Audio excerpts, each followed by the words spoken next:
Okay, here we go again. Back from doing my errands. And let's do these shields. Let's paint up some shields here for the Irish.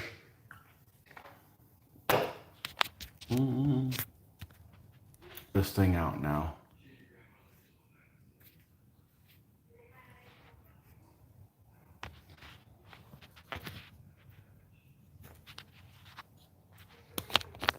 Let's loosen this up. Let's try this again here. Okay. Didn't like it when I went past 90 degrees and it's telling me to rotate the device when that is really not what's needed. All right. Let's get this situated where it needs to be. Something kind of like this.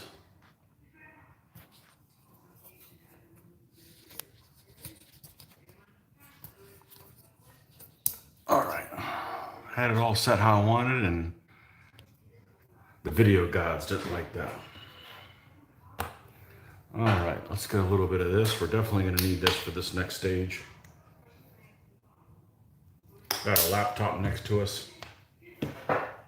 It's inspiration for some Celtic symbols. And let's make sure we're focused on that. And let's look at that. All right, good.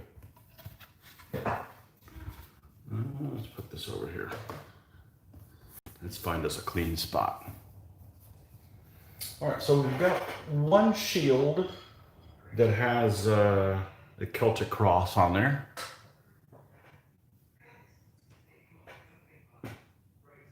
That we did before, and we have several figures that we did not do the symbols on them yet. One guy here. We've got another one here. These are completely barren shields. So we've got 4 to do. We've got 4 to do. That's 4 guys that have shields that have no symbols on them. All right, so I'm fine with one of these guys. These are the old Mike's Models guys. I'm fine with one of them having a plain looking shield, but not the other one.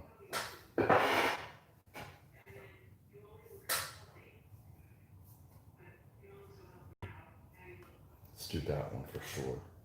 Okay. And then this one. All right.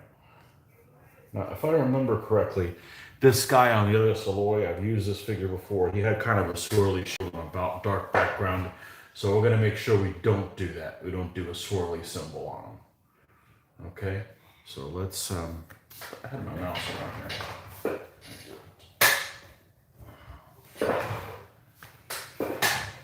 Let's see here.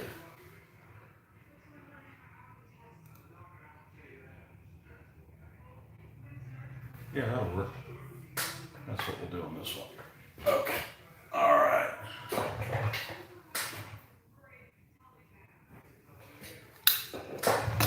Let's get a fine detail brush. This one should do fine.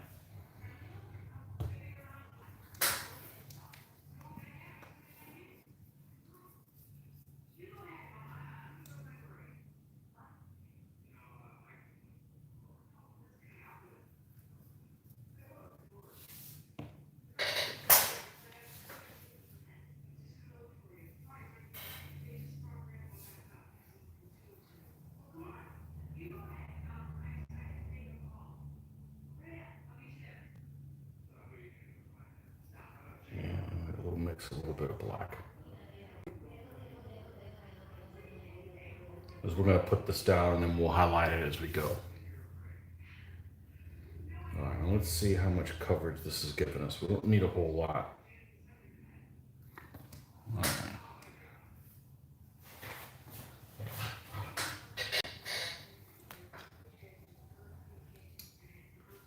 Right. All right, we're going to start off by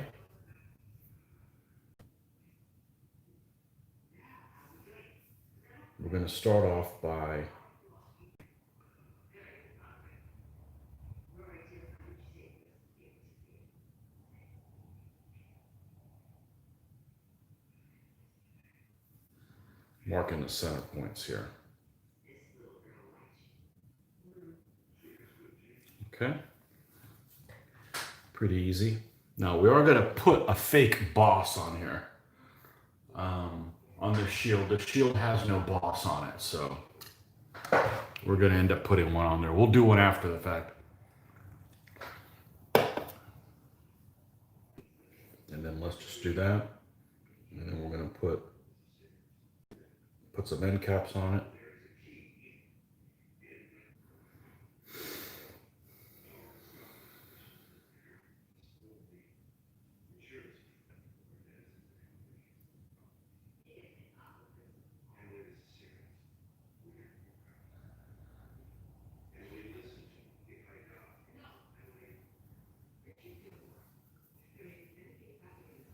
And we're going to get it straight, and then we're going to taper the ends right. So.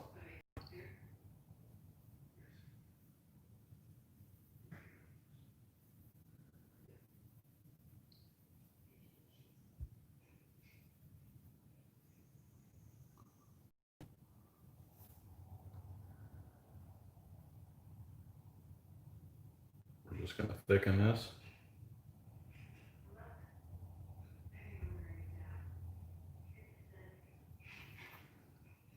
Same thing in this direction.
And then we're going to take the ends here, and we're just going to do like a little 45 degree little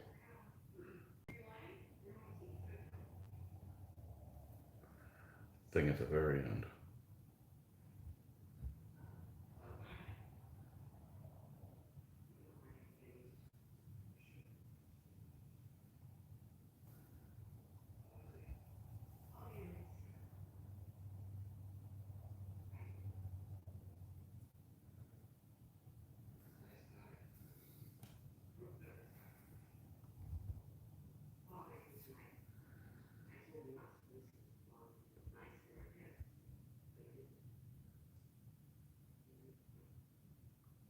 Okay.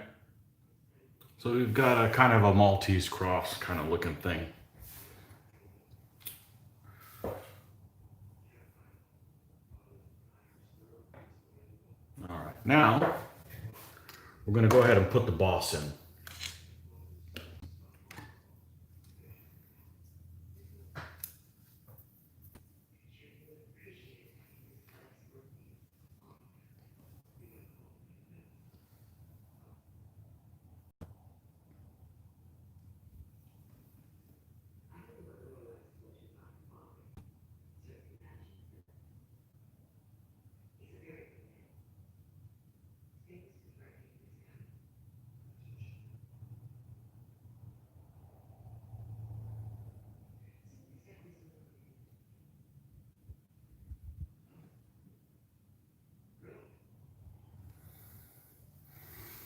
Okay. And that one we'll have to wait for a little bit, and we're going to drop a drop of silver there in the middle of it.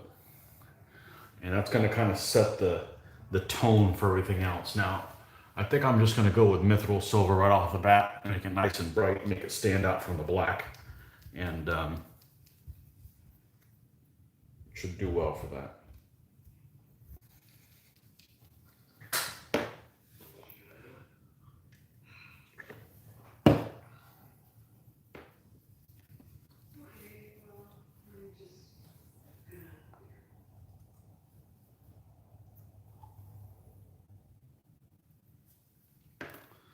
Now, I'm not going to use too small a one. I think just drop this in there.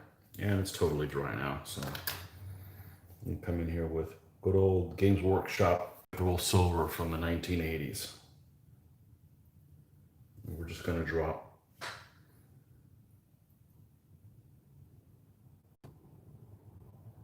bam, right in the center. Okay.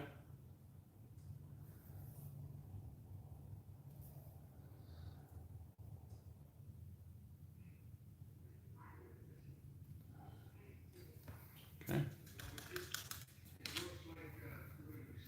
Now, let's go ahead and close this thing up.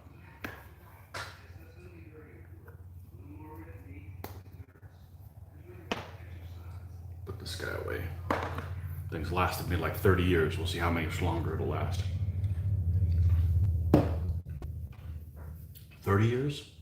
Yeah, 30 freaking years. I think that's either from like 90 or 90, 89 or somewhere between 88 and 90. Yeah, the ball didn't come out perfectly in the center.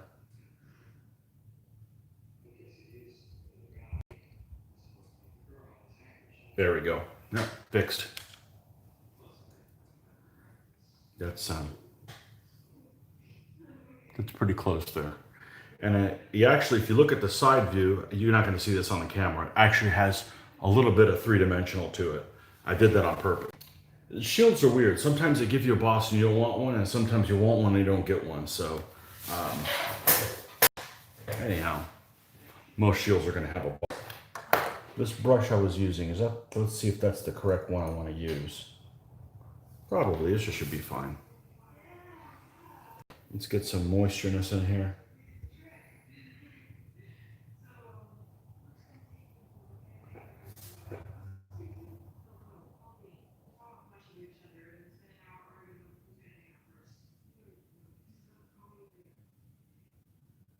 Moisturosity.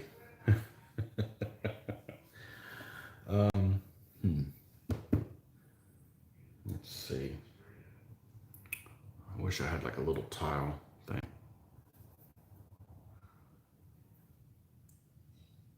There we go. All right, let's take a look at this, and we want to draw a pattern inside the cross.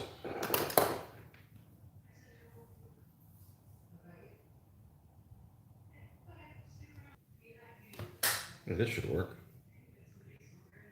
Perfect.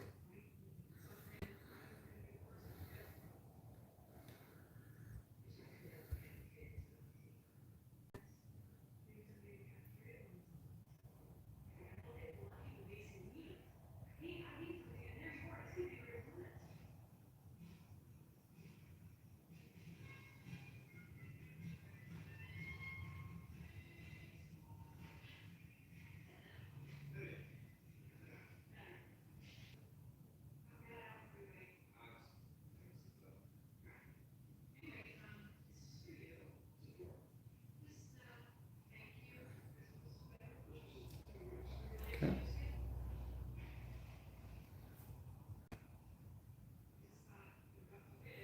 Now I thought about using the penny. That works better than using my fingernail.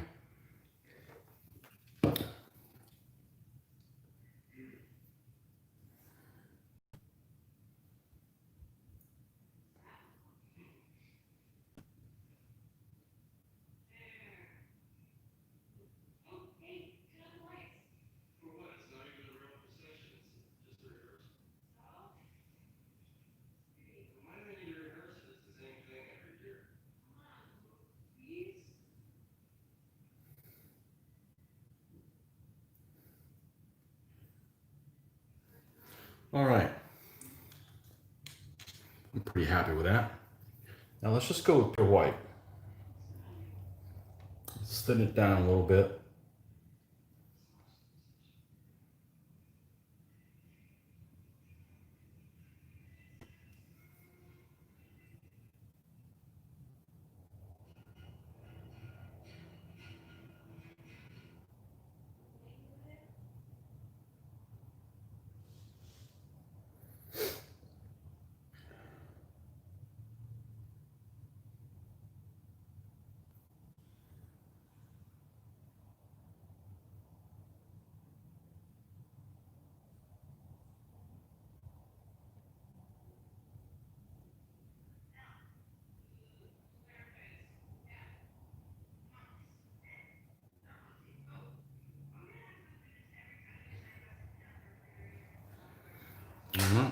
you see what we're dealing with here.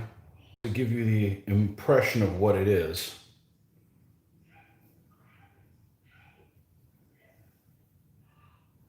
And then we're going to go around the edge of this.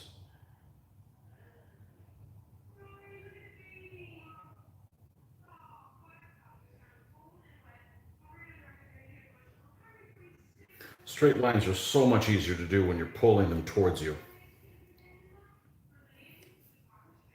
At least it's for me.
Okay, well that looks pretty good to me.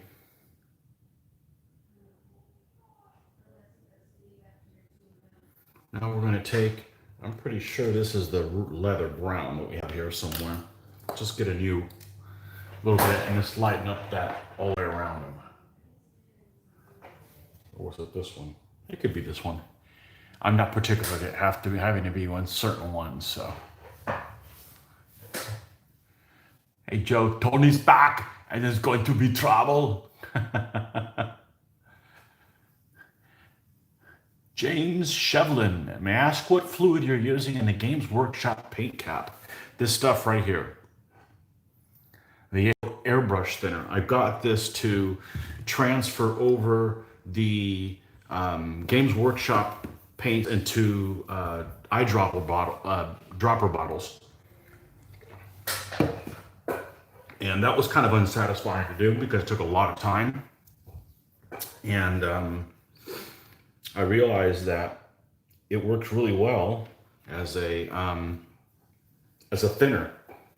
Not to clean your brushes, but to just add some lubrication so that they don't, the brush doesn't, the paint doesn't dry out. It's working really, really well. So it's kind of expensive. So I'm glad I found another use for it. This is like $20 for this thing right here, but this should last a while. So I'm sold on it. I'm sold on using it for that. So when I run out of that, I'll probably buy more. And I found a use for this little lid, you know, so this is the oldest right here. So, all right, so we're gonna mix our shade here. Am I using the same damn brush? I am. I shouldn't be doing that. Let's put this one away. We're gonna need to paint some fine details on there. Doesn't mean we need to use a really crappy size for this. Let's go mix us a mix here of the brown to finish all the way up.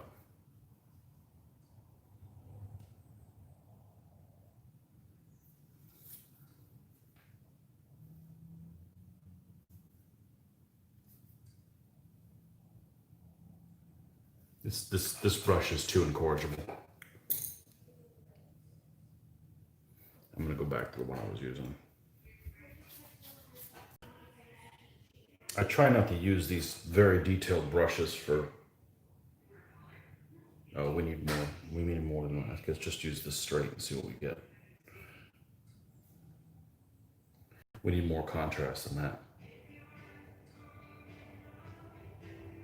Okay, that's a little better.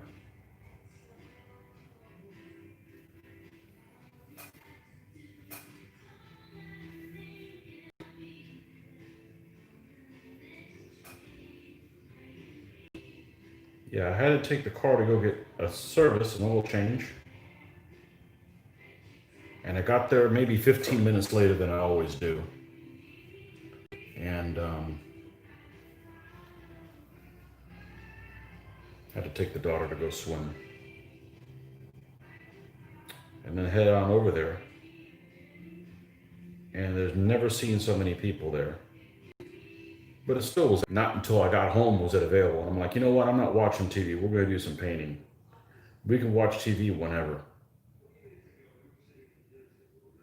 Stupid shows can wait.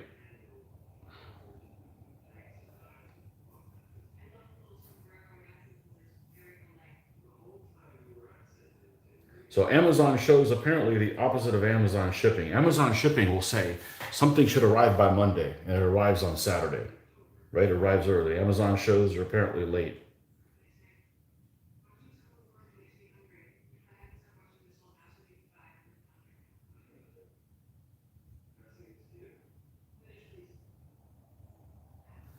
All right, and let's take the same color and let's add some white to it.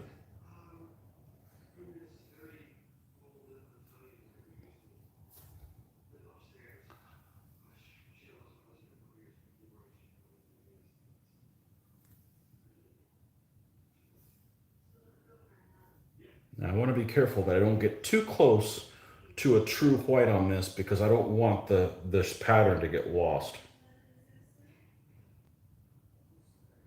Should be good there.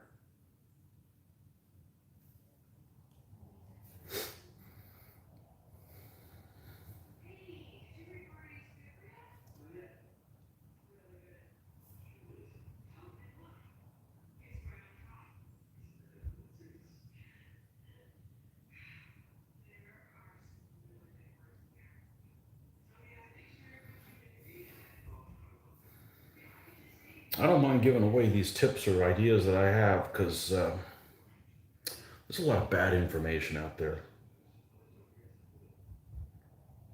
You'll watch a video and people will comment.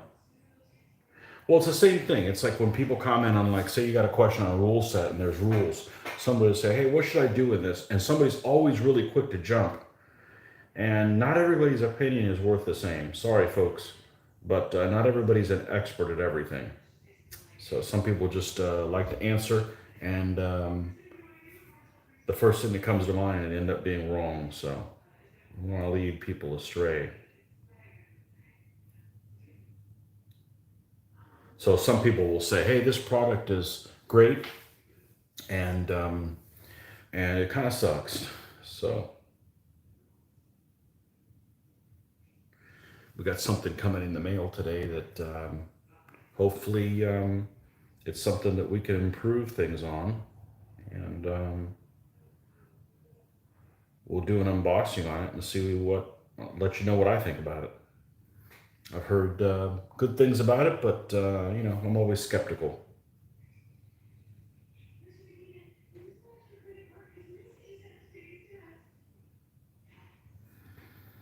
Okay.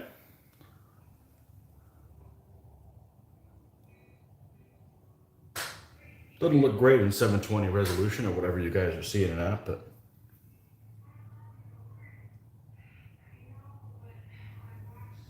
all right, maybe just tiny, just the tiniest of, well, that's more than tiny, of lightning.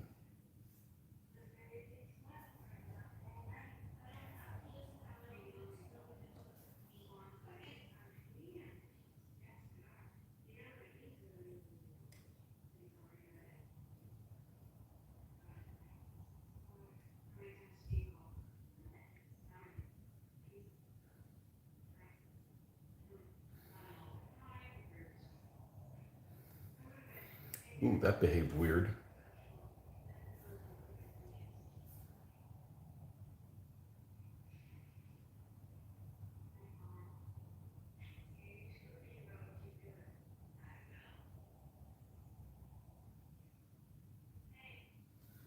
Okay, there you have it, Celtic cross. See if we can get, oh, come on.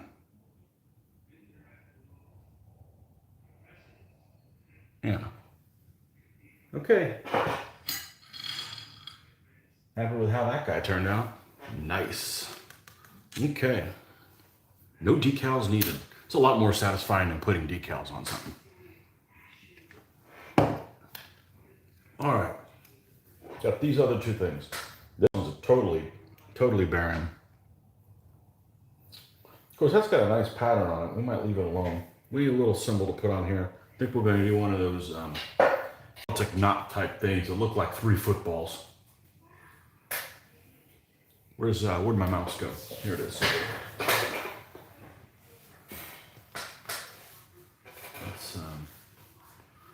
Let's see. Those things are hard to get the spacing on them right, though. The 3 footballs, as I like to call them.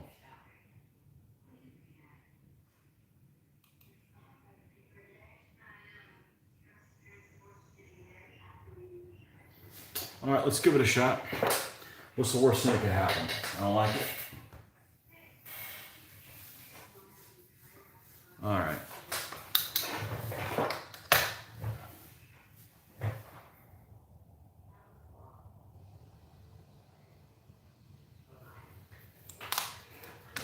Okay. Yeah, because these guys that have a shield already with a boss in it, like this guy, I'm just going to leave them alone, you know.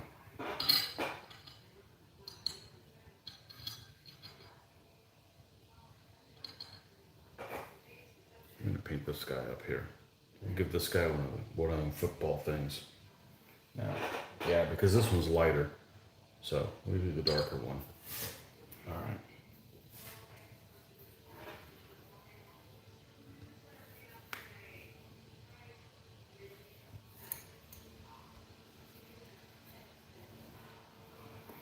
So what we're looking to do is kind of this symbol here, but maybe a little bit more open. So we're going to kind of come here at the top. We're going to go down, and then we're going to come over and go like this. So we're looking for something like that. Now it does have a little center area, right? That's common, yeah. And it could even be bigger than that. So it could be like this, and then like this, and then like this. So I don't know. That might just be a really hard symbol to do to get right. It's not like it's something that I love. What else could I could do some really weird weaving and stuff, but you know.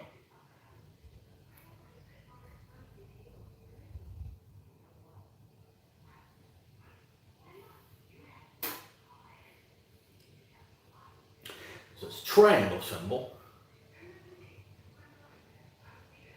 with a circle around it, and then one of those little knickknacks in the middle of it.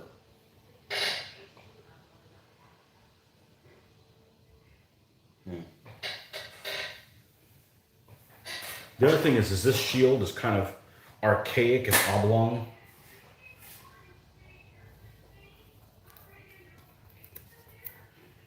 I really should do some Greeks and hand paint all the shields. There's lots of info for that. Unfortunately, Mitch has tons of Greeks, so he doesn't need me to do that. All right, let's just jump in. What's the worst thing that can happen? I paint over it. Whoop-de-doo.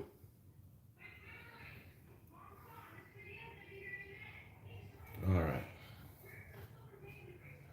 One thing I don't like about this thing is it likes to twist on me. So let's do it like this.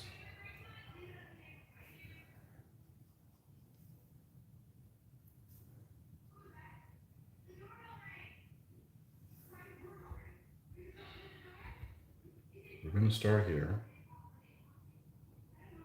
Oh, we got to go darker than that. You can't even see it.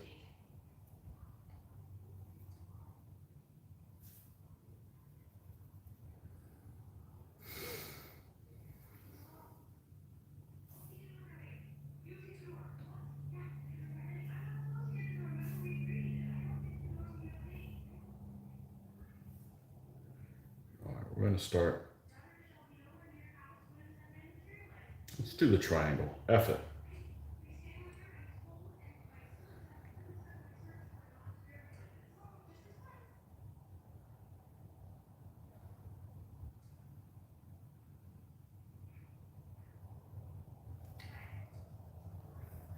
because the triangle is going to help me get the proportions right.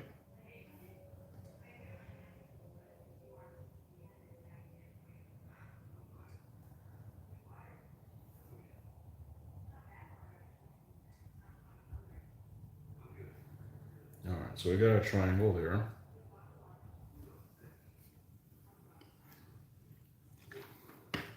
Now, within that triangle,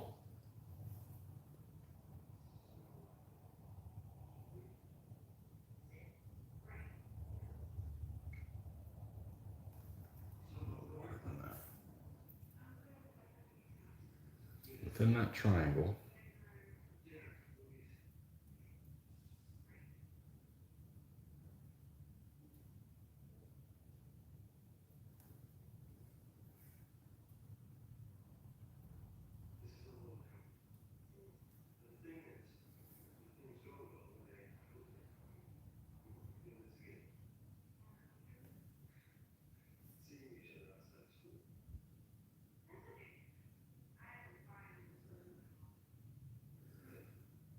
now, what color did I use for this?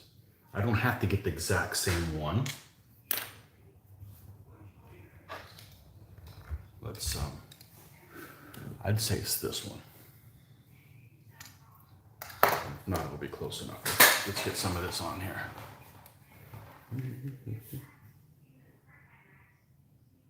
Okay.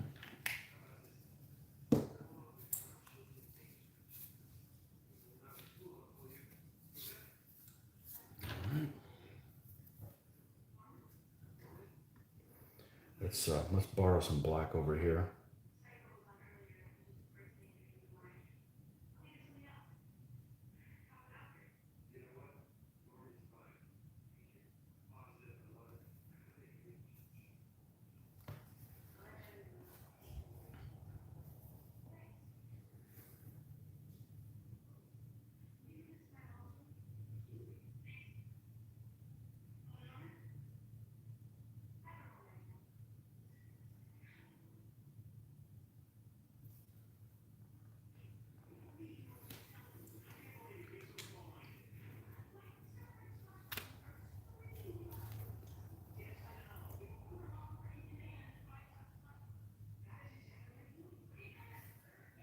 I was actually okay with the shape.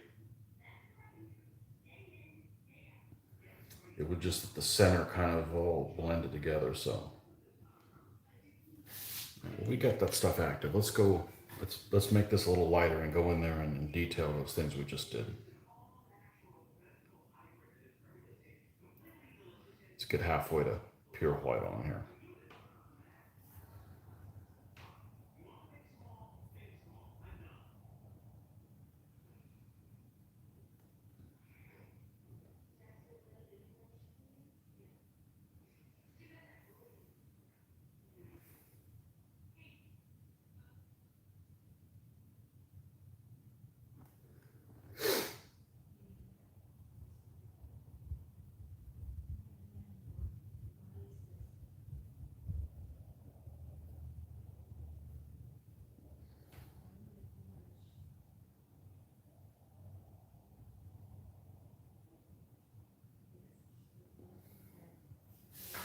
Okay, and then let's go to white.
All right, let's show you what I got here.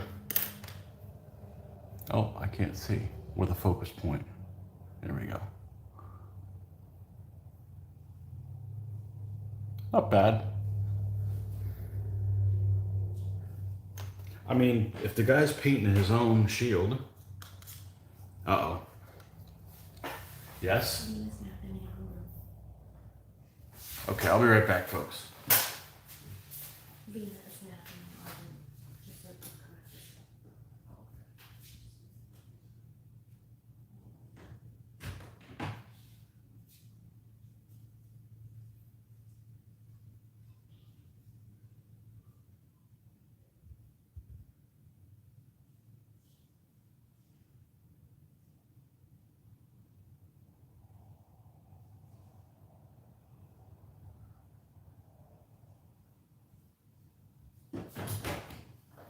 Okay. All right, so I'm pretty happy with that. What we're going to end up doing is we're going to add some contrast around this shield by making this color here a little lighter. So, painting my heteroi or companions. Okay. Have fun with your companions.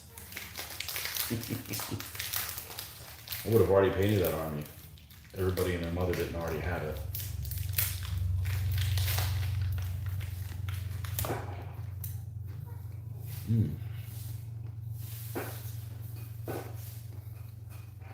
Let's come in here.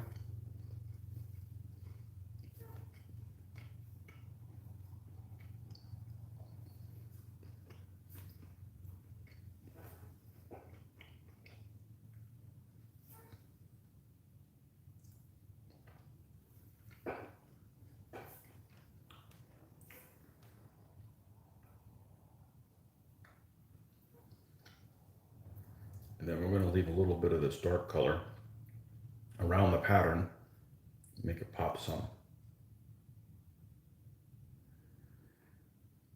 I'm not even going to put any inside. I'm going to leave it at that.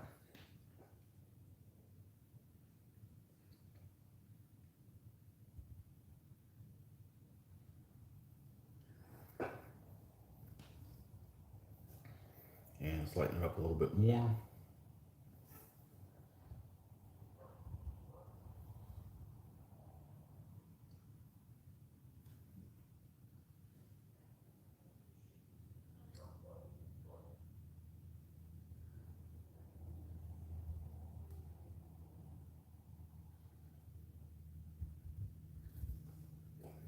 I mean, this shield is totally oblong shape. It's an old figure, but I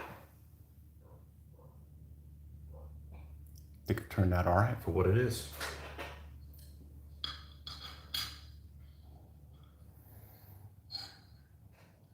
Let's see, do we got another pattern we want to do on one of these guys? Let's see. Something that jumps out at me. They're actually kind of boring looking. I don't want to do one of these intricate ones because it's not going to look like what it's supposed to by the time I'm done with it.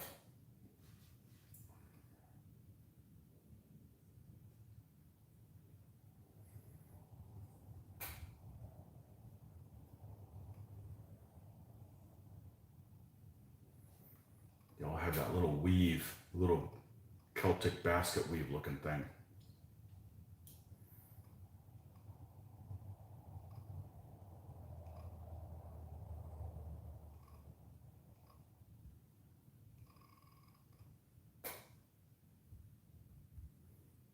Those are Viking symbols.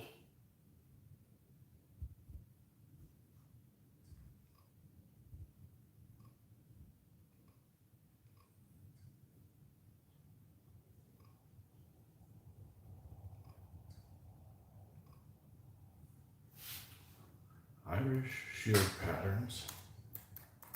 Tree. Let's see if we can give one guy a tree pattern. Let's see if a tree that jumps out at me here.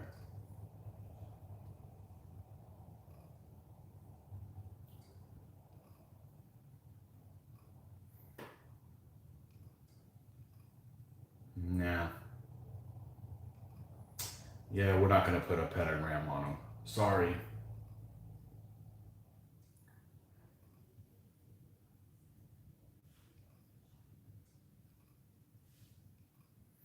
I don't see anything that jumps out here that makes me want to do something. I think that if we leave it as is,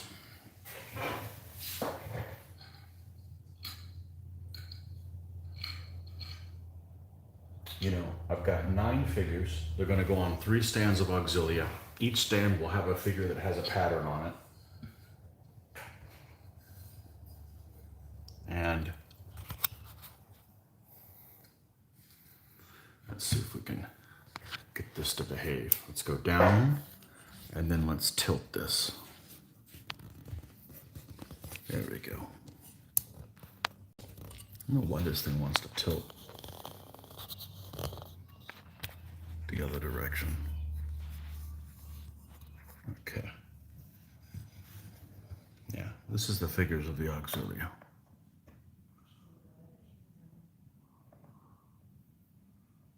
This large figure here at the end, he's got like a basket weave type shield. He's from museum, and he's a big dude.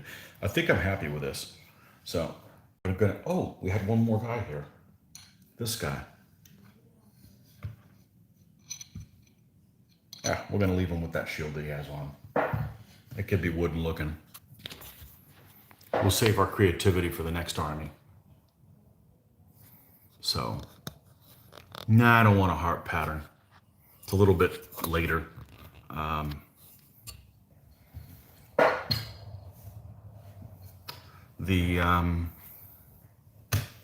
Okay, so these guys are good. We're gonna let them dry for a little bit, and we'll spray them and come back to them at a later time. And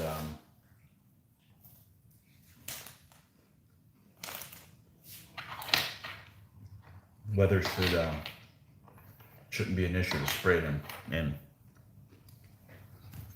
Yeah, I've been really happy with this stuff though. It's worked pretty well.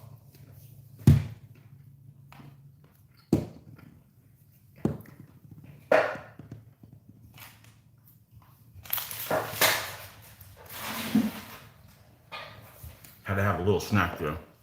Getting hungry.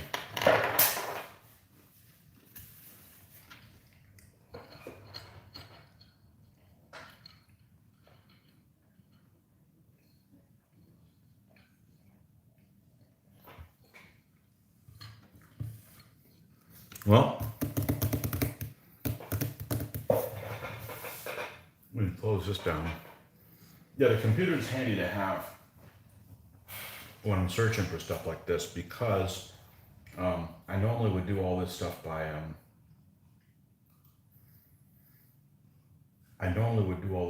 for on the phone, but since we're filming on the phone, we can't really do that.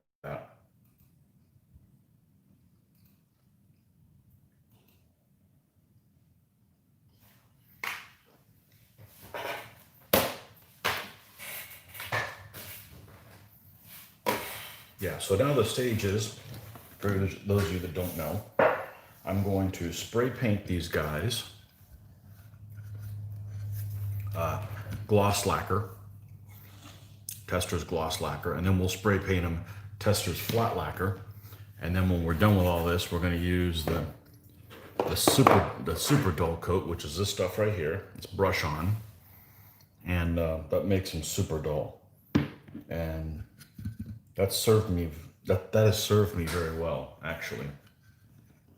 So I talked about one of the other things I was going to build for these guys was these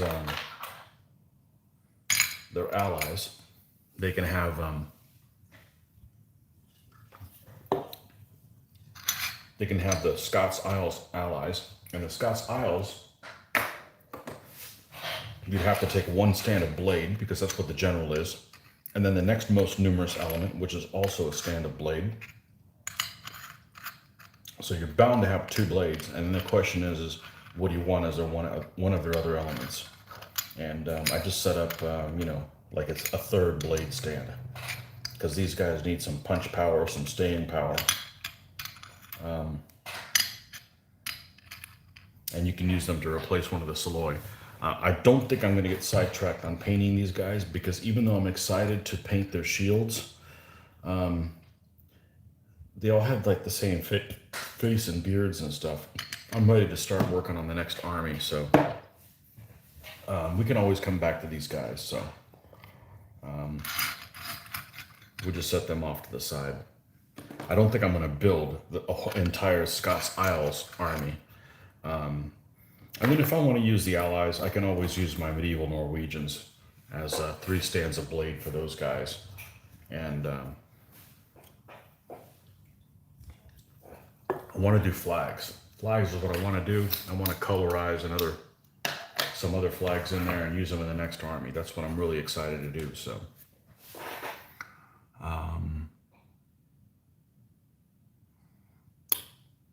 but anyhow, good morning from Utah. 52 degrees and smoky skies from the California fires. I thought the fires had died down already. Well, I'm going to take these guys out. We're going to leave this thing running. I'll be right back. I'm going to go spray these guys.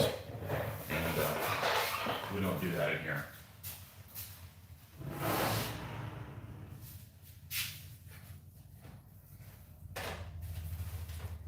We get our clipboard and they travel over there with me. So put these guys on the clipboard.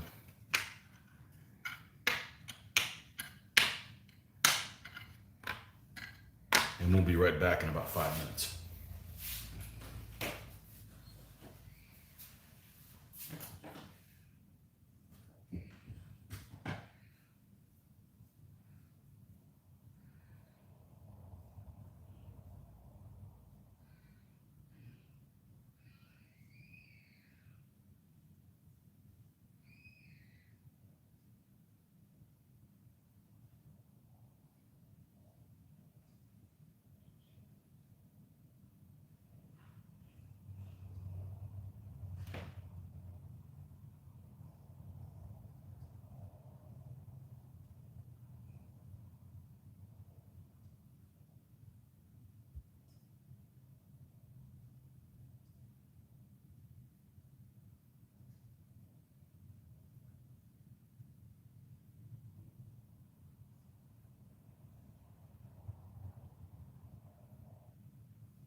Okay, so I went ahead and brought something in because I know I'm going to get asked what kind of spray I use. So I'm going to show you guys the bottles. And they did change their packaging, the sons of bitches. So this is what it used to look like. Model Master Lacquer Overcoat. And unfortunately, this stuff is extremely expensive. It used to be, I remember when these used to be less than $3 for a can, and now it's up to like $7 a can. So, and you can't mail order because it's unsafe and all that nonsense. So I'm spraying them all completely with this. It's a little bit humid out there. I've never had issues with spray clouding on me, ever. And I think I may know why that's the case. And then here's the flat one that I do. So I spray them completely with this. I don't wait 24 hours for them to dry. I wait an hour or two maybe at the most. I'm impatient. I don't want to work on something else. So we'll spray these completely, spray them with this, and then we'll put this over the top. Now this one I let this stage dry maybe a couple hours. And I've had no issues. Never had any cloudiness with them. I live in Florida. I've sprayed in the garage with the garage open so you're not eating all the fumes, and it's raining outside. I don't know that it could be more humid than that. So why don't I get cloudiness? I think because I don't bring these cans back in. This one's actually empty, so I just brought it in. I don't bring the cans back in. They're not stored inside. They're stored in the garage. They're stored in the temperature that I spray in. Maybe that has to do with it. Like I said, I'm not a science guy. I'm just trying to put two and two together. A lot of people have problems with cloudiness issues and stuff like that. So it's never happened to me. I did have one issue with spray painting. What is it? It was my Scots Pikeman. I wanted to spray black. And then what I was doing to kind of save time was spraying the figures black, and then going in after that's dry with a brush and then just painting in the details that I missed. I think I used crappy black paint, and I got maybe too far away from them, and it got really, it almost looked like a popcorn ceiling. Okay, so you suspect what?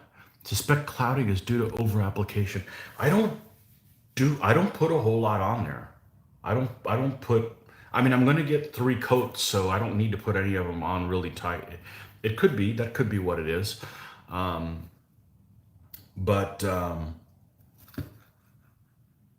don't know what I was saying. I was distracted. I distracted myself. I pulled myself off task. But I've never had an issue with the cloudiness of it. I was talking about spray painting black. I think I got too far away from the figure, and it started looking like a popcorn ceiling. Maybe like a really mild version of a popcorn ceiling, but that happened to me. So I think I'm giving up on spray painting like figures black. We'll just go ahead and hand paint them. It's worth a little bit of extra time. All right, we're just going to set these off to the side here, and we're going to take a look at something. Now, because I need some time here, and I probably have another half hour for sure, and because daughter has a different swim thing. She's swimming for school, and she's swimming also synchronized swimming. So synchronized swimming is what she always does, and she's a sophomore in high school, and she's on the swim team, and she's got a meet today at noon 30ish. So you guys have me for about another half hour. Let's do something fun. Let's go look at some figures. Now, this is kind of a tease because it's unlikely that this is the next army I'm going to do. I haven't completely decided who it's going to be, but I don't think it's going to be these guys.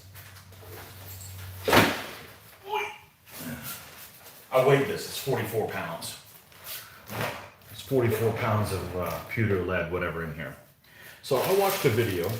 I know I've recommended a couple of videos for you guys to watch if you're interested in historical videos. And there are 2 channels. One of them is, not that they need my recommendation, they have millions of viewers. I'm small fry. But I see something cool, I don't mind sharing it with you guys. Just like if I see something that's crap, I don't mind telling you it's crap.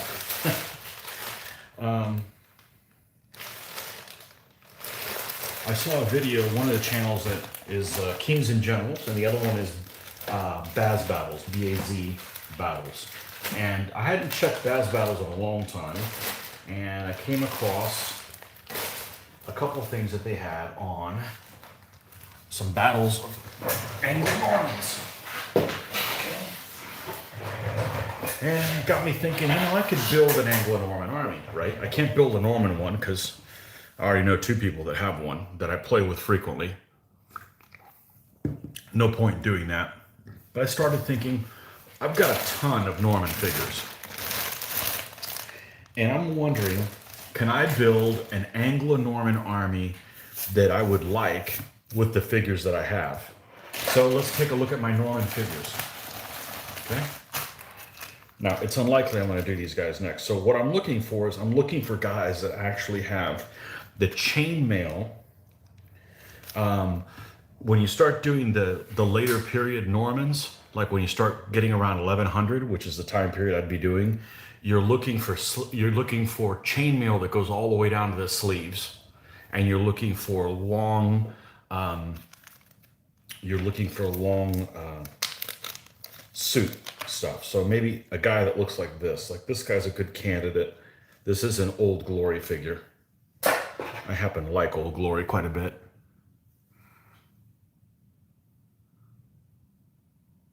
You know, he's got a long chainmail tunic, okay, and he's got the arms that go all the way to the bottom, all the way to the end of the sleeve. So that's what I'm looking for. Now, if I don't get guys like that, okay, nobody's gonna know, but why not? Now, let me go get my rule book so we can look at how I would put these guys together. And alternatively, these are guys that I could use as feudal French as well. I could do an early feudal French army. Now the trick with doing an army, if I was going to do feudal French, the trick would be I don't want to paint their shields so that it looks like the stuff you see at Hastings, because that just screams Hastings. Not that there's anything wrong with them. They're very cool looking, but that's not really what I'm looking for. Okay.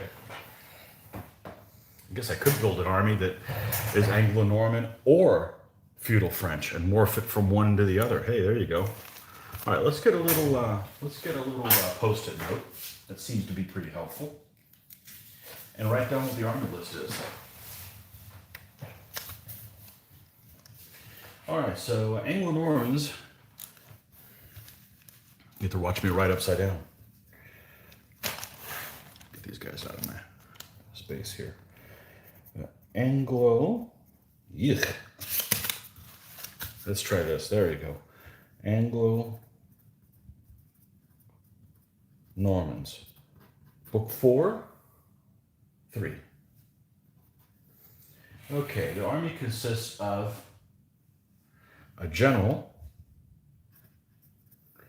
that is a knight. We'll skip the 3 part. It's a knight or a solid blade. We know that they're all solid blades. Or with standard wagon. Well, that's only for one battle. I'm not building that thing. Okay? Then you've got 3 knights. They're either knights or blades, and they have to dismount as those unit in battle. So they have to set up as either the mounted element or the non-mounted element. Okay? Then you have 4 feudal foot sergeants, feared or town militia. Okay? So this is 4 spear. And these are feared town militia. Okay? To me, this means these aren't going to be fully armored looking dudes. And archers, which is a Saloy.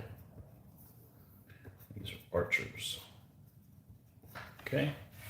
They, and then 2 archers that are Saloy or 3 bow.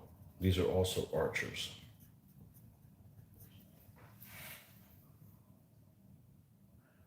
or pikemen. I'm not doing that. And then a mercenary that is a 3-knight or a mounted archer, which is a mounted 3-bow, or a Welshry or a South Welsh. Oh, mounted archers. Okay. Well, we have one unit that's a knight, or what else? Or a mounted 3-bow. Okay. Or a Welsh auxilia, or a 3-longbow.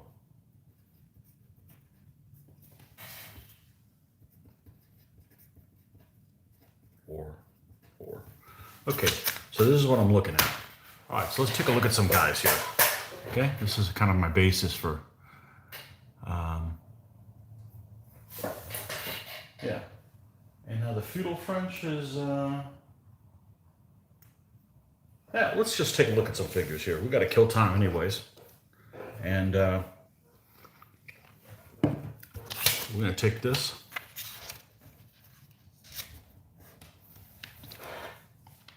Take a look at it like that. All right. So here's a guy who's an unarmored knight. I'm not worried about him. Here's some knights. These all fit those. There's 3 of them.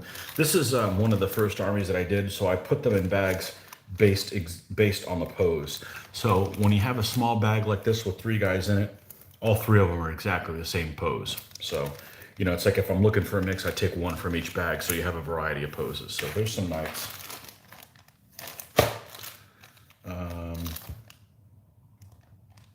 Here's some other knights. They're fully armored. Okay. Okay, here's some knights too, but these kind of have a different armor. I've been saving these to do a southern,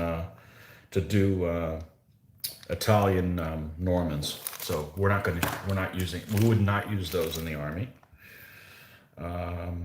Here's more of those Normans they could be. More unarmored guys, won't use that.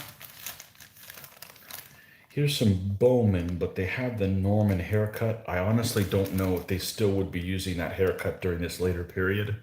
So we're gonna set them off to the side, just in case. This guy's a candidate for, let's see if we can bring this back in where. Man, this thing's being difficult. There we go. All right. So these are possibilities, as I like to call them. Okay, these are some old Normans by Tabletop Miniatures. And these don't have the sleeves. They're actually not bad castings at all. But we're gonna set them off to the side. Okay, these are some Baweda guys that I have. I think we're going to use these for my Italian Normans. That's originally what my army was going to be. It was going to be Robert Guiscard. Yeah, these guys have padded stuff on them. We don't want to use them. Okay, these guys are more Old Glory guys, completely covered. Those guys are good. Let's put spearmen over here because we're going to need foot troops. This is just old minifig stuff. Now, there's a smorgasbord of different things. Like there's a Tang Chinese guy in here somewhere. Okay, this is a Talo-Norman figure. This is a smorgasbord of different things. Like here's a general looking guy. Here's another guy. Okay.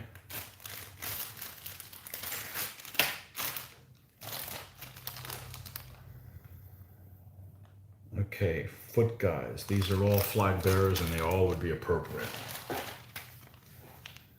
Okay, here's tabletop games guys, and these guys don't have the long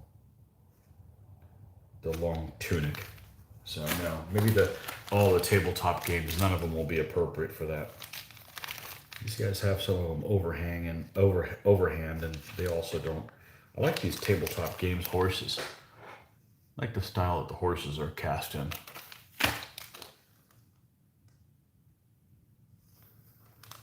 Okay, here's some spearmen, but see how their tunics aren't really long?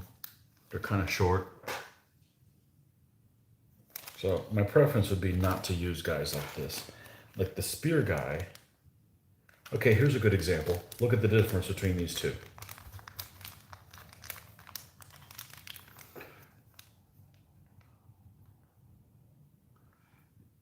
You got the guy holding the flag has the longer tunic. The other one has the shorter. So this is what we want guys like this.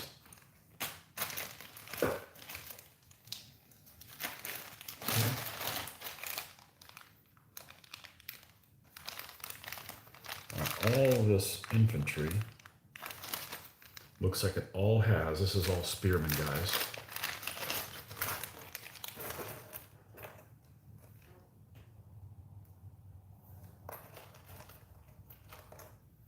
That guy's short. That's long, but he's a commander. Short, short. So the flag bearers and the commanders are the ones that have the long ones.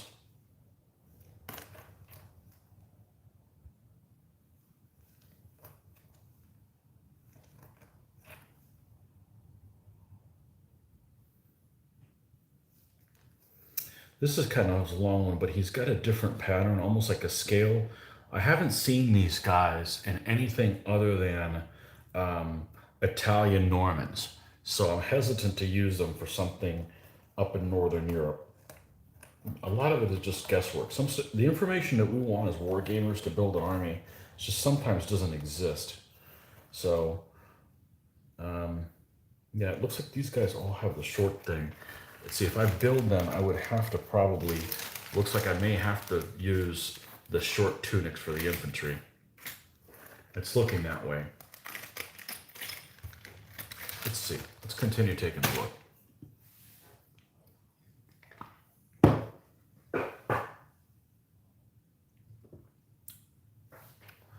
right. Another Baueta here. This is a command.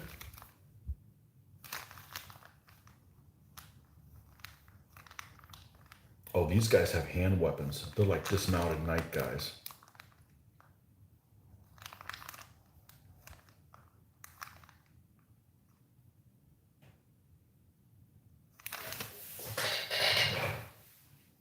Look at the feudal French. Now the feudal French don't have any blades. Okay, so this would actually be nice to use these guys mixed in with the Old Glory guys to remind them, because sometimes if you end up using like a bunch of guys with spears, it's hard to remember that, hey, these guys really are blades, they're not spear guys. So we'll set them over here. Let's set them over there. Let me look at the... Yeah, because the Sicilian army, they don't have, which would be the first one would be this, they don't have any blades either. Okay, cool. All right, here we got some archers. We got some archers here with long tunics. Okay, these guys are winners for here. Okay, this is old tabletop games. They even have the old packaging. These were distributed by Alliance Miniatures in Des Moines, Iowa.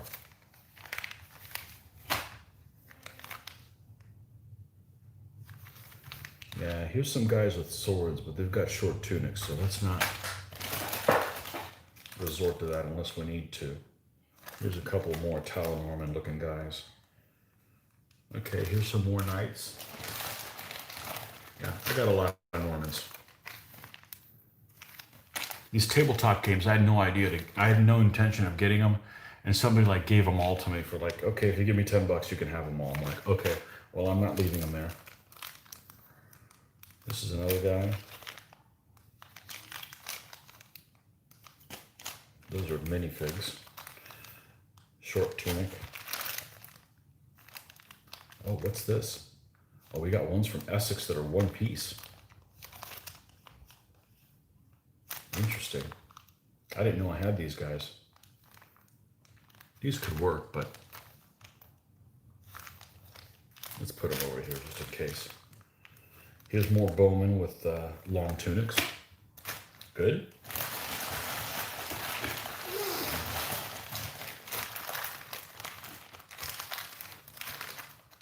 We have more Belita guys. This is a command set.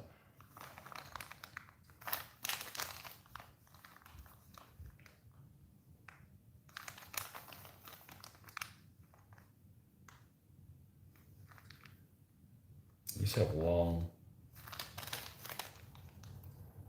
tunics. We'll put them here. Maybe we'll find a use for those guys. And then what I'll do is when I'm done with this exercise, I'll end up packaging these guys together within the Norman box.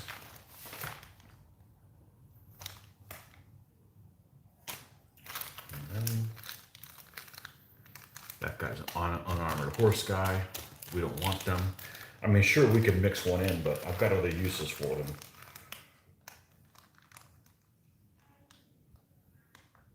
Nope, not them. Okay, here's some guys that started primered and painted. These are all tabletop guys, so they wouldn't be appropriate. Well, the reality is nobody would know other than me, but it's like if I have a choice of different guys to... So here's some unarmored bowmen. We've got Norman haircuts. I might be tempted to use these guys for like the Saloy. What do we have here? We've got one unit of Saloy for archers, and then you could always use these the 3 bow guys as the as them. Let's put them there for now. More of the same thing. More tabletop guys. This is long tunics. That's command though. More tabletop. More tabletop.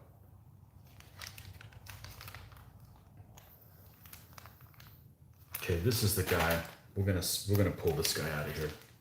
I have a pre-feudal Scots army to do, and I'm gonna use one of these 2 guys as a commander because they didn't give me a command stand.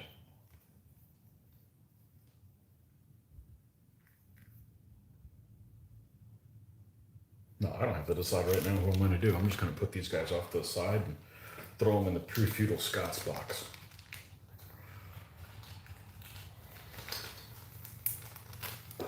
I half thought about doing them first, but flags, man, flags. Only get 1 flag if I do them. Okay, so here's the guys I could use as these militiamen. They're unarmored. They're unarmored spear figures. And I need 16 of them. I'm sure there's 16 in here.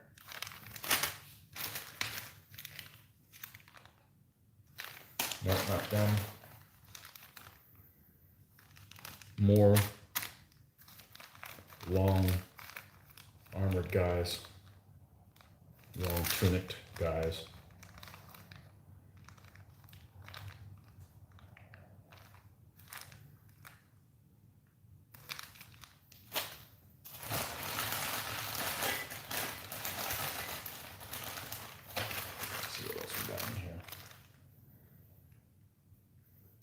Here's one of these guys that we painted up a long time ago. I have no idea what the hell I was painting him for.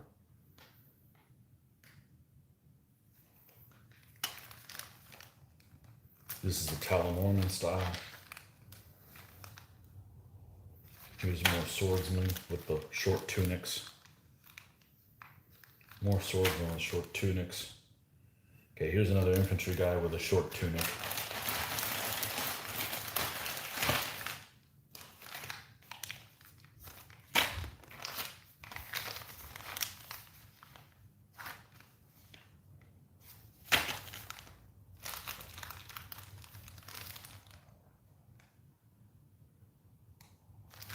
These are the Talon looking guys.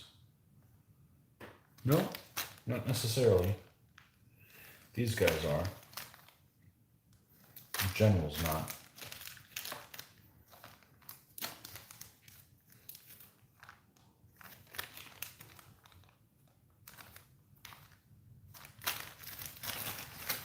Alright, what else? What is in this bag separated all by itself?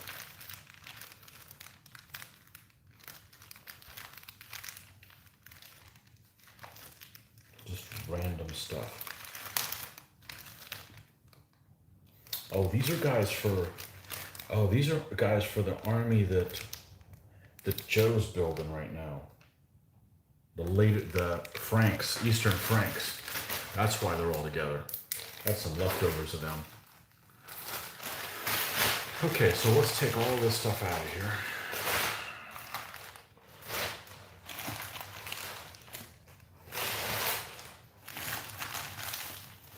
Yeah, I don't want to build the I don't want to build those wagons because they're like the one battle that they used against the Scots, Battle of the Standard or something like that. And it's a command wagon too. So yeah, now let's look at this stuff. The one thing that these guys, these militiamen, is this all one pose or is this multiple poses? These are all Old Glory guys.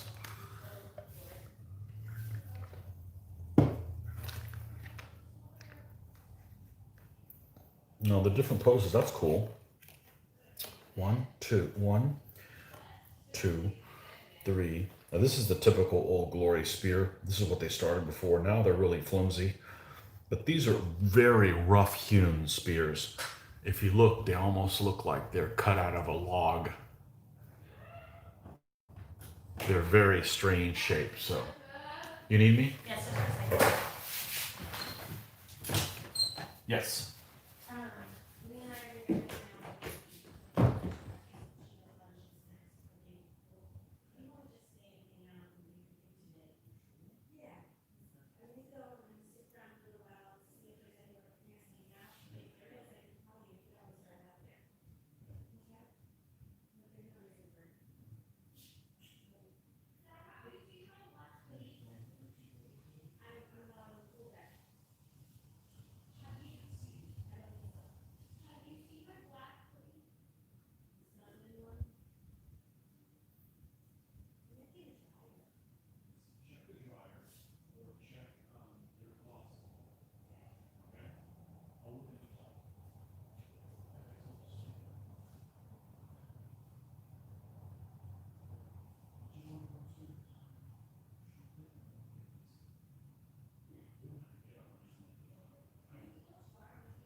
Okay. Well, that took a little bit longer than planned.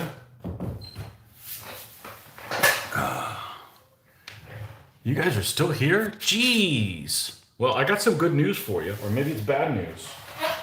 I won't be leaving after all. So I just went out to the garage and sprayed them another coat. So now they're on flat. So in about 30 minutes, we'll bring them in and take a look at them. All right, so what are we looking at? We're looking at how many spearmen we have. We've got 4, 5, 6, 7, 8, 9, 10, 11, 12, 13, 14, 15. Really? I'm one guy short? How about here he is right here? Yeah, so I got the figures to do this. Interesting. Okay. These aren't going to be next. But I'm going to put all these guys in a bag.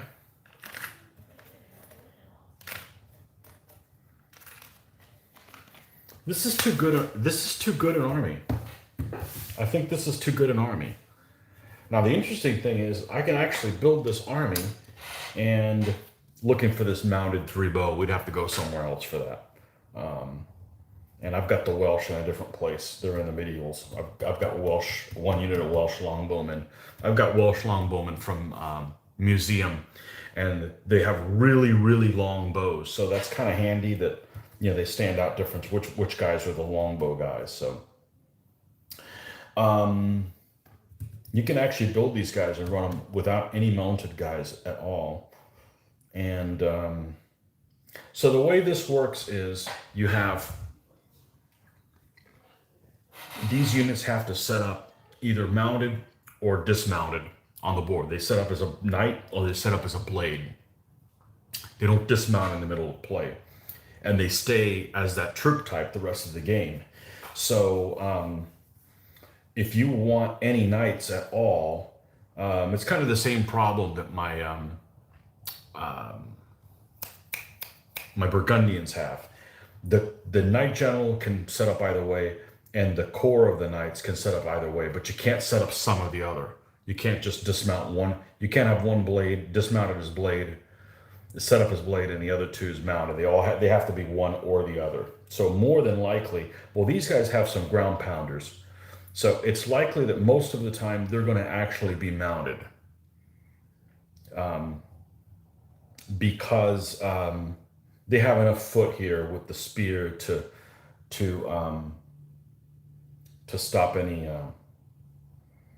It's different with the Burgundians that I have, because they're like they're one of the few heavy foot that there is in the whole army. So if I want any heavy foot, I have to use the knights, all of them dismounted. So that's what they end up doing most of the time. They're never mounted.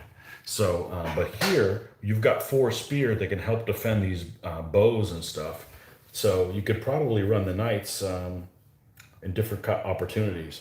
So you could run the knights, say for instance, mounted, and then run the general as a foot guy.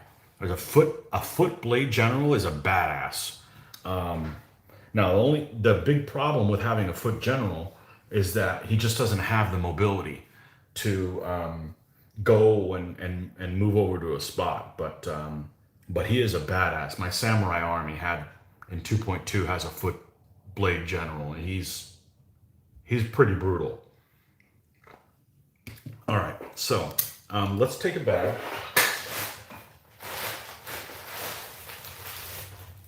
And put these guys away.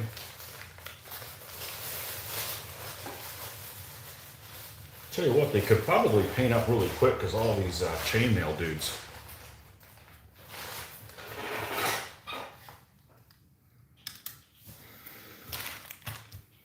But the militia guys, these units, I would build them with really boring looking shields.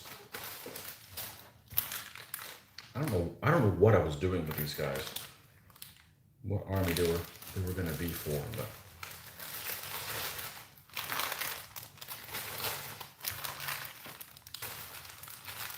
I got a lot of those tabletop guys.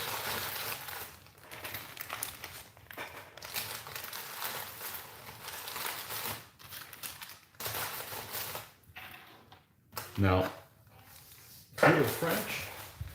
feudal French have a knight general and 3 knights that have to stay mounted. And then they also have militia spearmen, which they would have 2 spear there, 2 feudal spearmen, so they can have up to 4 spearmen.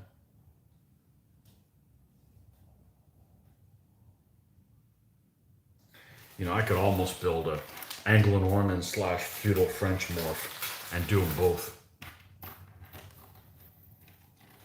Of course, the army I want to do, if I'm going to do feudal French, is the B list, because it has an artillery piece that's a springald, and I'd have to build that.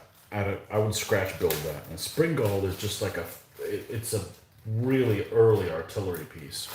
It doesn't have to be. It could be a stone thrower as well. We're going to go ahead and put this Anglo-Norman thing in here so I'll know what the hell I was doing with the stuff in this box instead of keeping myself guessing.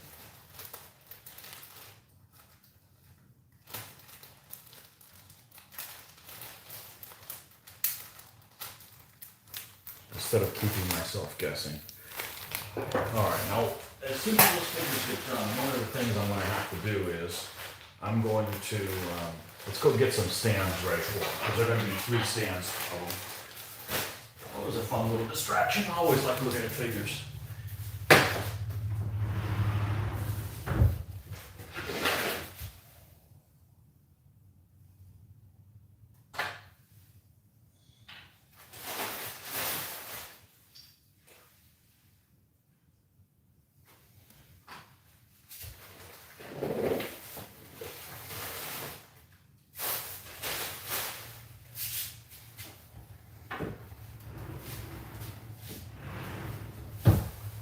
Let's go to my box of stands here.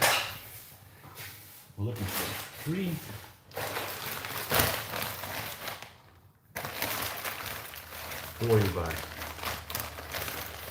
$40 by 20. And we want to use up the old ones first. Like I just got these. Let's not use them up. Let's use the ones that are disheveled. Those are loose.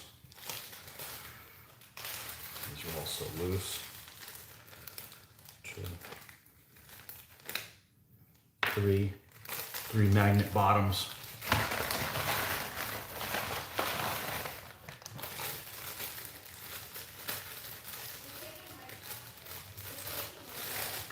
Those are all 15s.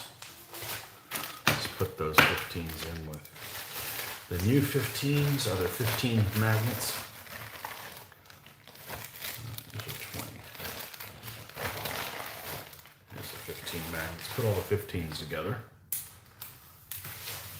All right. One more 20 magnet.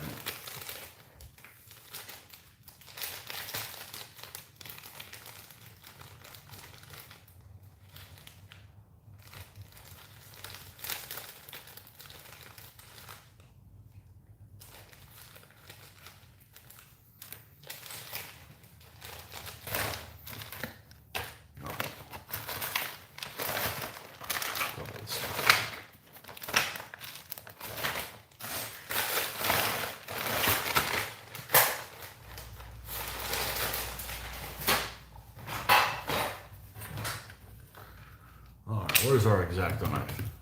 Over here.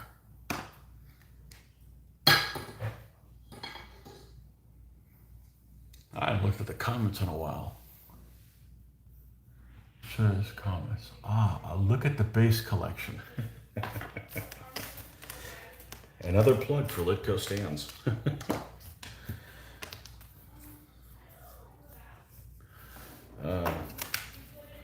I sent an order to Litco recently, and he made a comment to me. I guess it's the owner, Ken Litco, and he realized I was a repeat buyer. I haven't reordered from him that many times. I'm also a slow painter, but I said, I'm always pushing your bases online. I didn't want him to give me anything. If he gave me a T-shirt, I'd wear it, but he doesn't need to give me free stuff.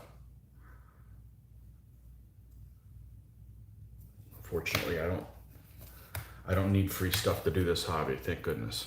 So just keep making the stuff that we enjoy using for our hobbies. So I guess he's been pretty successful because he's expanded in a lot of different products and stuff. It's nice to see when something like that happens. The other company that's really done a lot of expansion,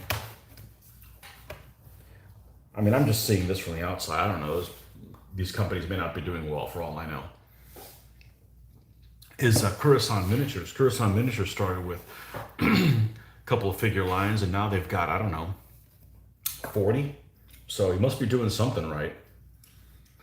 I have not had the pleasure of painting any Coruscant Miniatures because, you know, by the time they came on the scene, I already had too much unpainted lead. So, I have not painted any of their stuff. So all I'm doing is giving this guy's a little trim on the edges. You know, the magnets are not the same. Oh, okay. There you go. The magnets are not the same size as the stand. They tend to be a little bit bigger. So we're just we're giving them a little trim up because we want our stands to fit flush against each other.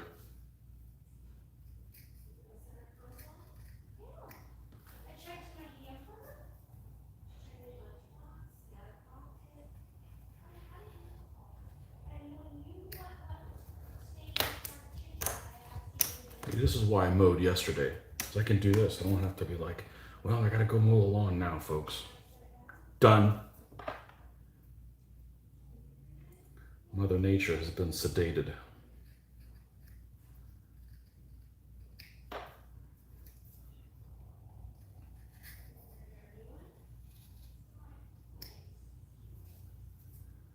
And I don't know what kind of adhesive they use on these things, but man, I wouldn't change that because these things don't ever come off.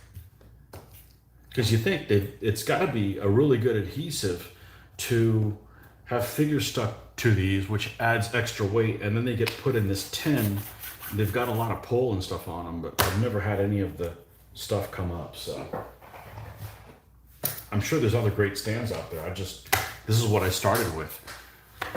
They had them at a show when I first got into these silly 15mm figures, and I haven't looked back. So that's going to be those guys, and yeah.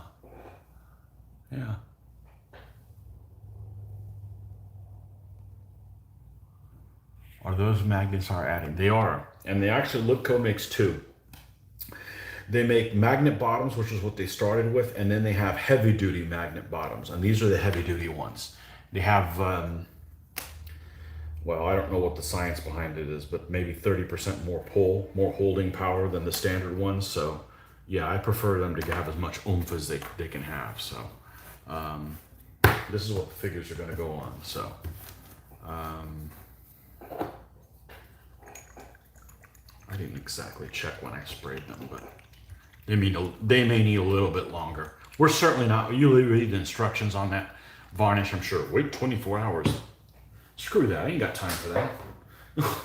Nobody's gonna wait 24 hours for none of that stuff. That's ridiculous. We got things to accomplish. So,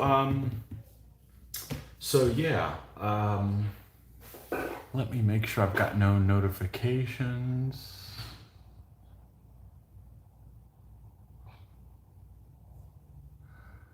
Aha, I have a notification that the thing gonna be delivered today between 3:15 and 6:15. Man, I'm not gonna let anybody talk shit about Amazon. I mean, Amazon freaking sends things faster than they say they're going to. And the post office does the back asswards. I got something 2-day delivery and it took 7 days to get here.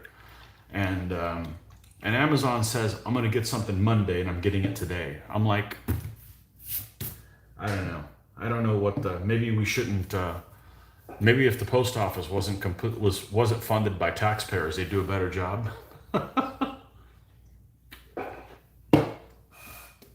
I don't know. I've got different levels of tier of delivery services. Used to be UPS was at the top one. Used to be UPS, FedEx, and the post office. UPS will deliver it quick and leave it at your door. FedEx and does Saturday delivery. FedEx doesn't deliver on Saturdays and sometimes requires a signature. And the post office will leave you a little note said, "Hey, we tried to deliver this at 3 o'clock in the afternoon and you weren't there." Well, no shit, I was at work. So I'm always a fan that, and I think Amazon even delivers on Sundays. So, you know, which one do you prefer? I better leave this Hobby Lobby sticker on there because that'll remember where I can get this from. Although it's pretty much the only place in town that has type of things like that. So,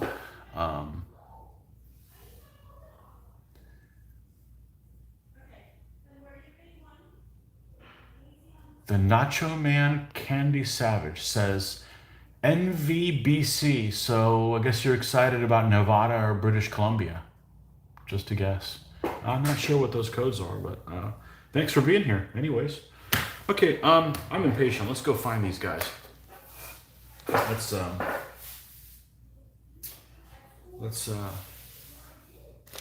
we can do one more thing. Let's do that before we go find them. Let's look at some more figures. You guys want to do that? All right, try to keep it down.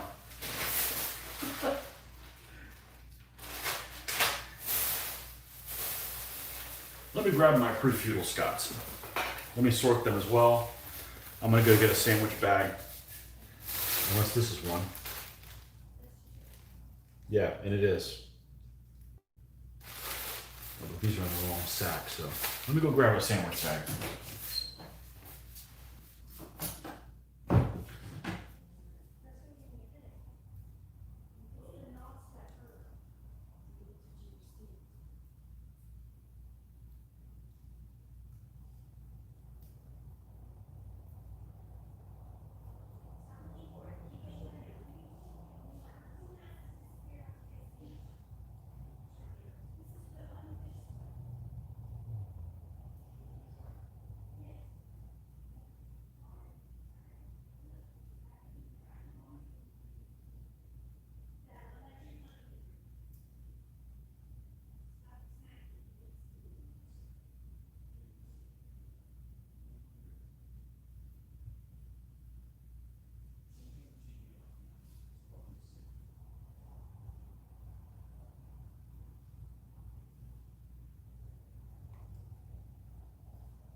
Okay, we got our little sandwich bag.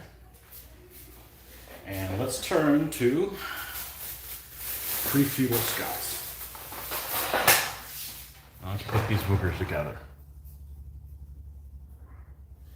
Okay. Pre-feudal Scots, or book 3. I want to say they're 46.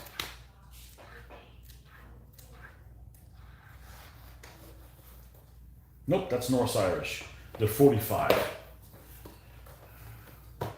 Okay. All right, let's take a look at.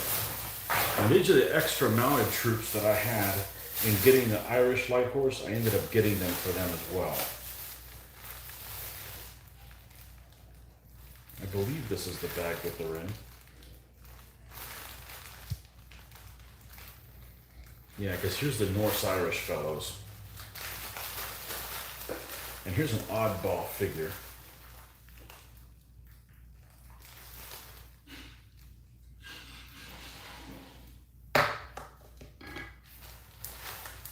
Okay. Nope, not them. Not them. More Gallo Glass dudes.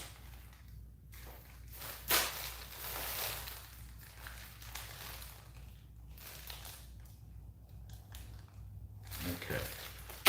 That's some of the mounted.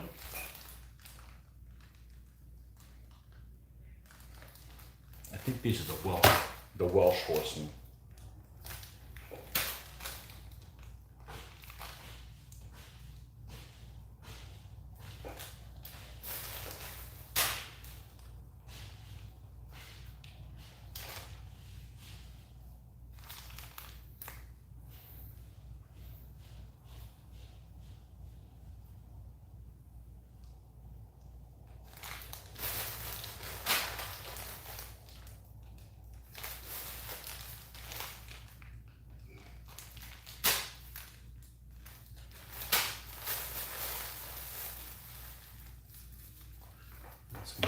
light horse. I need to take the opportunity of putting these guys in. Well, I really just threw shit in here, didn't I? Here's more Irish light horse. We'll put those guys in there with them. Okay. Here's the pre-feudal Scots. The problem with the pre-feudal Scots is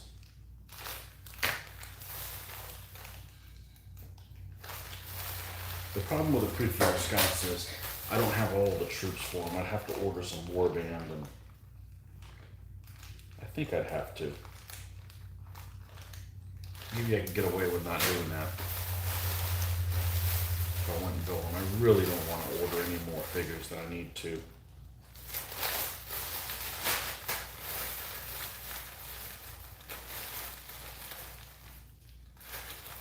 What the hell are these guys doing here? Oh, that's German. What the hell did Germans do here? Oh, this stuff was organized. Maybe I just took all these things off the table and threw them in here.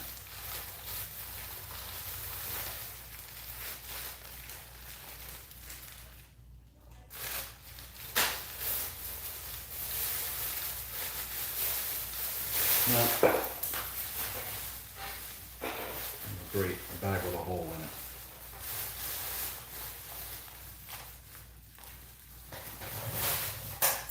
Okay.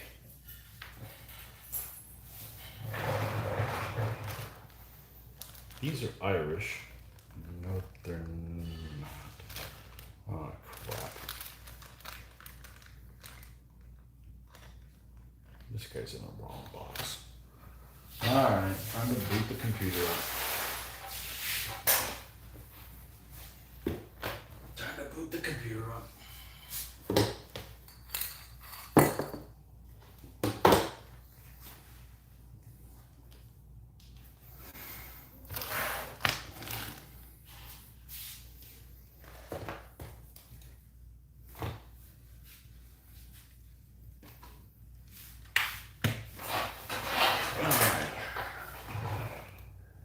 This is,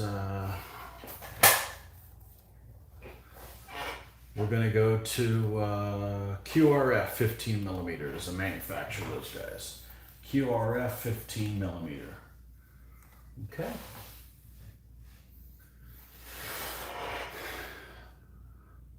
Quick reaction force.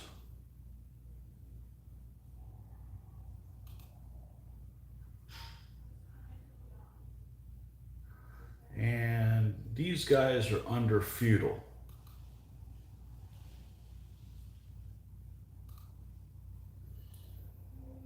Okay, and under feudal is feudal Scots. All right. Now,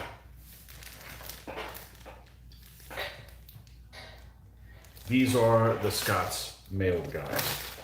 Let's get this Irish guy the heck out of here because he's throwing off my game.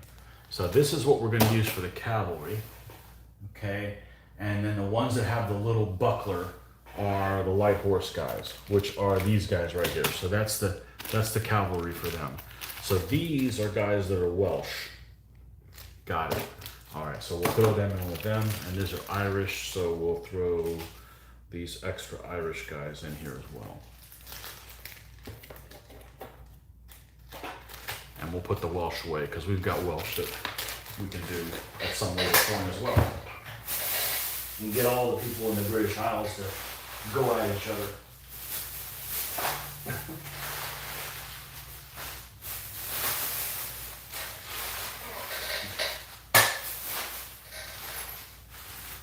Now I'm going to be able to replicate some of the warband.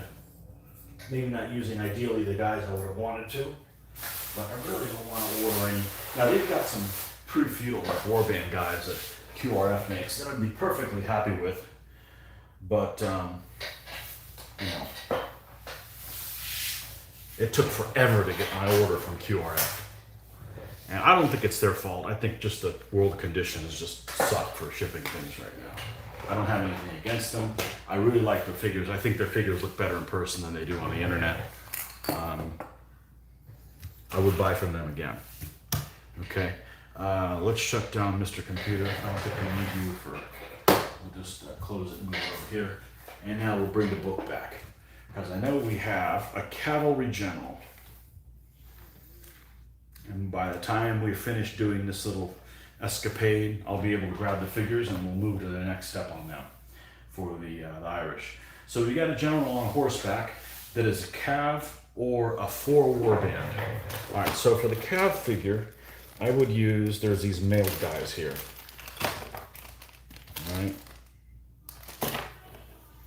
And this is what they come. They're only one pose. And there's nothing wrong with this pose, but it's just one.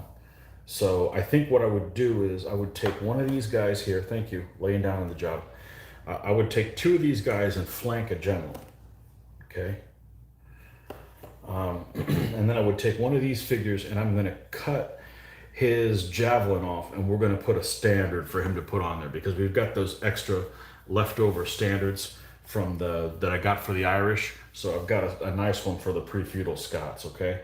And that's what we would do with that. Now, they also have one stand of light horse, okay?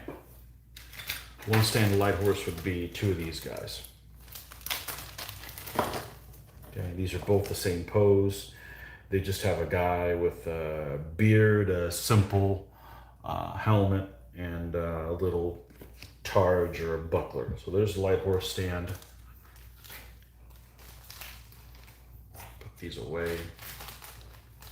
This can go in the British Isle box there.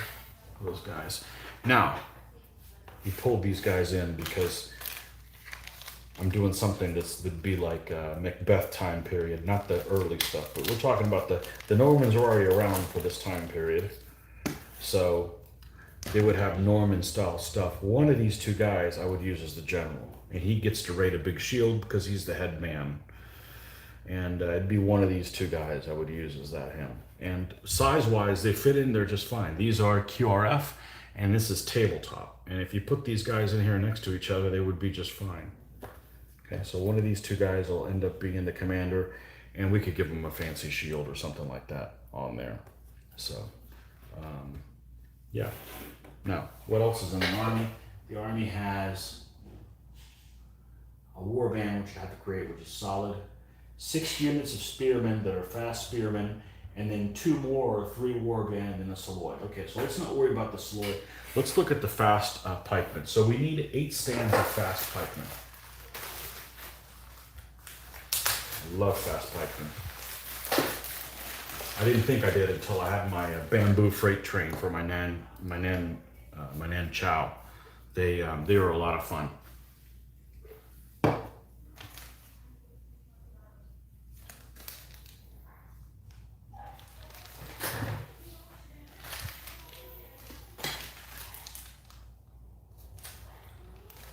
Okay, so it'd be a mixture of some of these guys here. And these guys are really interesting because they come with separate shields, which is pretty unique for Essex, honestly. Let's see if we can get this to behave a little bit better.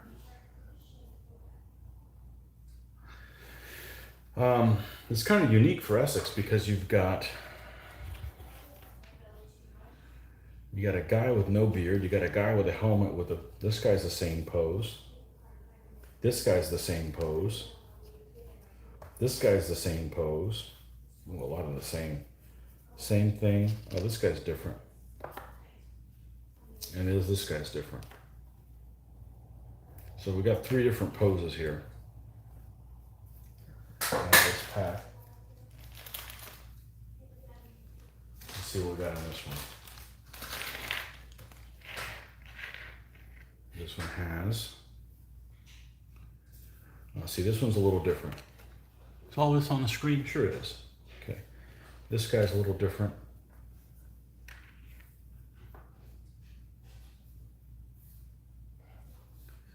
This guy is like none of these. Okay, there's some variety here. There's some plain looking dudes. Ooh, this guy's got a cape. Ooh, fancy. And he looks like somebody important. This is like command stand. But can they have a command? They can have a command warband. So that would be a good guy for like the command warband. This guy over here.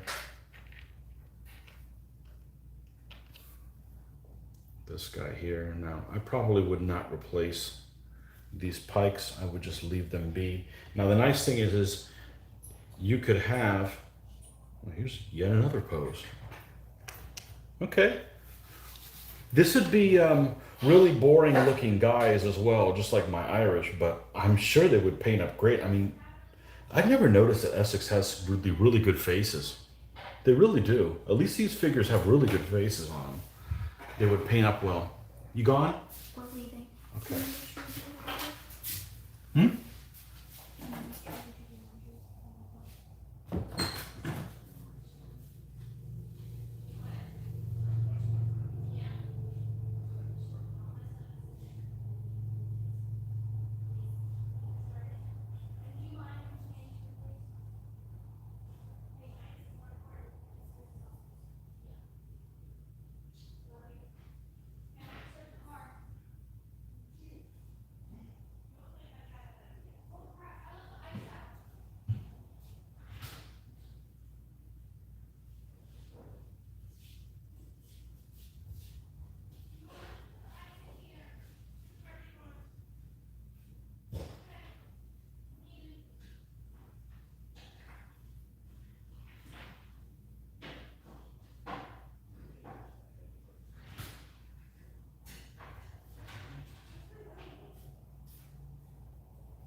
figures, the figures are back. So we're gonna go ahead and pop these guys off, give them a quick coat, and then we'll come back to messing with these pre-feudal Scots. So.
Okay, this is why I do most of my good painting at 5 o'clock in the morning, less distractions. So, all right, so I'll figure I will indulge in a adult beverage here. This is Big Wave Golden Ale. So, I don't normally drink alone, but I'm not alone. Let's pop these guys off.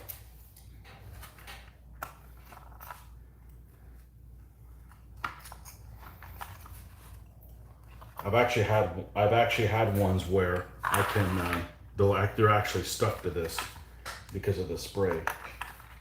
So I just got to give them a little wiggle and they come off.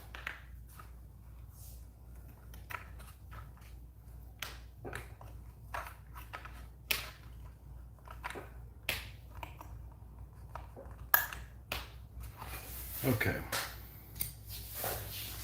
Yeah, I got opted out of not going to the daughter's swim thing because with the new restrictions, we can't even be on the pool deck and watch her. So it's the level of stupidity this has come to. So, anywho, let's what do we have? We have these two things. Let's just move this on. Let's move these guys here. And we'll take a look at it. Now, the cool thing about this is you could make this look like two different figures just by putting the shield on them or not. So you've got some nice variety there that you can create with these Essex figures. So, yeah. Looks like the guy from Nevada, British Columbia scared everybody off. So hopefully you guys are still watching.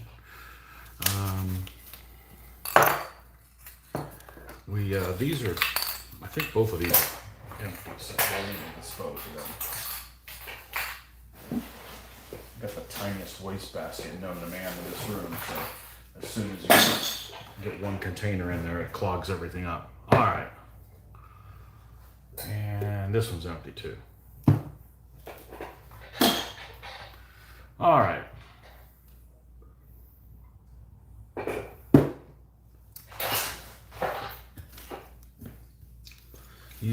These Irish have driven me to drink. Oh man, I could deal with that drinking, but I don't want anybody telling me I can't have a drink. That pisses me off. That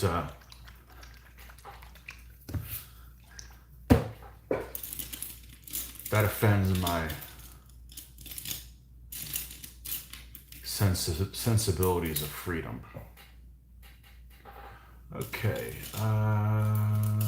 this here. I think this is the one we were using for the clear coat. They're all starting to look the same. I want to make sure I got a brush that doesn't have any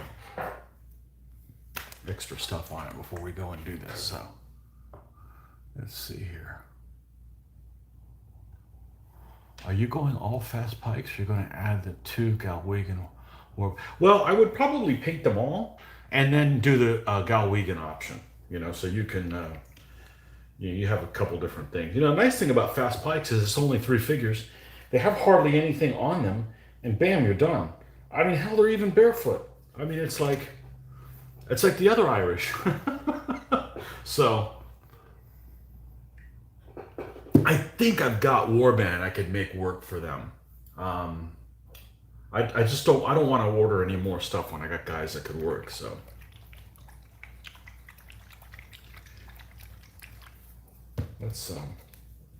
let's take a look at this, and you can see that there's a little bit of a sheen on them. Now, I'll be honest with you, there's something I discovered that I did not know. Things that have dull coat dull over time. So I mean, if I'll put this dull coat on them and it'll look like it's still shiny. You come back tomorrow and it won't be shiny at all. It's weird like that. So weirdness. So let's take this guy first. These are the first guys we painted. These old Mike's Models guys. And we're just going to paint over them. You can't go over it. You can't go over the part you just did, or you'll end up lifting up the paint because this gets tacky really quick. All right, we're gonna set him off to the side. You just gotta believe me, they're off screen, but they're still there.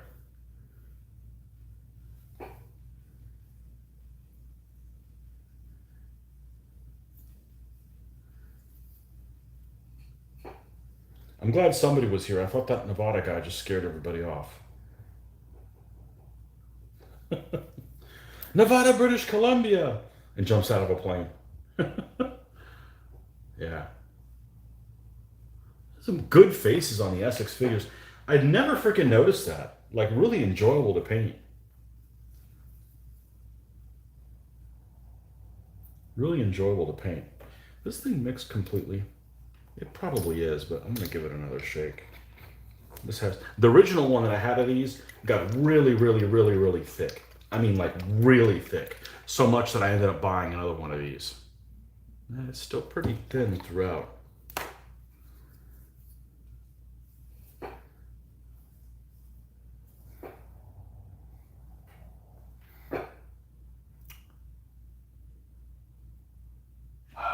I've been watching. Hey Skylab, I've been watching your latest game series as I have time. Are you like me? Whenever you paint a new army, they lose their first game. That seems to be the unless it's Turks. Turks then lose their first 5 games or 6 games. Yeah, it seems to be. But you know what? I'd rather them look good and never win a game. It's more important to me that they look good. You know. People say, somebody asked me, am I more of a gamer or a painter? I guess I'm a little bit more of a painter. Yeah. I know that if you watch the last game series that we just did, Scott was having trouble remembering some really basic stuff. And I figured he plays a lot of games. And he's a rules guy. So he's usually the guy that'll sit down and read rules for other game systems. And he games with us once a week. But he's pretty much gaming just every day of the week with a different group. So he's always got rules in his head. So it wasn't that he was a dumbass or didn't remember how to play. It was just that he's got a lot of rules in his head. I pretty much just play this. You know, rules are a way to use the stuff that you play with, and you know. At least they are for me. I'm interested in being creative and, you know, that kind of stuff. But I love these old figures that nobody gives a rat's ass about anymore. You know, they get poo-pooed because, oh, they look like crap. Well, they paint up really good, you know, and they have lots of detail to them. And yeah, they're quirky, but almost all figures are quirky to some degree or another. So you'll probably end up getting me these guys 2 coats. So yeah, see, they still have some kind of a sheen to them. I don't know if you could see that on the camera. As soon as you give them this, the brush strokes that you did just really pop.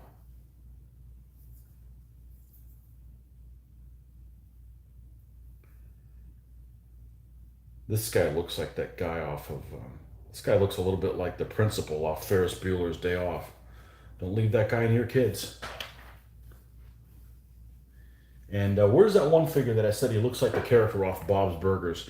He does, the main, I don't watch that show, but this casting looks just, I looked him up, and yeah, he looks like the main guy whose name is Bob Belcher. He's got some weird, strange neck on him. I looked him up. I'm like, I asked my daughter. I said, "What's that guy on Bob's Burgers?" And she doesn't watch it either, so we had to look him up what it was. I don't watch adult animation, mostly because it's not worth looking at. I mean, the writing may be funny, but it just never catches me any interest from me because it's just really boring looking.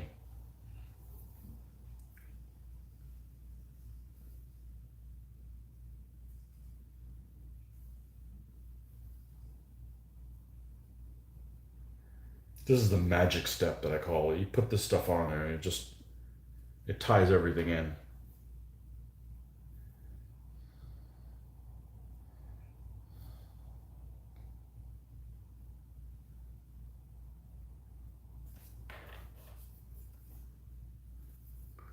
This is the one with a pretty shield. Oh yeah. This guy's got a side haircut like that girl in what's the name of that show that oh man, I'm getting really bad about that stuff. Like remembering something but not remembering it. It's getting worse. Future Man. The girl in Future Man, Eliza Coupe in Future Man. Got a head shaved on one side and not on the other. That's what looks like him.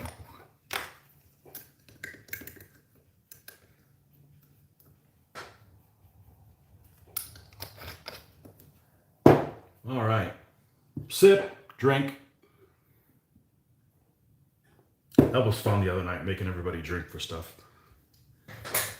I was over 4 hours. I was totally sober when it was time to leave. I don't think I even had a buzz at any point, but it was fun. It was the principle of it.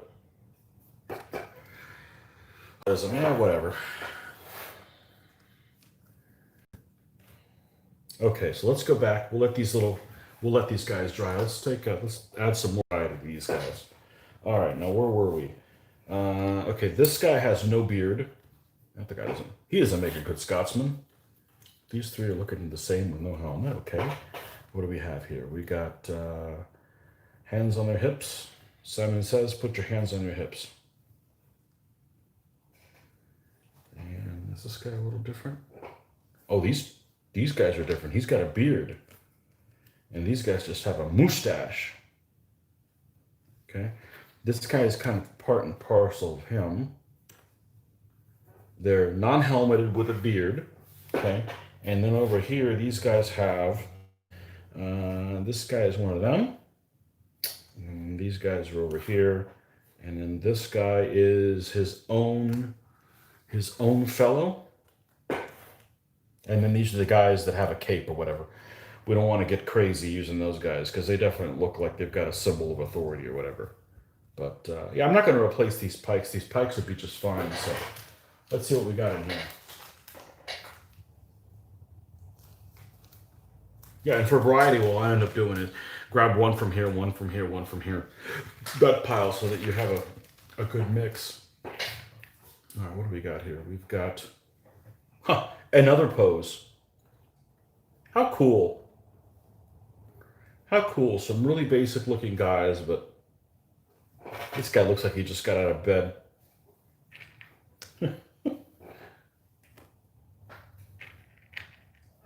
Let's see. Oh, Caped Crusader. It's the Caped Crusader pile.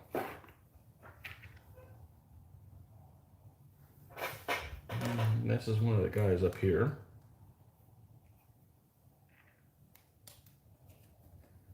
What do you got here? I really enjoy doing what I'm doing right now. I I guess 5 of you guys don't have a life either and enjoy it as well, so that's good. This is I love looking at figures. I'm a figure person. That's why I say I'm more of a painter than I am a gamer. Oh, he's got a bad that fellow's got a bad pike. It's not finished there at the end. All right, what's in here?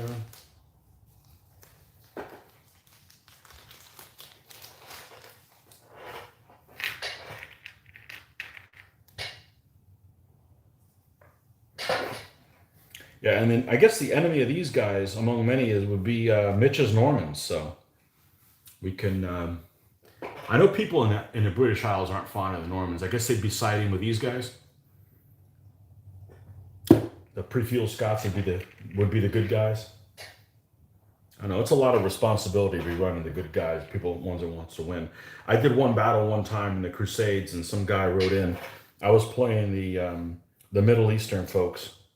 And this guy wrote in and basically wanted to start a jihad because his side didn't win. It's like, I was trying to get your side to win, but you know, it is just a game, folks. You know, it's just a stupid game. So that's why I'm like, okay, well, I guess I'm going to have to not do that way. I know it definitely affects people wanting to comment on things, but we don't need to start any jihads on my channel. That's not the purpose of it.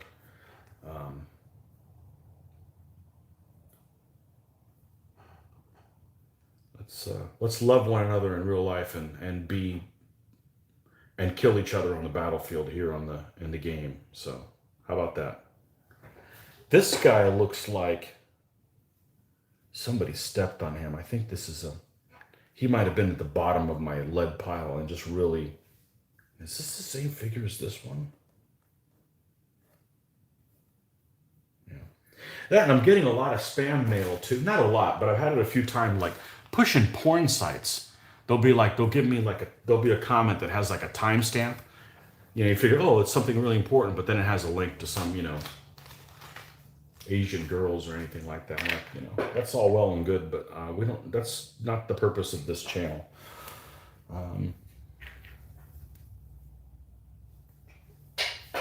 So I wish we could not have those things on the channel as far as it being blocked, but it's kind of inevitable when people don't know how to behave. So.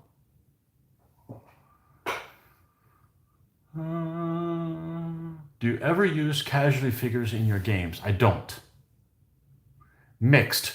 Macbeth did use Norman mercenaries. As a Scot, I would always back the underdog. As a Scot, I would always back the underdog. Okay. Always?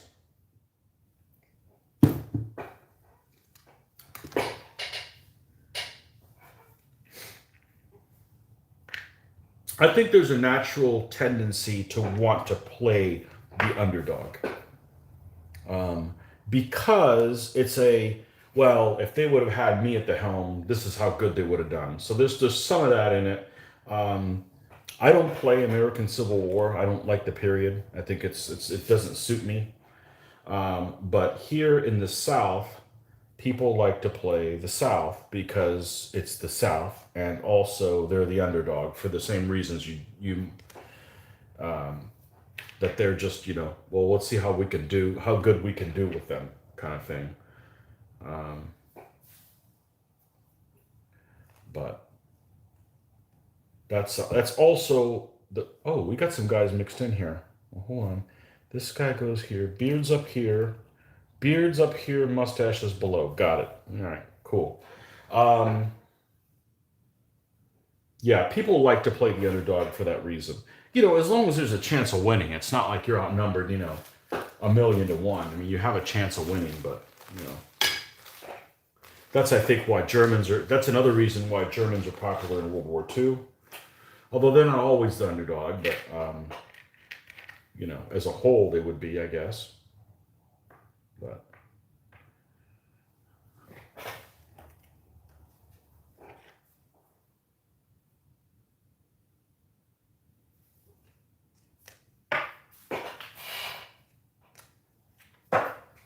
As a Scot.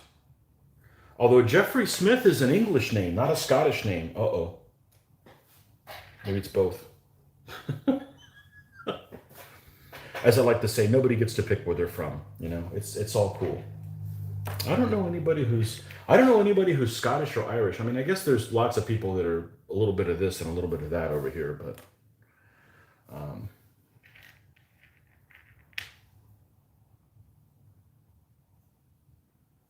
if I build a Scottish army, I'm not going to drink scotch, though. I don't care for scotch. I could drink it if I had to, but, you know, I don't have to.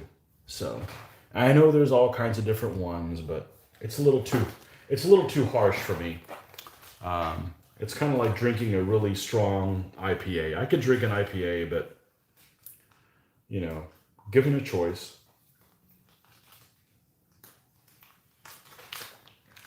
Just like I prefer gin to vodka, you know. Now, one of our favorite things to drink, it's turned into a drinking discussion. Oh, well. One of our favorite things to drink is the stuff that I'm going to say discovered because we discovered it. We didn't know about it. And is this the same pose as this guy? Yeah. In one of our trips to Historicon, they have this stuff called ginger beer that's called Crabbies, and it comes from Scotland. And that stuff it's very expensive. And you don't feel it, so I would call it underpowered. But it is wonderful tasting. And of course, you know, Hendrick's gin as well. I loved it, Hendrick's gin. So, lots of people in the States don't like gin. Seems like it. I like it. But Crabbies, yeah, Mitch loves Crabbies. That's it's very gingery and it has a good pairing that would go well with, say, like sushi or something like that. It's very Asian. It would go well with Asian food. So,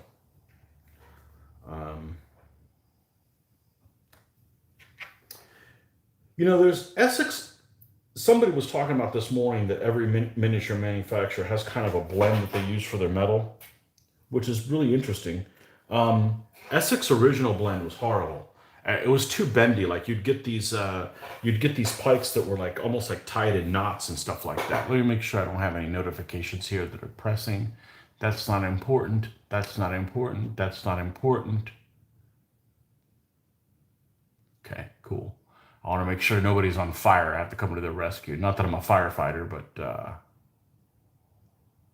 Crabbies is sometimes used as a mixer for whiskey.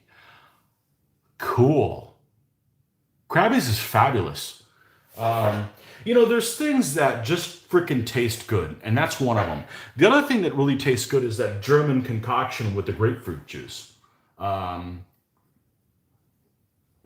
What's that stuff called? Schofferhofer. That stuff's amazing. I mean,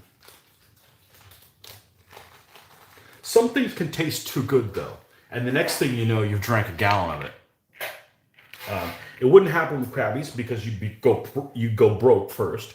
It's very expensive. Four of them cost, bottles like this cost $10 here in the States. So that's really expensive.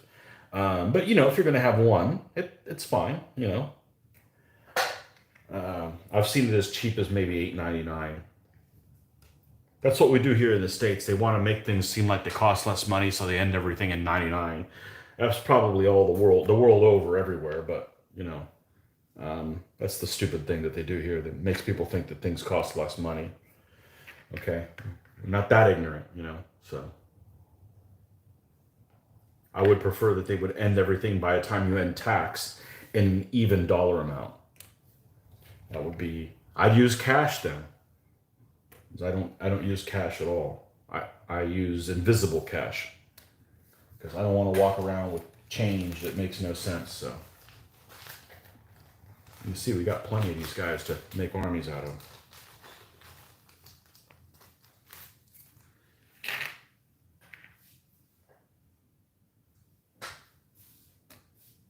Is that the same pose? Yeah. I think these are all the poses that there's going to be now at this point.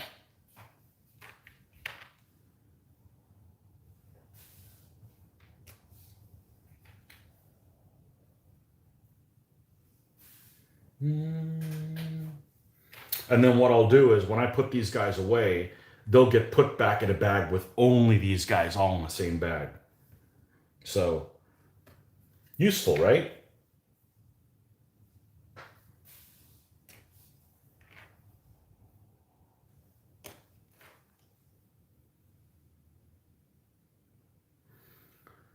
It's a shame they can't have a three-pike general, because this would look like the man himself. He would definitely look like the main guy.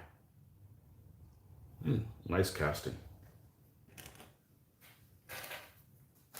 So you guys in the British Isles should be happy. I painted an entire Irish army, and nobody's got plaid on them.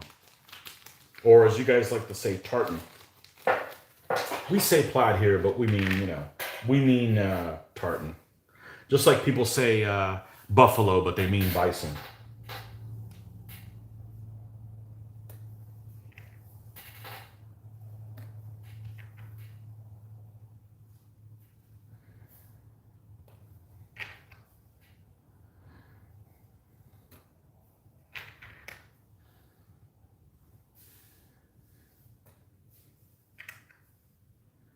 As soon as I tell somebody, I say, hey, I could build a Scots army, all of a sudden they get excited and they go, well, don't paint them like they do in Braveheart. Oh, Braveheart's horrible. I saw Braveheart before I was into Ancients, and it was horrible then. It was a disservice. A complete disservice. People that make movies really should have a obligation to make historically accurate as much as they can, because people could learn from it. You're learning things without even knowing, instead of polluting people with false ideas. So yeah, that was ludicrous.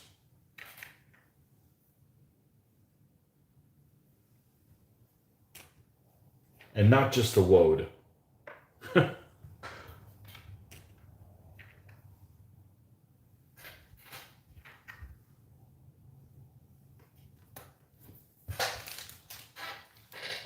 Man, we got a lot of these guys. Krabby is a mix for whiskey. Yeah, the thing about mixers is, mixers is usually what will give me a headache. If I just had the alcohol straight, right? Because neat is no ice. I don't drink anything neat. I live in Florida. It's too hot here. We need to put ice in things. I don't drink anything neat, but straight with ice over it, yeah.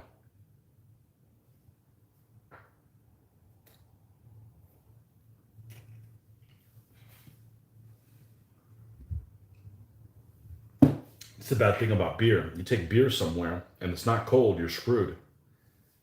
If you bring an alcoholic beverage that you pour over ice and it's not cold, you pour it over ice.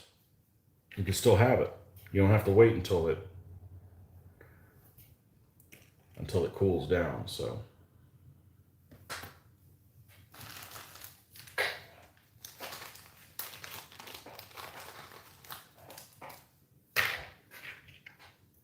but yeah, we should have a game video on Monday, which, like I said earlier this morning, I said it takes until Wednesday morning for it to come up. Mainly because I get back Monday so late that I can't do anything with it. And then I spend all of Tuesday editing it, what have you.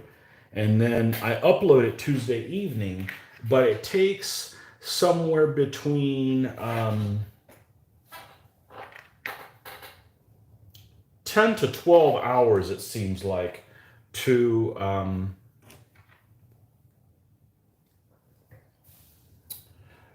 fully upload in 1080 resolution. Like it'll upload and it'll upload at like 240. Well, nobody wants to watch it in 240. You can't see jack. Okay, so you've got to wait like 10 to 12 hours for it to upload in 1080, and that's basically like overnight. So I wake up like on Wednesday morning, and then at that point I'm in a rush to put it. you know, put the scorecard and everything on there, because I take like a screenshot usually and use that kind of as the background for it.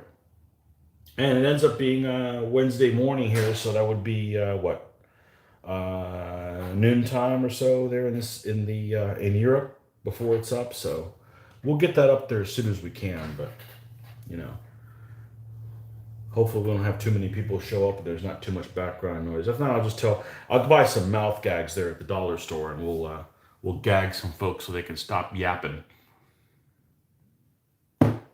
It's okay some yapping, but when there's 4 people talking and 2 people playing, it's a bad combination, trust me.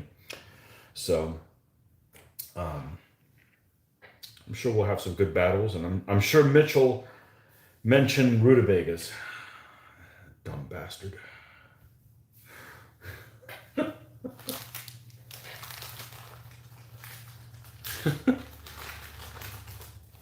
Him and his rutabagas.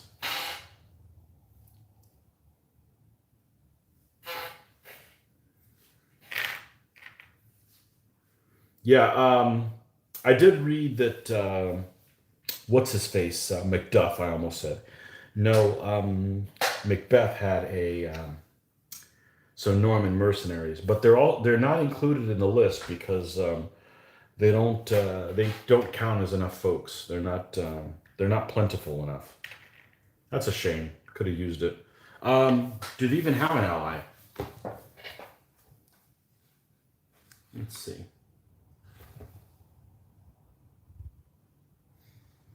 Yeah, they have Vikings and Strathclyde.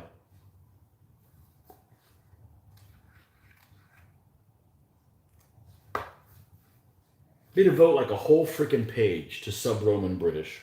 I think it's ridiculous. Arthur, the make-believe dude. Oh, I'm just pissed off everybody in the British Isles. Oh well. It's a make-believe dude. If he was real, then tell me who he is. He's just an idea. Oh well. Strathclyde, that's a pretty cool army.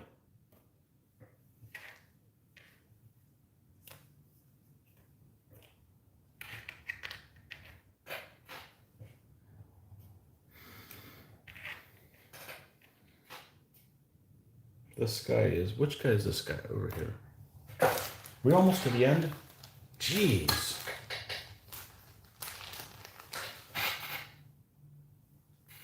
We're gonna be giving away these figures, these extras here. Well, we're gonna give them away as prizes, but the convention stopped. I got a wagon. We've been going to all these conventions, and I've been having to cart things in and out of the car. And I figured it's time to get a wagon to carry all our stuff in. As soon as I get the wagon, I got it in January. No more conventions. Happy COVID. Like son of a bitch.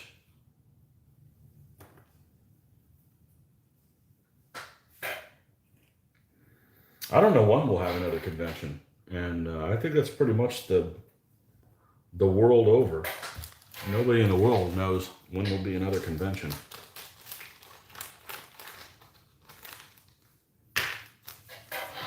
It's okay. The less conventions there are, the more videos there'll be. So everybody wins.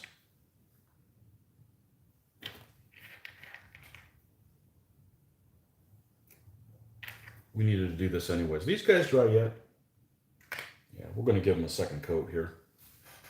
I think we're going to give them a second coat. Yeah, still probably drying a little bit.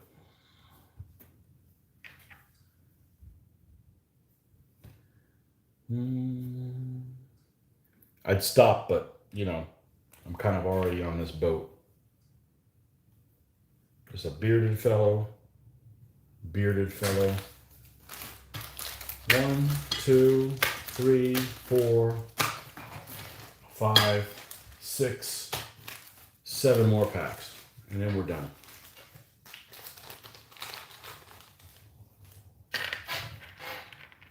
So yeah, Mitch has Normans to fight these guys, so, you know. I think they would match up well against each other. Bearded folks. Well, we gotta make some space between them here.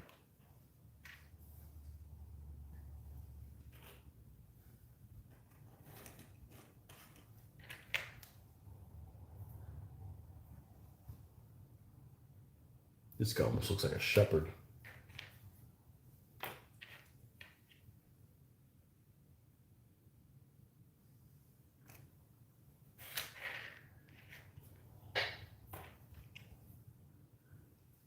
Beard.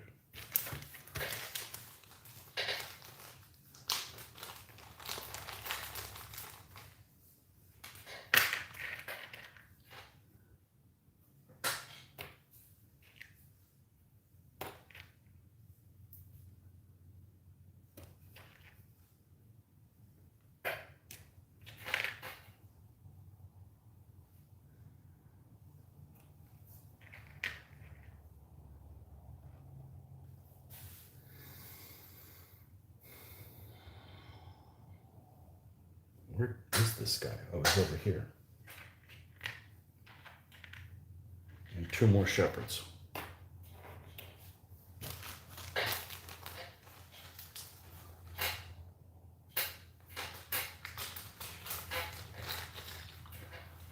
Oh, what's this?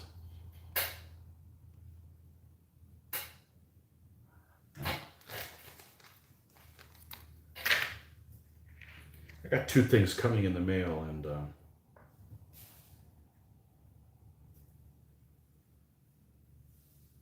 we'll see when they arrive. This guy goes over here. This guy goes over here.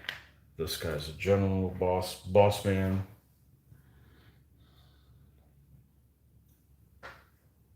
This guy's here. This guy is mustache. Mustache the lower level. Mustache lower level. This guy's there. And mustache lower level.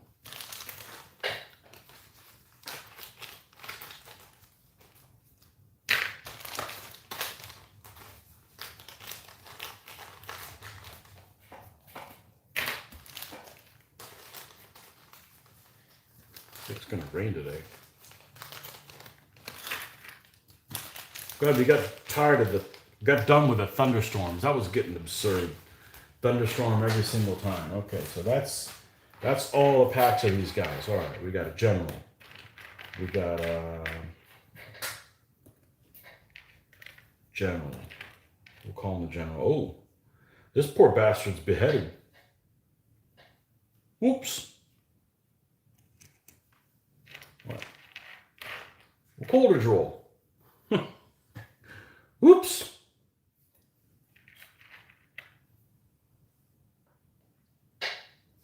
So one thing I gotta look, I mentioned it earlier this morning, my next army is almost certainly gonna have, if it's the army that I think it is, it's gonna have a head swap.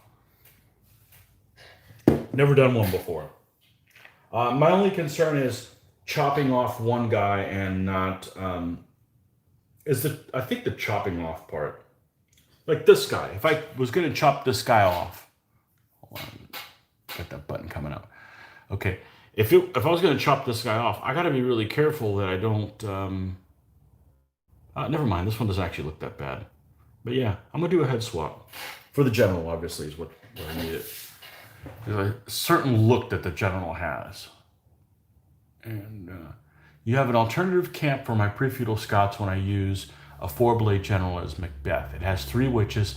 Picked it up on the bring and buy flea market at a show last year. Yeah, you can find lots of good stuff at a flea market. I got that dog from that. The dog that's on my Irish light horse general. I don't know who makes that who manufactures that dog, but it was perfect because it's even an Irish wolfhound. I don't know where the hell it came from. It's not splintered light. The splintered light dogs look very different. I don't really like splintered light. That doesn't mean I won't paint your figures. That just means that they just, you need to be more careful picking them out, I think, before I commit to painting them up. But because they're very lanky, very lanky looking. So both of these go here. I don't know where the hell that dog came from. I love the flea markets, or bring and buys. That's what we call them here in the States, flea markets. When I'm buying any fleas, I don't know how the hell that got its name. It's bring and buy seems a lot better. So, but yeah. So this is 1, 2, 3, 4, 5, 6, 7 different poses. And if you mix and match the shields, you literally can get 14 different poses out of them. Now, all the shields are the same. They're little targes. Oh, that's not true. This one has 1, 2, 3, 4, 5, 6, 7, 8 little bolts on it. This one only has 4. Look at that. Excellent. There's some variety there. Cool stuff.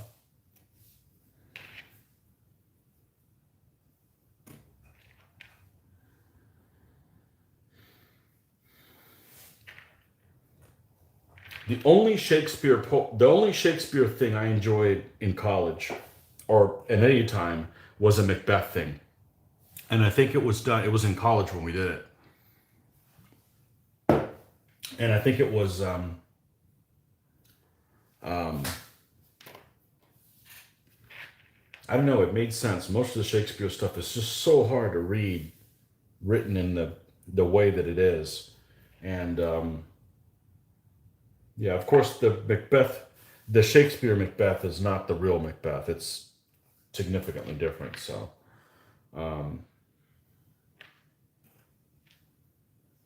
yeah, I got a flag that I'm going to use before I put these guys away for sure. I'll show you the flag I'm going to use for these pre-feudal Scots. I got one I got in mind, and it's pretty. So, this guy's here. This guy here, and this guy here. All right, now we're done. Now, the trick is going to be, can all these lovely bastards fit in one?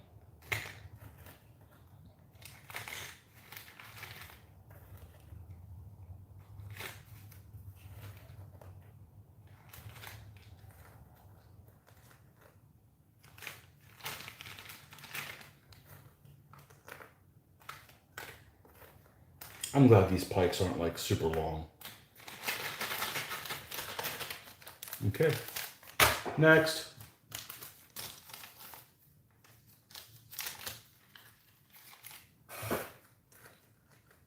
Oh, there's his head. Poor fellow.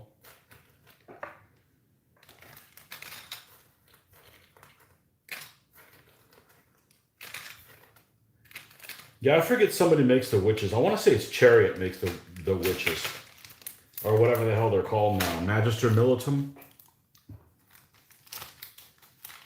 I believe they make the witches with the cauldron. So Macbeth would be the warband general, huh?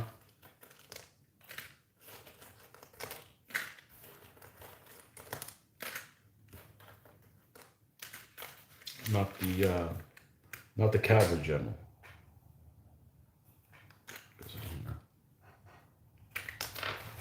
Hello. Gotcha.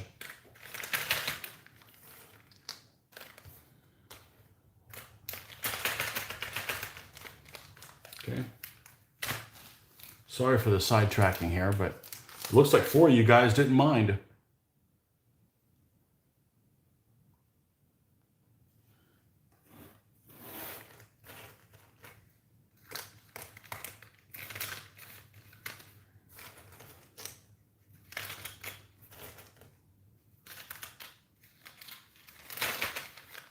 I told my other daughter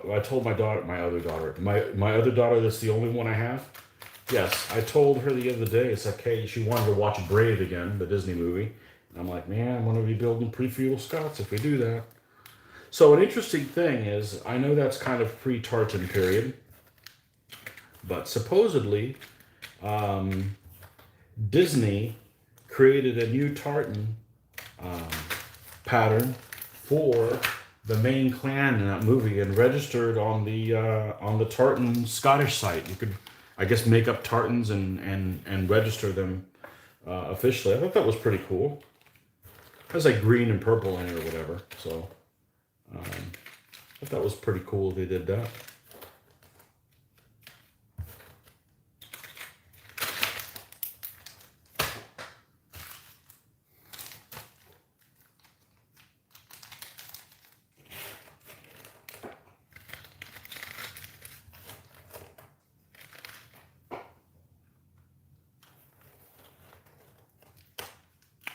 I remember having to learn the Tomorrow and Tomorrow soliloquy off by heart.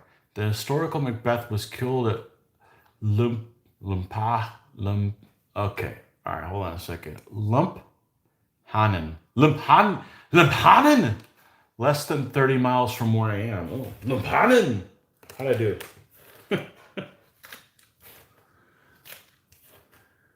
Yeah, I want to pronounce those things right. What's the point in pronouncing things wrong? I don't get it. That man was from Lumphanen.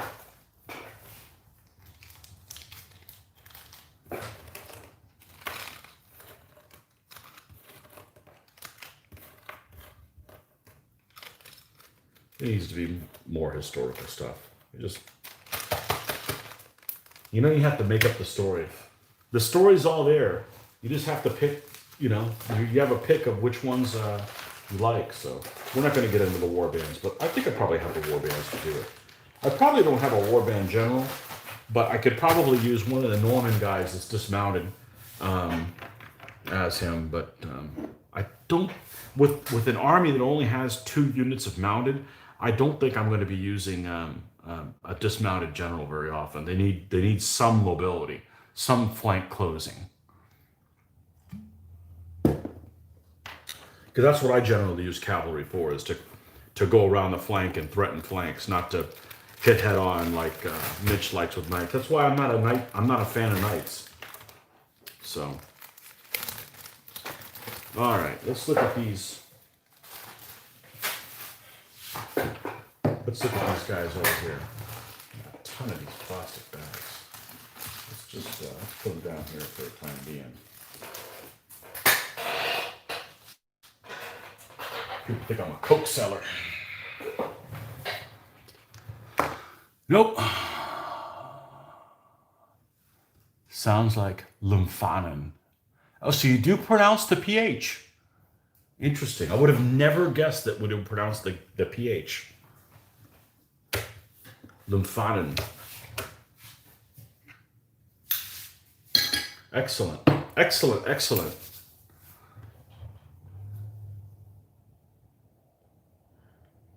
All right, so he looks like there's a little bit of a shine on him. I think it's deceiving. That'll go away in the morning. I'm just going to leave it be because I've added other coats and it still didn't go away. So we can always add those things before we go to the next step. Now, there's going to be 3 guys on the stand, so I should be able to reach the bottom of the stands, but I'm going to go ahead and paint them brown anyways so that I don't have to worry about trying to get all the way up into where the figure is. And have that type of an issue. Okay, and I think I need to check on the clothes and see how they are because I'm kind of I'm on duty for we're doing laundry. So I will be right back in a few, and we will pick up where that left off. Throw some of this stuff away while I'm at it too.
Okay. Now we just got to deal with what I like to call hang-upables.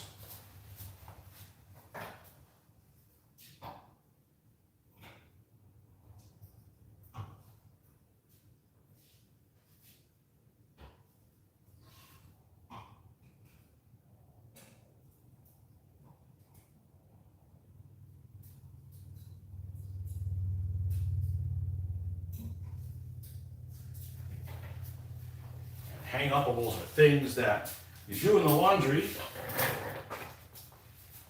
What'd you do on Tony's channel? Oh, we watched him do laundry. No, we won't be doing any watching of that. I'm actually the person who usually does the laundry. I do 0.0% of the cooking. And I don't cook, I assemble things. So, I lived alone 11 years and never cooked anything. I made rice a few times. I just assemble stuff, so. People would come over to my house to game when I lived alone, and I'd have stuff for sandwiches and Diet Pepsi at the time. I don't think I even have beer, because I'm not going to drink by myself, so. Yeah, I'm usually the laundry person. I don't mind. Not a big deal. It's a group effort, so. But yeah, next stage is we're going to get the epoxy out. We're going to epoxy these little guys on stand. Well, we're going to pop them on. Oh, I'm sorry, I'm getting ahead of myself. I'm going to get the brown paint, the brown base color that I use for the basing, and we're going to paint around the base of the stand. That takes no time at all, but it is a hell of a lot easier than waiting until you have the guys glued on the stand to try to do that. So,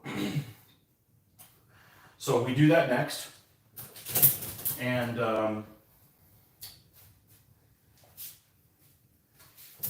after that's done, we could just we'll figure out who's going on what stand with who, which is another one of my favorite things to do. I do enjoy doing that. I don't put any thought in advance on how that's going to happen.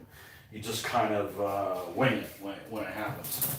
And then we'll epoxy them on the stands. That should take hardly any time at all to dry. And then we'll put the goop on. Now it is about 1, so with any luck we'll be able to have it dry late this evening and be able to paint the basing. If not, we'll paint the basing on a paint session tomorrow morning. I'm sure I'll be up at 5 a.m. tomorrow, and that's what we'll do tomorrow morning. Right, there's the outline for what's coming up, so apt to change at any moment. Apt to change at any moment, so. Well, that was fun figuring out whether or not I had Anglo-Normans to do. I enjoy doing stuff like that. And, you know, it's kind of a starting point for, you know, when I build them, but. I would end up making their shields not, you know, all those cool shield patterns that they have for Hastings and stuff. I wouldn't use any of them. You know, I don't want to fill them full of dragons and stuff, because, you know, by that time they're more established, and, you know, I may do them at a later point, but they're just too good. They're just too darn good of an army. And I'm kind of trying to do armies that are different than ones I already have. So, I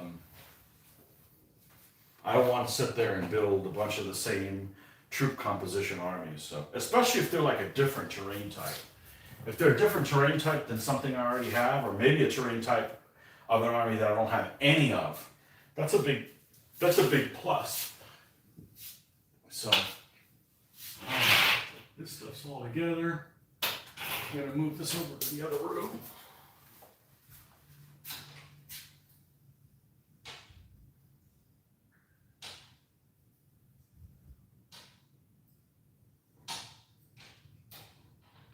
So, personally, I'm kind of tired of building armies that are arable. They're always going to have the same darn terrains that they always have. I'm kind of tired of arable armies. So, Doesn't mean I'm not going to build anymore, but the fact that they're arable is unmotivating instead of motivating. If that makes any sense. Because I've already got plenty of them that already are. So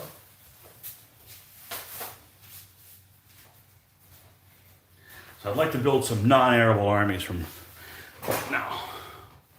All right, let's see what I missed out. Nothing. Okay. You guys are just plugging away, working on your hobby. Hey, that works. That's what I'm doing too. I'm just talking.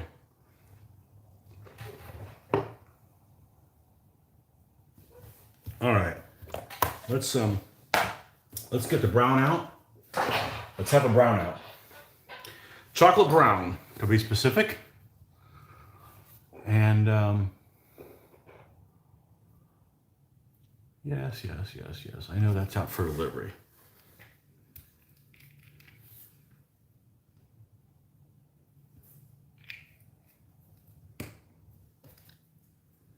Let's try. This is the one that we use for that, specifically for that. This one should work just fine. Let's put this away. All that stuff I pulled out, it's put away now. We don't need that chaos behind me. And all we're going to do is we're going to paint around the feet here. Don't have to paint the edge of the stand because it's going to be hidden in goop. Goop is what I like to call the Liquitex. Okay, Skylab. Yes, I just completed temporary basing for 15 millimeter World War II Fallschirmjäger battalion for rapid fire.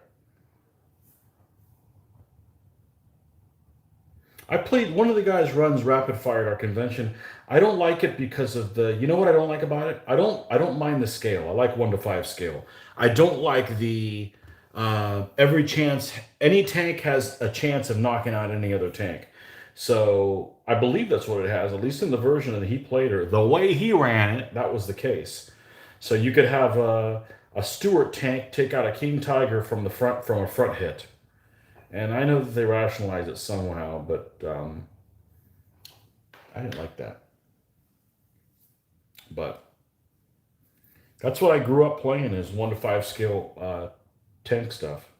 In my case, it was Command Decision because that's what was around in the late 80s. Rapid fire wasn't around back then, but yeah, that platoon scale, I like it. Fallschirmjägers.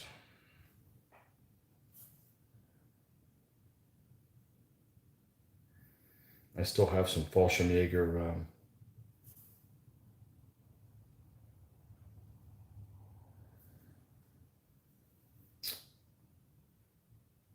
What do I have? Fallschirmjäger. Oh, the Airfix figures that are MPC figures here in the States. I still have some of those. 1/72 scale. Somewhere. I don't know why, but I mean, I didn't buy them recently. You probably got bought in 1984.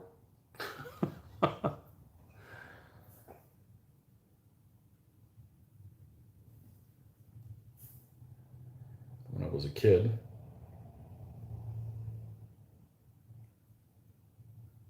Good old MPC.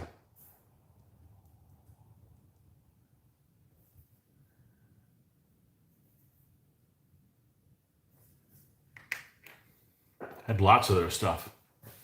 Their fixed stuff didn't come into the States, at least to the part of the States when where I was lived in.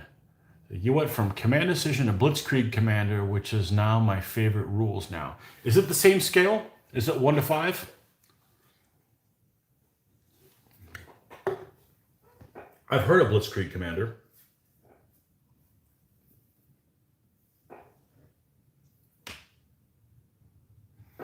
You have some rapid fire and 15 millimeters, while my Blitzkrieg Commander is micro armor. Okay. I'm trying to decide whether to convert my rapid fire armies to 15 millimeter Blitzkrieg Commander. So I have a set of rules that I got towards the end of my Micro Armor days. I never played them. I did look at them, and I'm going to make an attempt to find them.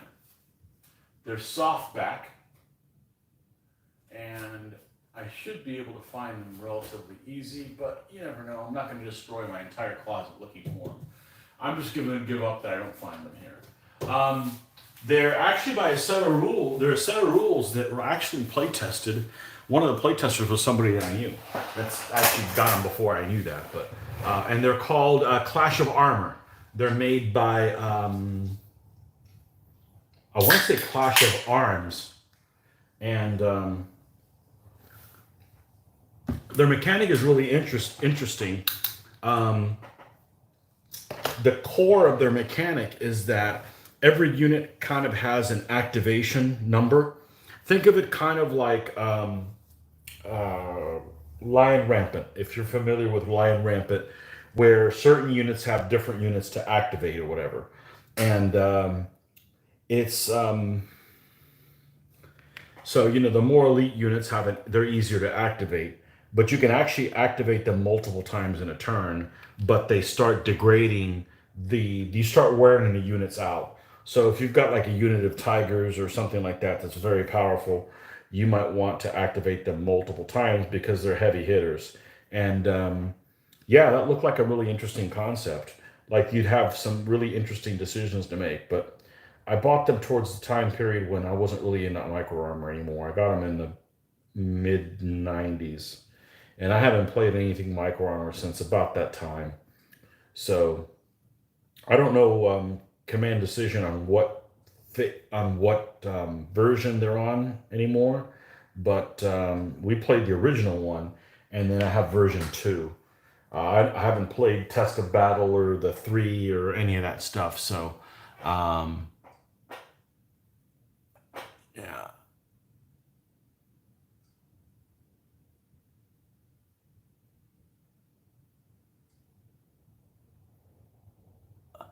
Oh, there's Little D. How you doing, man? St. Louis. Blitzkrieg Commander is Skylab beat me to it. Okay. You have many Blitzkrieg Commander videos on my channel. I noticed that. I haven't seen any of them because I'm busy doing this stuff. So I'm like watching people's stuff less and less because normally I would watch your guys' stuff when I was painting, but now I'm making videos. So that's kind of the problem. So you started up Blitzkrieg Commander 6mm, now have again. Okay. Mainly going 15mm, use them both in terrain for both bolt action. COC. What's COC?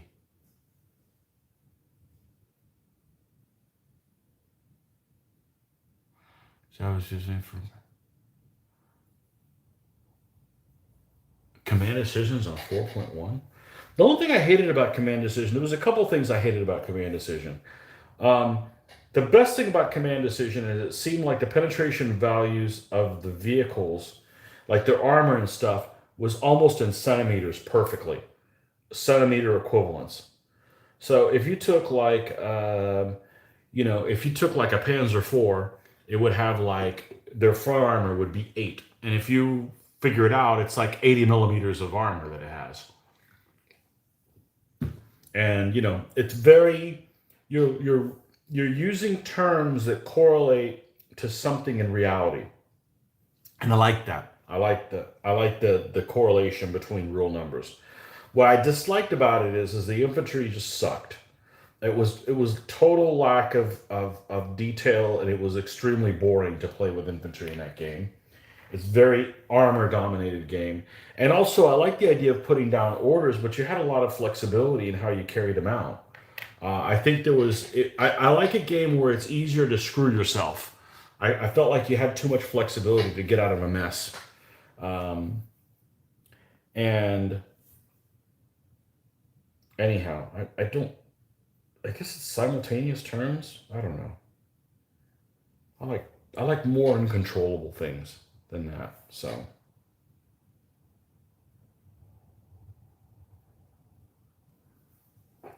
Blitzkrieg Commander, yeah. Command Decision 4.1. Yeah, I've got the first one. I've got the first one. I've got combined arms. I've got the second version of Command Decision. I've got the is it called Barbarossa de Berlin? Or it's Barbarossa 25, I think is what it was called. The little campaign for the Russian front, which is, of course, what I always liked. Still do. The Battle of the Bastards. I like the Eastern Front stuff. And, yeah.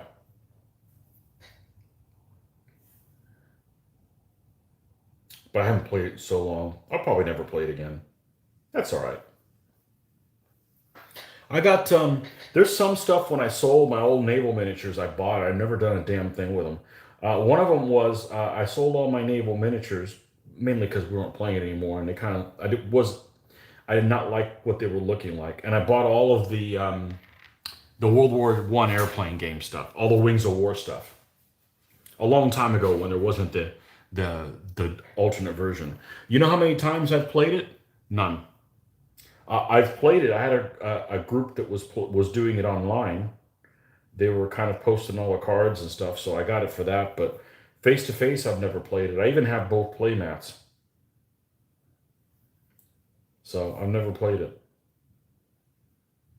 I pulled all the stuff out from each box. I guess there was like 4 or 5 boxes of this stuff. Anyhow. Nothing wrong with it as a game. I just, if we're playing that, we're not playing DBA, so I'd rather play something that's going to make me paint more things than something that's comes already all done together. So for a while, played Over the Top, which is the World War I version. Chain of Command, okay. All right, that's right.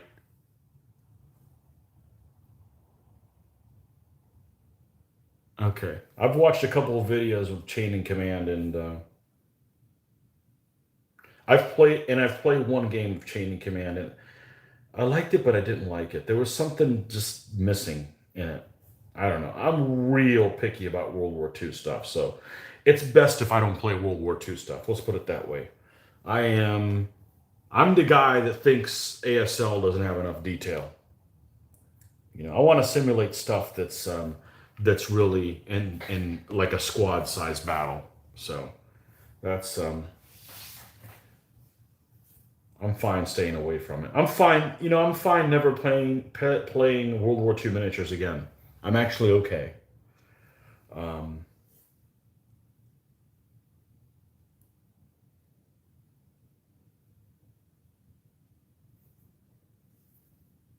I'll be just fine if I never do. Okay, so we got these guys all painted. Now, we don't have to wait for this stuff to dry, because this is just on the tops, and this is just really so I don't have trouble getting in here. It's the man with one brown shoe. This is the guy, what did I call this guy? Sam Elliott. He's got a Sam Elliott type mustache on him. All right, let's get Mr. Epoxy out. When you use epoxy, you never have to worry about it popping off ever again.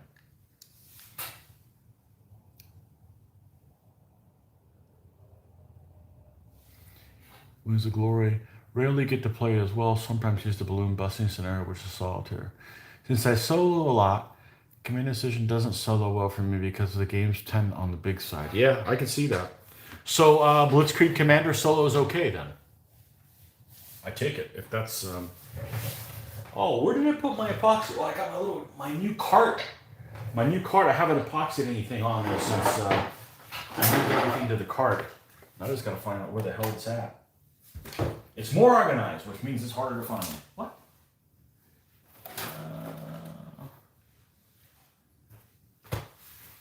Jeez, where'd it go? Oh, they fell over. Oh, that's bad. That could be really bad. These guys have to stay upright because they have shitty lids.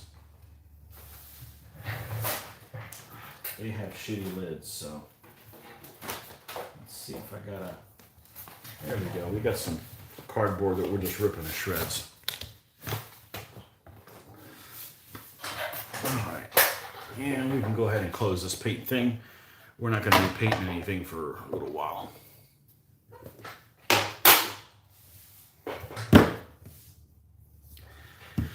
I've epoxied so much stuff and maybe used, what's it, 20% maybe of this?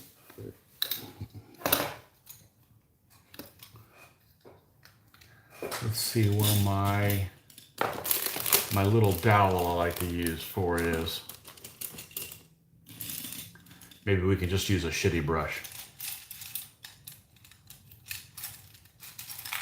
Yeah, we'll use this shitty brush.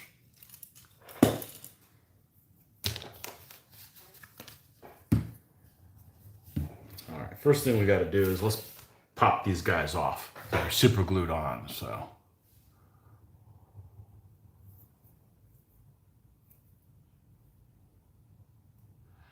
The command rules, you can't do whatever, you can't always do what you want. That's the other thing I didn't like about command decision. You can do whatever you want. I like not being able to do whatever I want. That's I like my opponent to have the same problem too. It's not like I'm a sadist and I don't want it to only apply to me. Well, we got a gap there, so. Whee! He fly. Where's the container I used to put these recyclables? Here we go. Here's my container for stands. We got pennies here, and we got the rounds that we use for the cavalry.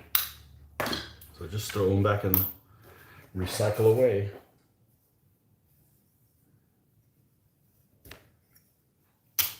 Somebody got smart with me and says, you can't use pennies for that. That's illegal doing that. It's illegal to modify currency and then try to use the currency as currency. I bought these fuckers. I can do whatever the hell I want with them. These will never go in circulation again. And I don't need to commit any more to this. I've got plenty going on, so.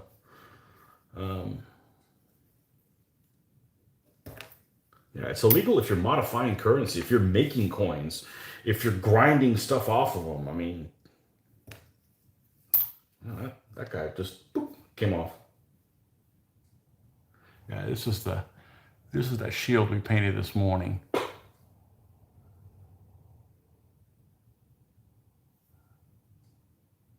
Yeah, it turned out okay. I'm happy with it.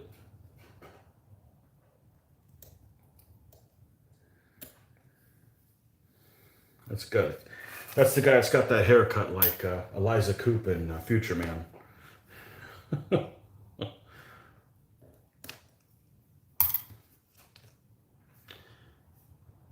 shouldn't promote shows. I hardly watch any of them at all. Pretty much only at lunchtime do I watch television or anything that even resembles that.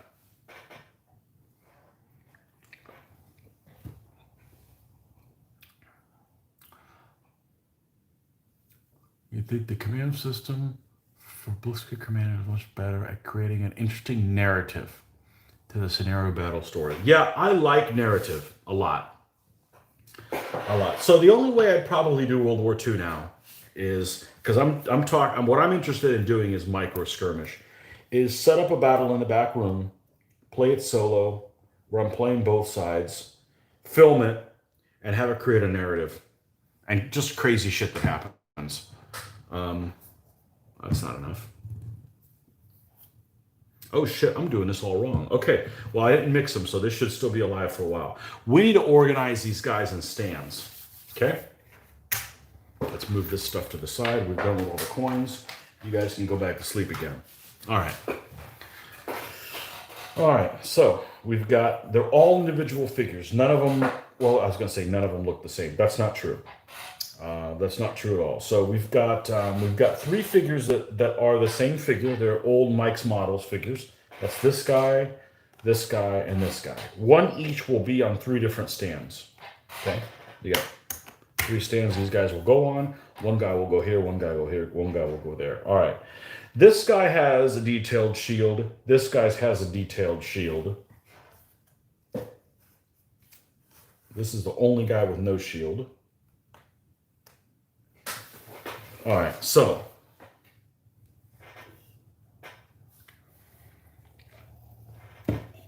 these guys are the smallest figures.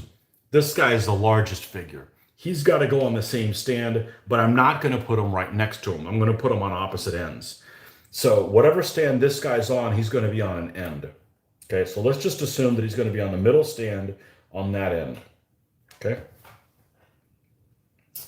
Then, okay, but he has a detailed shield, so let's put him with the non-detailed shield guy. All right, what else we got? Let's put him over here.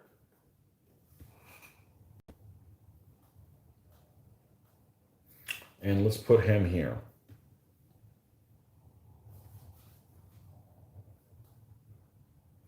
Now, this guy has a light gray type of shirt. Let's see, what happens if I do this? Let's flip these two. Oh, wait. No, he has a design. We want him here by design, literally.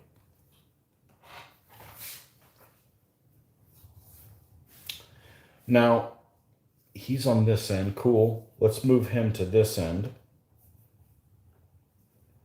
We'll keep him in the middle so that he's not projecting off the stand and getting in everybody's way.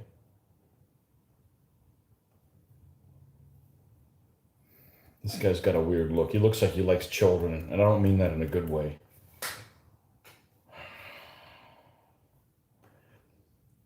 This guy has a light colored shield, and this one's also light. So let's move this dark colored shield guy there, this light colored shield guy here. These two have almost the exact same shirt, so we'll move him over here and this guy here. This is the kind of crap I do. I actually enjoy doing this. This looks good, except this guy has a barren shield.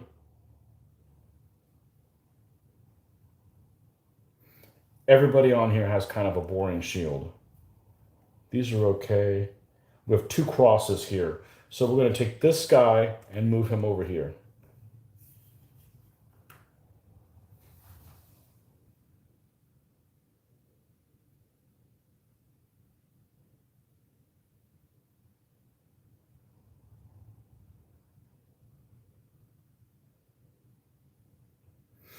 This guy has a whole lot of shirt, and he's right next to this guy that has a whole lot of shirt. So let's take this guy and move him here with this guy.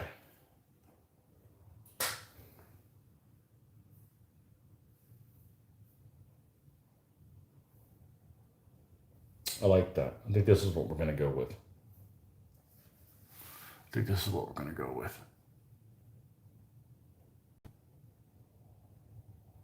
Okay, this is a crap that I do with every damn army. All right, now we can proceed to. Now I've got to remember which one of these two I put in there. I think it was that one. Well, we'll know if it doesn't set. Yeah, I'm sure it was that one.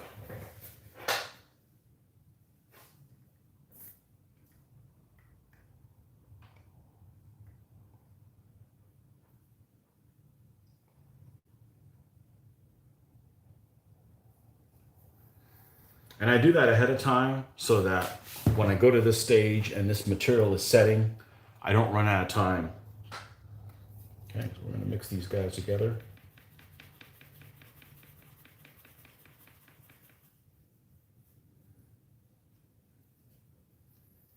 Yeah, so normally you'd put this big guy in the middle. I'm not going to put him in the middle. I'm going to put him off to one side. So both of these guys take up a lot of space. Let's put him guarding the flank like this.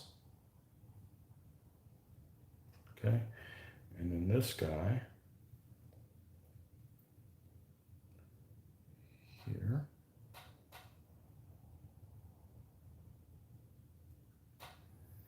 And then this guy over here.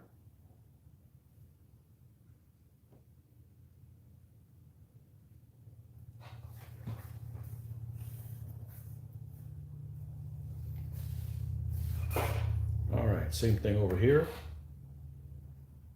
Let's put the one in the middle. Let's put the big guy.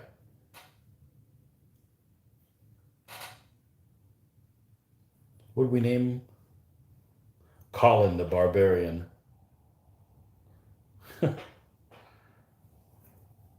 It's a museum figure. He's huge.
Make sure this guy doesn't fall over.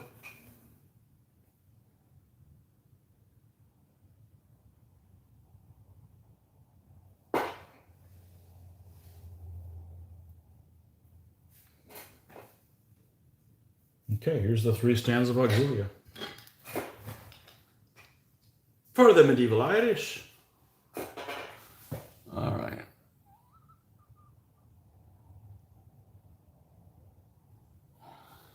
All right. I'll put these guys away.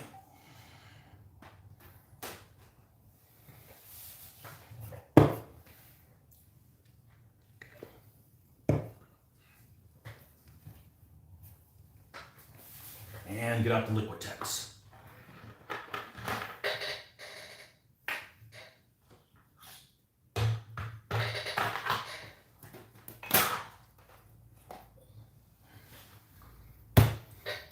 Liquitex resin sand.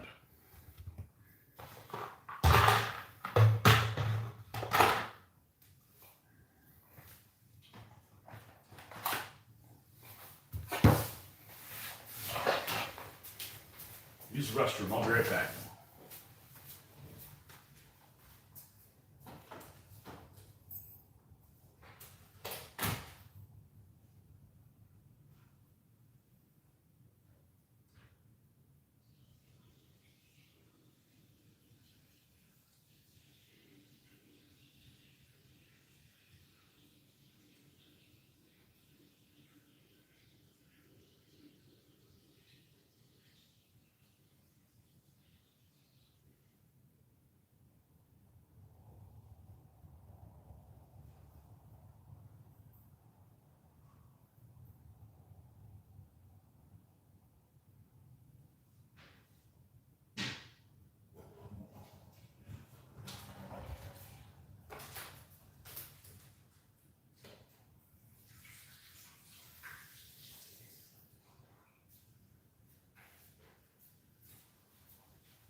So I said I was going to show you what the flags look like for the Scots. I got sidetracked. I'll go ahead and do that now. I think I know where all my flags are. Here they are. Little Big Man Studios.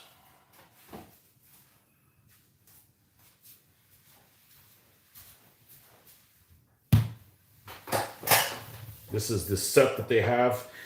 15 millimeter Dark Age banners suitable for Vikings, Saxons, Scots, Irish, Welsh, etc. So we're going to do, for the Scots, we're going to do this flag here, for the pre-feudal Scots. The Welsh, when we do the Welsh, it's going to be one of these two, more than likely. This definitely looks like pre-Christian type thing, which there's nothing wrong with. It's a beautiful banner. This has got some Viking inscriptions, so this is definitely has Viking looking. It's got runic stuff on there. You know, that's my story. I'm sticking to it. So, yeah, be this one right here. Pretty banner. Yeah. So anyhow, Little Big Man Studios. Good stuff. But they don't make everything. So sometimes you got to make your own banners. So I'm looking forward to that. I'm going to do that on the next army. Okay.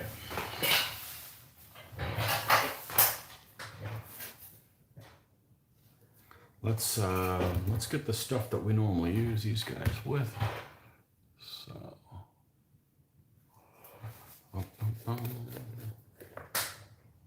3.5 hours. Awesome. This keeps me doing this. If I wasn't filming it, I'd get sidetracked into something else. I don't want to do anything else. What did I? Oh, I swindled myself. I went and threw my garbage can away and then didn't bring it back. No. I'll throw these two things away and come back.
All right.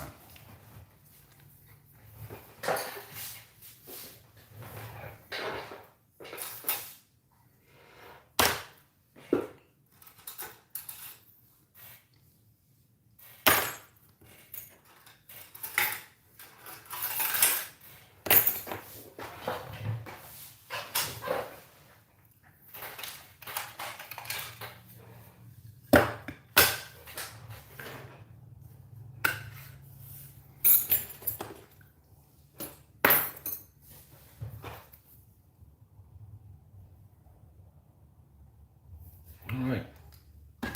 Let's get started.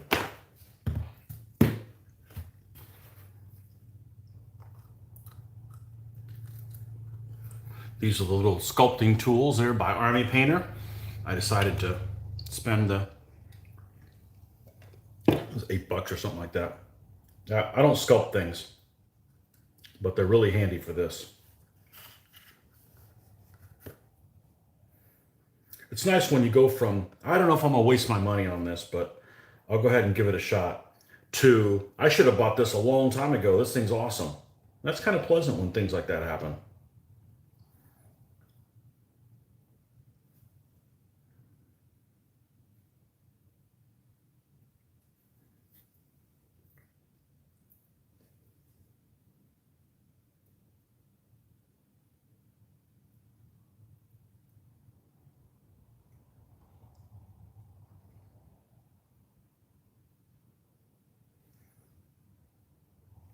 What time is it? Almost 2?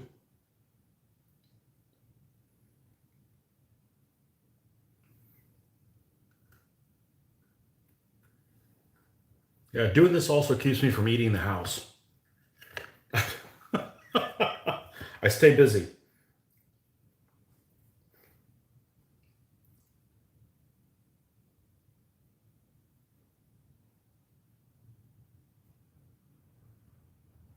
Eating the house as much.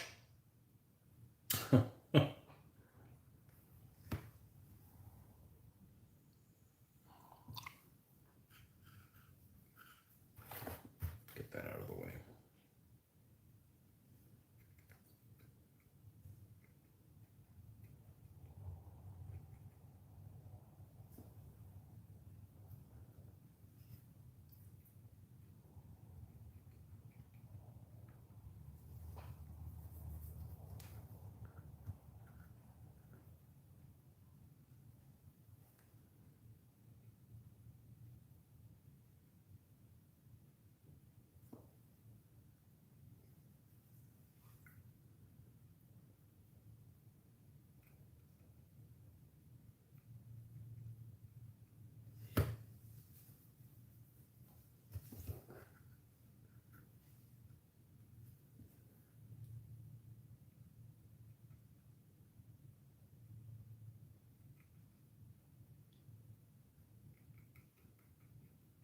Yeah, once this thing is dried and I go to paint this, it's still another 2.5 hour job, probably just painting these 3 stands because I got to do the stuff to them. So worst case scenario, we'll do them in the morning. So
and this stuff is water wash up.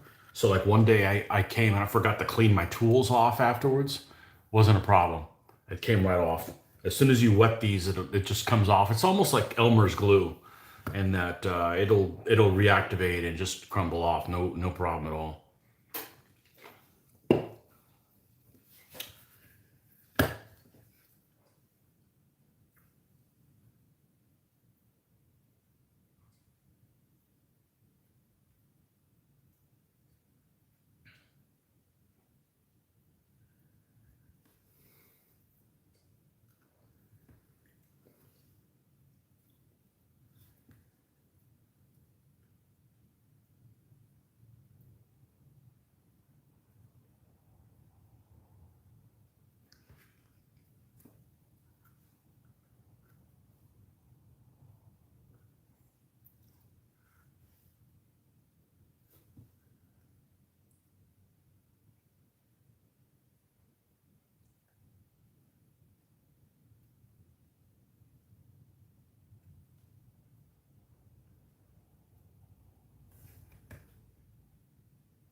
Okay, move him off to the side. Next, we'll do big boy last. Who took Colin big? You.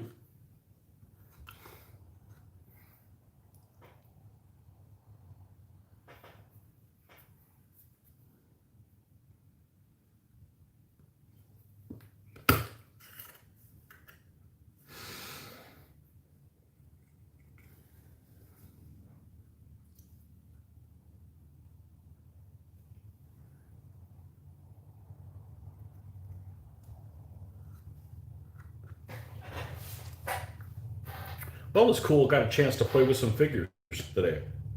I always like doing that. I always like doing that.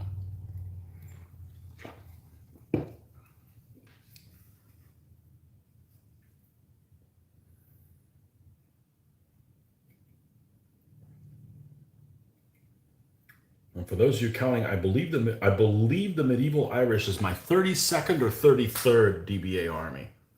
So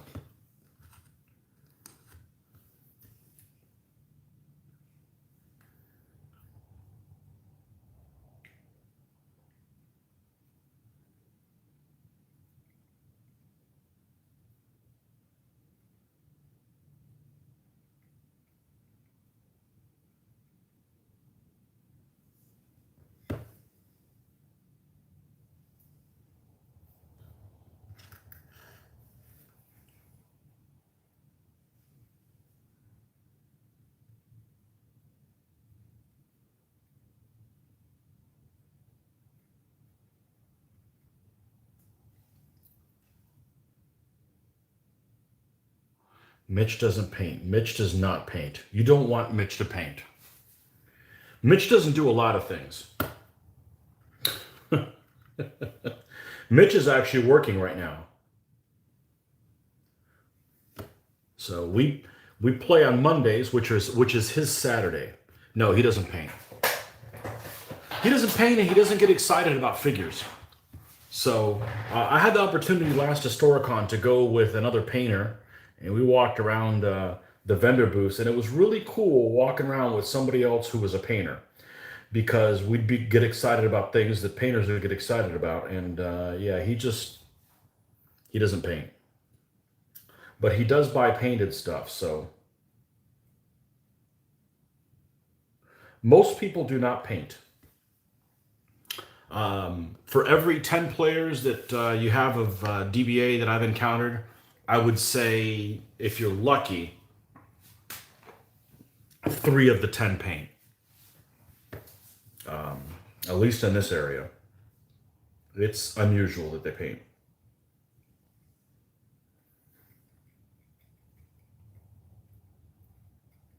So they either borrow armies or they buy painted ones, or, you know, yeah.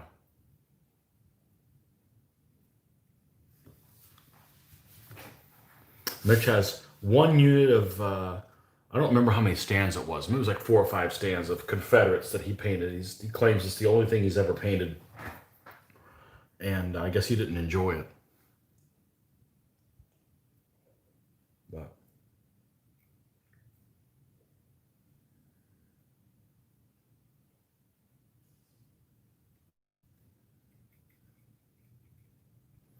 he doesn't paint and he doesn't mow his own lawn. So they're giving him a hard time about the shed that we play in.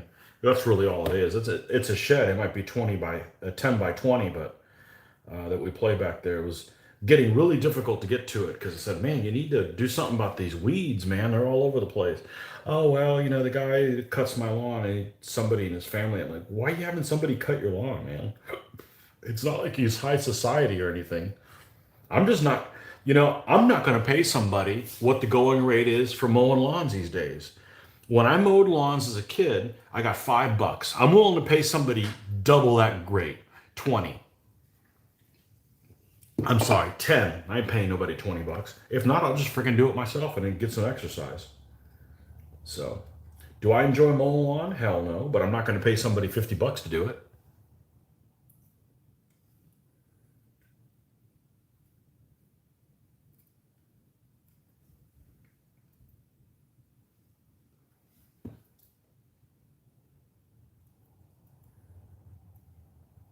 Yeah, so we end up playing on Mondays, which is his Saturday, because it's one of his days off. It's his first of the 2 days off. But no, he does not. He does not paint.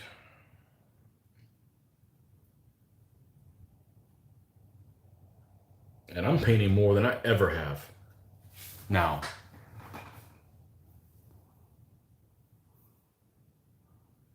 What line of work is Mitch in? He He cuts pieces of meat to pieces. He's a butcher. He's a butcher at a grocery store. So, yeah, I couldn't do that. I'd be a vegetarian. I'd be a vegetarian and wouldn't do that.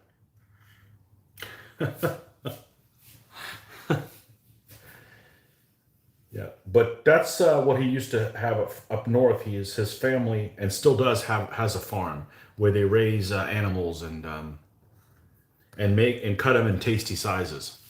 So that's what he used to do up north before I ever met him.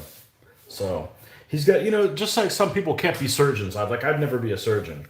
You know, we're not all made for the same thing. Some people can't handle other people throwing up. It doesn't bother me. I don't want them throwing on me. I don't want to smell it, but it doesn't make me throw up. Some people they has that reaction, almost like a yawn. Those people probably shouldn't be in a nurse, So,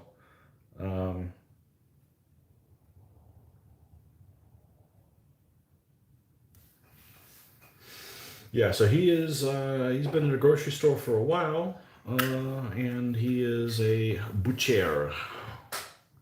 Le butcher. I believe you can get a DBA army from Essex for what some kids charge for moving. The armies are very cheap. I think the most expensive DBA army from Essex may be $60, maybe.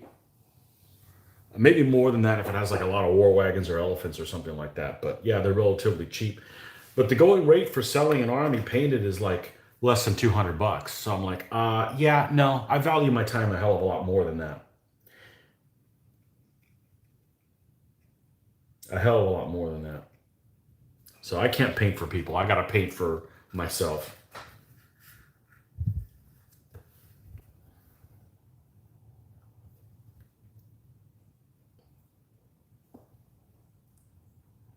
But the whole scenario that I just did with the Anglo-Normans about trying to figure out what figures to use for what, I enjoy the hell out of that. I don't want Essex to give me a pre-made pack that took all that fun out of it for me. That's a huge fun part for me. But that's for me. Some people may want the army already pre-made. I just think it just kind of ruins the experience. So.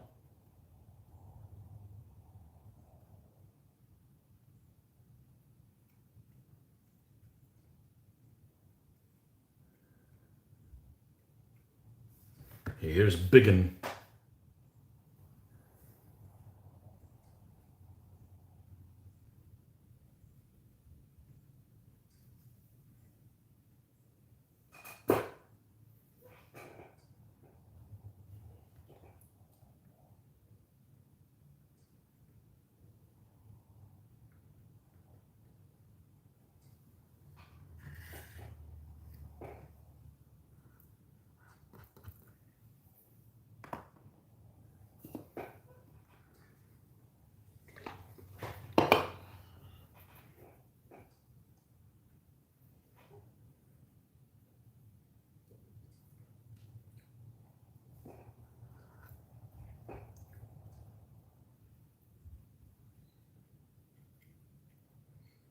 Yeah, I like doing the yard work on Friday because it feels like you gain an extra day on the weekend.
Okay, a little bit more on here, and then we can go put some rocks on, and then we'll let this dry.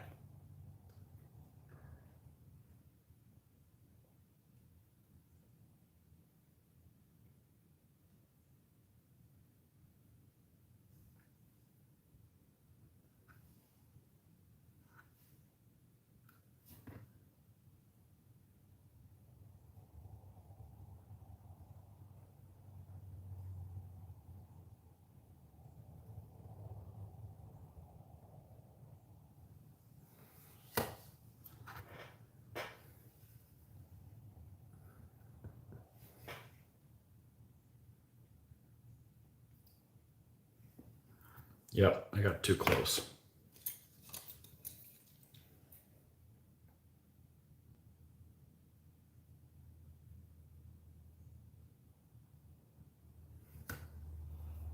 Okay. All right. Let's just sit this off to the side.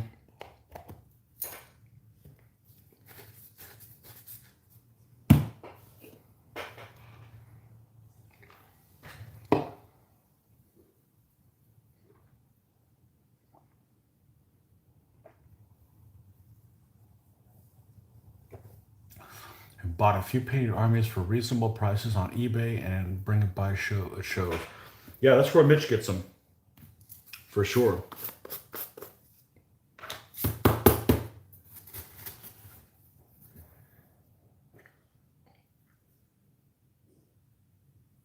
All right, let's clean this up here.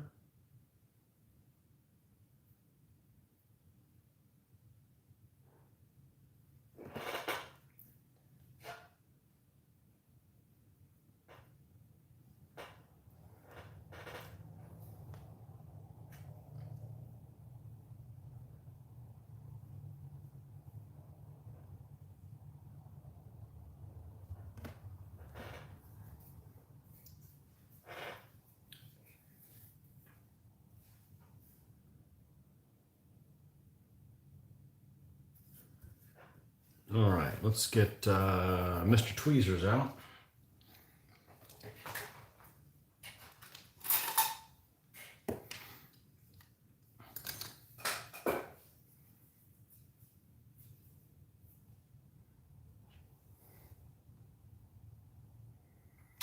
You can't control the quality of paint job. Bought a few armies when we were using commanding colors used instead of 2x2. Quantity over quality for sure. Me too. I got a Spanish army for about $60 on eBay, and it's already won 3 battles. Which Spanish army did you get?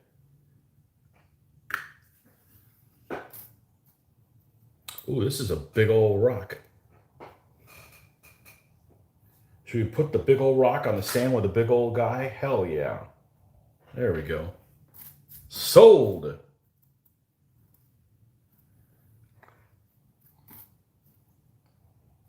This is my rock. It's my favorite.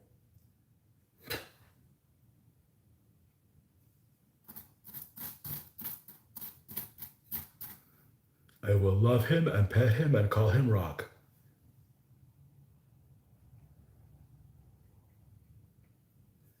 Those cartoons still on?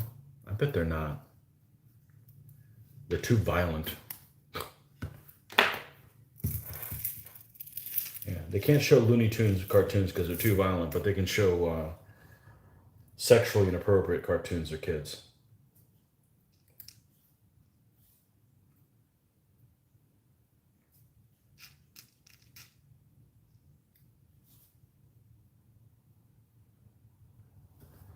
Okay, we're not going to put any rocks on this side on purpose. Just to be different. I'm going to put a little one here. Another one that hangs out here next to it.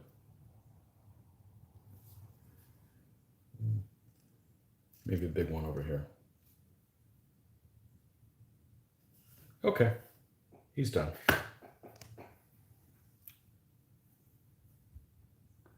Spanish for Punic Wars period. I beat a Polybian army twice and a Seleucid army once. Wow. Cool.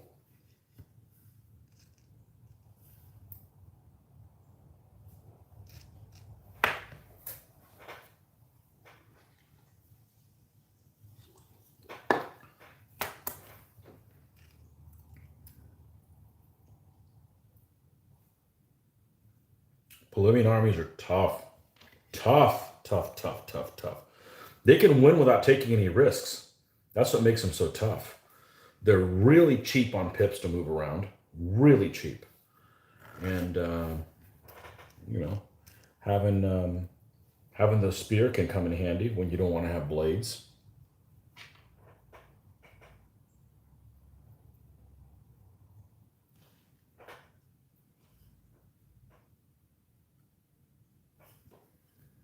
Okay.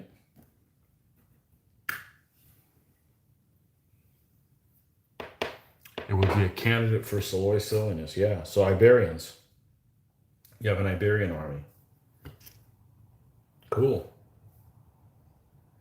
Yeah, I thought about ordering figures from Forged in Battle and build those guys. But I don't need to order any figures. It's not like I want to build them that badly.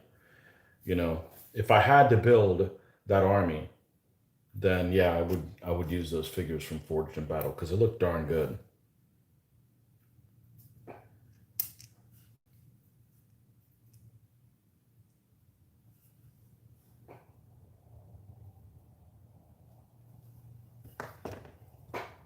Oh, hold on, we got a message. What do we got here? Ah.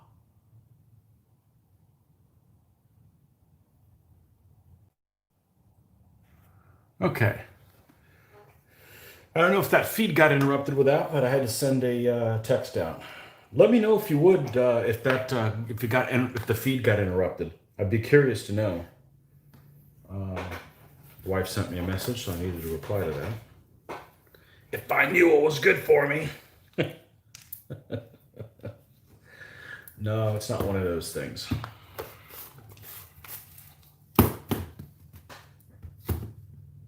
Yes, you had a feed freeze. Okay. So that's what happens when I saw a text going in there. So that's not terrible. At least it didn't get disconnected. Good. That means I can chat and have a nasty conversation and then come over and you guys don't even know. Perfect. All right. So these little guys are just going to hang out over here. We're going to put them on the same little slate. And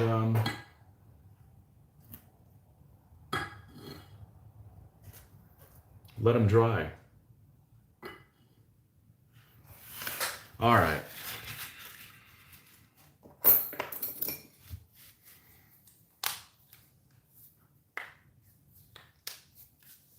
What do we do next?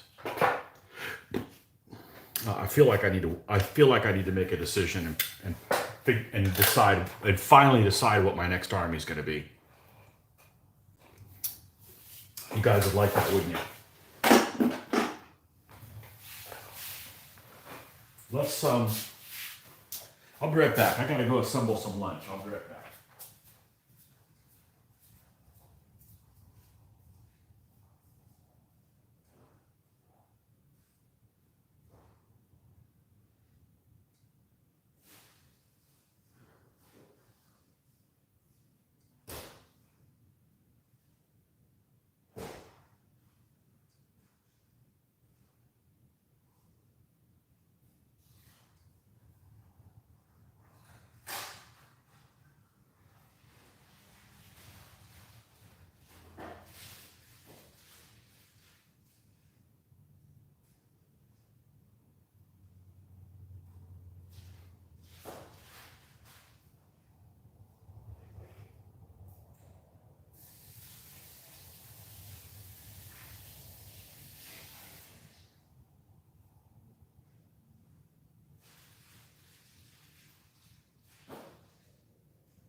All right, we'll come back to in a few minutes to that.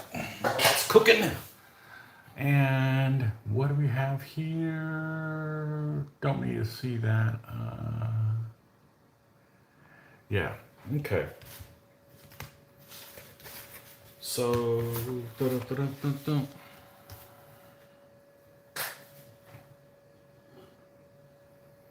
you know what I should do is I should finish up my Russians. That's what I should do. But man, I just don't feel like doing them right now. I'd rather, there's no flags to do. I've got the Little Big Man Studios flags. And I think I got like 7 mounted figures to do. And then the Russians would be done. But I'm just not feeling it. I'm just not feeling it. And I can always pull them up here, you know, do one of them as a time, as I'm working on a new project. But yeah, so anyhow, let's well, let's start looking at the new figures. I'm pretty sure I know who I'm going to do. So.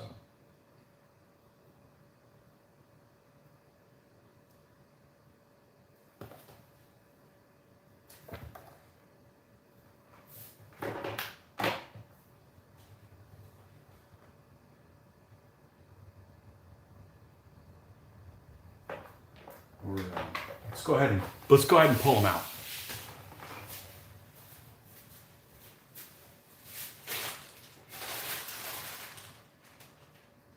Gotta find them though. You know what? Before I do that, let me put another army together, because I've been wanting to put these guys together for a while, and I don't think this was going to be one of the ones.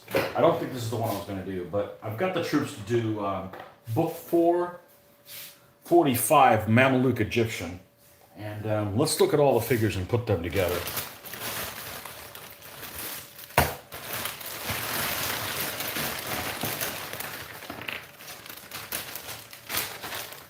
I think they're all in here. Let's see.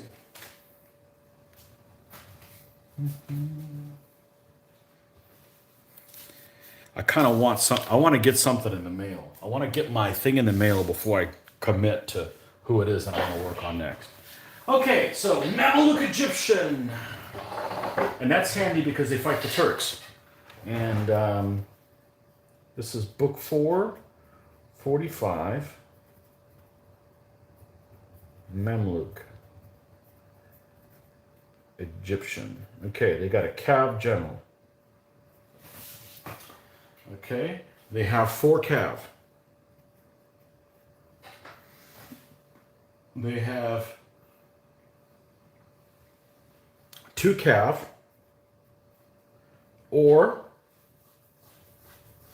3 bow, fast bow, 3 fast bow, or Soloi. And the Soloi are handgunners. Okay. Then you got Turkoman horse archers. These are Turkomans. Okay. And then they've got 1 light horse Turkoman or 4 crossbowmen. Okay. Or a 3 knight who are supposed to be Mameluke mounted Nafatun. So you know what that is. That's guys that are throwing naphtha. So they're mounted guys that just run around and throw a bunch of grenades on people. Or guns. But I believe this list goes all the way to 1517. I believe the artillery is only usable in 1517. So, and then you've got 1 light horse, which is Bedouins. Okay. Or my favorite, 3 warband. Or 3 ox. Okay. And then one that is a light horse, also Bedouin.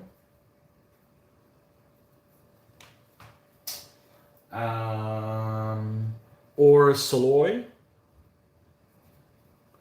which is Nafatun. I got figures for that.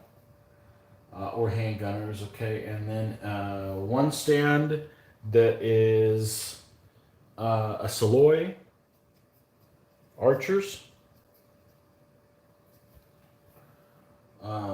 Or 7 horde. These guys are considered city rabble.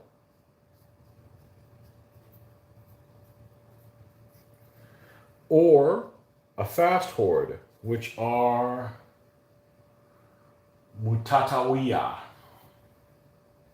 What'd you call me? Let's see, what is Mutatawiya? Okay, so let's read about these guys. This list covers Egyptian armies from the overthrow of the Ayyubids until defeat at Radania in 1517, largely by artillery. They were defeated in 1517 largely by artillery.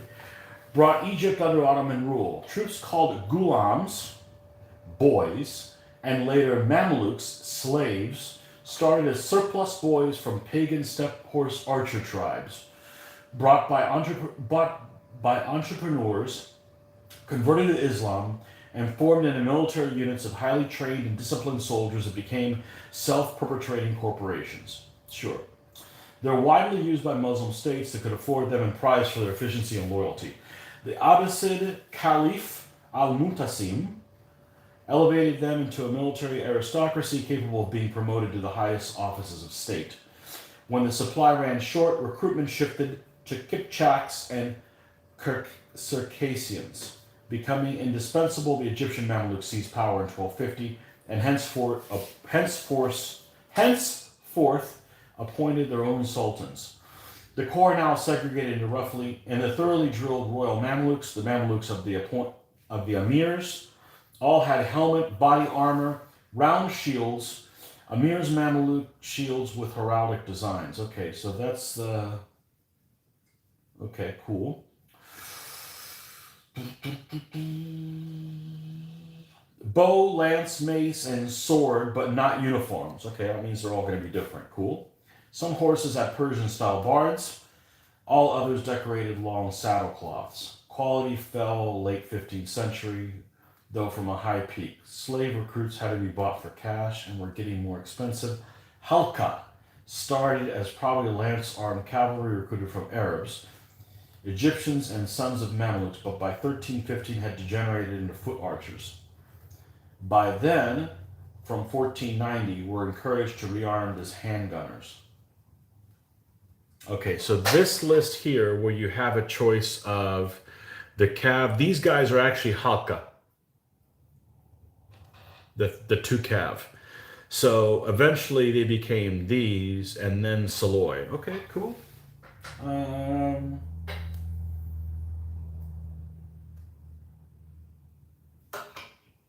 Nafatun used incendiary projectors, but were replaced from 1450 by initially black handgunners.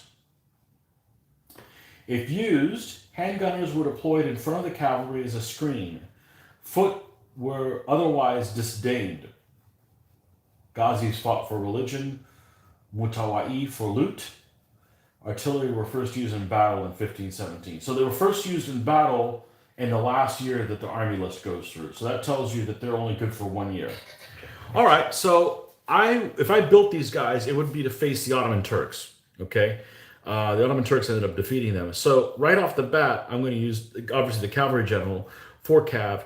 I'm going to go with a 2 3 bowmen, and I could build Saloy also instead.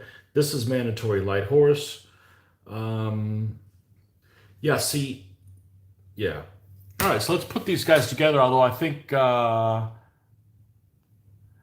we've got the food ready. So I'll be right back. You guys can just stare at the label right there. I'll be right back.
Okay, so there's your lesson on the Mamelukes.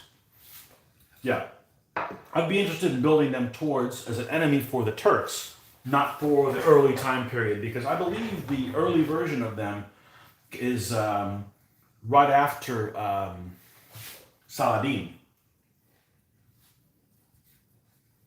So,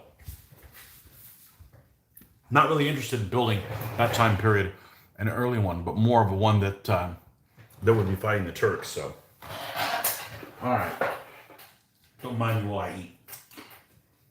But it's 2:30 in the afternoon, and I'm going on breakfast.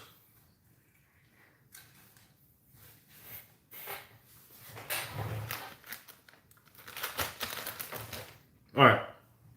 So this is my Ottoman Turk box, or my Ottoman Turk area. These are the Ottoman Turks that did not make the cut for the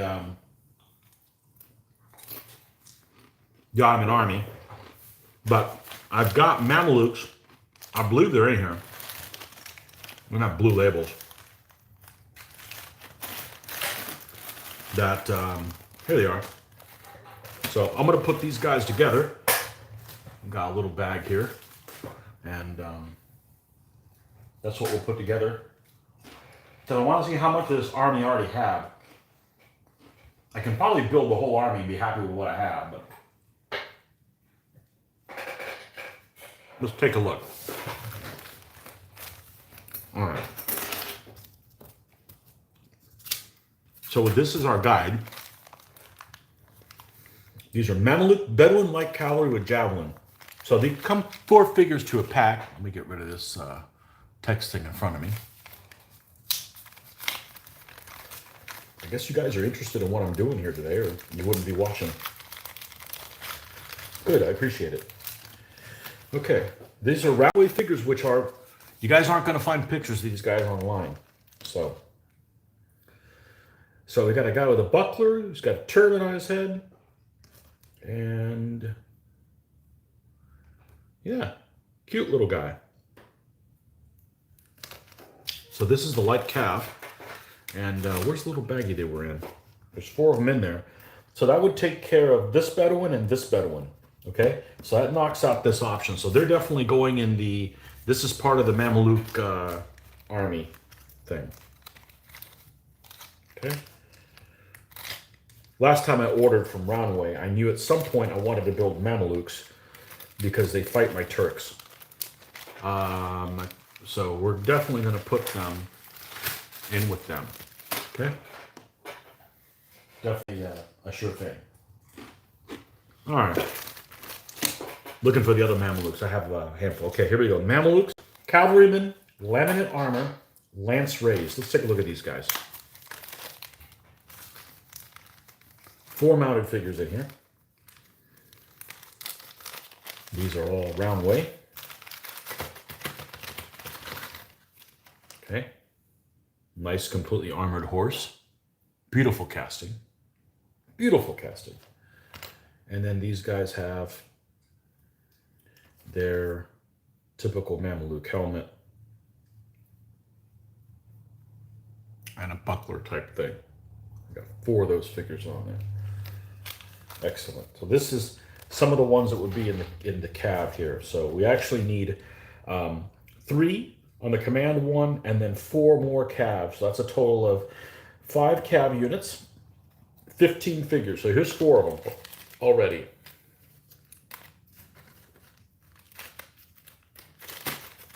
And the reason to play this army is you could say, "Oh, you stupid Mameluke," all the time, you know, and it's kind of fun to say that. When they do something wrong, of course, you know.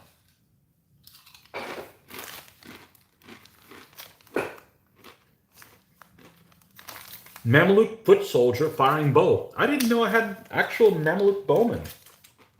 Oh, please have at least 6 guys in here. That'd be awesome. There's 8. Oh, yeah.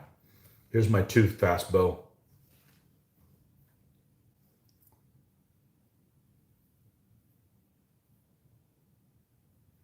Nice basic casting, but Excellent. Got those guys down. Put them in the bag. I left the cavalry out here on purpose, but oh! Leave no one behind. Leave no Mameluke behind.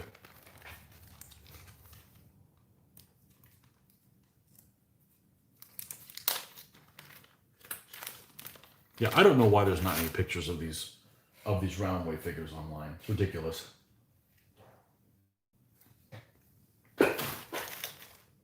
Mamelukes. RKM-83. Armored cavalryman and corselet firing bow. Let's take a look at these guys.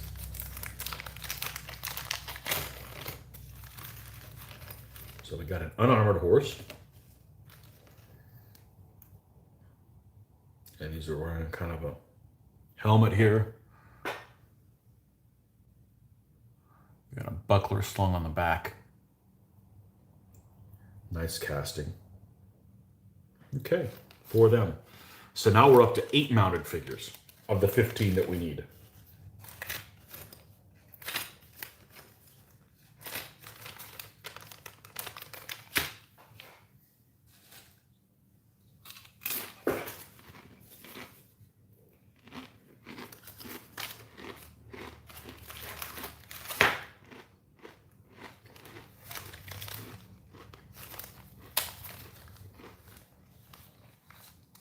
Mamelukes, armored cavalryman and corselet with lance. There's only 1 pack of each, so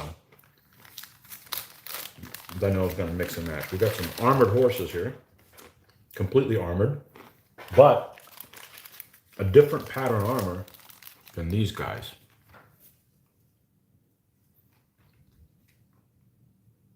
Okay, that's good. And when I put these together, these riders, the riders in this pack, some of them may be riding these horses. So.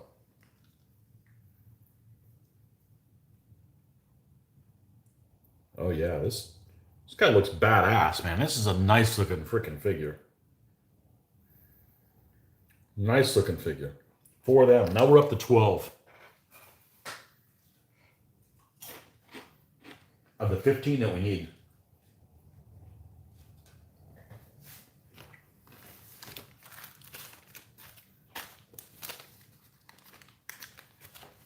These guys are dry too, right?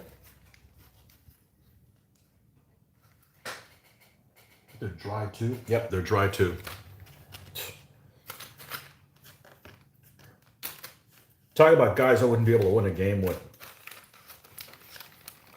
I love the Muslim armies that I have, but man, I'll be damned if I can't win a game with them.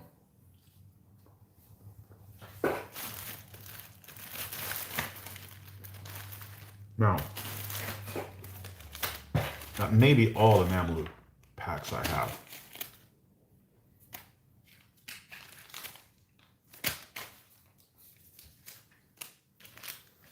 All right, now,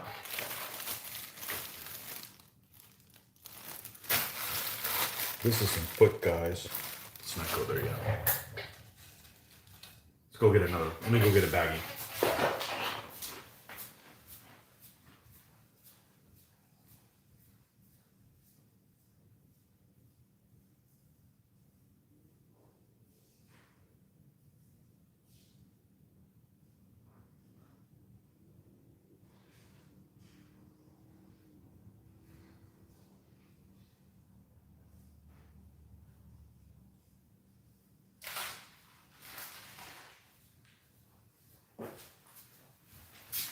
Yeah, so like with those horses, they're all mix and match.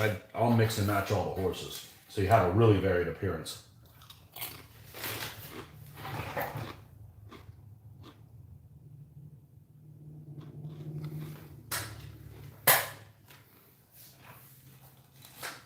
All right.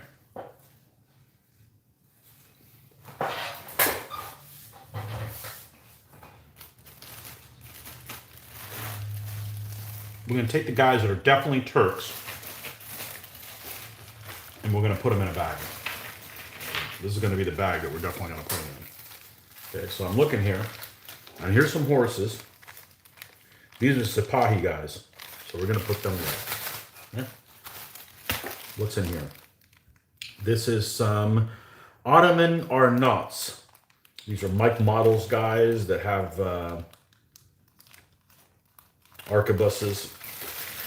We won't be using them. They don't belong in the Mamluk army.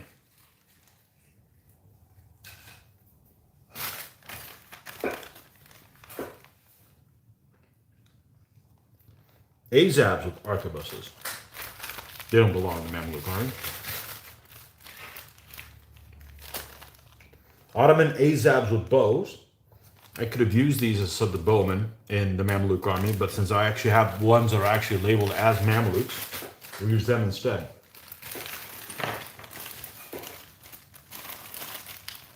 We have an Ottoman artillery piece of unusual size. I guess I could use the artillery piece in the Mamluk army. I mean, this thing is massive. I don't think this fits on a 40 by 40 stand. Look at the size of this thing. It's freaking massive. It's like 50 millimeter. Here, I don't want to grab another stand. Yeah, it doesn't fit. With a crew. I'm not going to build the artillery piece for them. Here's a smaller one. It's only good for 1 year. I don't give a shit about them in that 1 year. Besides, what do you give up anyways? You give up a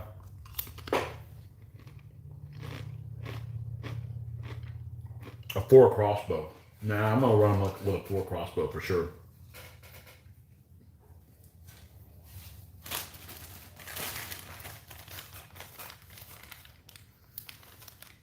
Ottoman Turk Satahi with lance. Nope. Ottoman Turks armored infantry with axe. Really cool figures. Really cool figures. Can't use them in the army. Okay? There's no foot like this in any Ottoman Turk army. Not in DBA. Can't use them. Well, I guess there's Moguls in here too. Yeah, we won't put them in the same box. Mogul bowmen. Janissaries with firearms. You know what that's useful for? Want to work on my Renaissance stuff. Ottoman Turks heavy cavalry with mace. These are the guys that we're going to use as we're going to cut the tuft off the top of their head, and we're going to use these guys as the Seljuk Turk Agulani guys. We'll put them in here for now. The Seljuk Turk army has a unit of cataphracts, only one, that are armed with maces. And they're armored cavalrymen with maces, and those guys foot the bill. Ottoman Turk armored infantry attacking. Again, awesome looking figures. No DBA army has dismounted Turks. Same thing with the Mongols. If you got any cool Mongol figures that are dismounted, forget it. You're not going to use them in DBA.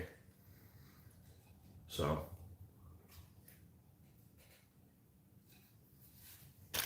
What are we left with here?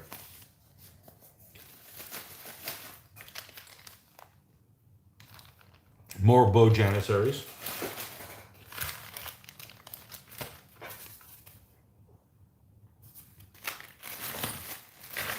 So we went to what? 12. We're 12 cavalry, right?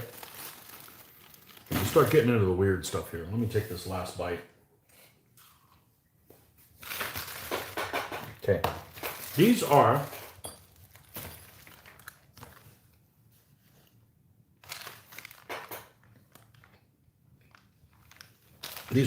Ottoman light cavalry from Old Glory. Okay. And then we have some foot here. We'll come back to them. We could probably make the horde stands from them. Okay. What I'm doing, I've been wanting to do for a long time, so it's actually useful for me. So.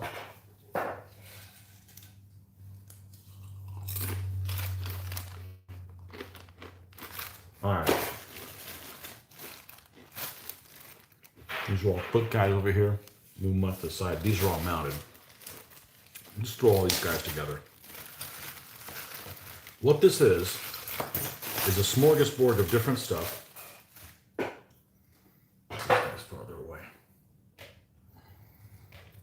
And a lot of these are museum miniatures, okay? Now, museum miniatures, some people don't like museum miniatures. I like them, but I understand there's some quirky stuff about them. The first quirky thing about them is that they don't have a consistent scale,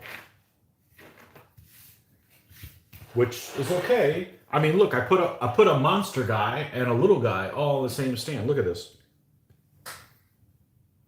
This guy's massive. He's almost like 20 millimeter scale.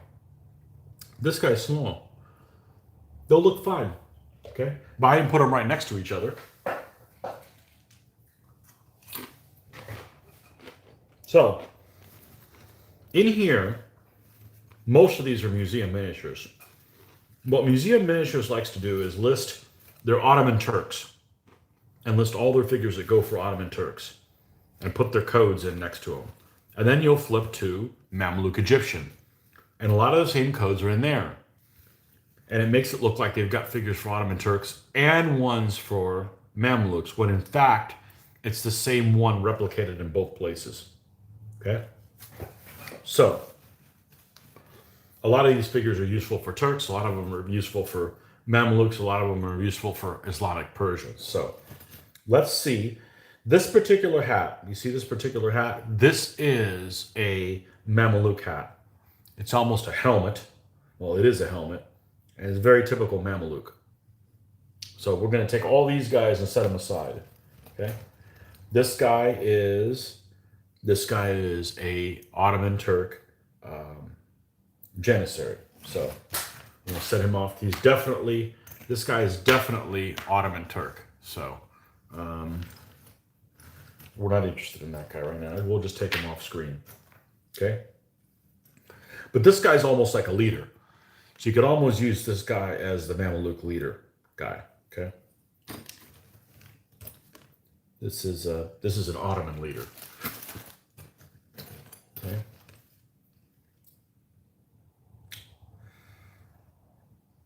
Okay. This guy, I believe, is considered an Ottoman guy. Put all Ottoman, the definite Ottoman guys over there. That's also an Essex Ottoman figure.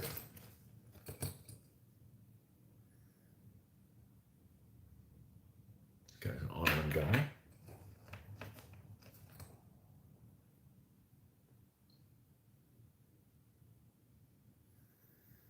Oh, this guy's really interesting. I don't know how this guy got in here. Who is this guy made by? I'll say this is like an Old Glory figure. This guy's hat would be perfect for Dracula. We're going to set him off to the side, okay? Because he's got the little hat just like Dracula. We're going to set him off to the side. That is actually on my to-do list, the Transylvanian Wallachian army. I thought I had a figure somewhere that would do that. All right. Lone Horse. I believe this is a Mamluk figure. This is considered a Mamluk figure, so we'll put him over there. Put him over there. I bought a ton of these about 15 years ago. This is an Ottoman horse. Ottoman commander. Okay, another light horse type guy. I bought a bunch of these 15 years ago at Historicon. Some guy was selling them for some absurd price.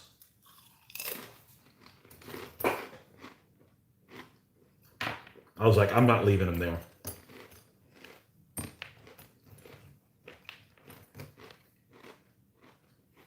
Ottoman guy. Essex Ottoman guy. Okay, here's the helmet.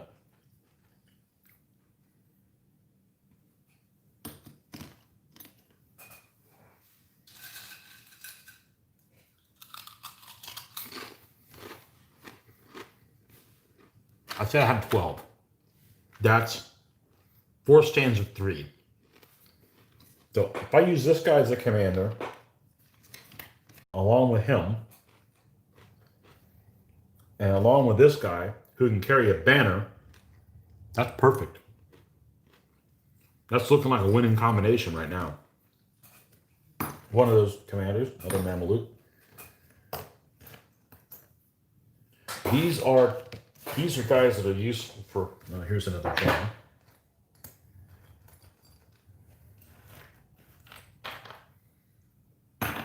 Ottoman, Mameluke, Ottoman. These are guys that can be used for all kinds of different stuff. And some of these figures are in my Ottoman army. I could use them for everything from Mamelukes to Ottoman Turks to Golden Horde, any of that kind of stuff.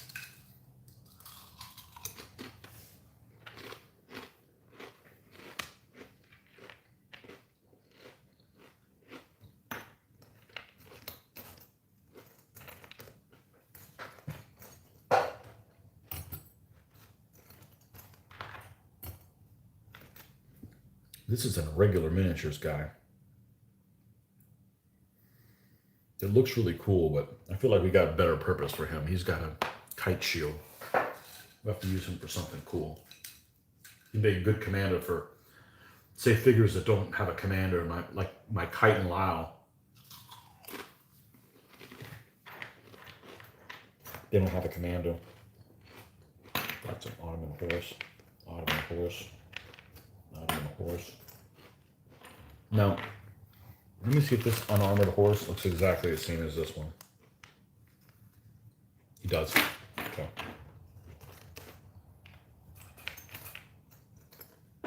Who's this guy? Another Mameluke guy.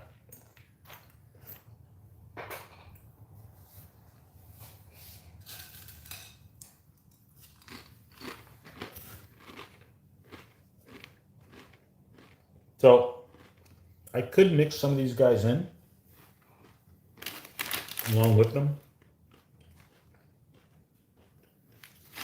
but I'm not sure I have to.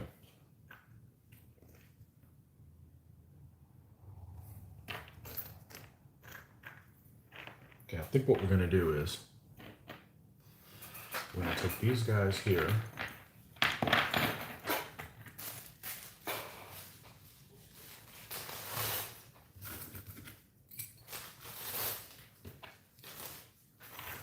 This stuff together, and we'll put them inside the Ottoman bag.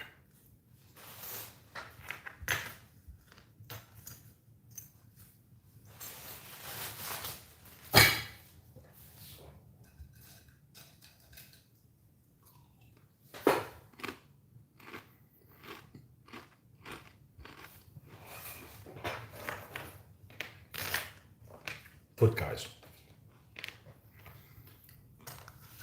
We need a solid horde and a fast horde. Well, these guys are actually, this is a museum guy. Oh, here's a guy blowing a horn.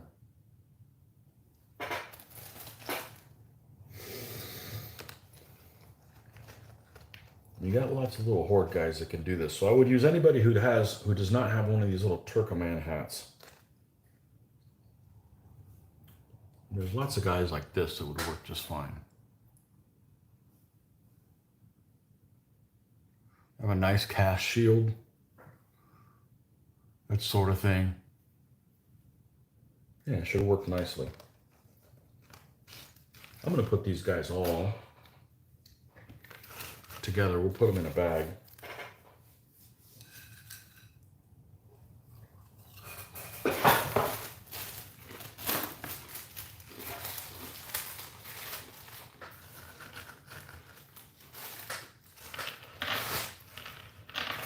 I know I've got Turkoman archers because I picked up a bunch of Seljuk Turk type archers, and I got a ton of them. They're in the Muslim box, I'm pretty sure. The Muslim pack of unusual size. That thing is massive.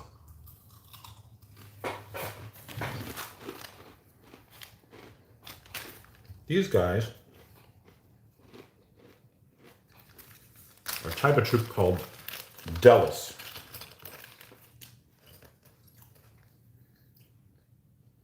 and they are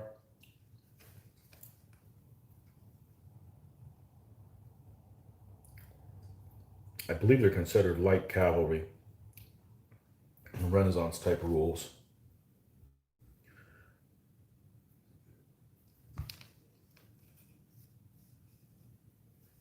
These are from Old Glory.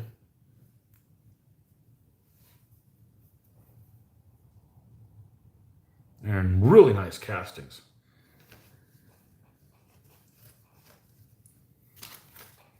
It came with the Ottoman army that I bought from one of our vendors at a con.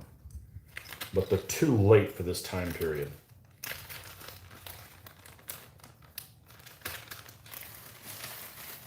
And these guys here, I think were probably the same type of thing. Got a drummer. Guy with a lance. And then this guy's totally and he's got a huge mustache and he's got a Dracula type hat. This has got Dracula written all over him. This guy here.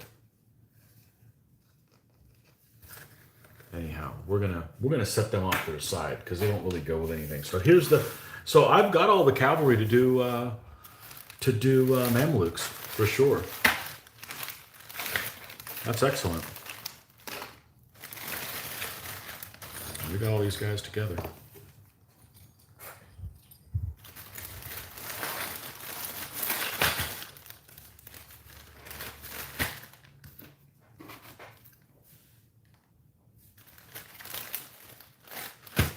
When you order museum miniatures from England, how's the delivery time? Pre-COVID, better than anybody in the US. Generally, UK is better than US to US.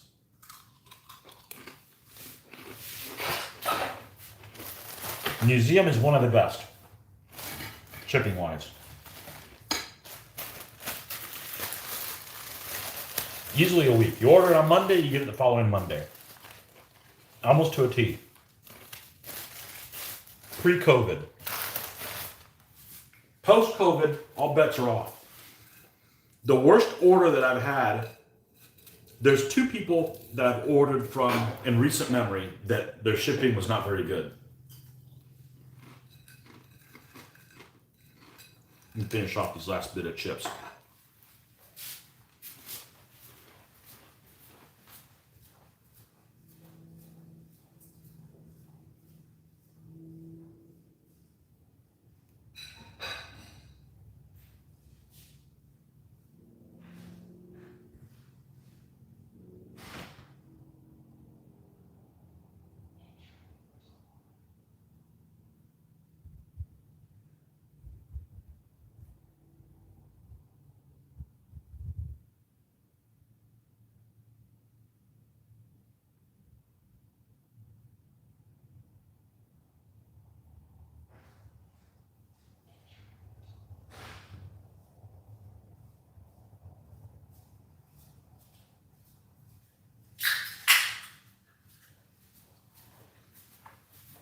I gotta do another batch of laundry, but I'll go ahead and finish answering your question. There's only two people that I've had in recent memory issues with shipping that I've ordered from. And they are Roundway, Naismith and Roundway, and QRF. With that said, I would still order from both again. They're different issues. Naismith and Roundway is an issue because the guy who has it, I think, has medical issues. Where and we're gonna leave all the Mamelukes together. We're just gonna put them in. I'm gonna put this little thing in here with them, and we're gonna put them in the Ottoman thing, just like they were all there. Naismith and Roundway, the owner is a guy by the name of John Roberts. And he's got, I think, medical issues where he doesn't check his email very promptly.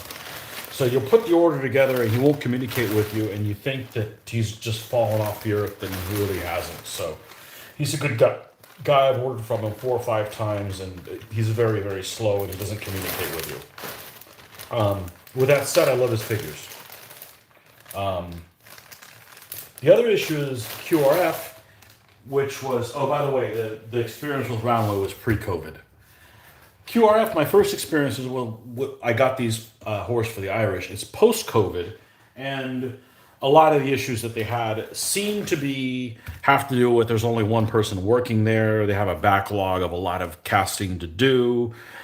There's not a lot of great communication, which means it took me like 10 days after I ordered the figures for them to be shipped out, and I couldn't get any update on what status they were in. That's really my only gripe. The fact that they get stuck in the Royal Mail, I mean, it's not his fault. So, but I would order from both of them again. But it's to consider you need to, you can't expect to have something in 2 weeks to work on it. You got to kind of plan ahead a little bit. But I like both of those companies. I like the products of both of those companies. So I would definitely order from both of them again. But it's important to note those things so that you don't go in thinking it's going to be a smooth transaction or expecting it to have them on a certain day of the week. You need to just, you need to make other plans, let's put it that way. So, all right, let's go grab some more laundry and I'll be right back in a jiff.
So yeah, as a consumer, at least as me as a consumer, the worst thing for me is just not to communicate. Because I'm wondering, are they out of business? Are your head starts spinning with all the possible unlikely scenarios it can possibly be. So just communicate, folks. Let us know you got your order. So yeah, because you can't blame the COVID shipping on any of them. I mean, they don't want the stuff too. Although it seems like I tell you what, the people that make craft paint are awfully happy because I'll go to a store. I went to look for craft paint the other day, and they were like out of every freaking brown they had. So I think a lot of people just decided I'm going to be an artist, and this is the time they decided to do it, and ran the rest of us artists out of paint. I don't think it's us stocking up on all that stuff. So,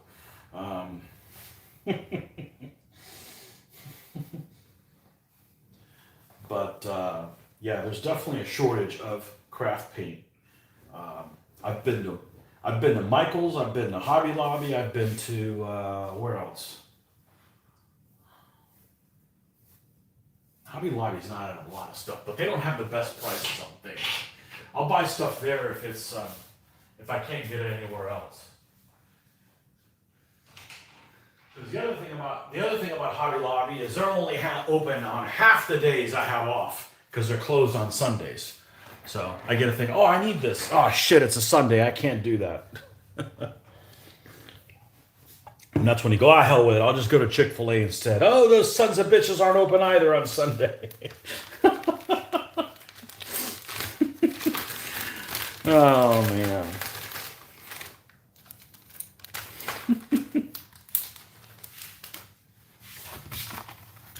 Okay.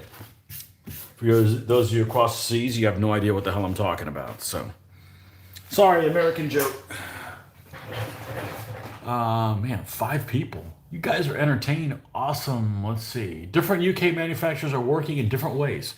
Some are casting to order, some to reduce capacity to be COVID secure. This can mean a 2-week or more delay, even here in the UK. Yeah, then that's what happened. I was fine with the delay once they communicated with me, but I didn't even know that they'd gotten my order. I'm used to when you place an order, getting an email back saying, "Hey, we got your order. We're working on it." That's it. Just let me know where it is. Let me know you got it. So, but I would totally do business with both those people again. They have really good products. So that's the main thing. If your product sucks, it doesn't really matter how fast you deliver it, right? That's the most important thing. Okay.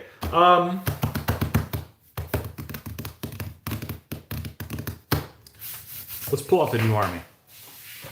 I guess you guys aren't dying to find out who the hell they are, or who the front runner is. Let's find out where the hell they are for starters.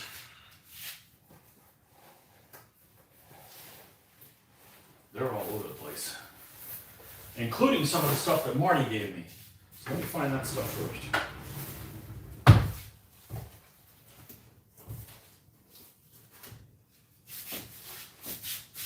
So it's not the pre-feudal Scots as much as I want to build the pre-feudal Scots. It's not the Mamelukes as much as I want to build the Mamelukes. Other candidates that I wanted it to be is feudal English. I really needed to do the feudal English though. They really fit in well with everything else I have.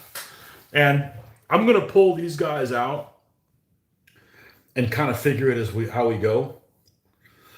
But I may still renege and work on the Russians. That may be the only other thing. We're not going to do yet a third army. We're definitely going to look at the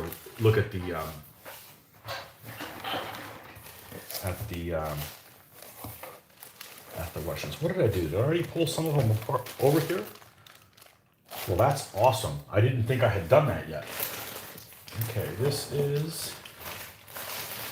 what is this stuff here?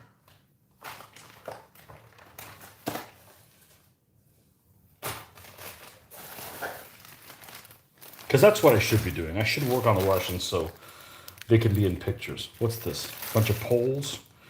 No, it's not the poles. It's not the poles.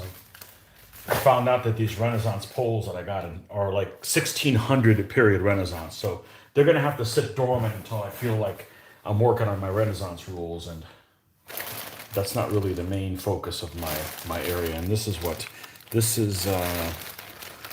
Italian Wars, so it's not Italian Wars. I'm afraid of working on my rules. I'm afraid of going down a rabbit hole and it'd be bad for the community. So let's just leave that alone for a little while. Is this the stuff I set apart? It is. All right. So the next army I'm going to work on is, not only do I know which army it is, I know what version it is, and I know what time period within the version it's going to be. So the next army is going to be Book 4, 43C. Hungarians. Not specifically the Hungarians, the Black Army of Matthias Corvinus. So that is who it's going to be. These guys fight the Turks. They fight my Germans. They, I can make them heavy. I can bulk them up. I can play them in Wimp Wars. They just have all the category stuff. They've got deep knights. I can build them. I can use the 2 deep knight stands I already have, but I'm going to make new deep knights. So let's pull these guys out. And I'm going to do a figure conversion, because here's the guy I'm going to convert. I'm going to take this guy, and if you look at pictures of Matthias Corvinus, he does not have any facial hair. Now, Marty gave me a pack of 3 of these guys in the pack, so I don't mind, how should I put this, fucking this guy up by doing a head swap and not feeling so bad about it. So before I go any further, I'm going to, let's take this guy here, and where is my Irish pack? Because the figure that I'm going to swap his head for is one of the Irish dudes. Let's go ahead and knock that up and just get that out of the way, put that figure together, and I'm going to need a new bag.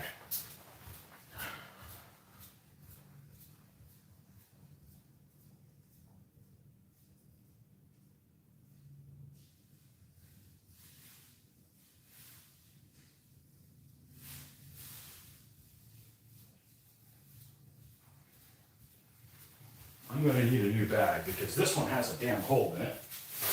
And we don't want to be chasing figures all over the house. So.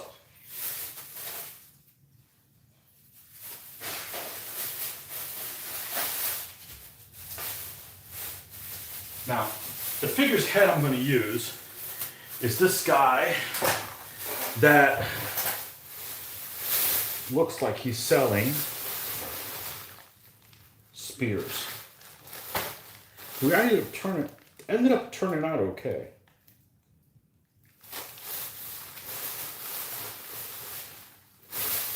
Let's have him handy. So. I'm close. There he is, he's in here. I got several of these guys. And this is the high I'm going to use. I just painted him. He's one of the auxiliary guys. He kind of has them. Pictures you see of him almost kind of like he has kind of like a mullet. Ish.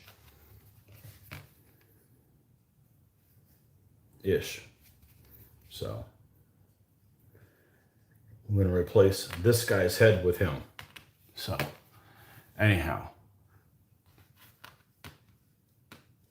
Actually, would like to see what army you're painting next, following on from your earlier top 5. Yeah, that's what I'm doing now. I just told you. Matthias Corvinus, the Black Army. Hey, Black Lives Matter, right? The Black Army lives matter. Okay. So, who do these guys consist of? Well, let's turn to them. And I'll start laying some of these guys out. And there's flags for you to paint for them. Okay, we got a general. You know what? Let's just do the same thing. Let's do a little.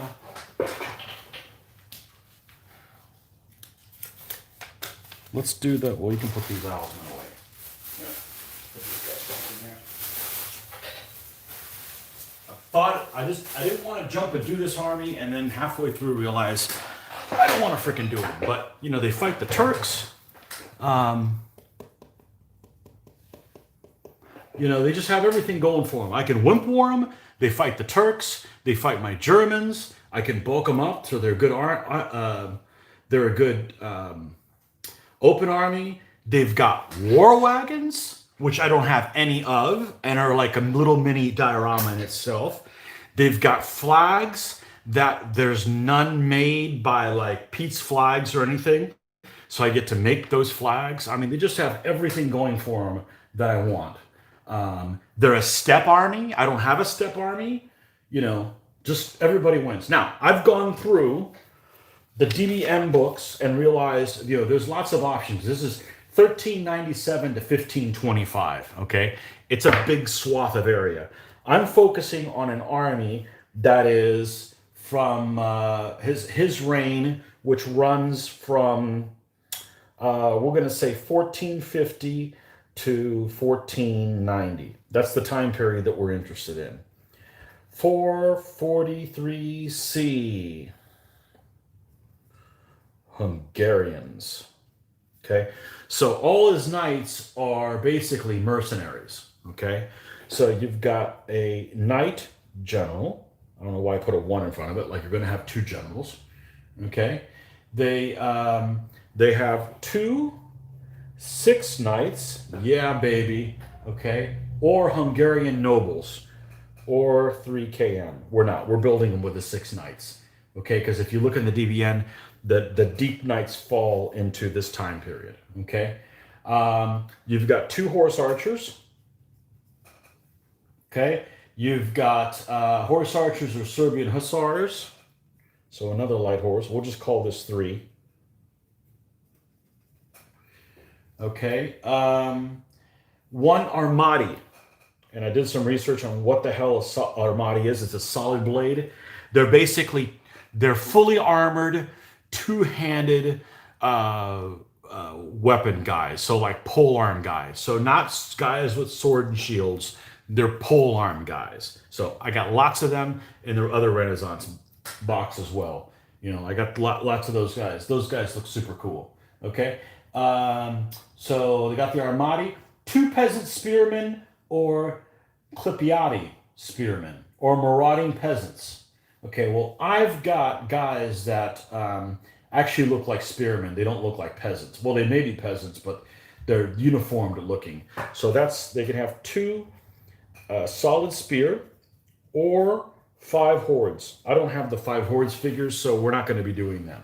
Okay, they're going to be solid spearmen. Okay, a Hungarian crossbowman, 1 Saloy. Hungarian crossbowman. Okay, 2 German or Bohemian handgunners, or war wagons, or German or Italian pikemen, or Bosnian archers. Okay, so here's the deal.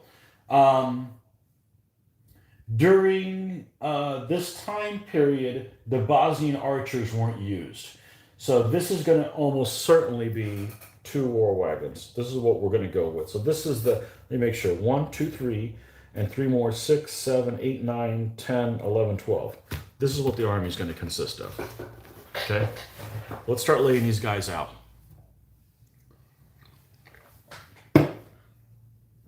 Now, misnomer, the Black Army. So people think that the Black Army wore black armor. And that's kind of an urban legend. And I don't think from doing the research on it, it doesn't seem like that's the case. And that's good because blackened armor really didn't come into play until like the mid 1500s. I think the first people that started using it regularly were like the writers. So let's take a look at what we got here.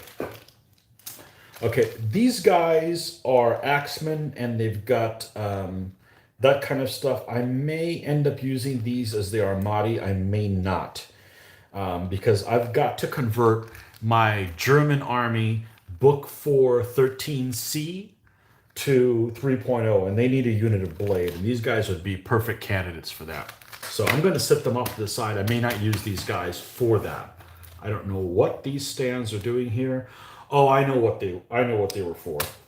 I was testing to make sure the war wagons fit on them. Well, the war wagons got a little story on them. So, all right. So we've got these knights in wedge. Okay, I've got some of these from museum. This is a museum casting. A couple of these guys are in my Burgundian army, but the castings I had were old school, and they were very bendy, and these little tufts that they have on top didn't last. So the ones I have do not have tufts. So these are actually a newer alloy, and are quite taut. It's pretty strong.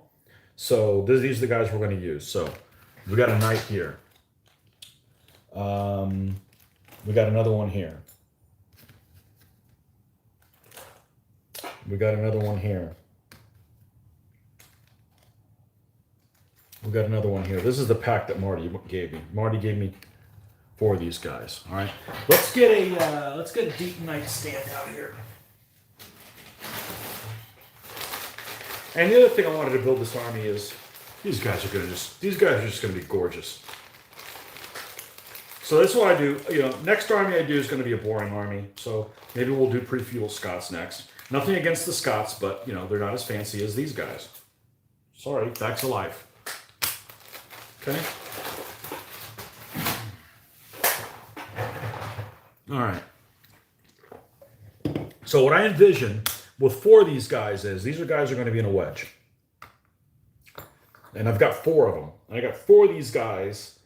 I've got others of them. I think I pulled some of the museum ones that I had from before, but they're bendy. See, this is another casting that's museum, and they're very bendy. Okay, but what I'm going to do with these guys is I'm going to put them on each one of these. They're gonna be in a wedge position where I'm going to have 1 guy up front and then 3 guys behind and 2 in the middle. These will be the middle guys. Okay. And the 3 guys towards the front will be well armored. They'll have completely armored horses, and they'll be completely armored figures. Just like I did my medieval Germans are that way, okay?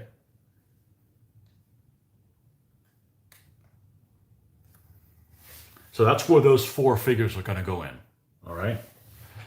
8 people. Guess they wanted to hear about the Hungarians. So the word's out, hey, check out the new army. Okay, so that's a definite on that. Now, here is this. This is a Hungarian-looking guy. You know, that's another figure.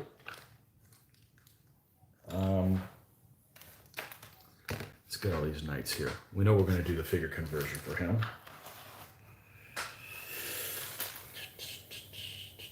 Yeah, these are guys that I kind of did the little scenario that you saw before where the Mamelukes already with this army. These, I'm not going to be using these guys. These are a building, not for that army. Okay, these are some separate knights. We got a mess here. Okay, this is actually a French 100 years arm guy. This is another guy that Marty gave me. He was supposedly a French 100 Years War figure. And hold on 1 second, folks.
Okay. Well, that's what's happens. That's what happens when you paint all day long. There's going to be distractions, so no biggie. Just part of the entertainment. Man, you guys are bored.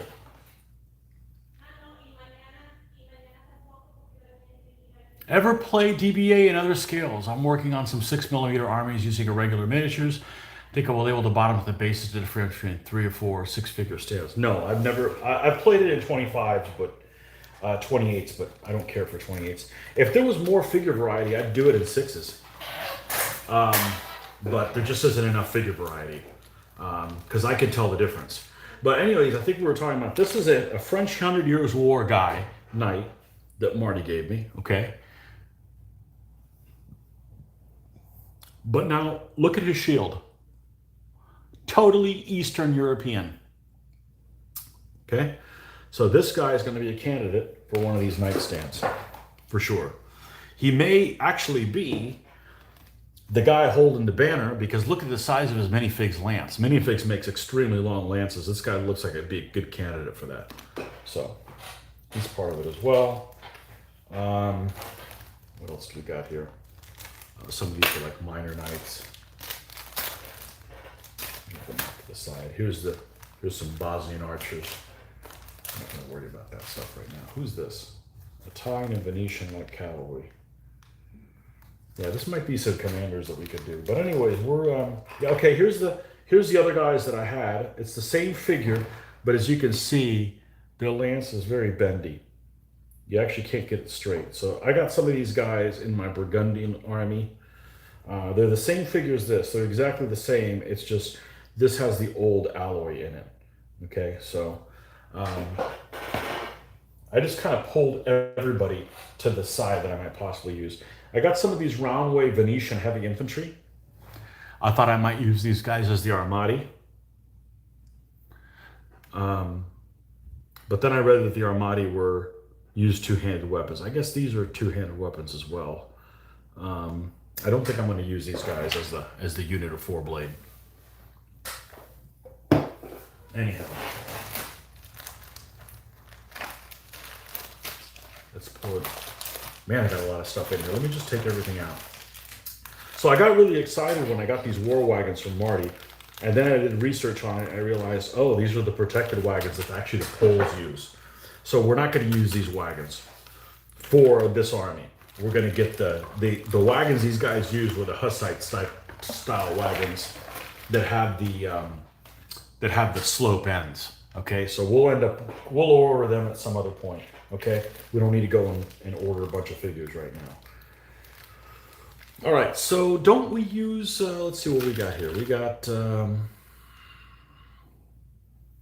yeah. So like here is some crossbowmen that have these pavises that are like the same style of the stuff that they used in that period. So I just I went through all my figures the other day and pulled anything that possibly could be appropriate for. Here's one of those Eastern European style knights. Anything that would be appropriate for this army. So, you know, like you could do one of these guys leading the gallop in the center thing. Okay, but not the leader, because we're going to use this guy. I've got 3 of these guys, so I could botch a couple of them up and still feel like I'm okay. But yeah, this guy almost looks like, if he didn't have this piece of metal next to him, he looks a lot like he would be I could use him for the Renaissance for commander figure for the Duke of Alba or something like that. That's what he looks like. So, and he won't work for his dad either. He won't work for Janos Hunyadi because Janos just had a mustache. But Matthias is clean shaven and everything I can find on him. We've got handgunners here to go on the war wagons. Just no war wagons.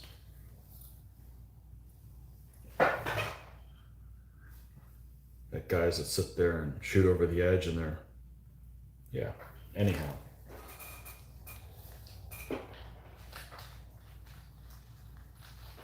But in this period, there's going to be very limited heraldry, since they're all basically mercenaries. And okay, here's the Bosnian archers. We're not going to worry about the Bosnian archers because they're another time period. We got horse archers. We got all kinds of armored cavalry, spearmen.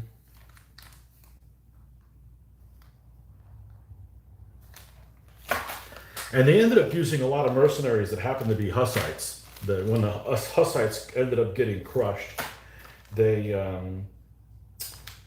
used Hussite mercenaries.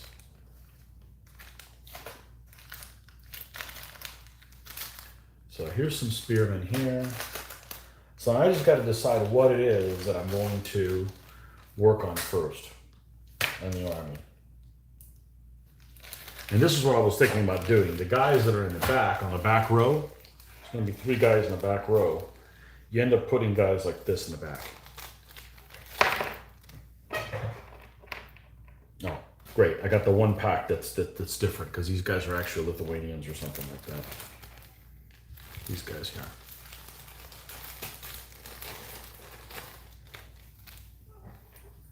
So they're on the horses aren't here with it. They're on an unarmored horse, and they have a helmet on.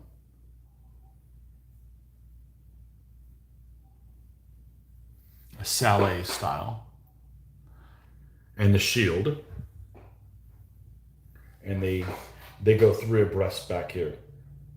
So, because that's what happened in these night wedges is you'd have the guys that were more armored towards the front, and you would just have the guys in the back just kind of filling in the ranks. So that's what I did with my medieval German deep knights, and I suspect I will do the same thing here. So anyhow, all right, let's put all these, let's get the horse archers together. Let's start basing some of them. That's relatively easy.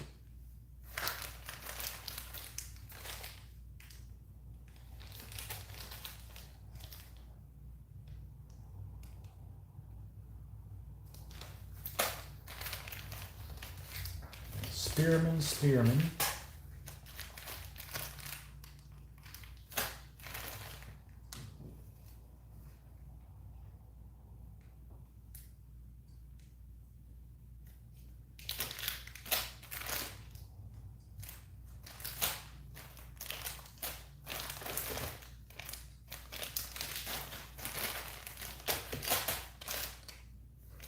Hungarian horse archers.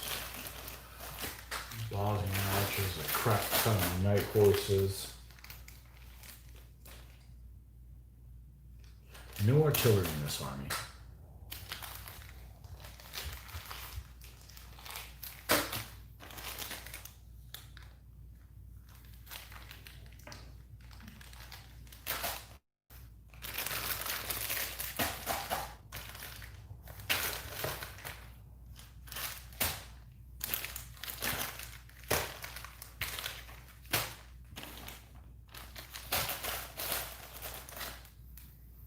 All right. I know these guys were in a bag.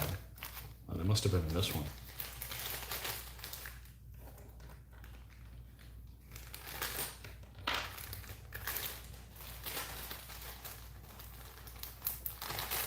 All right. So let's take all this stuff. Put this over here. And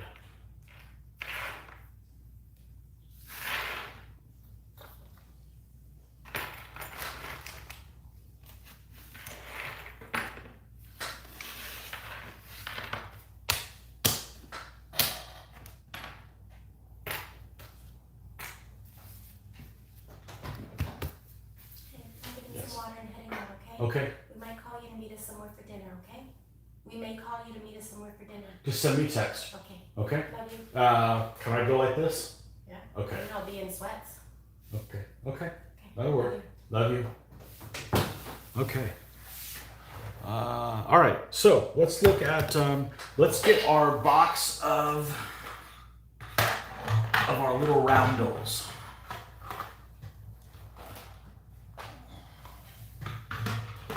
Let's base some of this stuff. get our super glue out and start working on these guys, because, you know, why am I not done with them yet?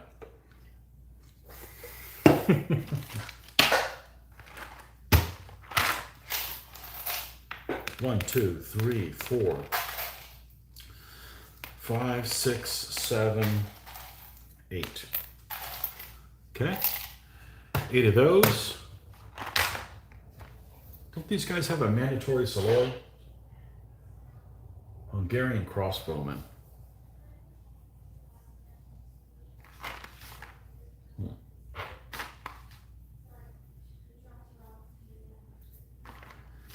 And then 3 light horse, right? 1, 2, 3, 4, 5, 6. All right. All right. Let's look at the light horse crossbowman, and then we'll look at the spearman.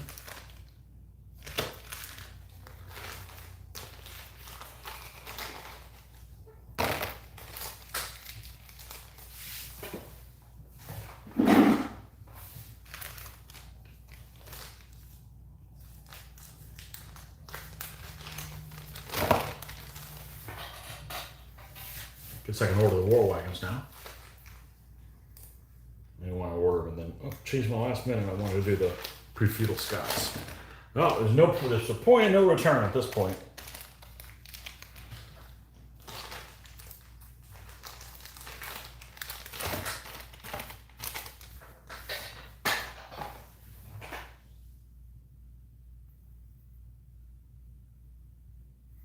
I have this army. 5 horde option and 2 war wagon. Another bring and buy purchase. Not a great paint job. That's the reason it has 1-4 record. Losing the double cav is costly, but they can be effective. Yes, I agree with you completely. Yeah. But during this time period, this army would have the double cav. So I'd probably rather not have them, but I'm building these specifically for a purpose. So let's look at the figures, what we have here. Okay, we got a lot of horses. Let's put the horses all in one place. These are all Essex. Jeez, they're all jammed up.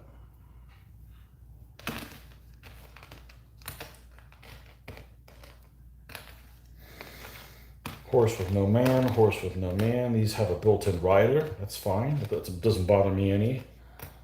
One less step I got to do.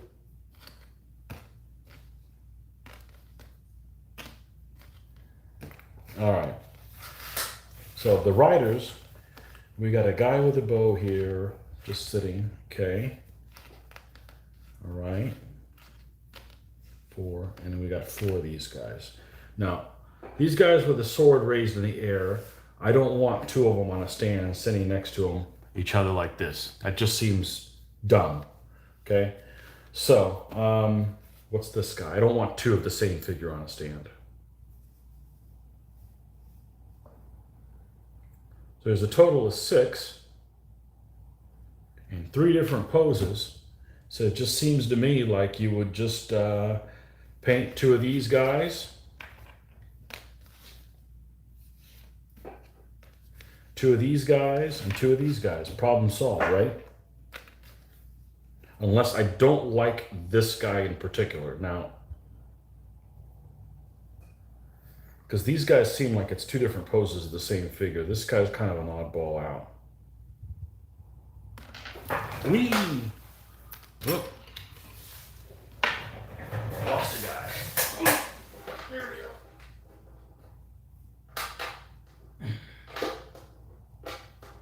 Okay.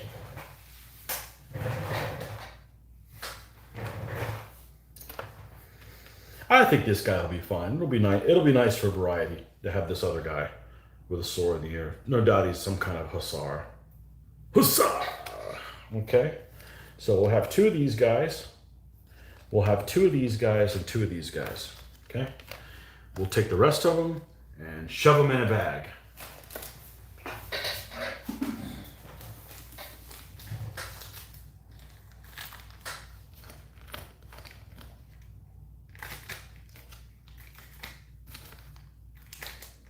Now,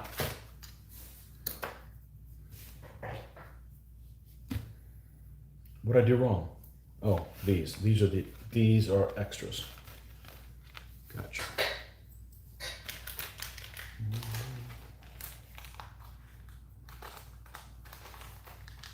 Okay. We have to pick out 4 horses. There is no point on them being all the same. I like these that have little frills. It's almost like they're made to go with this guy. I like this pose. That's unique. I don't like this bow to the hippogriff pose.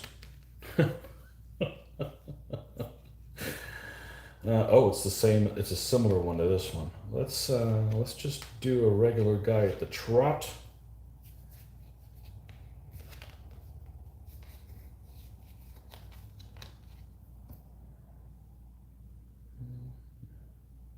Yeah. Let's do those 4. Those 4 good.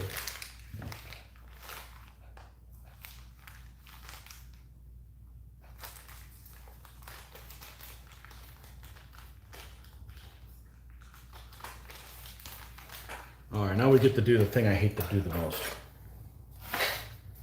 Clean these guys up.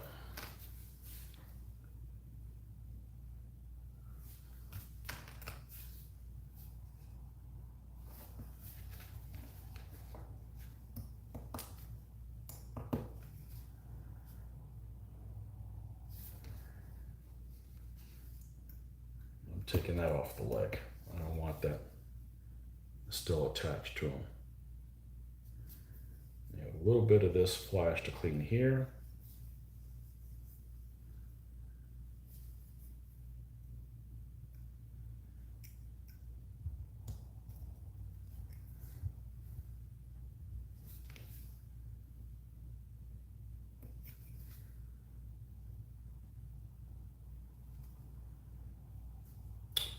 Not a whole lot of flash on this guy.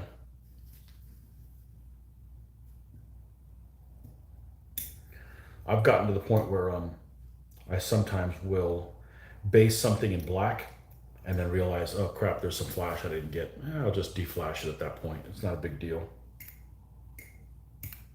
The reality is the flash is usually, if you miss it, it's in a place that isn't going to get much. You're not going to grab it. It's not, the paint's not going to rub off. So if there's no primer underneath that one spot, it's not the end of the world, you know? So, oh, this guy's got, interesting, like the front of the hood or something on him. A strange character. His hoodie is awfully strange. Okay, there's one. Let's take that off the horse as well.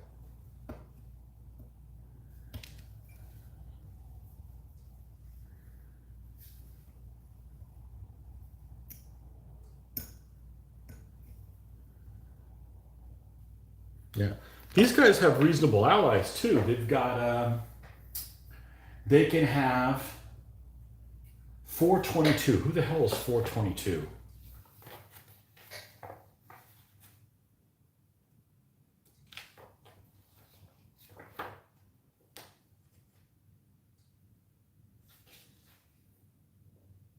Serbs. Well, not during this time period. The Serbs dropped in 1459, so maybe at the very, very early, so we probably wouldn't use them. 465 is Wallachian, and 466 is later Poles.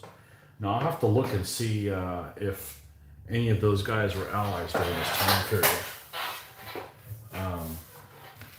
Because that whole army list covers from 1397 to 1525, and we're particularly interested in the say 1450, 1460 to 1490 period. So I didn't know that these guys actually fought the Holy Roman Empire and they captured Vienna. I had no freaking idea that was the case. So yeah, that's pretty cool.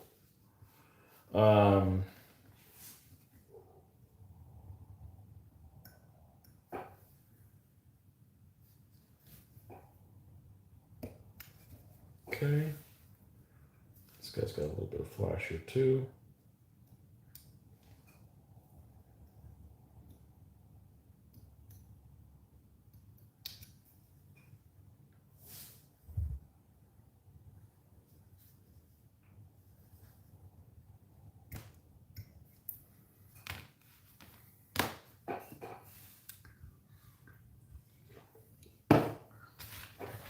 Okay, now the two-part figures.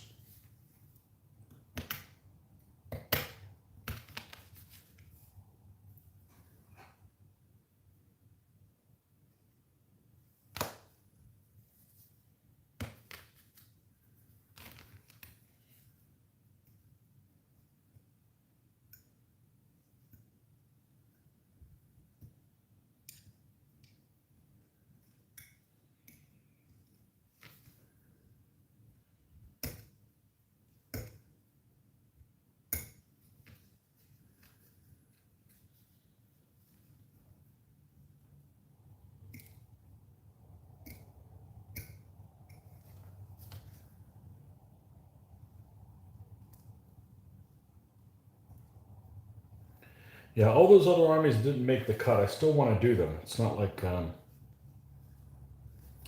there's no point entertaining doing all of them at the same time, so.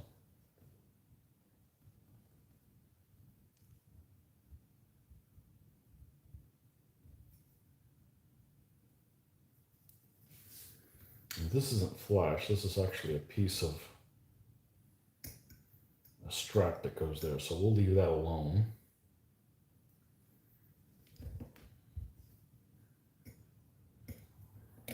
I just dislike doing this. I feel like the manufacturer should have better molds, and it's on them.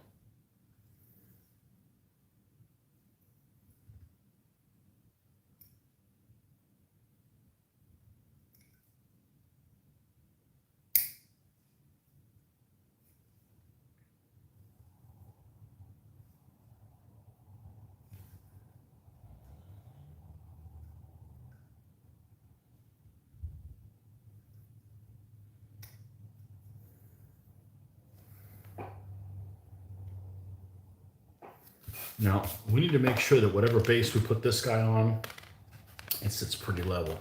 This guy's going to be a pain in the ass to glue because he's sitting on the tiniest of little bases. All right, he's done.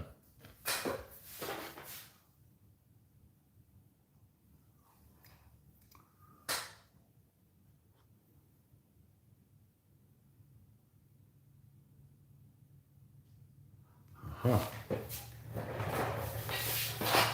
Hold on 1 second.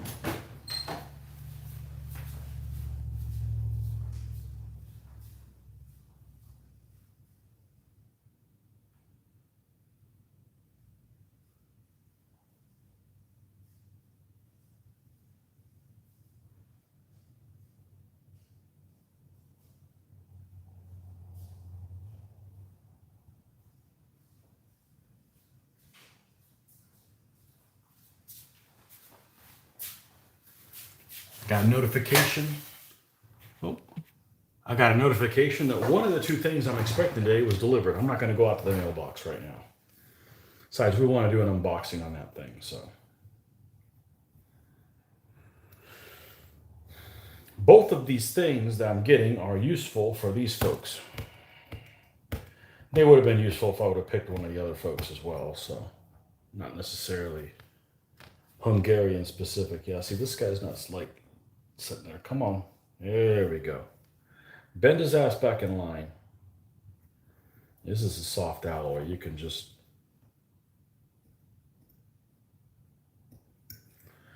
You can take this, the flash off ever so slightly. Ever so slightly, the rutabaga.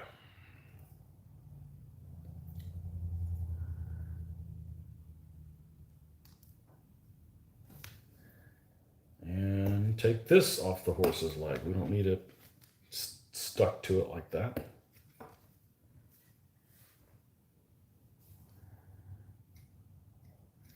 Yeah, so this will be my first step army. I don't have a step army. So you know what step means. That's mandatory gentle hills, which I'm terrified of putting down.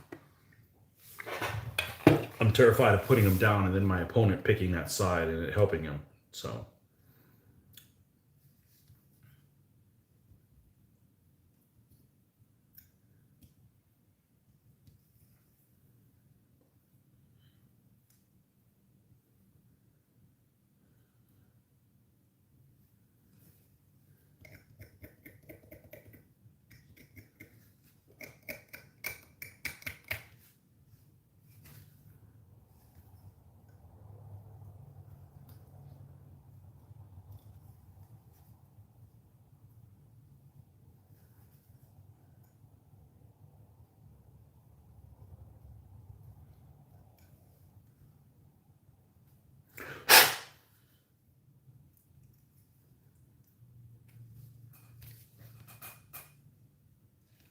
Cool.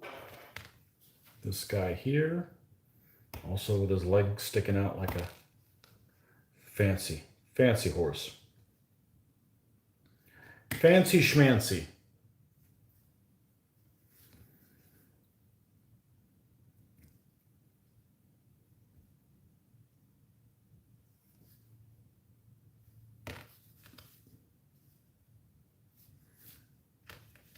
No. No.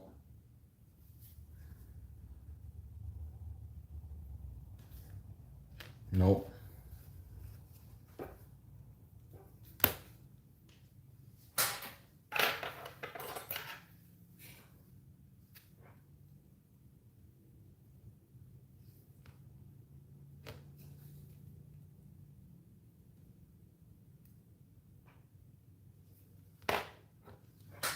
I might have to epoxy this guy down to the temporary stand.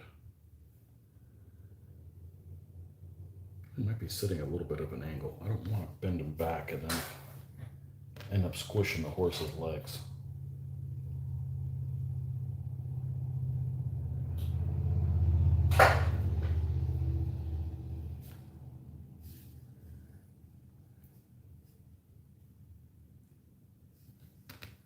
Yeah, it's close.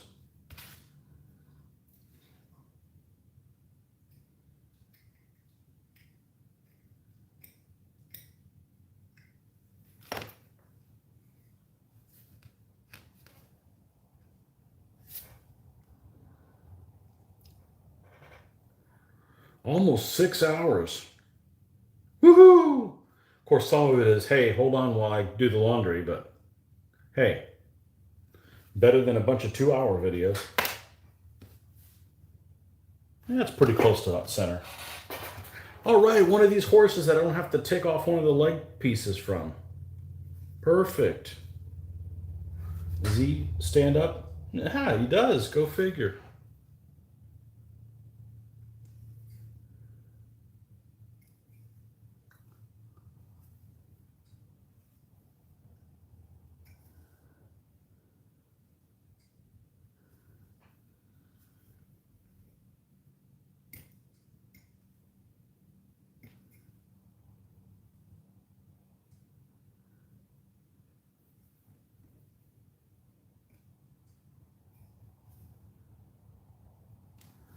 Okay, there's done, and let's look at the 4 riders.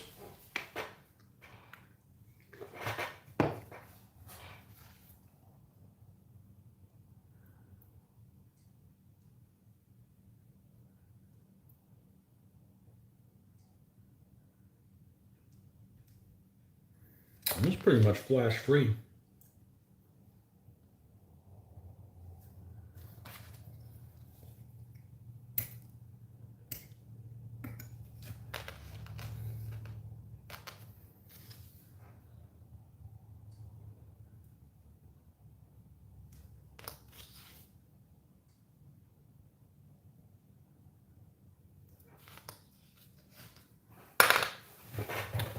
Yeah, this is the problem that I have with Essex miniatures. You have a very specific pose, like this one. You can't have a whole army of guys exactly in that same pose. They're just going to look wrong. So we'll mix those guys on 2 different stands. So, all right. So these guys that have riders, they're going to have to go on later because we'll epoxy the riders in once we get the base firmly attached. So Let's see how these are doing. We're almost out of super glue here. Not that I don't have more, but.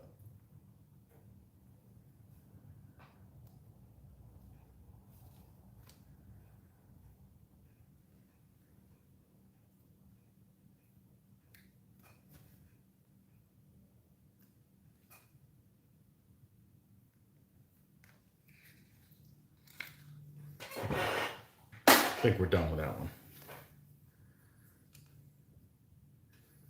Okay.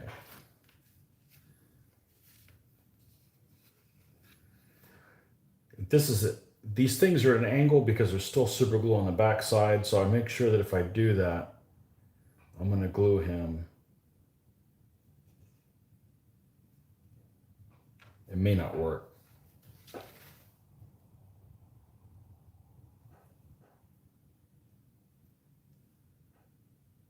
He's pulling back on the stand. I'm not sure he's gonna stay there.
I'm not worried about basing them in black at this point.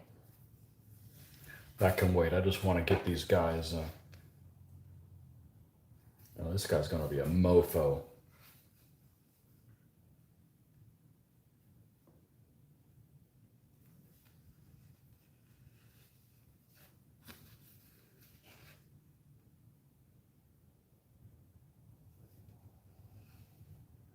Guess it's sticky enough that it doesn't go on there. Now these guys will get epoxied on their stands, so we'll wait for that stuff to set really well. Now these are for the next unit that I'm going to put together, and that is the spearmen. Now I've got a couple different kinds of spearmen.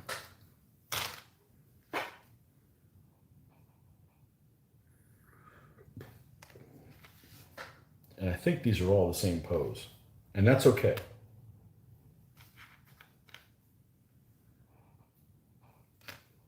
Yeah, these are all the same pose.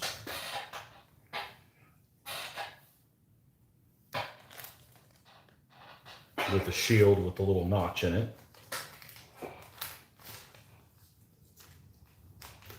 And the other ones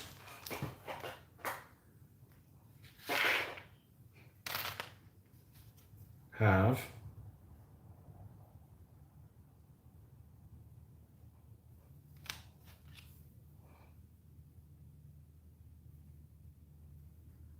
a shield that does not have a notch on it.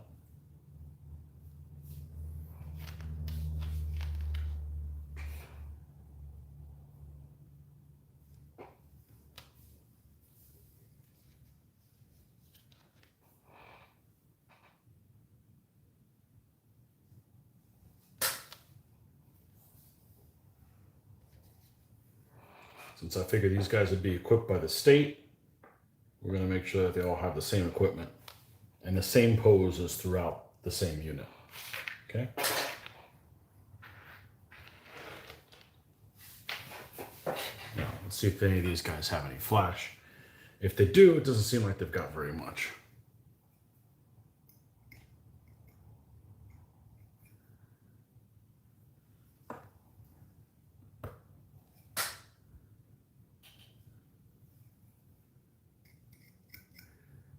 fact, all of these will have the same emblem on all of their shields. So these 4 will have one emblem, these 4 will have another emblem. So that'll be fun. I like doing that.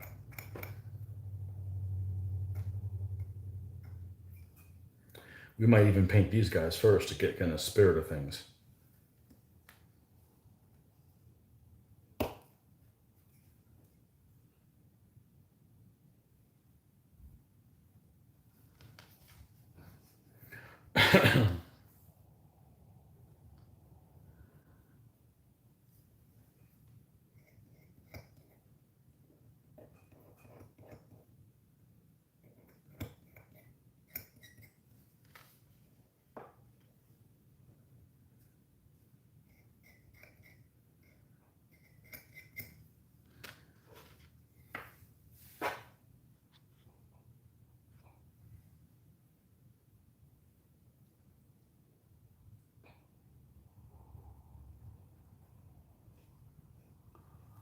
Okay.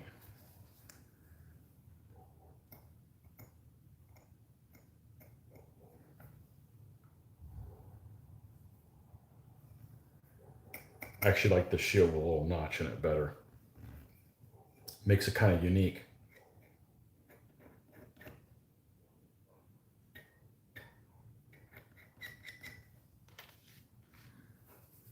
Now when I finish that stand tomorrow morning, we got something to roll right into. We start rolling into these folks.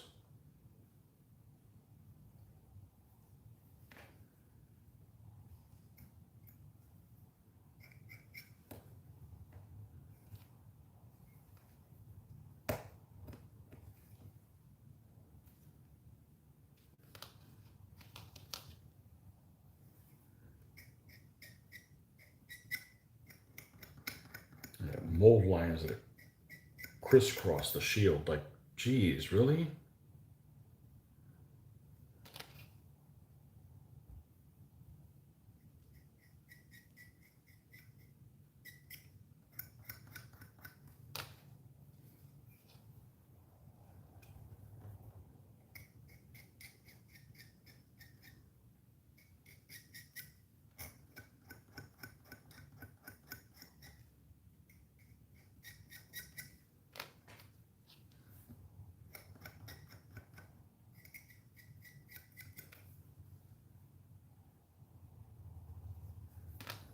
Okay.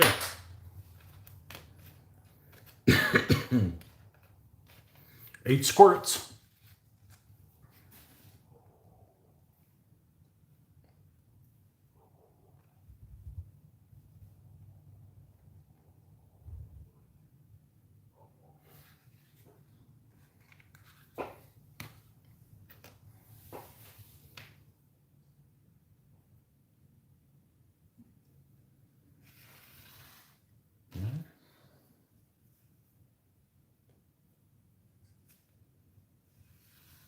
Two.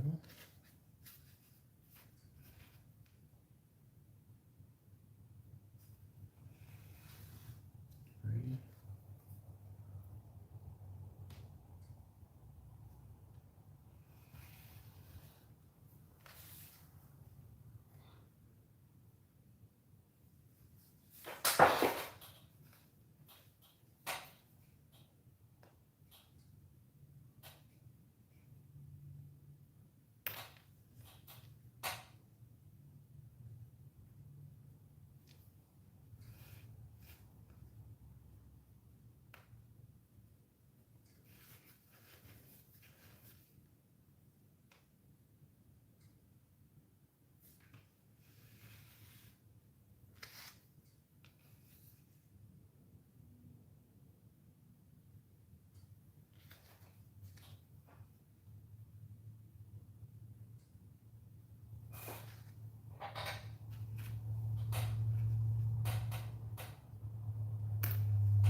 Okay, so that's done.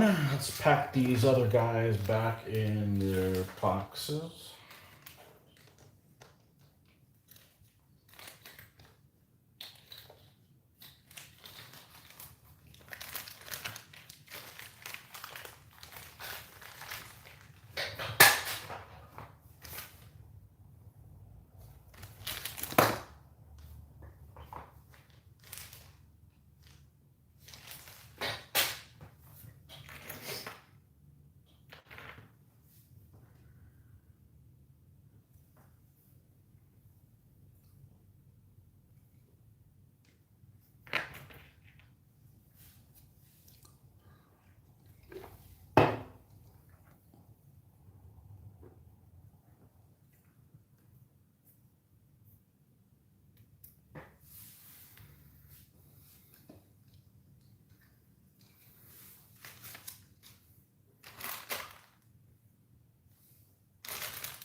Now we know we're going to use this guy. We know for a fact we're going to use this guy.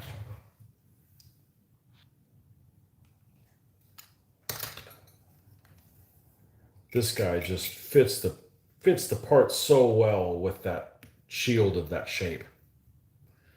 I don't care if he's supposed to be a French knight or not. That's that shield just speaks Serbian or Eastern Europe or something like that. So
now, there's that dorky figure.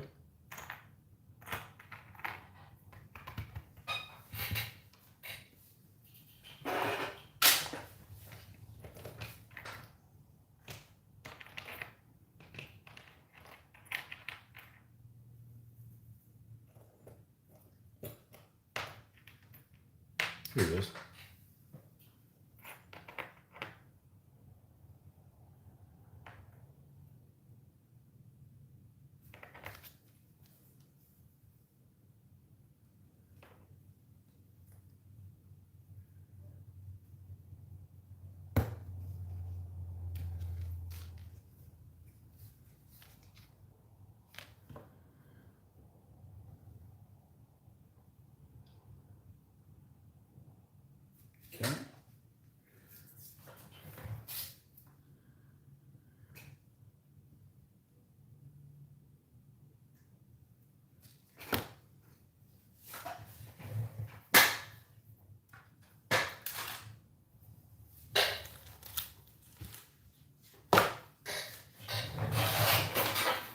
Last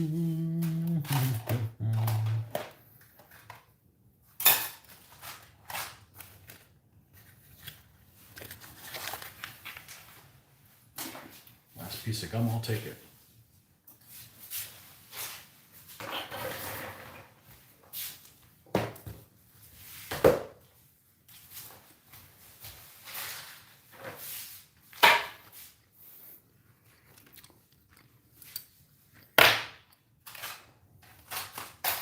There we go.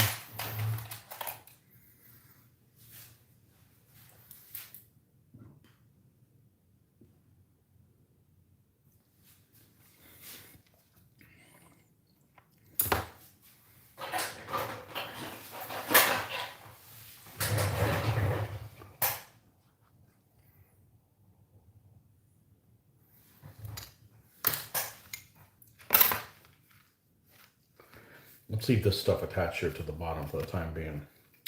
So I need to behead this guy. And we got green stuff that we can build up his hair, what have you. I'm not so worried about this thing that's sticking up to protect. That can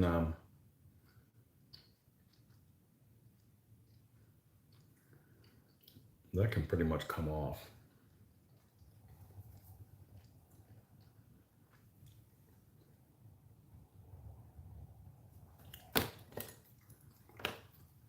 Here goes.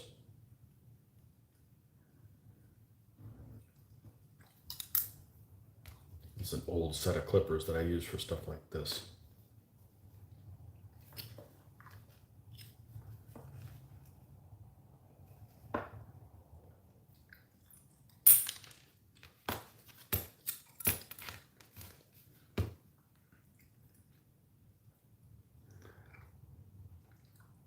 Yeah, it reminds me of that one scene in Saw.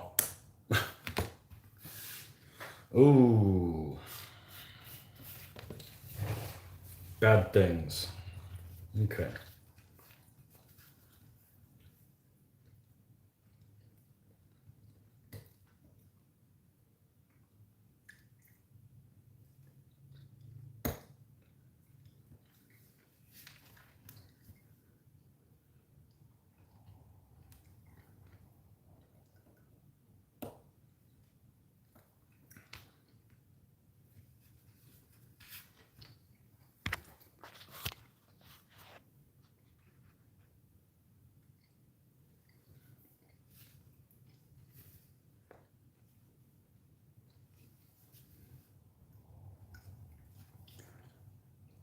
That's still part of his head.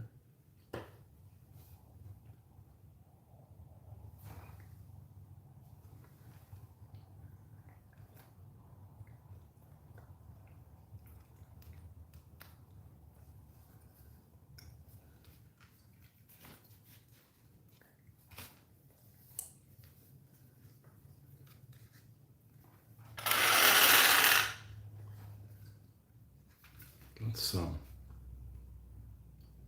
move that horse tail, which by the way seemed really weak. I have to reinforce that.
Yeah, this horsetail is like in the wrong place.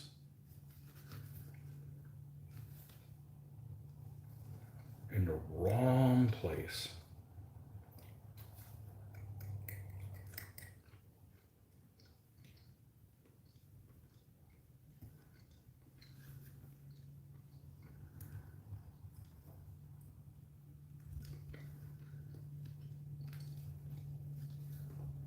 Really hard to get the places that I want to get on it. We need to cut his shoes down a little bit. He's got really weird long.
Man, he's got pointy toes digging into my hands.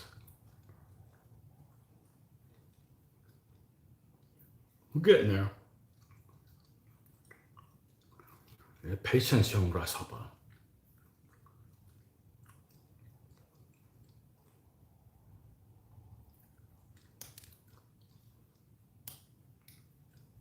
Now, let's see what this looks like without taking down that side thing.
May just have to use a drop of epoxy on there. I don't want to go and drill a little hole and put a little pin and put another little hole in the pin. That's unnecessary.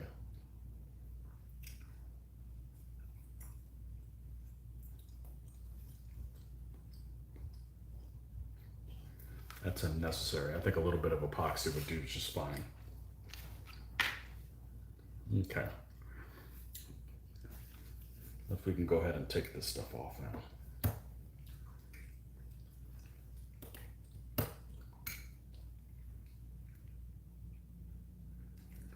And this as well. And this one as well.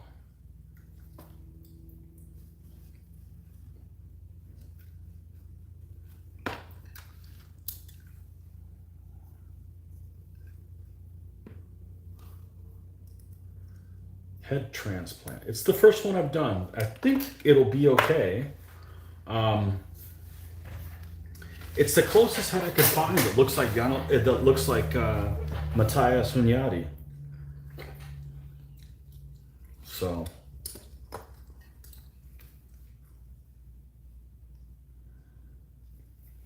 yeah, I'm glad you guys are enjoying this. Some of you stuck by a long time, so. I'm about to lose his tail. His tail's just so freaking weak.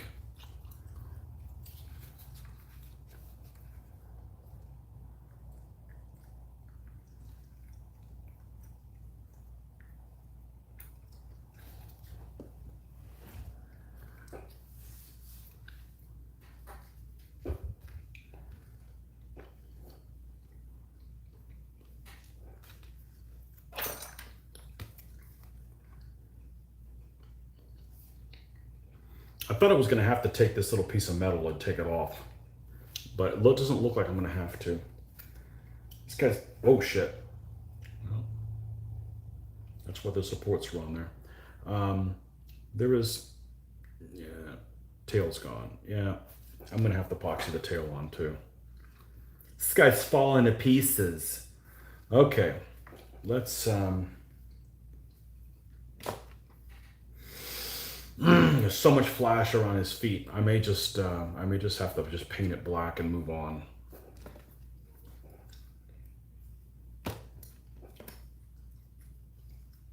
That's not going to be able to do. I don't have any clippers that are smaller than that.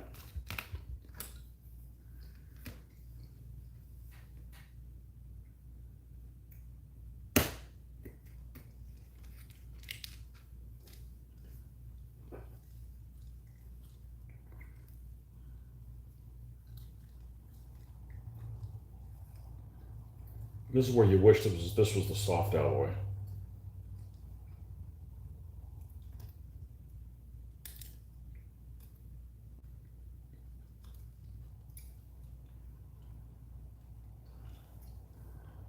Man, this guy's got some narrow ass feet.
Huh.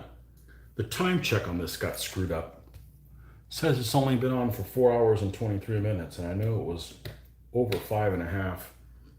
Weird stuff.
These like legs were like stuck together and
let's mix up a tiny little bit of epoxy. We'll need epoxy the horsetail as well. You know, the reality is if the horsetail gets me too much trouble, I can just make it out of green stuff and just have it facing down. It won't get in the way of anything else, so.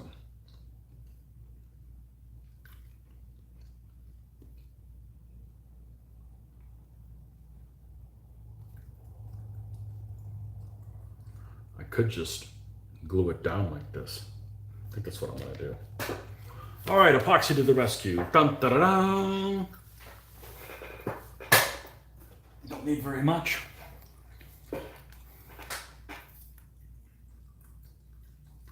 That's enough.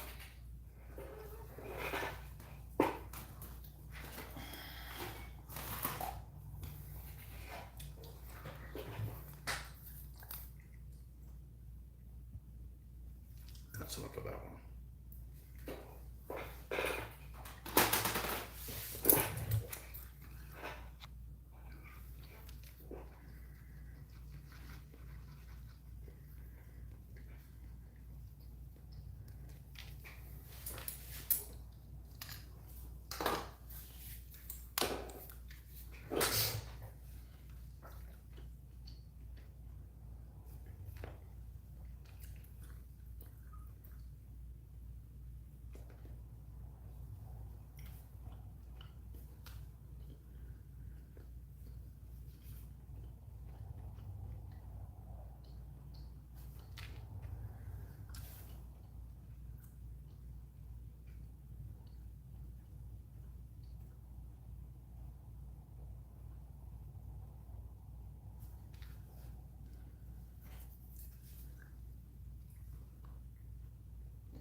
Mm-hmm. You gotta wait for this to dry a little bit more.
And pour some super glue over that tail there at the joint there at the end. Well, I don't think initially this has turned out that badly.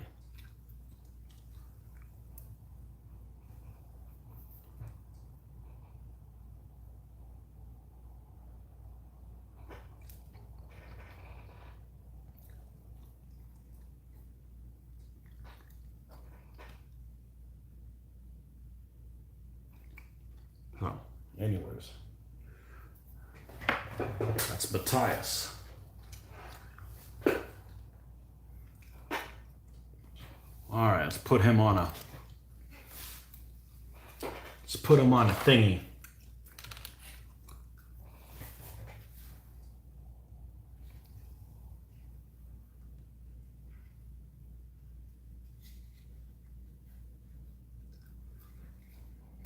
S6 makes all that stuff. S6 makes all that stuff. Yeah, that's what I was actually looking at doing is a Vlad the Impaler army. Because he's Saloy silliness and Wimp Wars and all kinds of stuff. But the problem with doing that guy is I've got to buy a lot of stuff, and I didn't want to buy a lot of stuff. I was just looking through what I had, and I had the figures to do these guys, so it just makes sense to. It makes sense to do them, and they fight the Turks and my Germans. So, and they're that late 1400 period I love. So.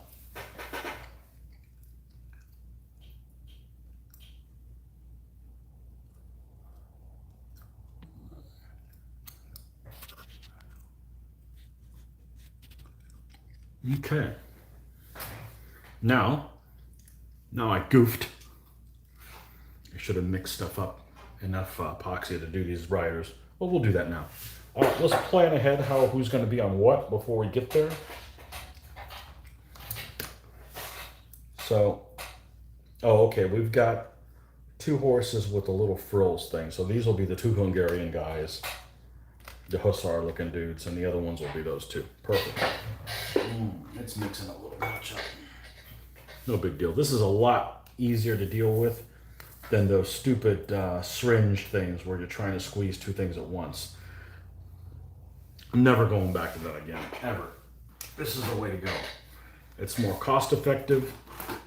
It doesn't go bad, less spill, everything.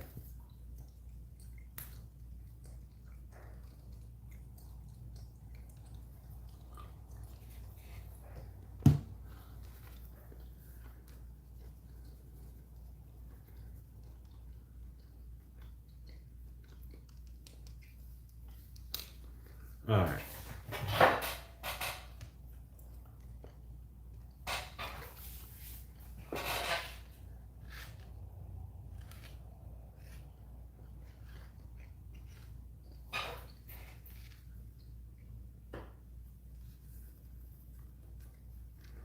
The hussars are these two because they've got the little frills.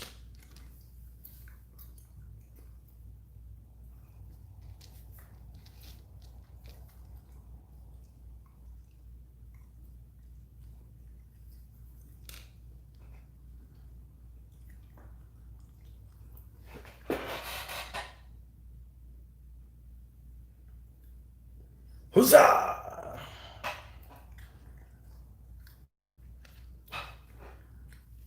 I'd put these two little hussar guys on their own stand if they both weren't in the same pose. But they have the exact same pose, so you guys are going to have to get mixed in with the other guys. Okay, and now these two Hungarian archers.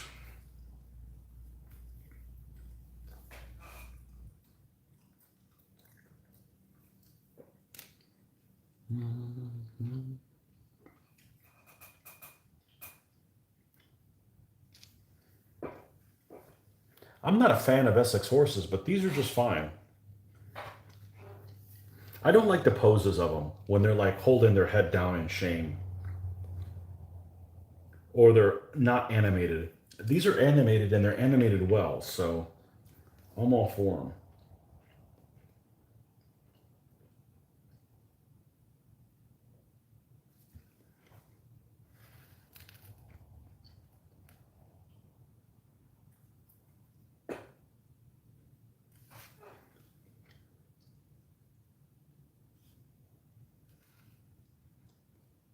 Okay.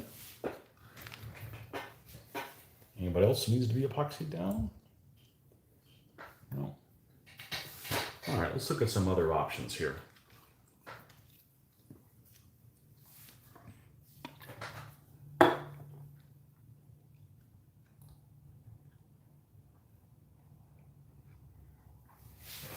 Okay.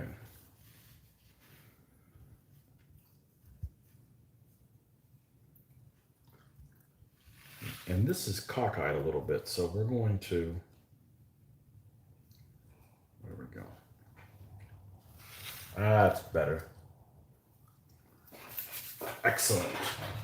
Okay, we know we're going to use all four of these guys, without a doubt. Let's clean them up. And we'll put them on roundels as well.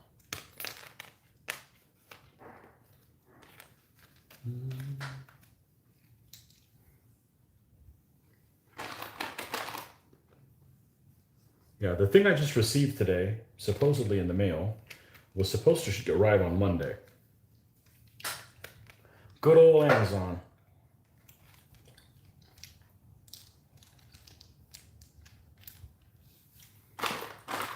We'll do a video on it tonight. We won't do it live. We'll do a real unboxing thing.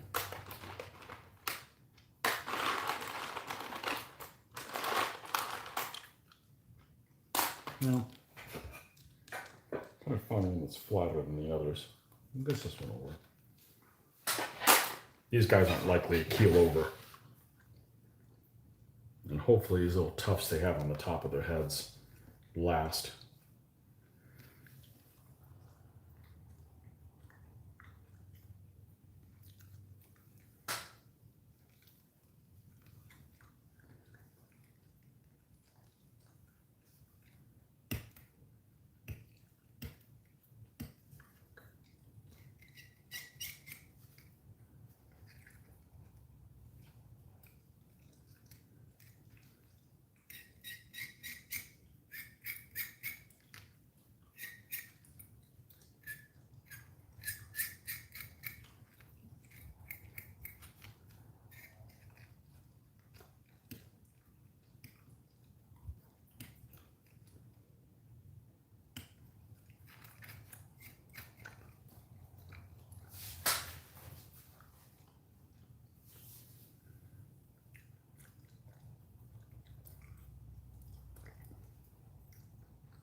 He's got these long ass freaking shoes again.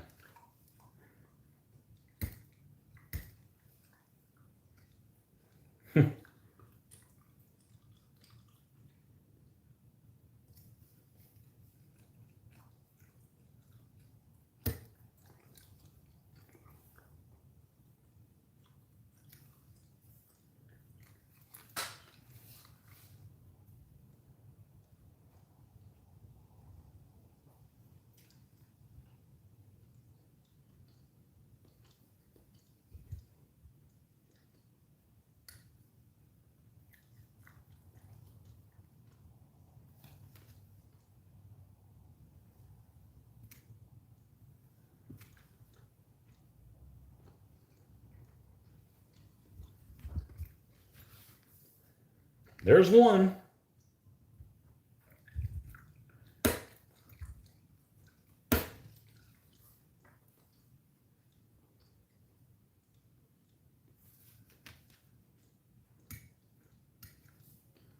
Yeah, I don't like double-based elements, honestly.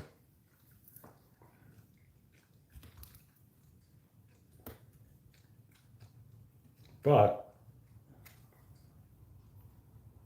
I don't like them because losing one costs 2, the first one.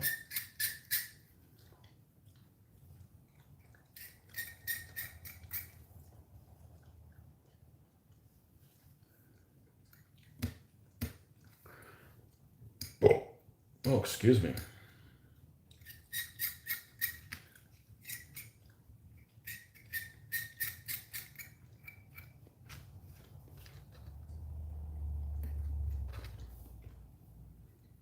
Okay. He's done. Next.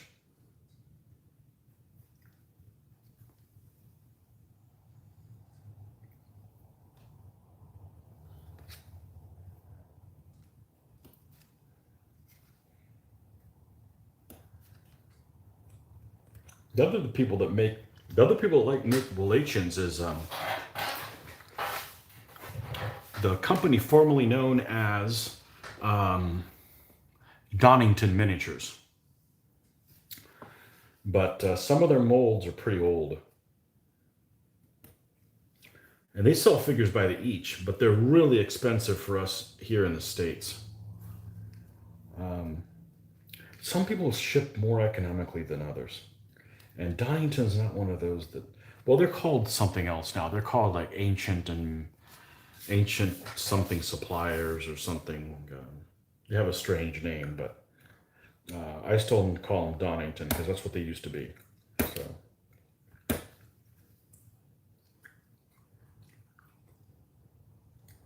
I ordered from them one time. I needed to get an elephant for my Ptolemaic army.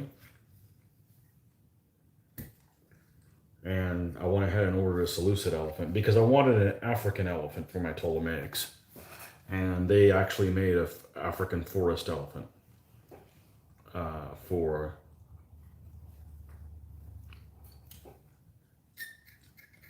that army in particular. And I went ahead and ordered a Seleucid one.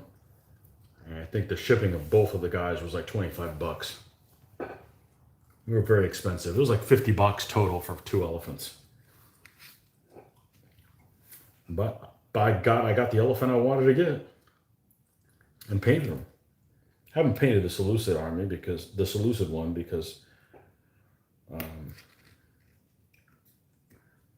I don't think Mitch had gotten the Seleucid army yet, or I hadn't been playing with Mitch yet whenever I built that army. One of the two things.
Okay, we'll go ahead and glue these 4 guys down.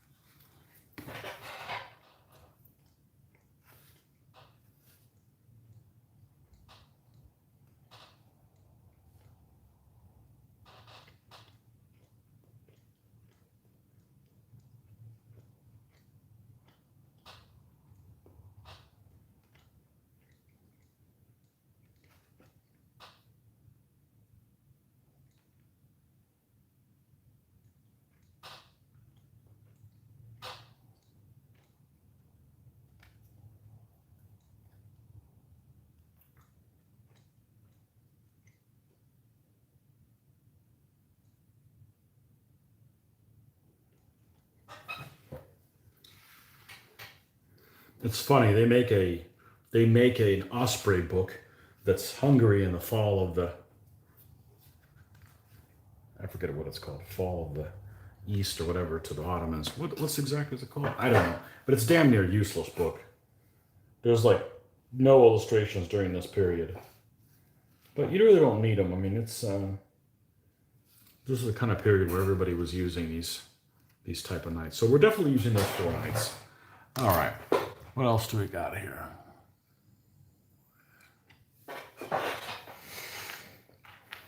Good guys that are riding at the front of the wedge.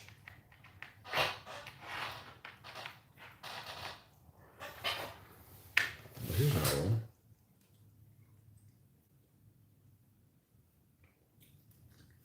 Oh, this guy's good. It's a good figure.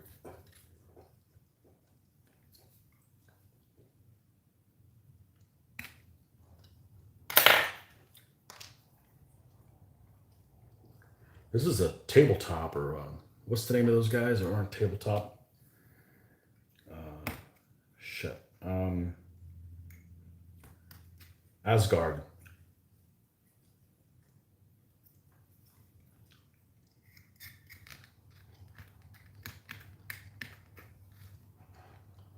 Okay, this is a candidate for another one. We've got the white type helmet. I've got this guy over in case I want to use him as a flag bearer, but I don't think I will. I think I'm going to use that tall French dude as that. Don't need that. Don't need that headless guy. Here's another candidate. We need to find some horses for these guys. I've got a huge pile of horses. I don't think I'm going to use these because they're the same, but they don't have. Now this is the other Burgundian type of cavalryman. I don't think I'm going to use them either. I used them in the Burgundian army. So now I like this pose. He's carrying a lance. Basically, he would be in the place that these other ones would be in, but I'm out of lances. Like I lost one or didn't have enough, so he doesn't have one. I guess I could make one, but it would end up just being straight. It wouldn't have a taper. I'm not going through the trouble of making that. So, okay, here's the figure that this would go with. Something like this.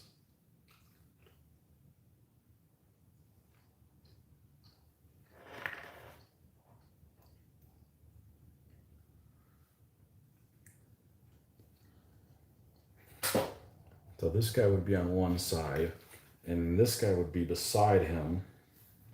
I got to put him on a bigger horse, so he's really going to stand out, but he'd have a big old Hungarian flag on him. Not necessarily a Hungarian flag, his own flag. He has his own flag that's just him.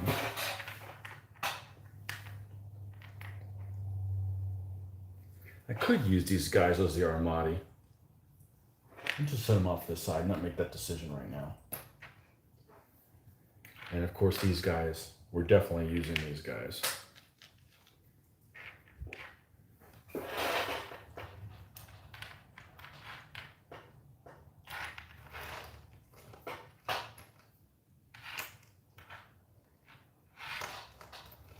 Okay. Right. What is Hungarian crossbowman? 1 unit of Saloy Hungarian crossbowman.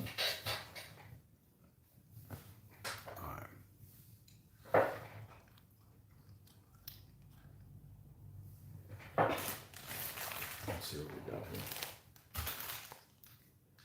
Nope.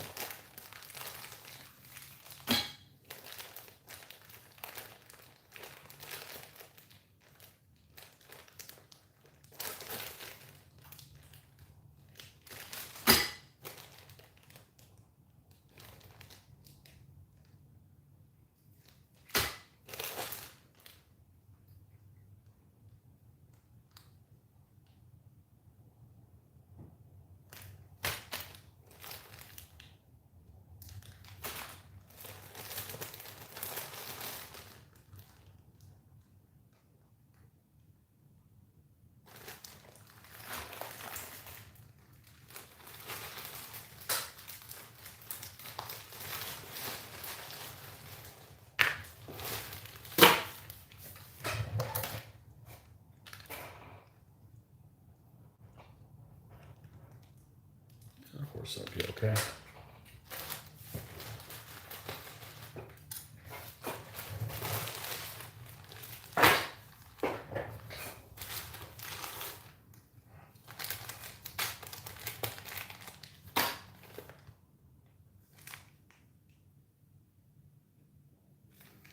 Okay, these aren't bad.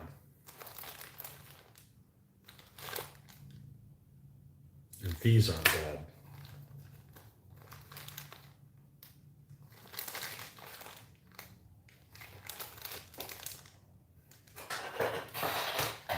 Rear rank. Riders in the rear rank.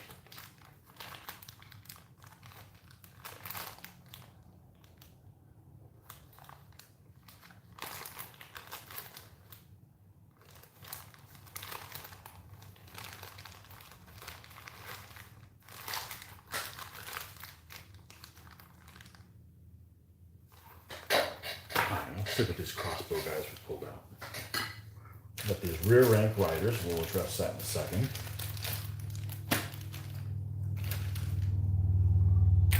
Okay, we got guys that have, all we need is 2.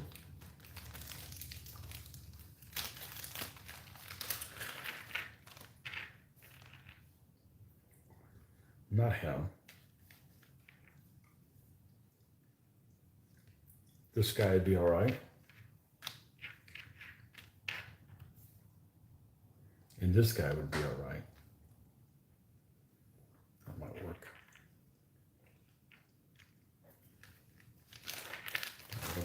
These round way guys that are over here. Let's see what we got.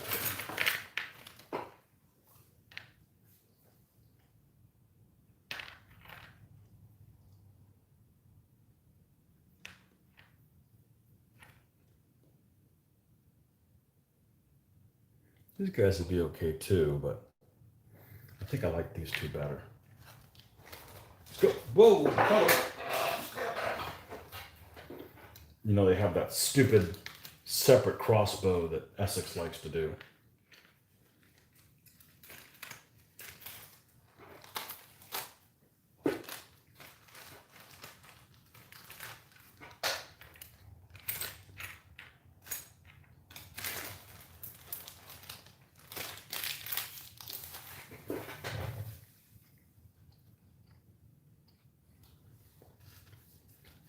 All right.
I've done lots of different stuff today. Let's see how these guys are doing. And the ground's carrying on them. It's starting to turn a little transparent. We'll mess with them in the morning. We're not gonna mess with them tonight. We'll leave that for in the morning. We'll hit it at 5 a.m. and get rolling on them.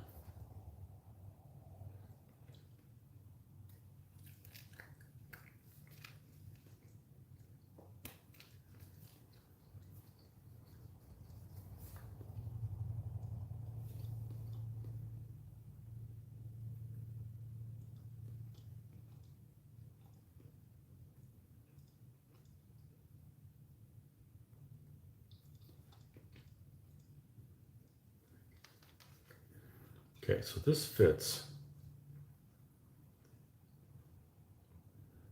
I guess, like this.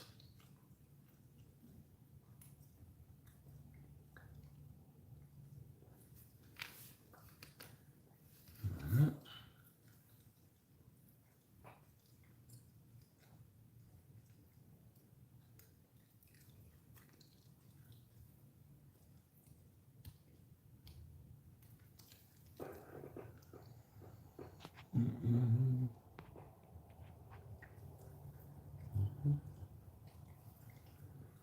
Flash here, but it's soft, so no problem.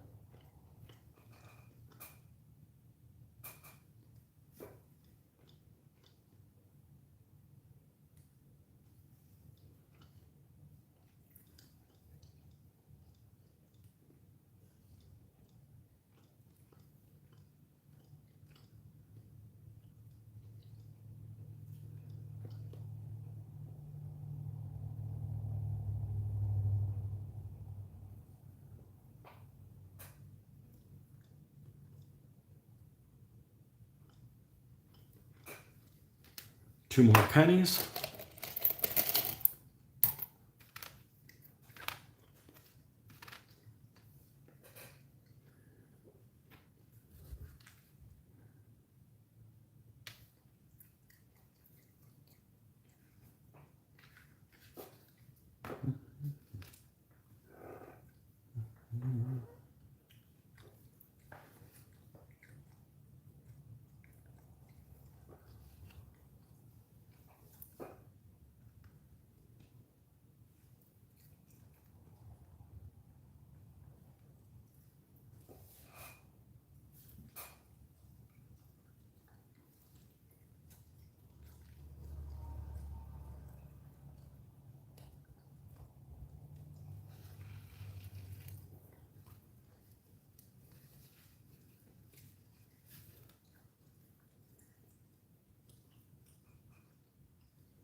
Not even bother.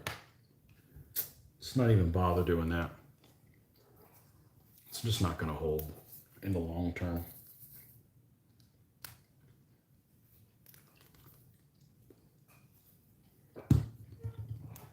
That's strange that only one's out. Let me put one of them away.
Okay. Those two guys are done. What else we got in there? We got the 4-blade, cool.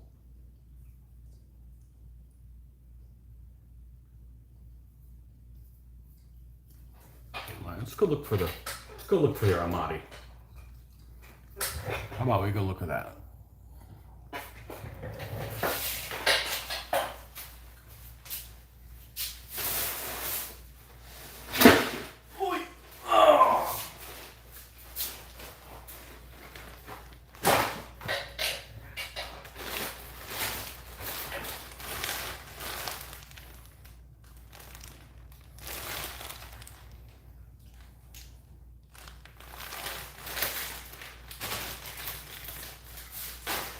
And the 44-pound box.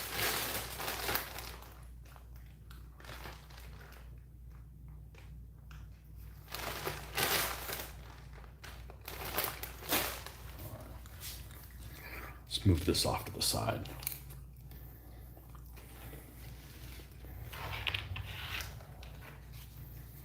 Make sure we need to move it over here.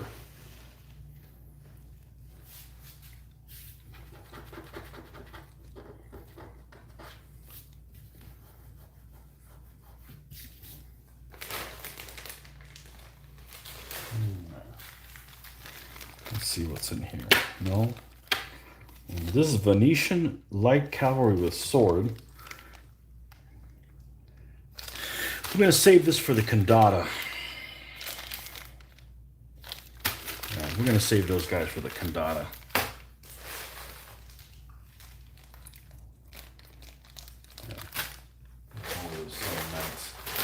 I'm looking for the foot guys with pole arms. There's some of them right there. Is that all of them? That may be all of them. Let's just make sure there aren't any more.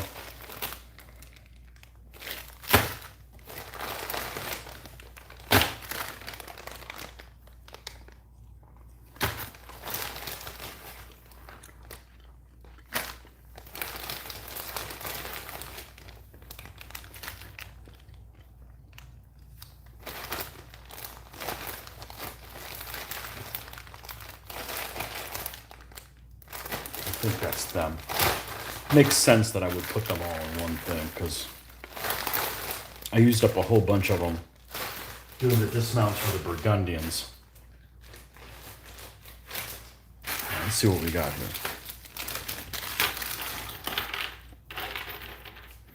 And we're interested in guys like this. Not him. Not him, not him. Him. Okay, here's one. You want guys with salets in particular.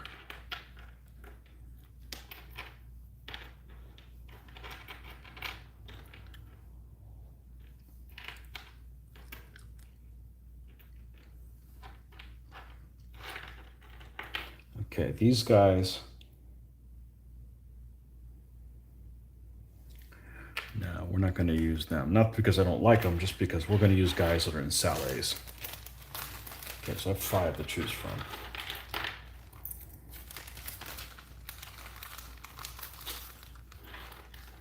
These are mercenaries, so they don't have to look identical. Put these back in the 55-pound bag. Now, what other guys did I have to supplement with?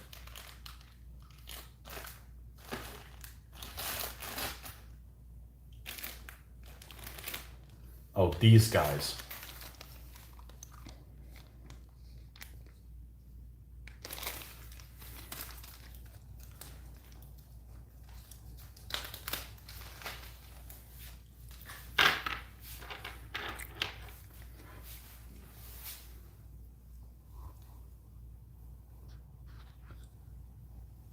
Now what do we have? It's 10 stops away right now. I mean, that's efficient. Okay, my other thing is 10 stops away. Cool. Yeah, so let's look at the poses that we have here.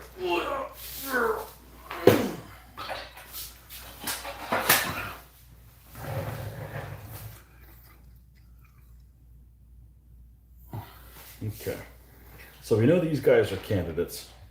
We also need to save some of these guys for Germans, and there's 8 of them in here. These guys are not the ones we want to use. Oh, look at this, the 4 are identical. That's cool. And then are these identical? Yeah. Okay, we can leave these guys alone. We can leave these guys alone or not use them.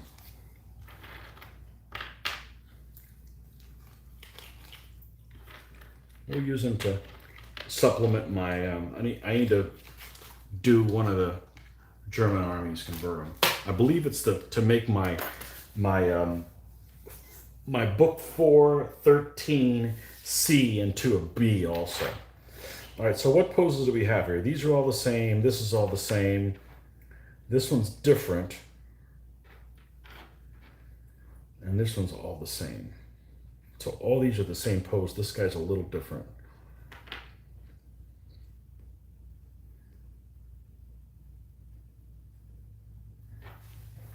You know, I could put a mixture of figures in that stand. Nah. As much as I like these guys with a Warhammer, I think we're gonna opt out and not use them.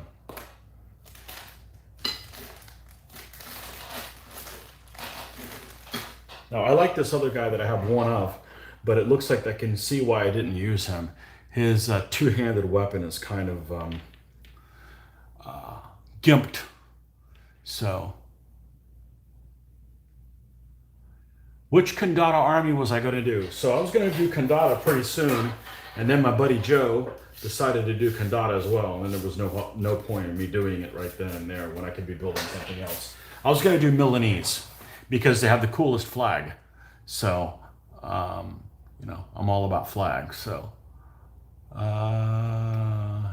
yeah, Milanese. And they're right in the middle between the Empire and the French. So it makes sense for them. So,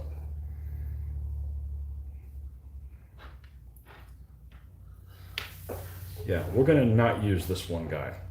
Okay? Armati. Maybe we'll do the Armati first. They're all metallic.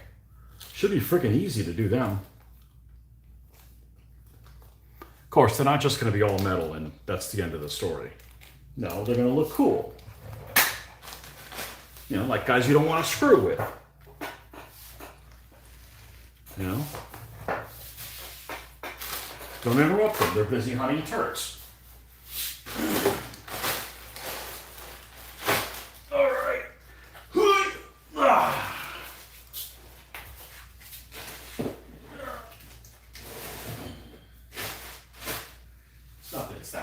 It's just cumbersome. All right. Let's get these Armati guys done.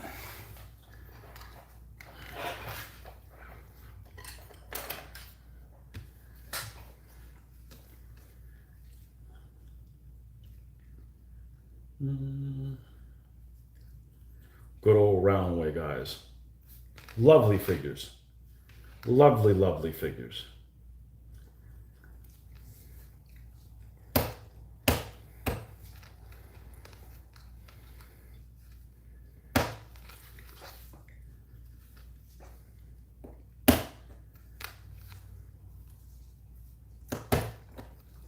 The Mamelukes would have looked beautiful too. Problem with the Mamelukes is those sons of bitches wouldn't have won any games.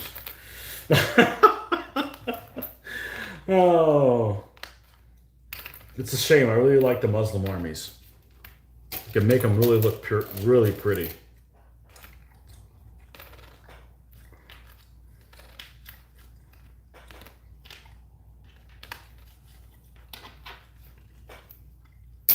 I love my Car Age army. They're beautiful. But I think they're like 1 in 4 or something like that.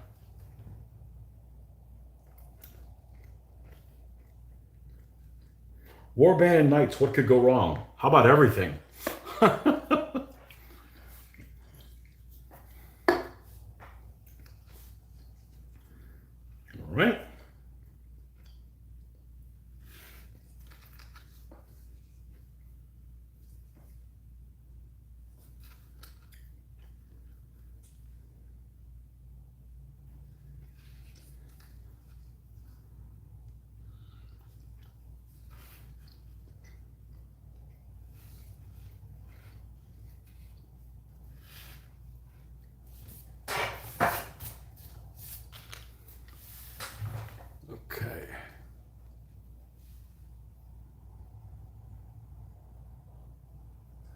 Hopefully I don't get disconnected. Let's see what we got here. Okay. I think it froze there for a little bit.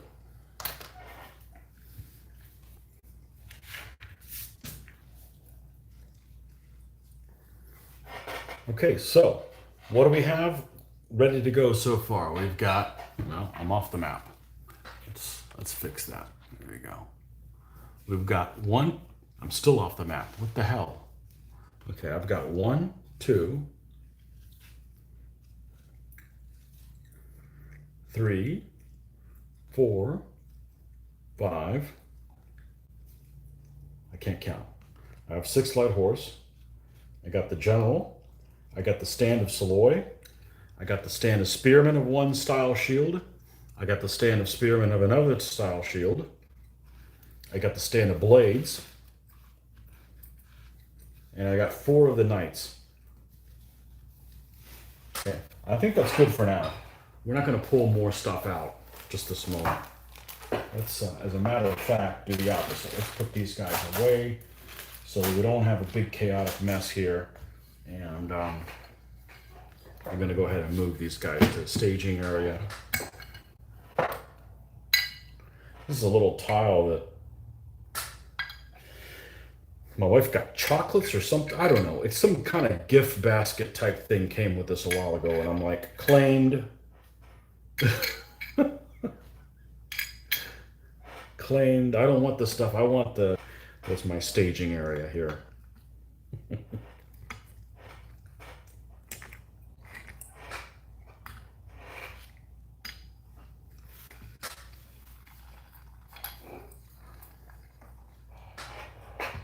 Because we can't work with all this chaos in front of us. All right.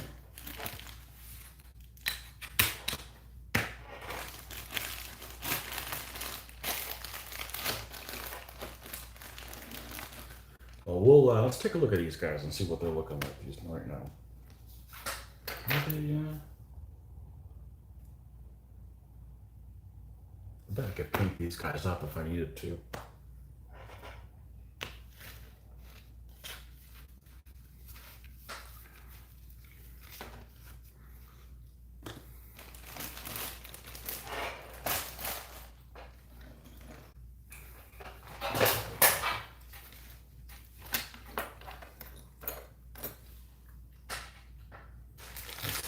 More Hungarians. More Hungarians. Yeah, War Wagon's gonna be sweet. They're gonna be on 40 by 40s. None of this nonsense making them on a deep stand with these horses. Stupidity. We're making them just on 40 by 40s. So.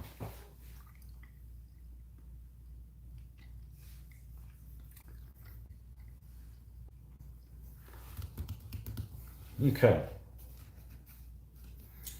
Let's get some brown and see what we can make something happen here.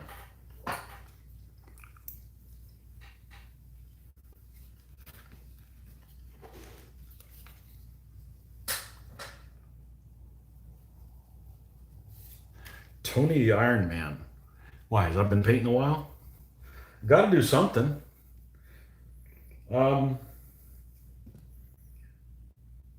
Shit, I've almost been at this at 12 hours other than that little skip that I did. I don't know about you guys, I'm enjoying the hell out of myself. Well, you know, I had to stop and do laundry and stuff like that, but you know, no big deal. You gotta get up from time to time or your ass ends up hurting. It's all good.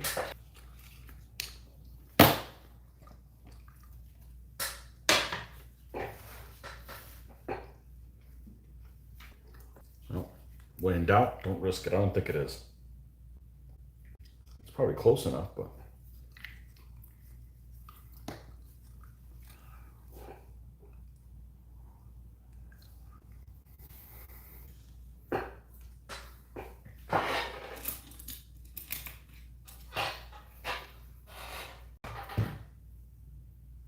Oh, that one's much too rough.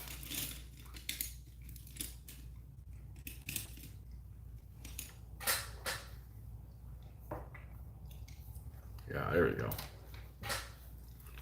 Where's my tool?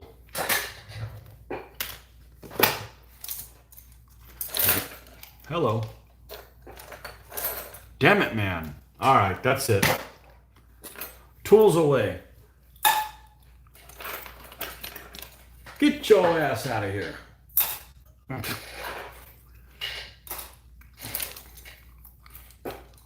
Chaos be gone. Here's another one. My pencil.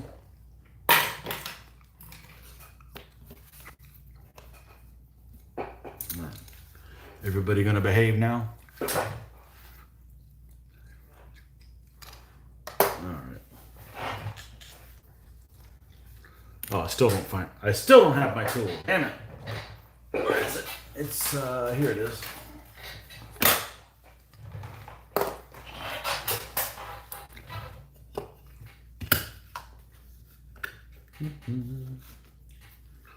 Alright.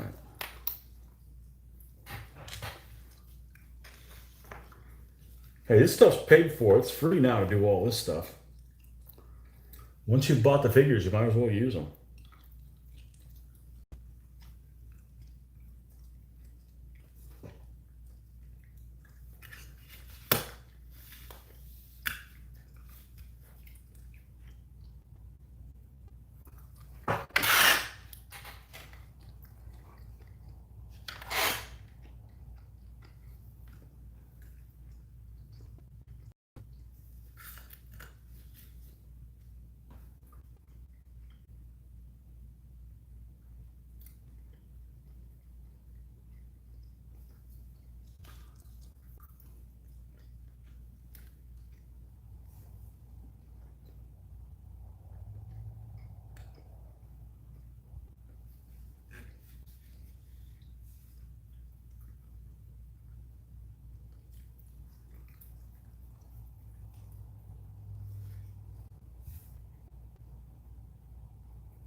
Yeah, a little cross turned out really well with it.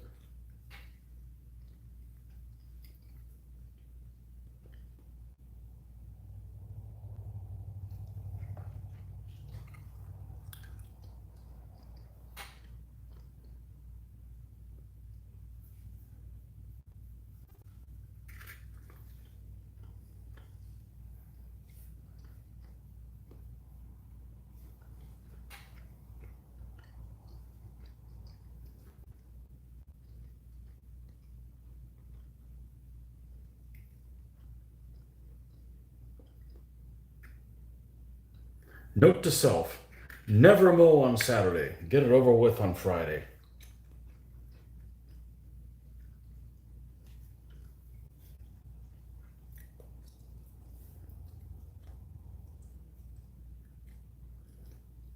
Yeah, so we'll see how long it takes for these Hungarians to be playable.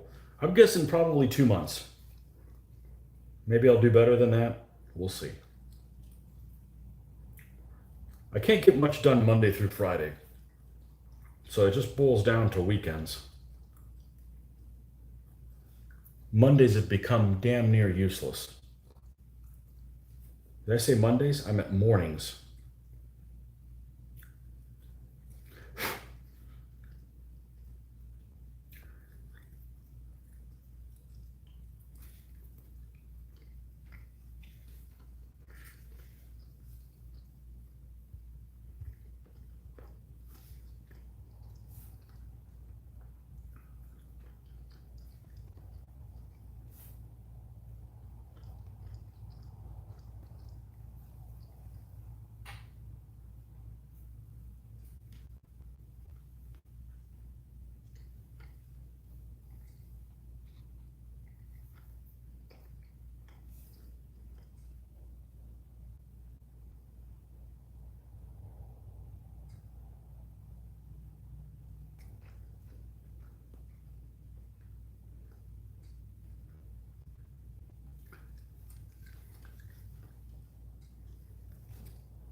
The length of this freaking live stream today It's going to take like 2 weeks to finally upload. Oh well.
How many hours today?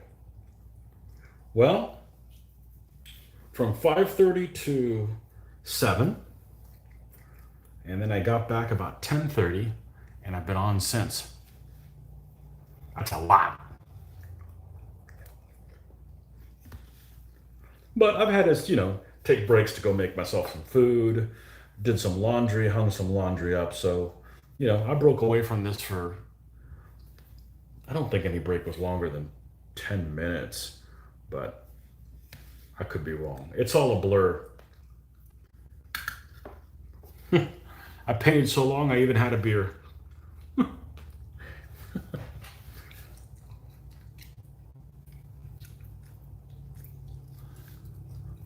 Yeah, like I said, I can't get anything done on a work day.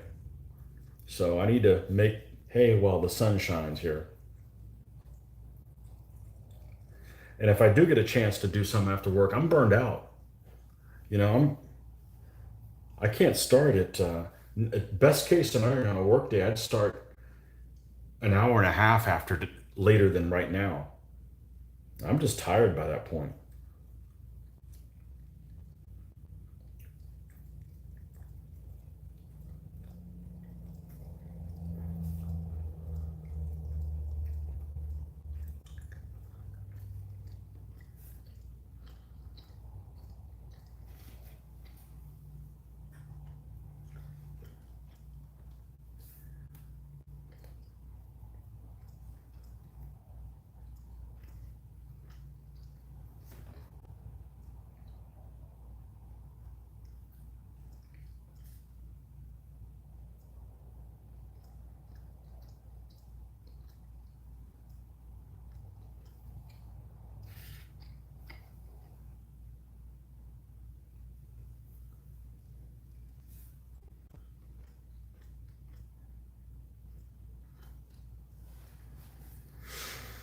If I've been watching TV for this amount of time,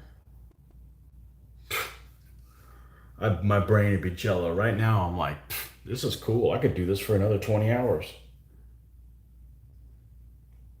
This is not tiring.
already know what that is. Special delivery. Okay, we're going to take a break here.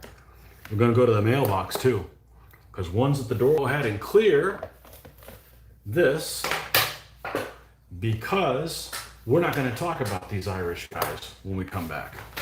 Be right back, folks. You're seeing it live.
Okay. You guys sit at the edge of your seat yet? Okay. You've just cleared out my garage, done a couple of hours of painting, been out for a lovely Indian meal, and you're still painting. You went out for a lovely Indian meal. I love Indian food. Yes, I'm still painting, but now we're gonna do not one unboxing, two unboxings. Woo! So this, I ordered this and supposed to arrive today. I ordered this, it was supposed to get here on Monday, and it got here today. So I'm not gonna let anybody talk shit about Amazon. They're efficient. Listen up, post office. You guys are going out of business. Anyhow, let's open the first one up. We will use this for the first time with the new army, and hopefully it does not suck. This is something I've actually been looking to replace, and we won't do an unboxing video on these. We'll just do it live. So. This is huge packaging for what this is. What is it?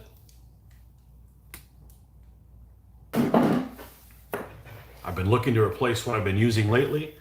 This is Black Vallejo Surface Primer. So we're going to be using this instead of all the weird methods that I've had to use to try to prime the figures. So hopefully this stuff works great. It's brush on or airbrushed.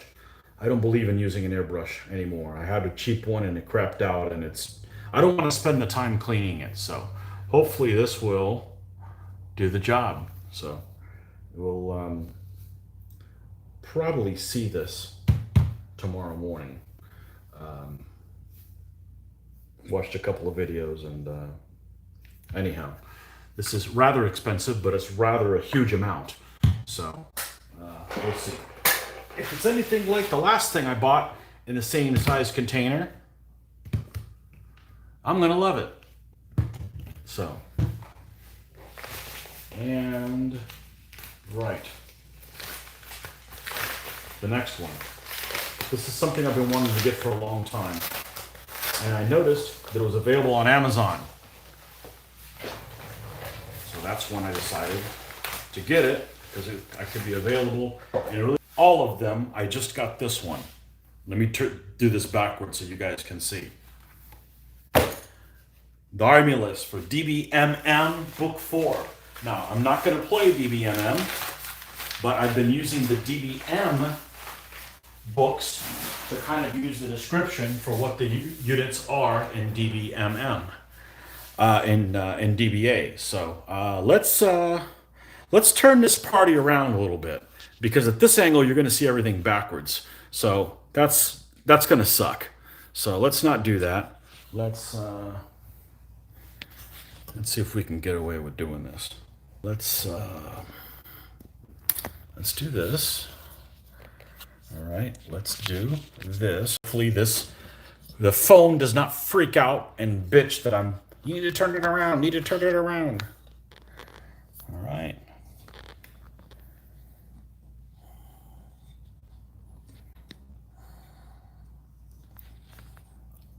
Let's see if we can get something of semblance of order here. I know it's not the best angle, but I don't want to undo all of this to... Here we go.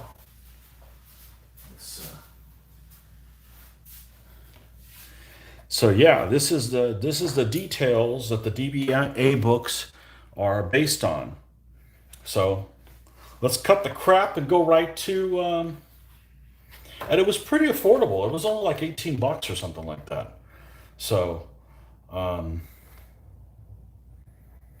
there's pictures. I don't care. That's not important. So let's, I have all the DBM books, all 4 volumes. I decided not to order all 4 and put myself in a hole almost $100. So they can wait. I'll wait and get book 3 when I start working on a book 3 army kind of thing. So this is why I knew I was going to do a book 4 army. So let's go to these Hungarians.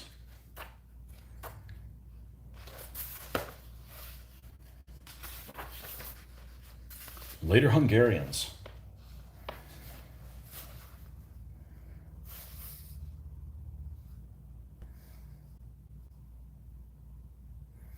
Yeah, see, the Bosnian archers here are only from 1322 to 1453. So after 1453, I can no longer have... Okay, that doesn't really matter if you're playing DBA by the book, but I'm not going to use them because I want to build this particular army. Polish allies, they can only have from 1370 AD to 1382, and then from 1440 to 1444. That's it. So, They can have the spearmen.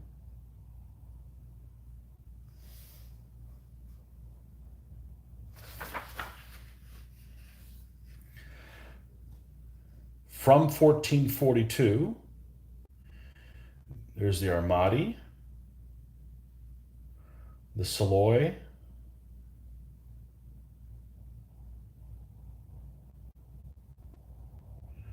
and here it is 1442 to 1490. German or Bohemian Armigeri. That's the Deep Knights.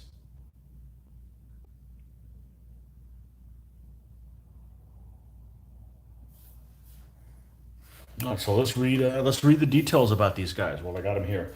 This covers Hungarian armies from the aftermath of the disaster of Mohi until the disaster of Mohacs. Oh, okay. So from one disaster to the other one. It's the disasters of Ems. They became the main shield of Christian Europe against the Turks, a task for which their combination of plate-armored nobles with light horse archers made them eminently suitable. The period before the refounding of the kingdom under the House of Anjou in 1303 was one of anarchy. 1308 was one of anarchy, hence the compulsory allied generals. The period from 1441 is that of the great Janos Hunyadi and his son Matthias Corvinus, and the famous Black Army of mercenaries. Matthias II of Bohemia, also known as, was unable to finance this and was largely replaced by paid feudal troops who may or may not deserve regular status. Zakelers, Zekelers.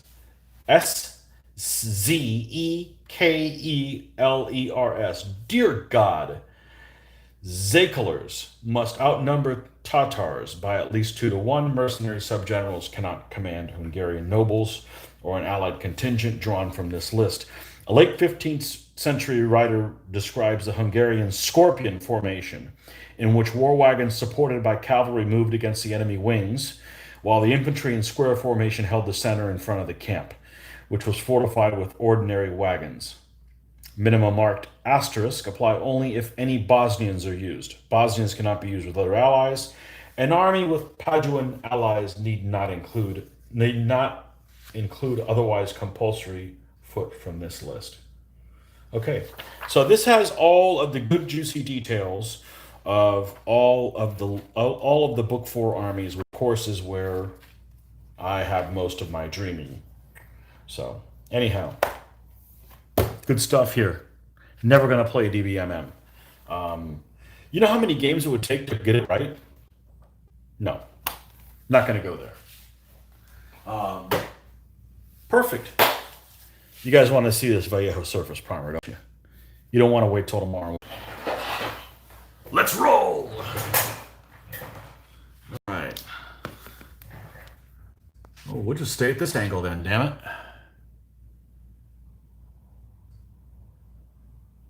You've used the Vallejo Great Surface Primer and I'm happy with the results. Okay. Let's prime like one guy, see how it works, and then we'll go back to doing these foot guys. And make sure that we don't have a message, because the wife said I may need to meet her for dinner. Okay. Right. One thing's for sure, I bet this won't smell bad. Now, let's see if it has. It does not.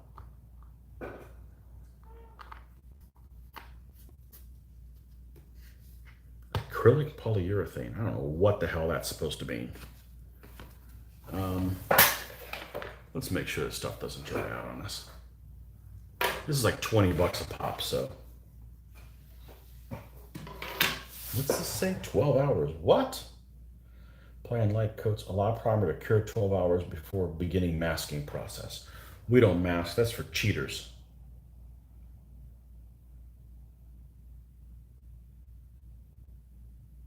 All right, let's see what we got. Who's going to be our candidate here? This is the one we were just using. Oh, come on. Let's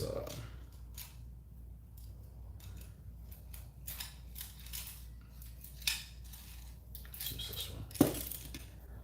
All right, who's going to be our candidate? Let's do the 2 crossbone.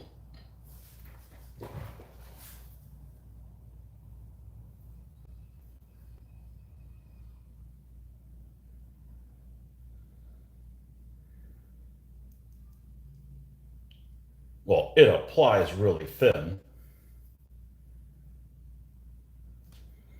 No smell.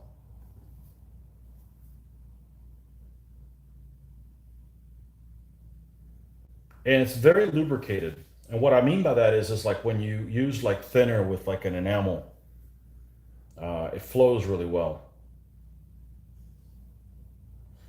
The pictures I saw of people using this was really, really flat. It dried super flat.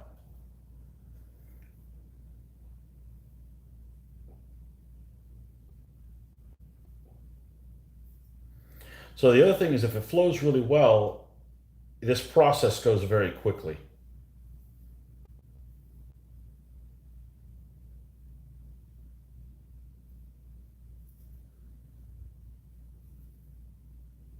Okay, we'll let his happy ass dry. Where's the other guy? There he is.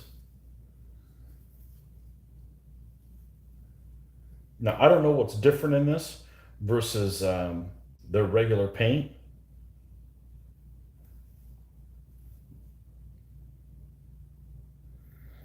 They also sold a small bottle of this stuff at, I want to say they sell it at Hobby Lobby, but I'm like, I don't want to spend that. I'm telling you, it's going a really long way for the amount. I put way too much paint there. This is going really long ways. So far, so good. We'll see in the morning. This has I have a feeling this may be, not only will this be good, it may be excellent. Which of course means, why the hell didn't I do this a long time ago?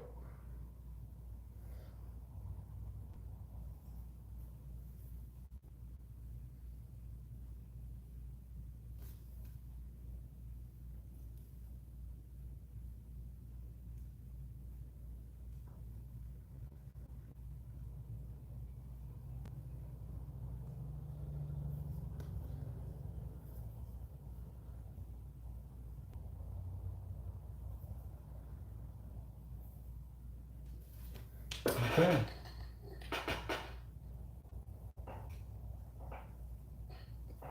Well, we still got some stuff left. Let's do the Armati.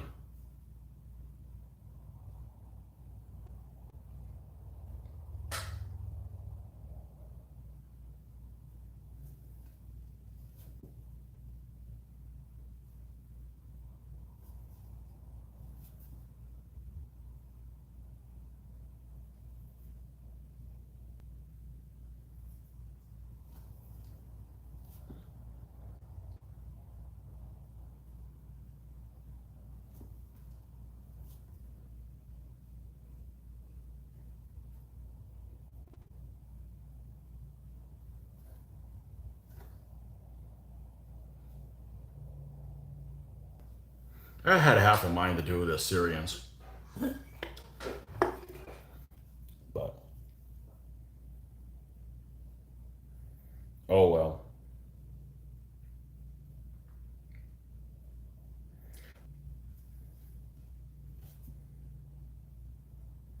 I think the whole Assyrian army must have cost me like $7 or something.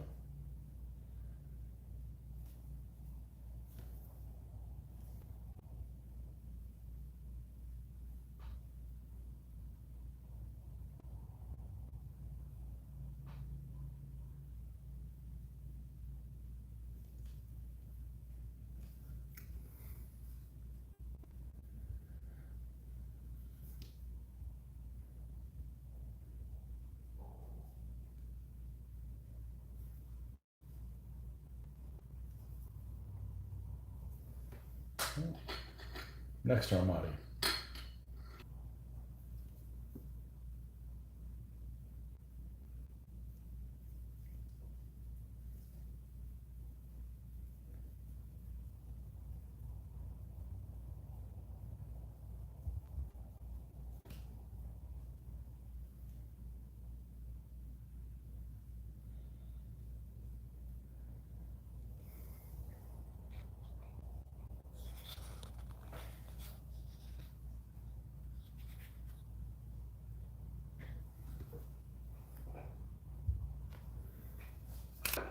Mm.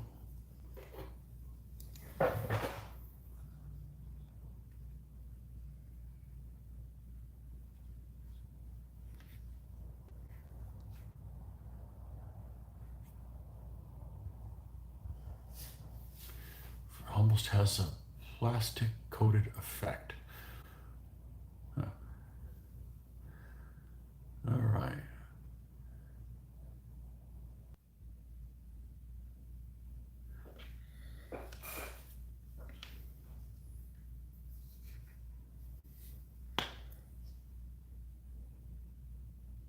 One drop. Boom. Man, this stuff goes a long ways.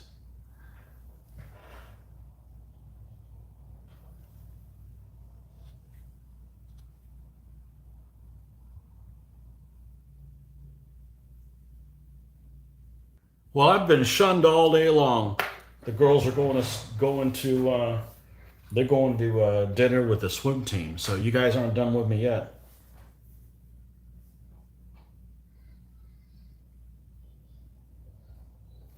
Shit, that calls for a beer. Be right back.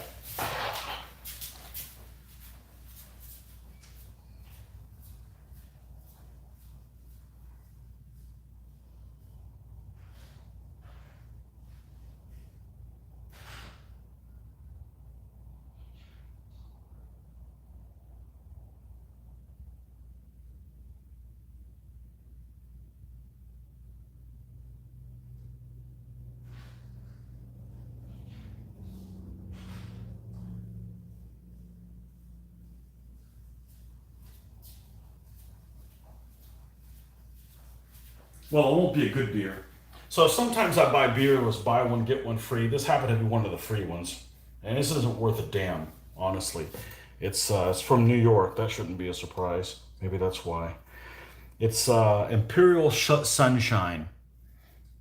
Blonde ale, that's a win, right? With oranges and natural flavors. So that sounds good, except it's kind of a blood orange taste. So it tastes like it's kind of going sour. That's what the blood orange kind of has. It's all right. I mean, if it was just, I love blonde ales, but oh well. It was free, right?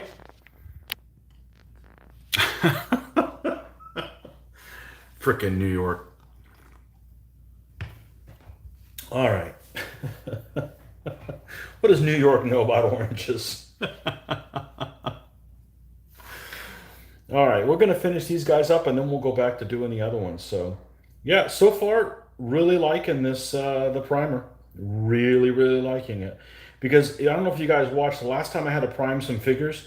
I either had the acrylic enamel, which was dying on me, or I had the enamel that I had to add thinner to wake it back up. So it was like a loss either way. So I definitely needed another primer. And I'm not sure how I found out about this. Vallejo have all kinds of products that, like, they've got like textures and stuff they've just exploded with different stuff that they've been making. And I've pretty much just stuck to their paints. I got into their paints because they come in an eyedropper, the dropper thing, and they didn't dry out on me, so.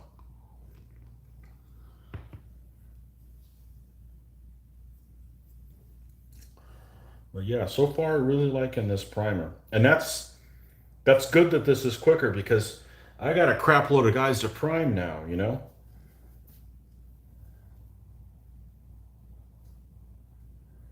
These guys will be fun. We'll start painting these guys in the morning. We'll paint them one unit at a time. So when we go and do the spearmen, we'll do one unit of spearmen. They'll all have a matching shield. They'll probably have matching equipment for the most part. I may vary like their pants and stuff if they've got cloth. You know, it's almost, you know, show up in this colored shirt, and, you know, and a couple of guys didn't have one, so, you know. But all the equipment will be issued by the state.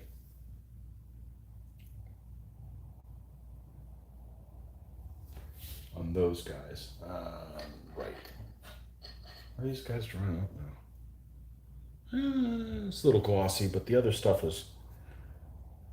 The other guys are glossy as well. a little bit.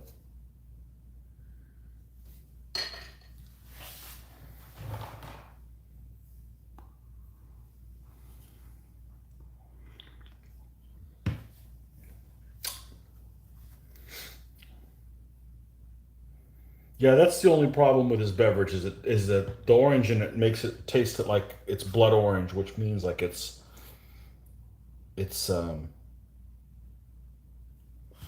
going sour, like when oranges are too ripe.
So once these guys get painted, we'll be using war wagons. So we'll find all the things that are messed up with the war wagon rules. Mitch has an army of Hussites, and we've only played with them a couple times. They're kind of a one-trick pony, so you know they're kind of too much of a good thing. A couple artillery pieces will ruin those guys' day.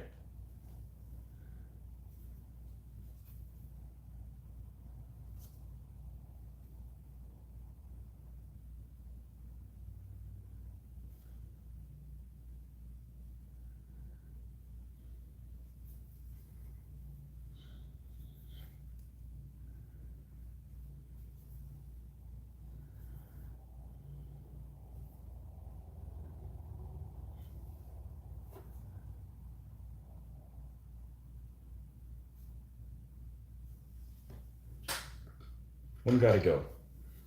Let's try applying this thicker and see what happens.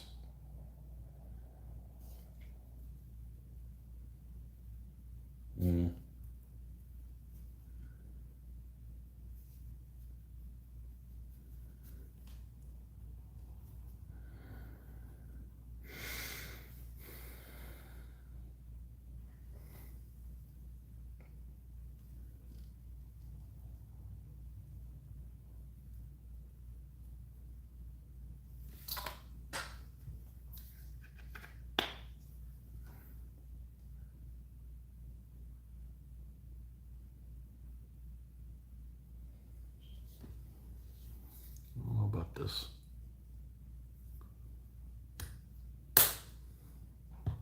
Usually the only part I end up making a mess on is priming.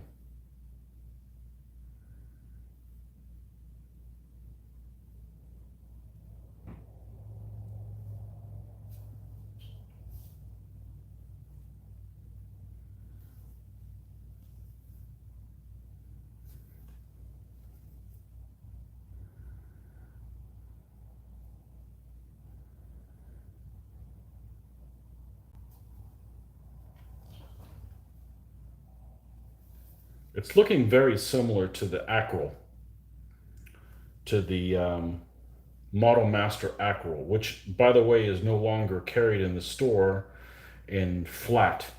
It's only semi-gloss. Testers got bought out by Rust-Oleum, and they discontinued a lot of their ranges. And the one I was using, which is the Acral Flat Black, I had used as my priming color for, geez, probably 20 years, maybe even longer. Yeah, they stopped making it. Well, poo on them. Now, I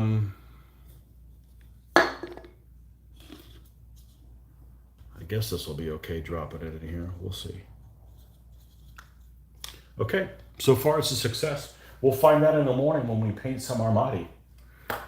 Okay, back to Le Brown.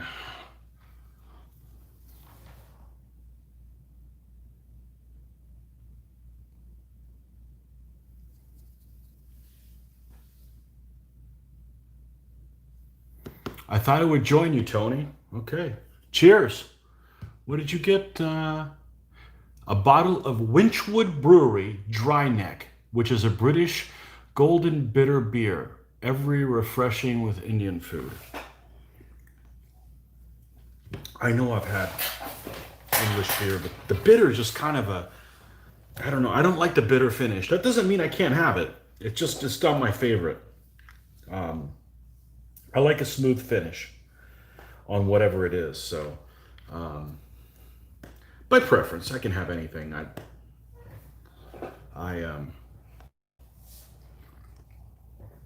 The only beer I ever remember saying that was god awful, and that even goes for something like Bud Light or something like that. The only thing that was god awful was Italian beer. Those people don't have a freaking clue what they're doing when it comes to beer. I'm sorry. They make good food. They make good firearms, but not beer. No. Cars, no. Not beer. You guys need to just stick to olive oil. You know. I had a Peroni one time. That's it.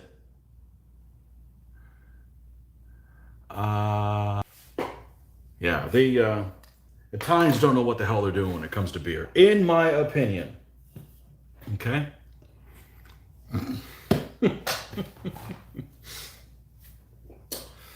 Oh, man.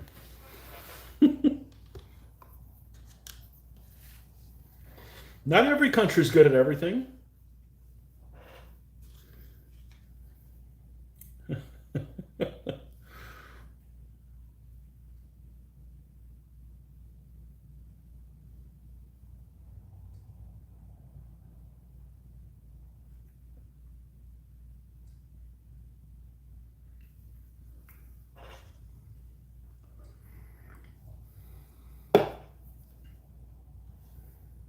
God, Peroni was terrible.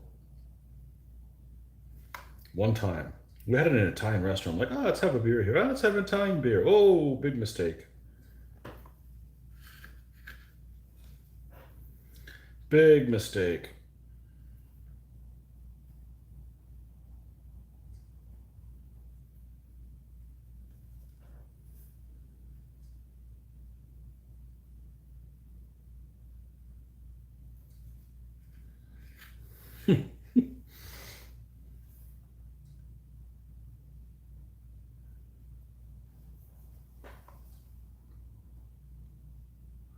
James, are you from the UK? I take it you probably are.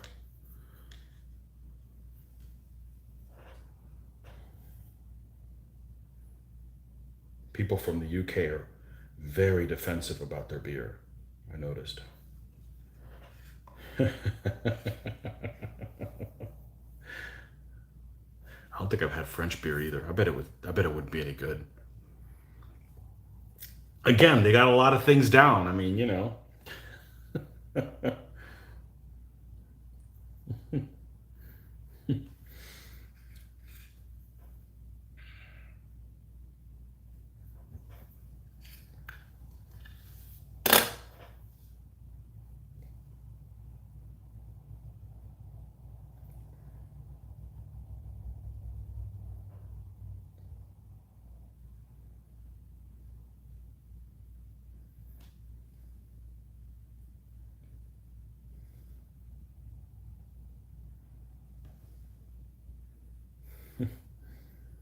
I don't paint and drink usually. Well, I wouldn't call it drinking. I mean, I had a beer earlier and, you know, I didn't feel, that's not the purpose. The purpose is just kind of, you know, I did it because I can. How about that?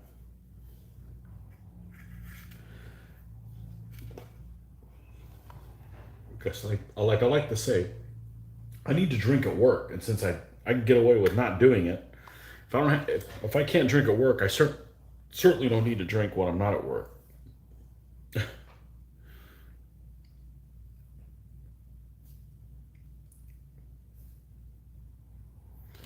I've been at this for damn near 10 hours, and would you believe I'm not really tired? I could probably do this another 10 hours. Well, I do have to sleep, but you get the point. We're going to do a long session tomorrow morning. We're going to start at 5 a.m. Eastern Standard Time. Well, maybe 5:30. And, run until 9 at least. Everybody will be asleep till that time. Finish these folks up, and maybe we'll paint a unit of Armati or crossbowmen or something.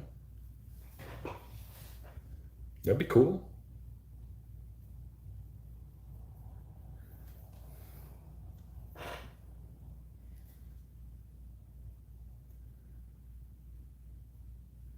Now, 2 war wagons means the Hungarians don't need to have a camp. They could still have one, but...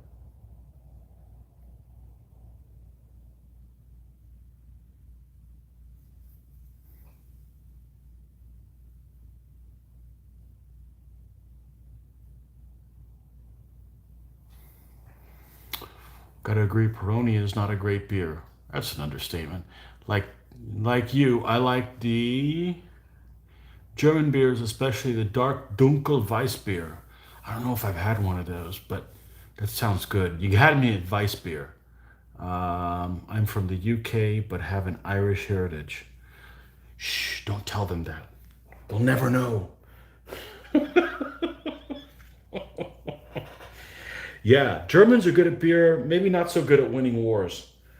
Uh,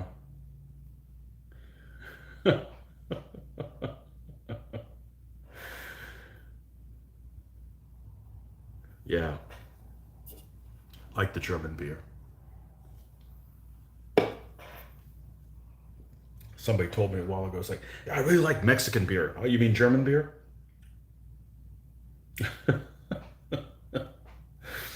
That's who put it there.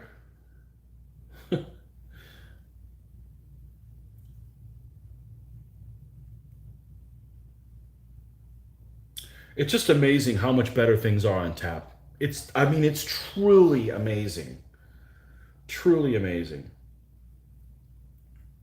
One thing that's an average type of beer that here is Yingling. Yingling on tap is amazing. It really is. Um, it's um, it's really quite amazing how different things are on tap. Better different.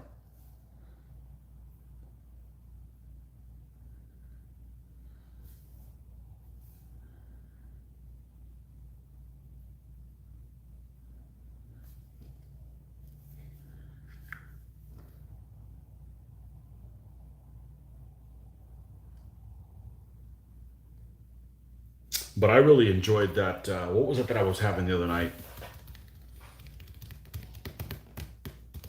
Jameson. That was really nice to have on a game night. I think that's what I'm going to switch to. Because I can have it over ice, and usually I can use the ice in that kind of an environment. Although it wasn't particularly hot the other night, but definitely like ice. So.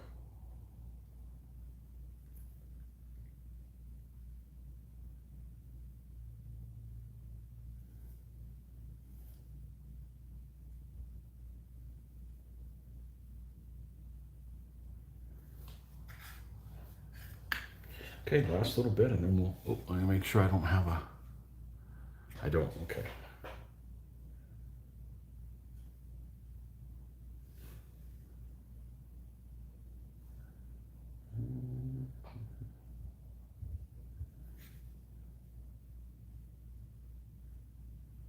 I read an article that said that men shouldn't have more than 1 alcoholic beverage per day. I'm good. On average, I had 2 today, and I probably had the equivalent of 4 the other game night, but, I'll go like 2 weeks and not have a drink, so.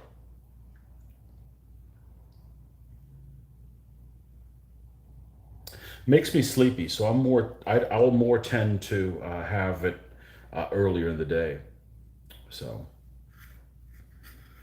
and those rules go right out the window when I'm on a cruise. You know, those things that we used to have last year, a cruise. I don't know when the hell we're going to go on a cruise again, when they'll sail again. We're supposed to be on one in December, but I know it's not going to happen.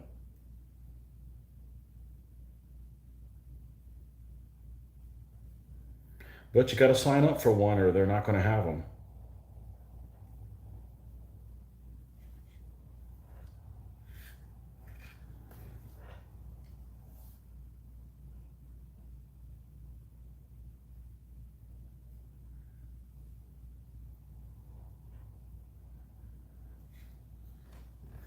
Yeah, I love Indian food, but the problem is I don't know what the stuff's called. So I went with some folks that knew what the stuff was called, and because I'm fine eating other stuff. I've got a pretty adventurous palate as long as it's not weird meats, and a lot of the Indian food is vegetarian. So okay, well I'm not scared of vegetables, you know, as long as you don't put ketchup on it, I can pretty much handle any vegetable. I dread ketchup. Ugh. But pretty much anything else. Can't say I've had a rutabaga though. That would be Mitch.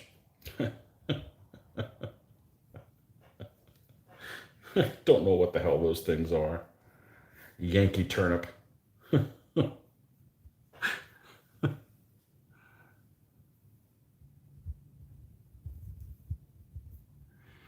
Jameson is lovely, but recommend Bushmills if you can get it stateside. I tell you what, next time I go to the liquor store, I will look for that. I will try a different Irish whiskey, and I'm sure there's a Scotch out there that I could stand, but all the ones I've tried just have a really bad finish. I could drink them, don't get me wrong, but it's like, you know, why? You know, it's like, you know, if you can drink Jack Daniels, why drink Jim Beam? I mean, it's like, why would you do that? You know? I like Jack Daniels. So, to sip on, you know. Okay.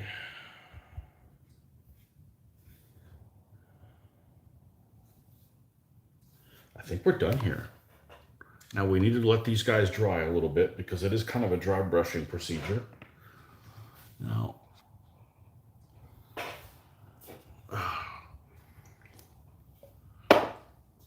so we're going to do some flags for sure. What doing some flags involves is finding some pictures and then getting on the, what am I using these days? Sketchbook? I'm new to drawing on the computer. I got in March, I got a computer that has a touch screen. And I thought, I'm never going to use that thing. And then I got a pen and so like, I'll go ahead and take the pen for my birthday.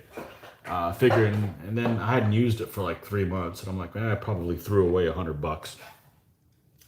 But I did this Edward the Bruce's flag and I was on a roll. I'm like, I got to do more of these. Print it up on a laser printer. It's wonderful. It's like doing the same paint technique that I'm doing with paint, but just doing it with the art thing. So that's strange. Let me see if this is a setting. No. Very strange. I'm looking at the video that I'm filming, and it's very like it's got a lot of delay in it. Well, hopefully you guys aren't getting that. If you are, maybe at least the video is coming in clear. But yeah, I got a kick out of that. So I'm painting my own banners in a way. So I like that. Let's take a look at these guys here.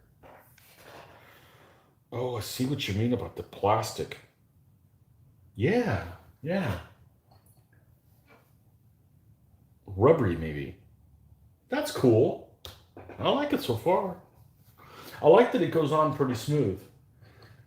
So you don't miss a whole lot of spots. You don't have like an air pocket there and it burst and then all of a sudden you've got this you know, this little unpainted zone of stuff. So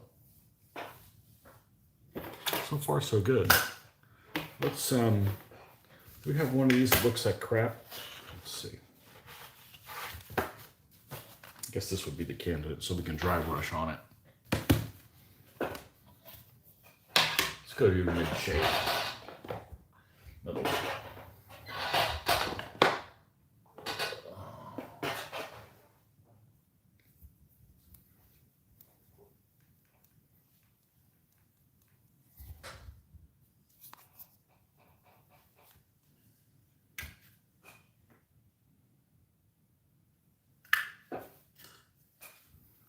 All right, let's find a candidate here for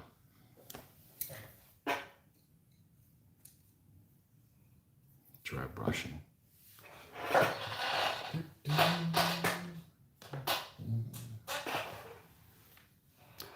At this point, I don't want to disconnect. I want to leave this thing running all night and have a record here for a 24-hour paint session. Why not, right?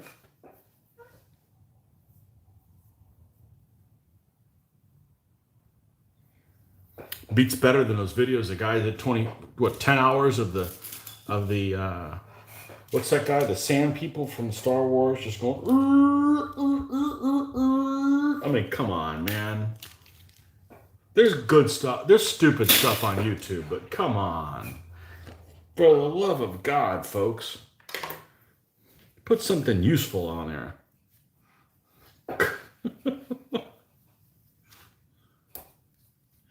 I love YouTube. There's some really great stuff on YouTube. I mean, and I'm not talking about my crap. I just mean really, really good stuff. And, you know, there's some really, really dumb stuff too. So. I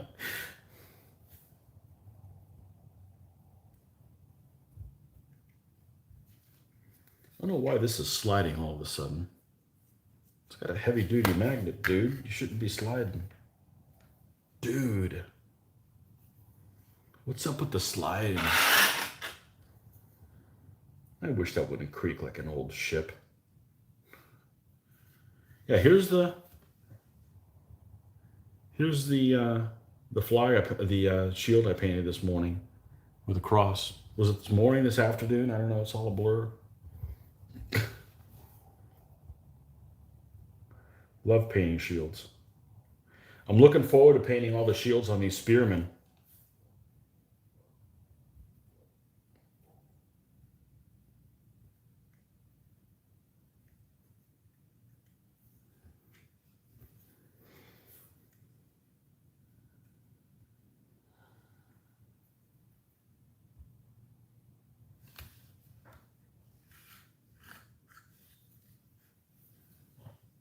I hope this head swap thing holds.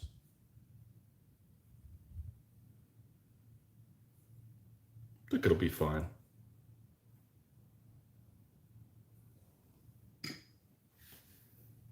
Yeah, the first time for everything.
Yeah, so really going to be looking forward to building some more Book 4 armies now that I got that DBMM book. So,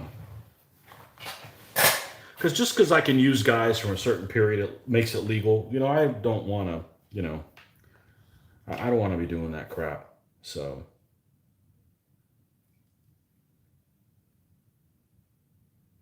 on my short list is also old Longshanks.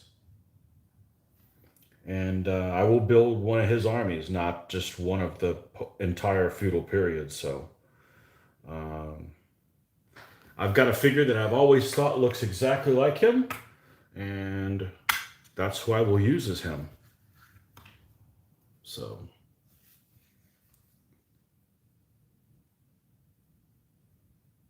old Longshanks.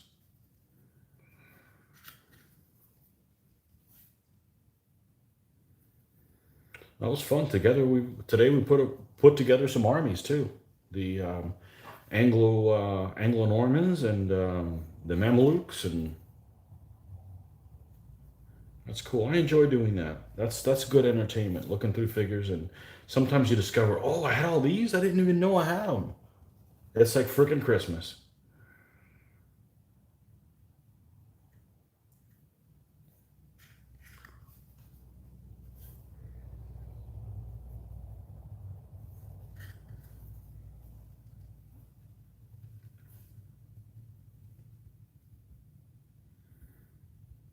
The giant with one brown shoe. That's this guy right here. Actually, kind of looks like he stepped on a cow pie, but who's counting, right?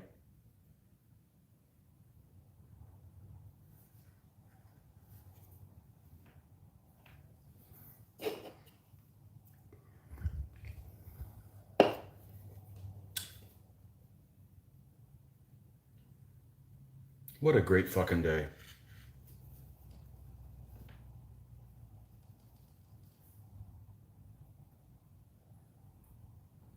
Nothing better than when you're like done with an army and then you're like even more motivated to do the next one. It's like, let's just keep it rolling, momentum. Some people are surprised when I tell them I'm not even excited to to play the Irish. I'm just like ready to paint the next army. That doesn't mean I don't want to play them. It's just that's not the, that's not the big pull.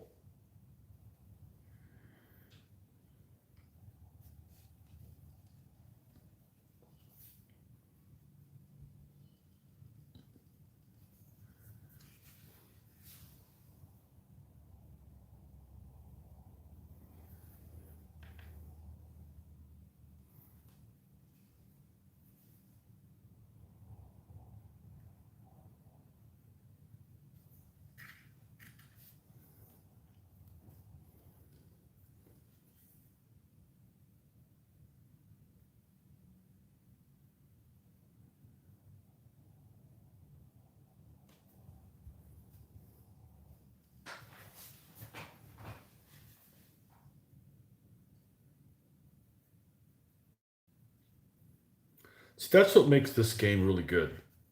It's not that it has this awesome detail. It could be better, but there's so few figures that you could finish something and then move over to, do the Hungarians or the Mamelukes or the feudal English or whatever in a reasonable amount of time. It's not like you're working on them for 10 freaking years, you know? That's just really empowering. Um, so it's a really good game for those of us that are painters, that we can, you don't have to spend our whole lifetime building an army for one game, and then it's only one army.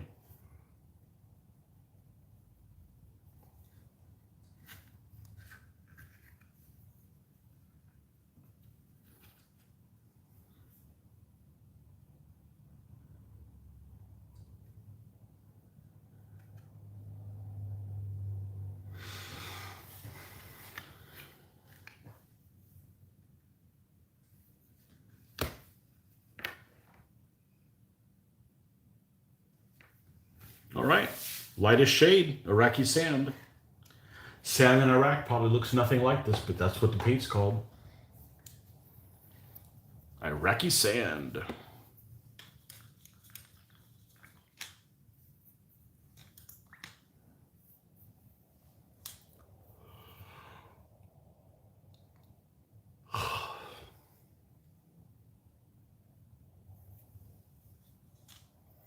If you're thinking of Longshanks, have you contemplated a medieval Welsh army? Yep, I sure do. I got all the stuff for him. Yep. And I already have a cap for him with sheep on it. Whatever the hell that means.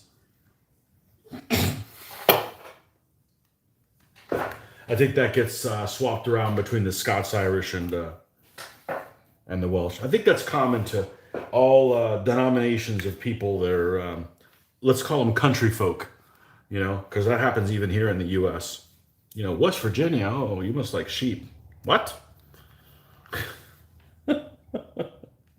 Yes, I have Welsh. Yes, I do.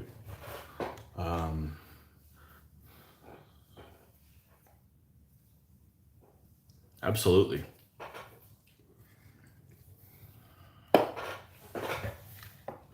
Mitch has the early Welsh that are all like warband.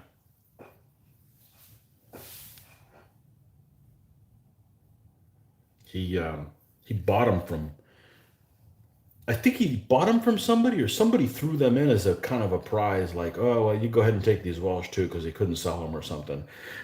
Because not because they're Welsh, just they're very, you know, they're like all warband. They're not very exciting, you know.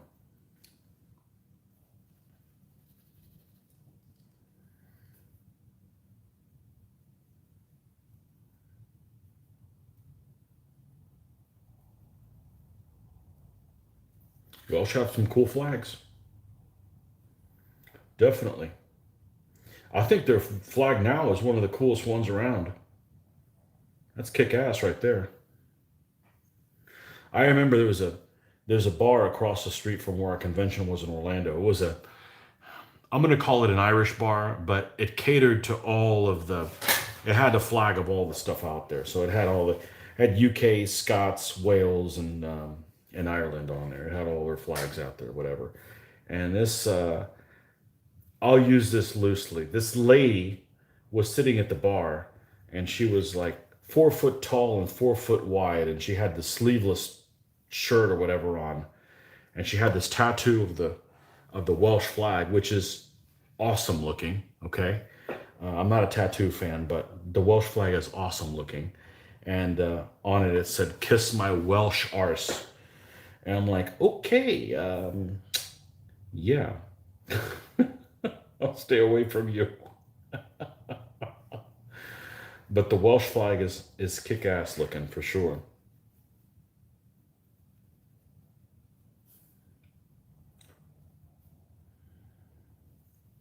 And so's the Scottish one for that matter. Both of them. The Lion Rampant and the Saltire. I like the Saltire flags.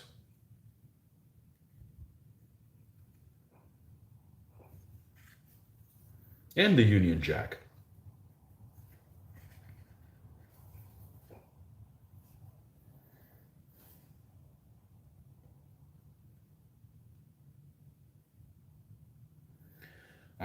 I've said this before. I am a new to this. Well, not anymore, but because I've been doing this for almost 2 decades. But I'm new to Ancients and Medieval. I'm a World War II gamer, and I love playing the Commonwealth in World War II, especially naval. I love the Commonwealth ships. You got the best camouflage schemes, the best names.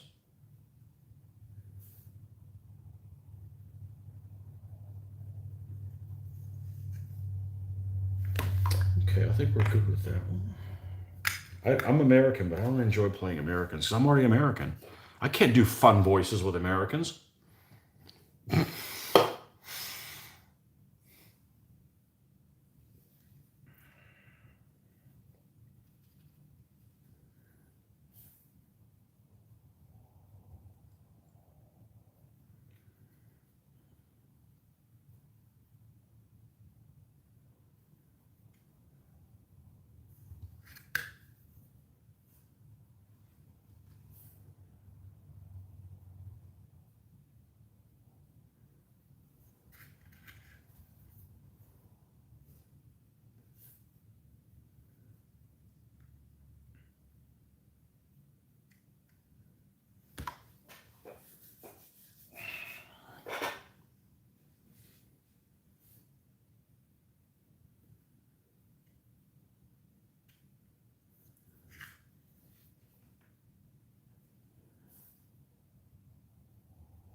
There was a vendor at the second historical I went to in 2007.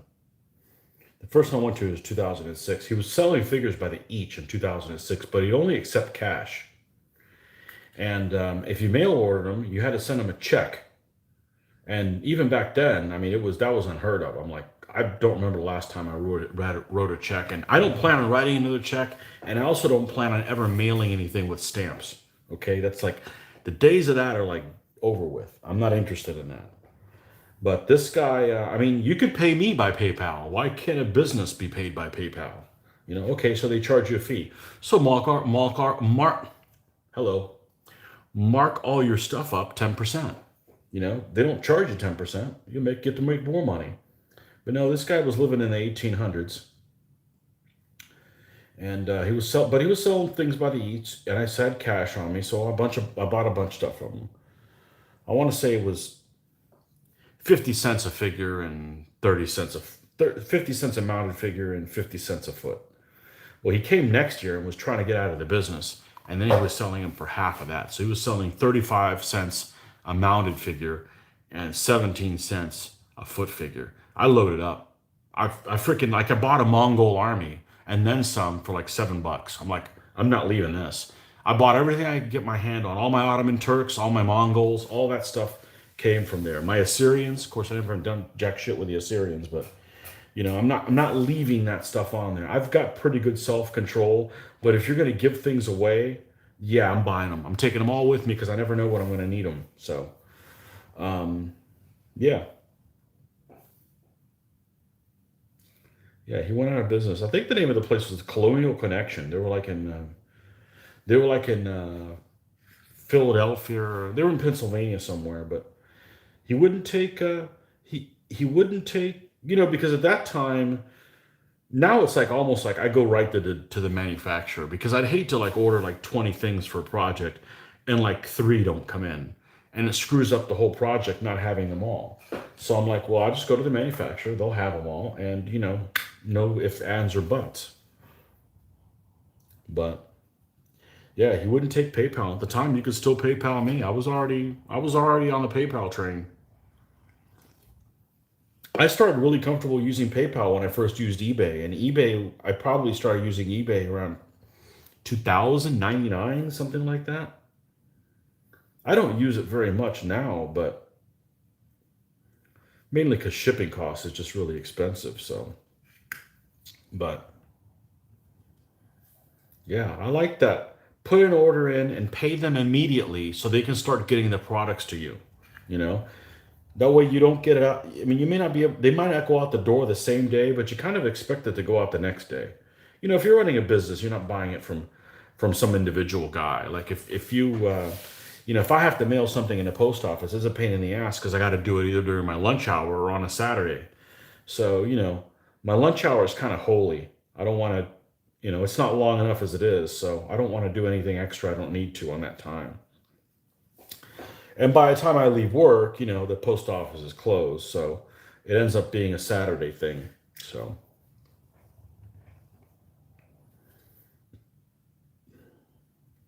Yeah, I don't like going to the post office during lunch hour because they're not quick. You can literally tell them, this is priority mail. It's filled out. This is all I want, and they still go through the spiel. Do you want any stamps? Do you want this, that, and the other? I just freaking told you this is the only thing I want. I need to go back to my damn lunch. God,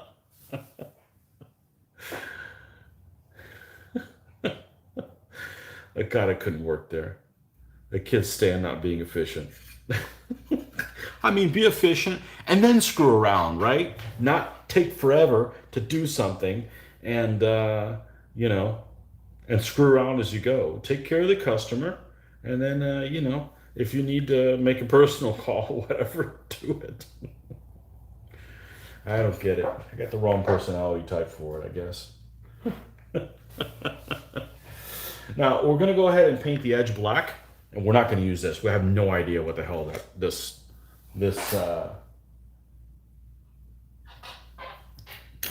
the priming stuff will do. We're going to just get El Cheapo black paint. Where did I leave it at? I think it might be underneath here. the craft paint, and let's go ahead and pull it out. Nearly midnight over here. Good night. Take care. See you tomorrow. Okay. Good night. Thank you for joining me.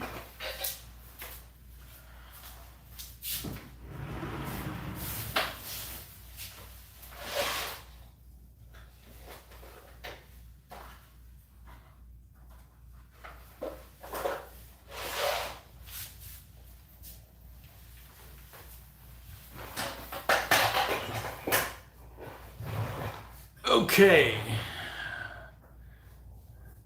How long have I been painting? Well, let's see.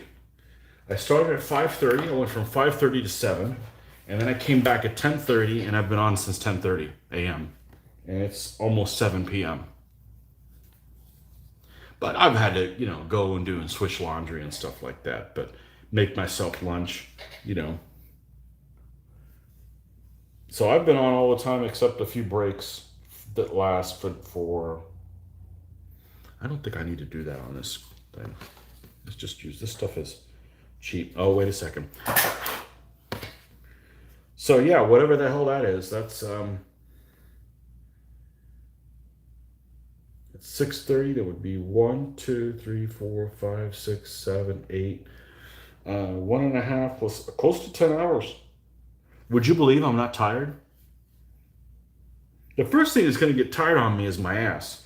But I'm getting up to go to the bathroom and get another drink frequently enough that that's not an issue.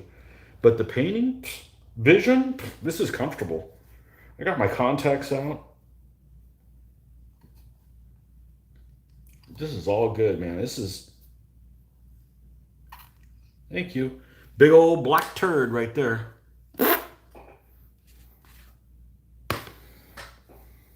All right. Thank you. Making a mess. I got the cleanest painting area and still. Well, not anymore. I pull a lot of things out here. Yeah, I don't know what the hell it is about that black paint, but there's like paint all over that damn thing. And every time I use it, I get paint on me. And that's unlike me. If you watched any of my videos, you know I don't make a mess. So, not because I don't want to make a mess, but I don't want to get this paint on something else. That'd be, a problem. So.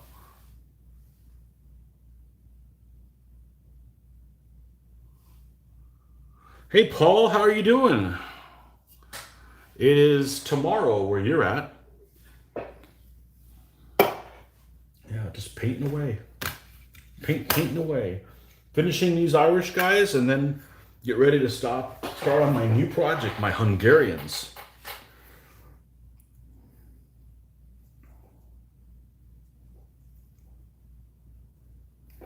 Build them so it'd be somebody else that could whoop up on my Ottoman Turks. Which are 18 and 36, by the way. I thought the record was actually worse than that. But they're 18 and 36.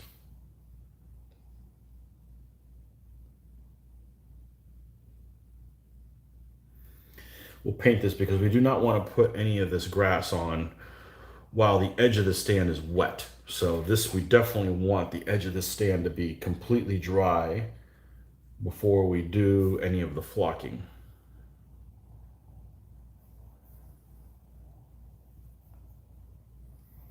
Watching you while I eat breakfast. All right, we'll have some bacon for me.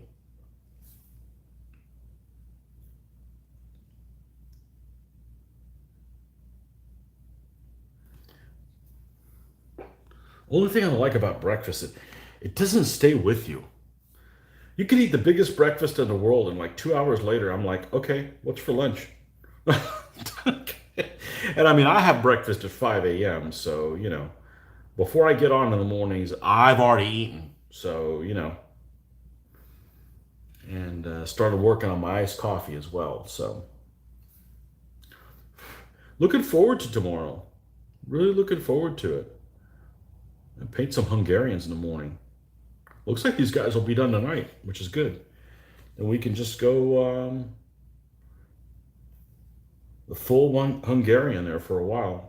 I think it's going to be a couple months doing them. So a lot of red, a lot of white, a little bit of green, a lot of steel, some drab colors.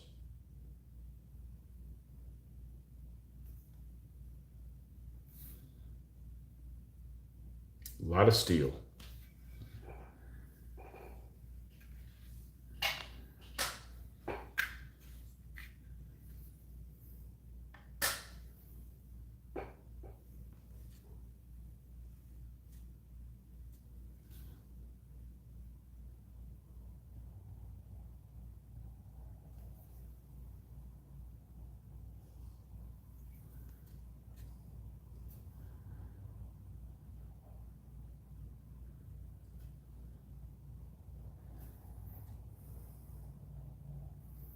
I had to have a blood test.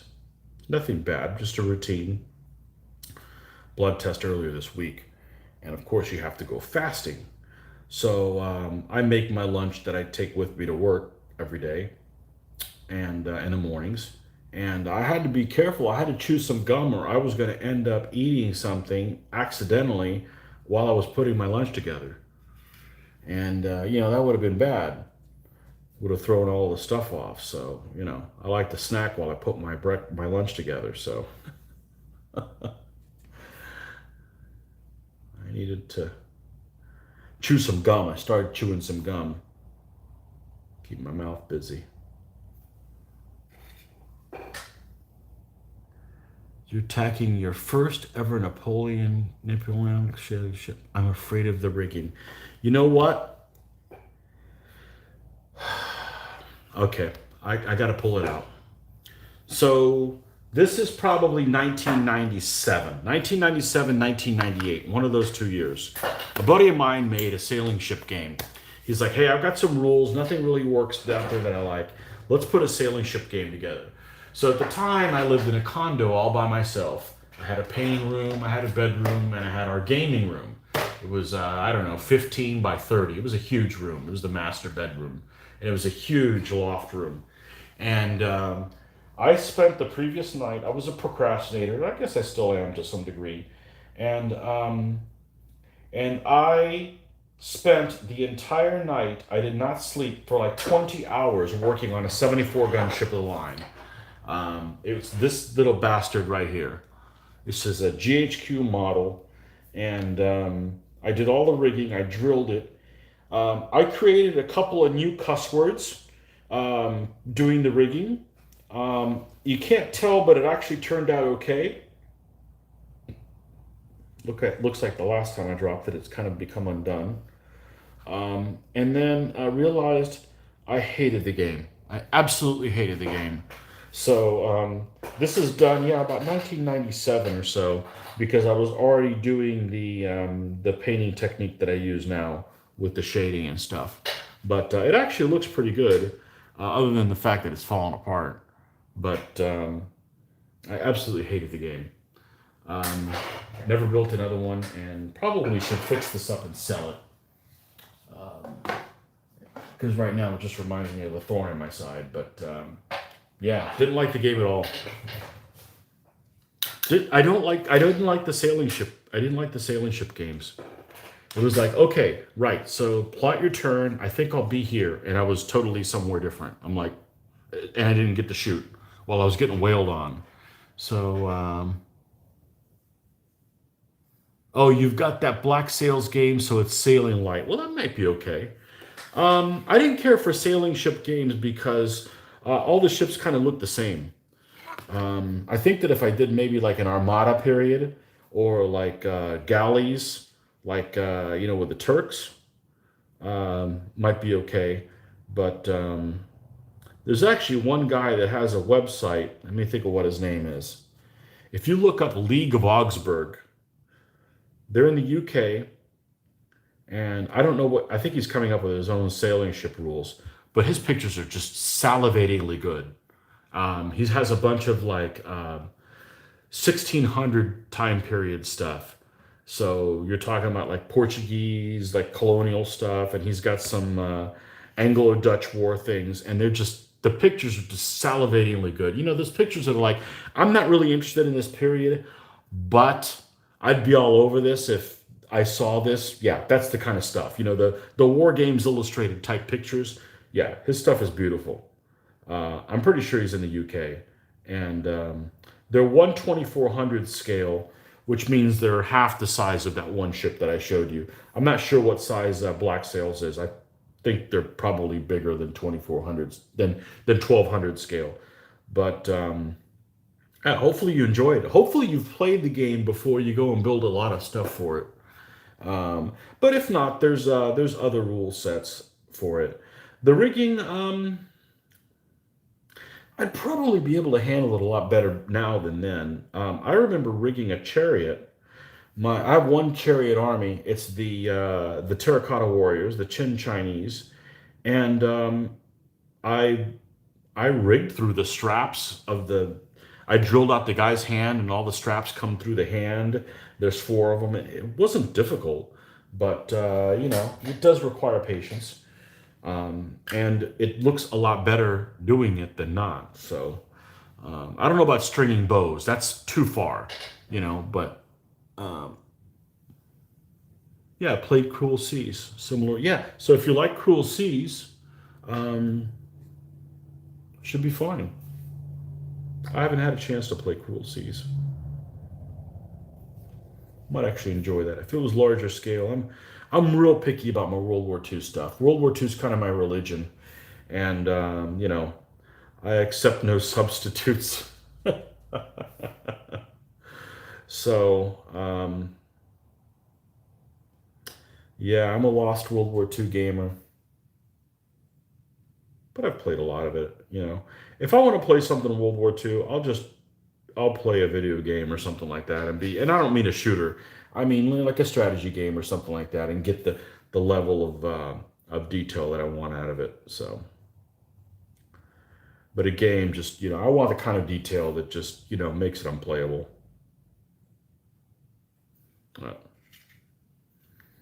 I love WW2 stuff.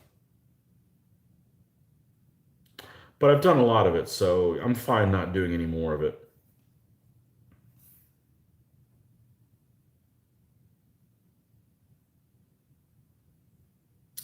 I like the Russian front and I like the desert. I mean, who the hell doesn't like the desert? The desert's awesome. The desert is really cool. Those British tanks are awesome looking. Camouflage schemes, and the problem is the infantry is just kind of, you know, A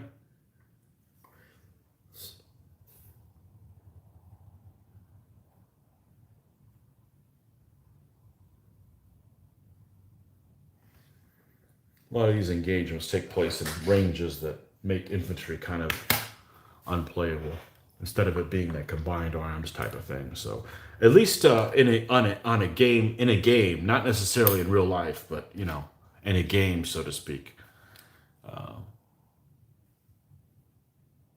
Yeah. World War II is my favorite period too. Pacific is my first love. Really, you like Pacific? Wow. Desert second. I never cared for Pacific. Well, I'm American. I don't like to play Americans. Americans are boring. All our shit's the same. What do you guys make? We make one tank. All right, well, that's practical, but it's not fun in a war game, you know? Oh, man. Yeah, I never got into Pacific. I don't like to play Americans. I'm already American. Yeah, we're no fun. I want to live here. I just don't want to play the history of this place. Pacific.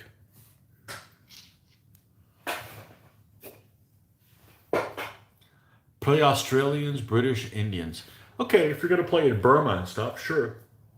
I played one game of, what's that, Chain of Command, and the guy ran it, and it was Australians against Japanese. I think it was Australians. It was in Burma. They had Matildas. I love Matildas. Matildas are awesome. and it looked cool too. Um,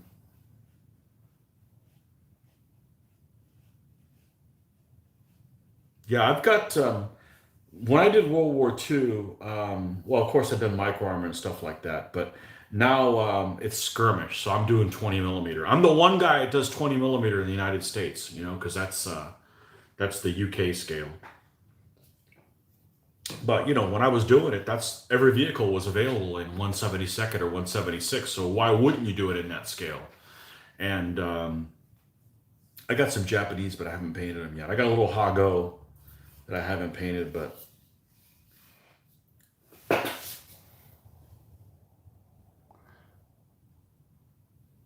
there were more Australians fighting in the South Pacific than the Americans, New Guinea, Timor, Borneo. Okay.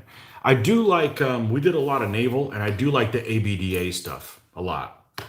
I like the Pacific. If you're going to do naval, I like the Pacific up to midway, a little bit into Guadalcanal, but after that, it's like, why bother? You know, it's not a very even fight, but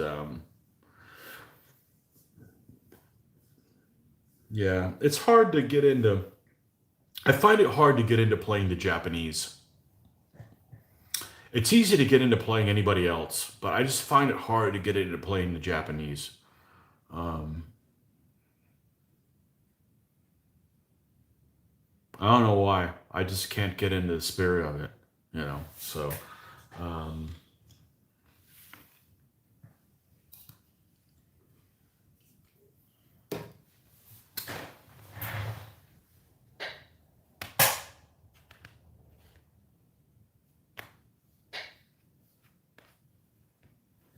okay, is this color?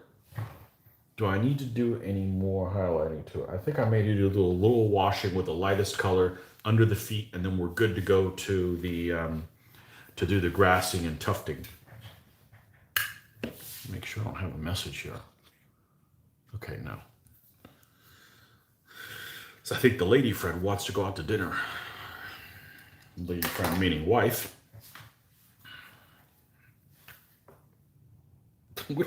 We don't have time for multiple women. We got figures to paint. Oh, man.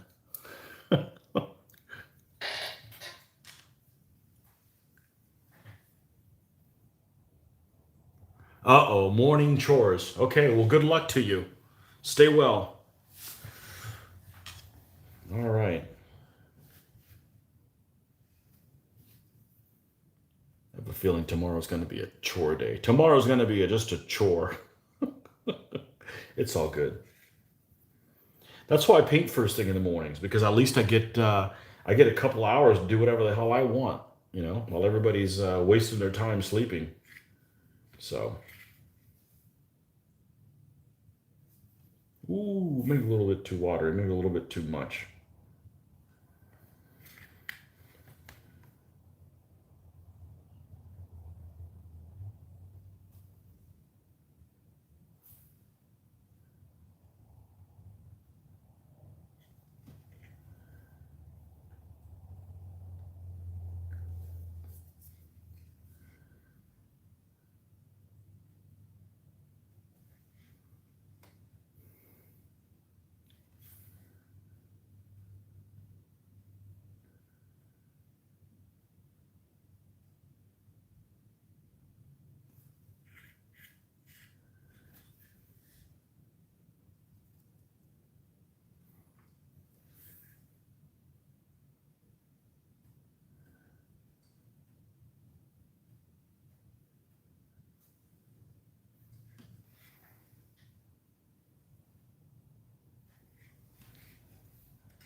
I think we're going to leave the tufting for tomorrow morning. When I get all that. Because the tufting is going to leave the photography and so forth. And, you know, we can leave that tomorrow morning. These guys will be nice and dry by then.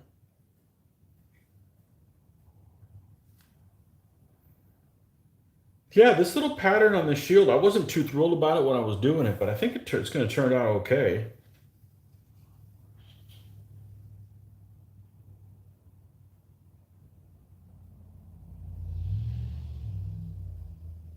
I think it looks all right. A little basic, but that's okay. They can't all be Little Big Man Studios transfers. And I mentioned before, those transfers are so damn nice. There's nobody in that time period that'd be painting that. You couldn't get Michelangelo to be painting things that nice.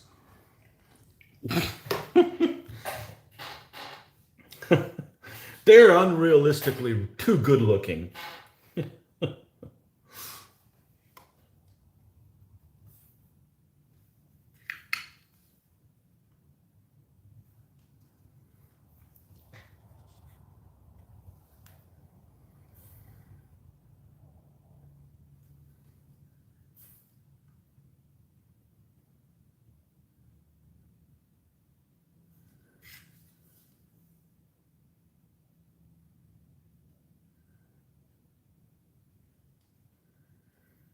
I think the thing that pushed me over the edge not to do Longshanks next is I don't mind painting all the really complicated stuff, but I didn't want to have to pick and choose which knights were going to be with me.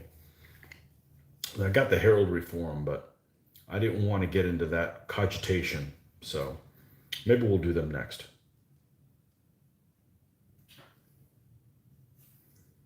But I already decided it's pretty much going to be what they look like at Falkirk. There's the Falkirk roll. Has the name of all the knights, but you know, you can only take, well, you got 4 stands of knights, so it's him on a stand with 2 other guys and then 12 other knights. So you got to pick and choose. You can't take everybody with you, so you know.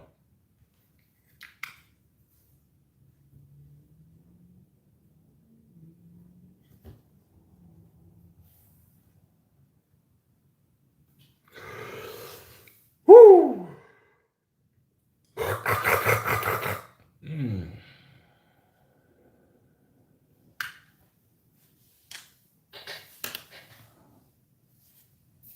Where'd me beer go?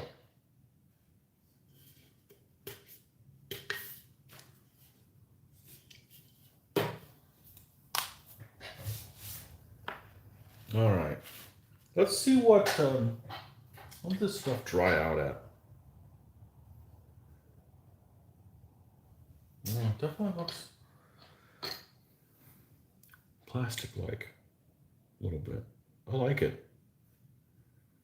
I like it. I think we're going to do the crossbow stand first. We'll do the little Saloy stand, get a stand done, see how it looks, you know. Get excited about, yay, I got a Hungarian guy done, you know. Take that, you Turk, you know, and move on to something else. So that's not going to be really impressive beating up on the Turks, considering they're freaking have a losing record. They're the worst army I have. They're one of my favorite ones to play, and they're one of my favorite ones to look at. But that doesn't mean that I'm proud of them or anything. I expect to lose when I play them, so you know, which is a shame because they're very pretty, but you know.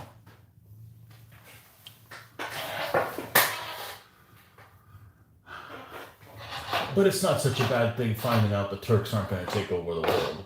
So that's kind of good news in disguise. Some Turkish guy will be all upset at me. Oh well. I don't want to live under you guys' rules.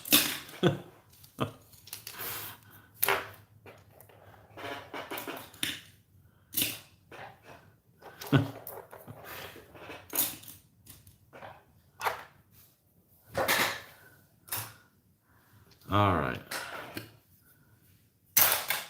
Well, so we got some tufting to do.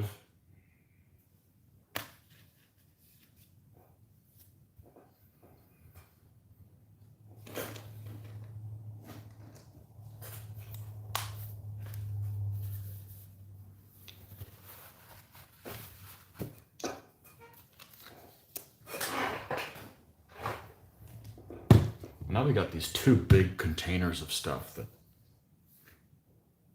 new item.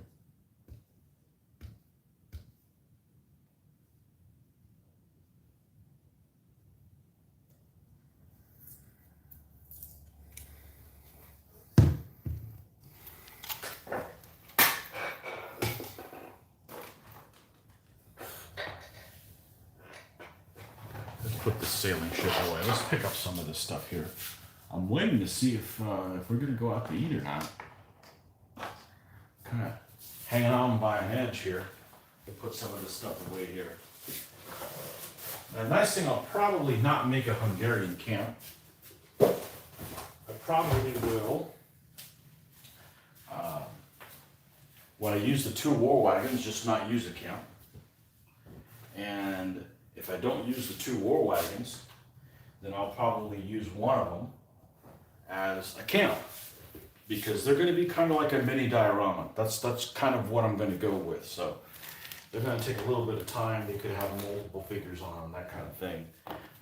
Looking forward to doing them. They give you an opportunity to do something scenic looking. But it is a 40, I am going to build them on 40 by 40 stands, so they're going to be kind of cramped, and this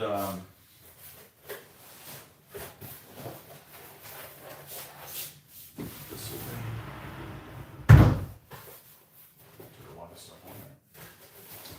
I don't have any flags for them, so you know what that means? That means I have to make all of their flags. So that is awesome. That's what I wanted to do. I wanted to paint flags for the next army. Well, kind of at a crossroads. Do I have a message here? Let's see. Nothing? Okay. Damn it, let's put some grass on these guys. That way we don't have to see a single Irishman ever again.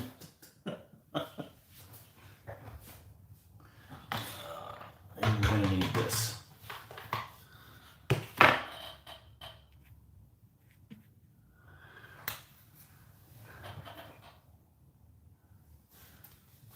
We're gonna do this, and where's my little grass thing?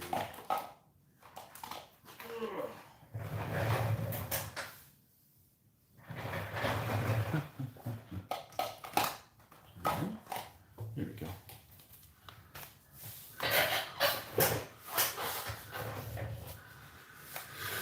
All right. So, oh, I just threw that thing away, didn't I? Let's bring it back. Is it done being sticky? Yeah. All right.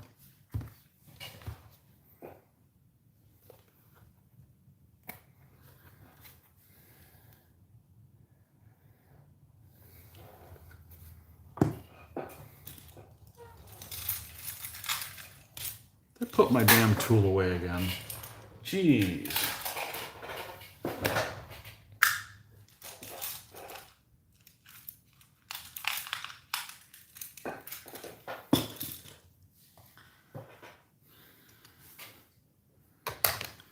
As I like to say, let me take my glasses off so I can see.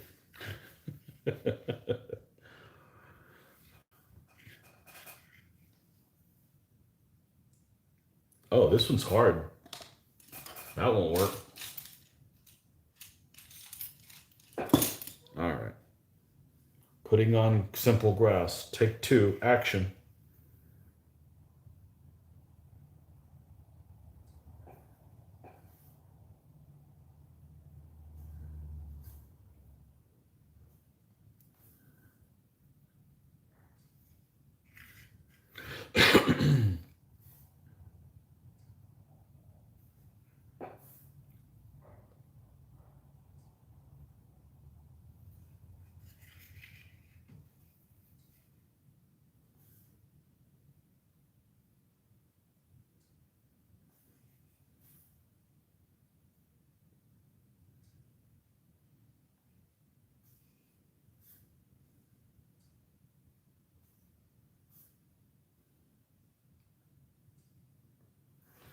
All right, and I'm gonna need Les tweezers.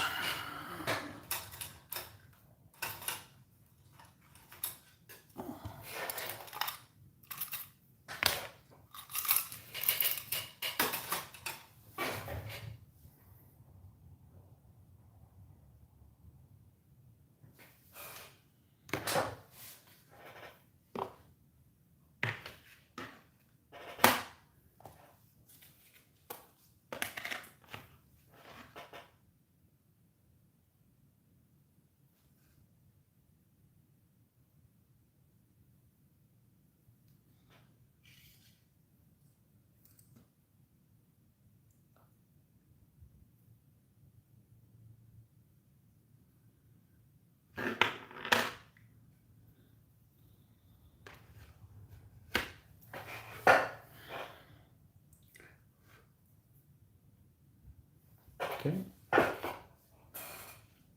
They're done. Next. When is the last time I fielded cavalry? Camelry. Yeah. I have camelry in my my fanatic Berber army. They're in a video there, maybe a couple months ago. I liked them. They didn't do jack shit. That's right. They didn't do jack shit. They got their ass beat. They did not deliver.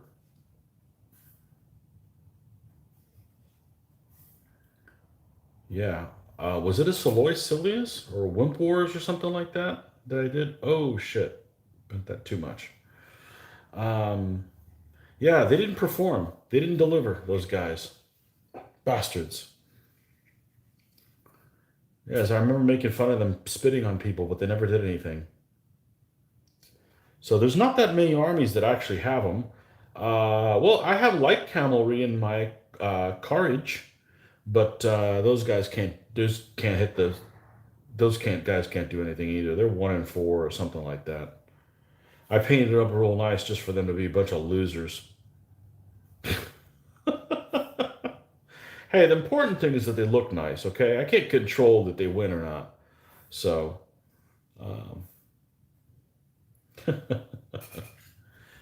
there's a light camel in our army. But my fanatic Berber, and they need to be converted to 3.0, but it's hard to get excited about painting an army you've already painted. I'd rather just build a new one, so that's why I'm moving forward. So I may get a wild hair up my ass and go back and work on my Russians as I go, but right now it's going to be Hungarians until we're done with them. Let's use the back of this because we don't want to scrape up any of the, thank you, any of the figures there.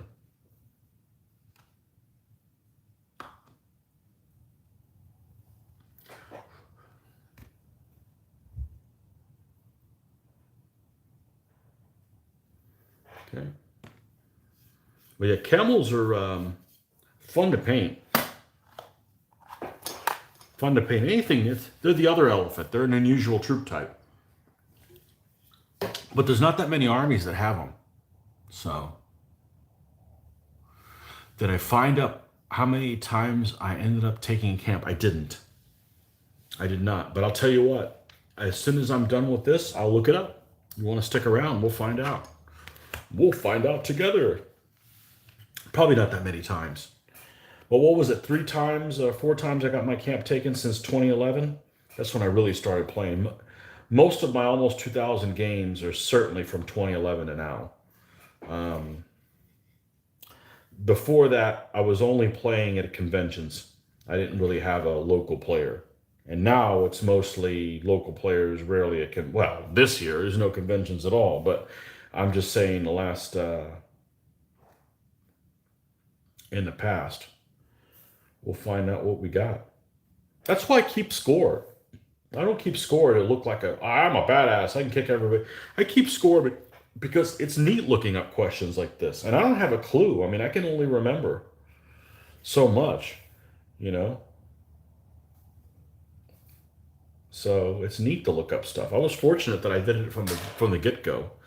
This is the only rule set I've ever played that's a tournament type thing. So, There's another group in the Seattle area, and they keep track of how their armies do, regardless of who's at the helm of them. And I'm like, the problem with that is, what if I got an army that I want to do really well, but idiots keep playing it, and it gives them a bloody nose for no reason? I'm like, I don't want people ruining the record of my army. All right, let's go look at. Let's look and see how many times I took a camp. How about that? All right, let's. Still got a drizzle of that beer left. That beer that you should never buy. No wonder it's buy one get one free. There's worse. It's actually really strong. It's almost 10% alcohol. It's 9.6%. Like, that's strong as crap for beer. All right, let's. Oh, good. I already had it open. All right. Well, this ought to be even quicker. All right.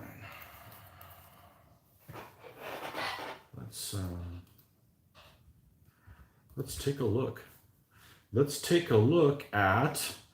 Hell, where can I find that? Let me just go on email, because that's where the latest version is going to be.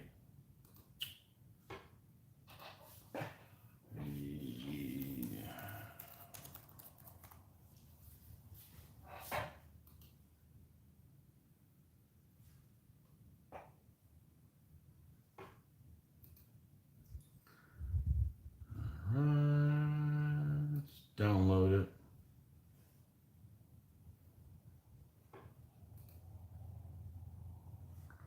Okay, Excel opening. All right, so you want to know how many times I've taken a camp. All right, let's see.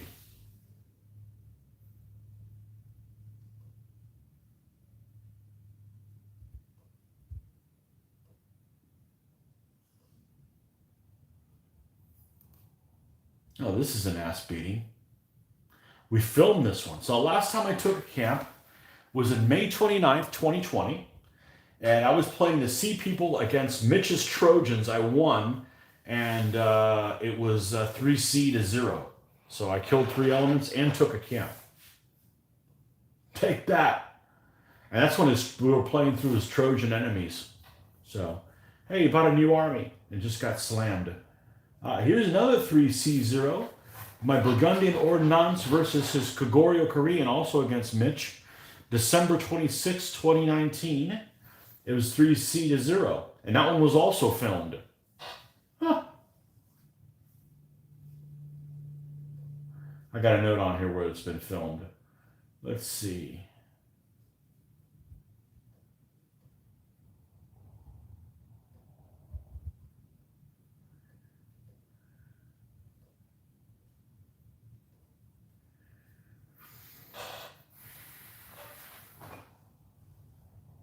I don't think I take camps very often.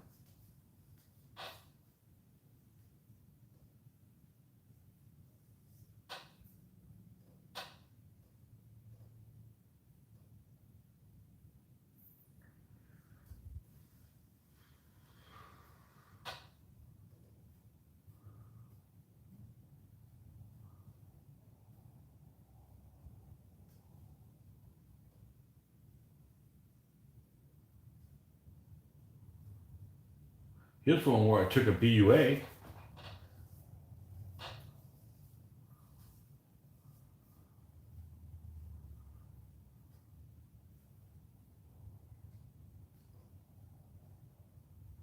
That was feudal Scots against 100 Years' War English against Luke.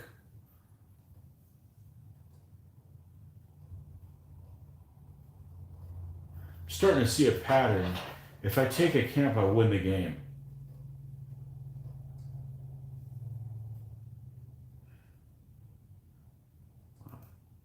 Took a BUA there, took a BUA there, took a BUA there. Wow. Won every one of those. If I take a BUA, I win. Or a camp.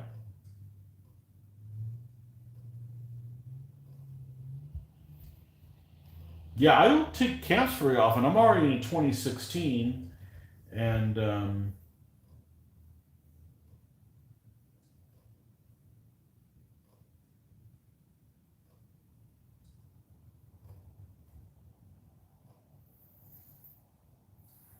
here's another one. Uh, yeah, yep. Camille and Roman versus the Gauls against Mitch. I took the camp. This is a 2.2 plus, so a camp is worth 2 elements killed. So I killed 2 elements and took a camp. So that's a 4 points. Won that one against this Gauls. Go figure, the Gauls lost. I bet if you looked at all the times we played the Gauls lose a lot. Here's an ass beating. Here's I did a Boston Arabs versus Mitch's Tibetans, and this is in 2.2 plus, so a camp is worth 2 elements. I killed 4 elements and took a camp against his Tibetans, and he only got 1 guy killed. So that was another one.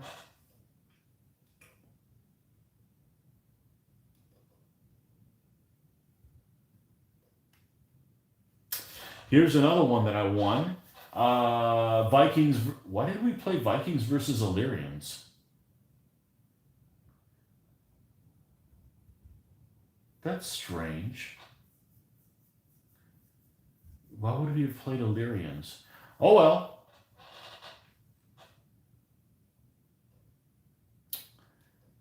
Won that one. So far, if I took a camp or a BUA, I win the game.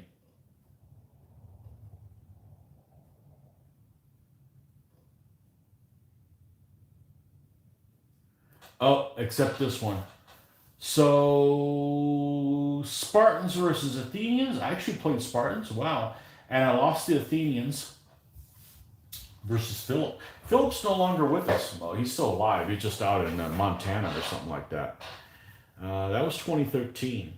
Yeah, I lost that game. Well, pooh, you can't win them all.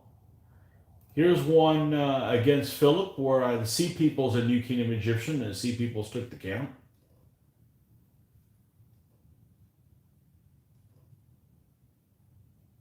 Okay, so the pattern is I take the camp more often than I have it taken from me. Because here's another one where Spartans versus Alexandria Macedonian against Mitch. I won and took the camp. 2C to 3 back in 2.2 when it was worth 2 points. Here's another one against Mitch. Early Bedouin versus Alexandria Macedonian. We must have been playing against all their enemies. That's what it was. And won 2C to 2, taking his camp.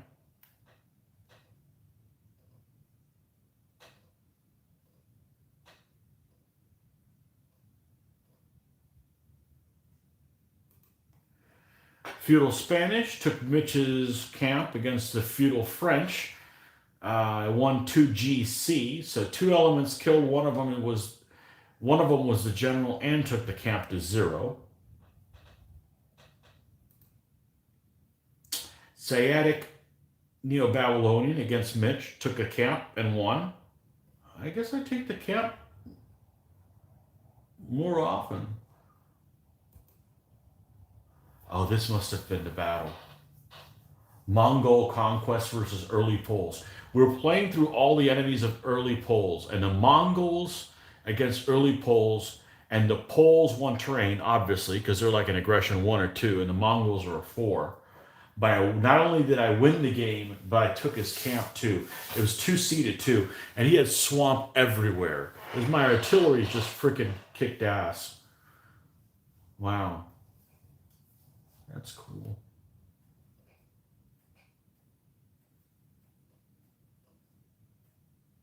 And you guys think the Book 4 army I was going to build was going to be Mongols? Here's another army that I took in. My Carthaginians beat the Polybian Romans, which is a sight in and of itself, because it rarely happens. 2C to 0.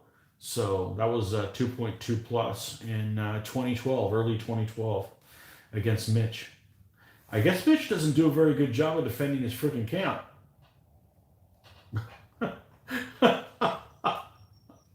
I'll have to give him a camp. I'll have to razz him about that. You know I will.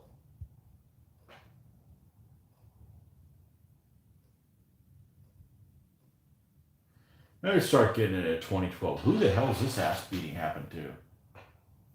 6G to 0. Oh, no. That's somebody that's kind of a noob.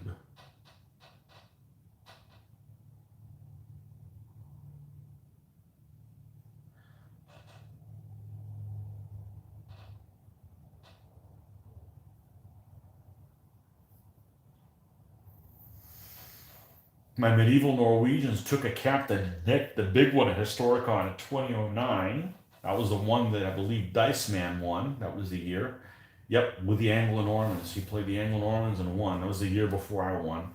I won that battle 2C to 0 using medieval Norwegians versus Shia.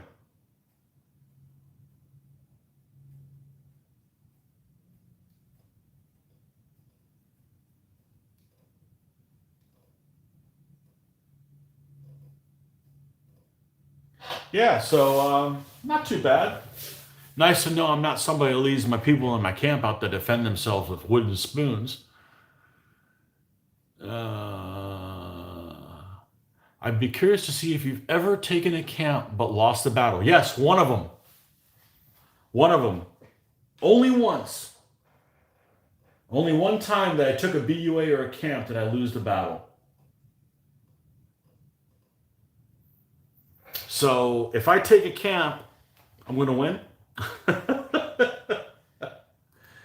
Yeah, that seems like the pattern. So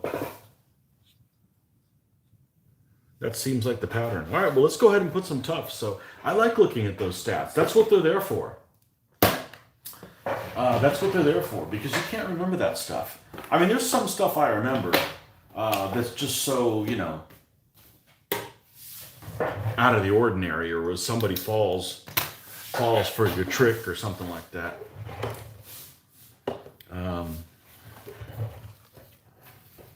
Yeah, toughs. All right, let's get some toughs out. Tuftagery. All right. Where are they? Because now I've moved all this stuff around. I tried to organize things, which of course means I can't find anything. What? Let's move this here now.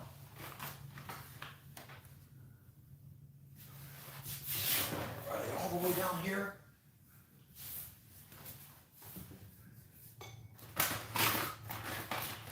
Oh, they're all stacked on top of each other. No wonder I can't see. Gamer's Grass. And these two. All right. Get out the usual suspects. We got 3 stands of these boogers. So let's grab Swamp Tuft from Army Painter. Let's take 2 of them. Okay.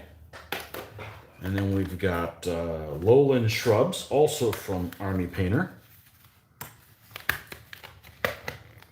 And let's take 2 of them. We'll have to put them back if we don't use them. And then Gamer's Grass. What you smoking, Gamer's Grass?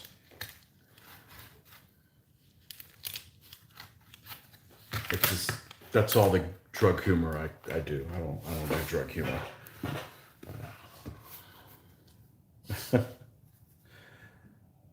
Alcohol always took me where I needed to go. All right, let's go to the tool. That is mein Tool. Now, where is my X-Acto knife? Because that's the other thing. I'm doing too good a job of cleaning my work area after each individual thing. Let's take these and put them right over here. Yeah, I like this Gamer's Grass. Somebody said it was from Portugal.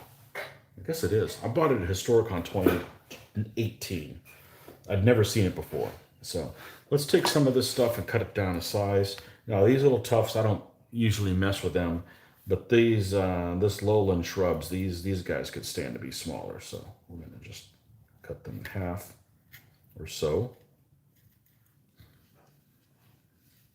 Okay. And cut these guys in half too. All right, and we're going to cut, I guess these are self-adhesive, but I don't trust those things to adhese. To adhesive-ish, to adhese. Adhese!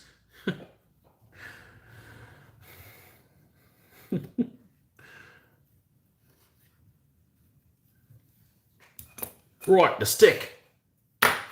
All right, right over here. Let's,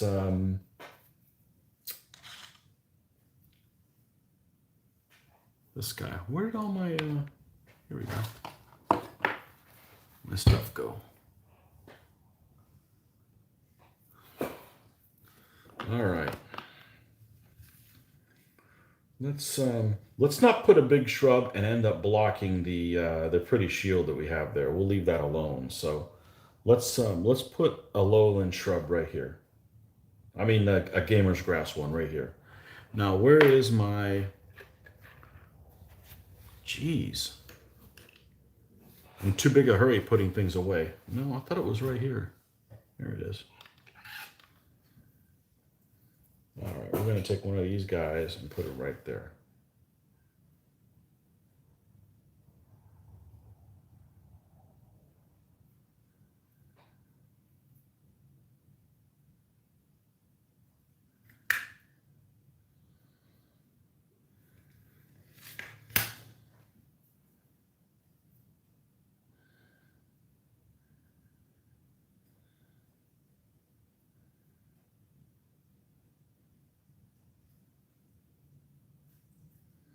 Okay, and we're going to take some of this, put it right there, this tiny little clump.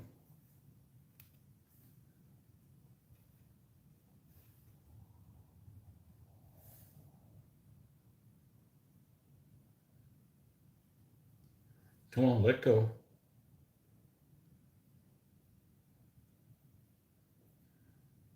There we go. And then we'll put one of these shrubs that are cut in half, otherwise they'd be huge.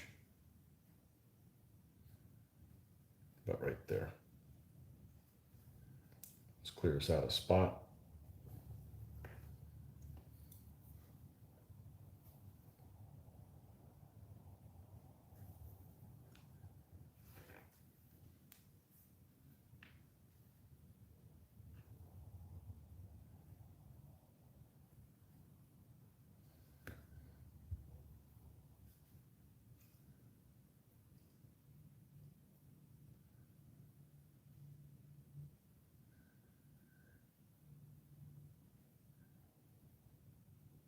Now, it's actually handy that this stuff isn't completely dry, so it gives a little bit. So I can almost push it and it goes into the ground a little bit.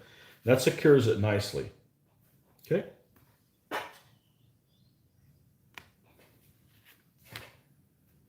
All right. This time we're going to put, which one of these is going to have that tuft? We're going to put it over here with this guy. Okay, so we'll do this one next. This is this massively large dude.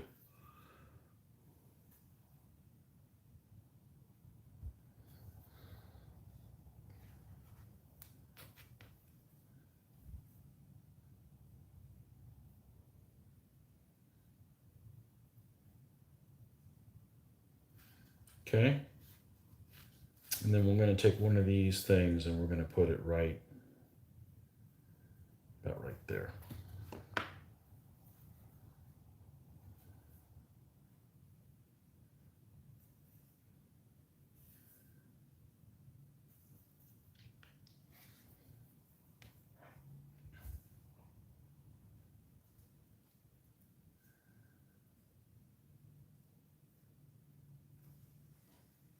Well, the bad thing is this painting session's been so long, it's going to be impossible to beat it again.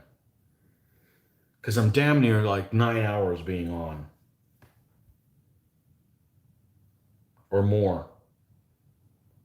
Oh well. Got a lot done. That's what we're here for. If I didn't want to get anything done, I would have stayed in bed. Screw that noise.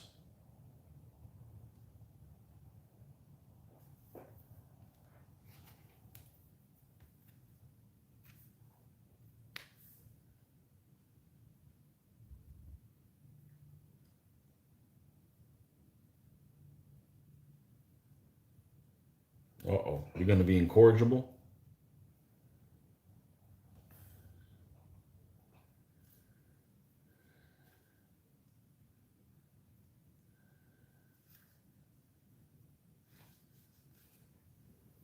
Okay, last one now.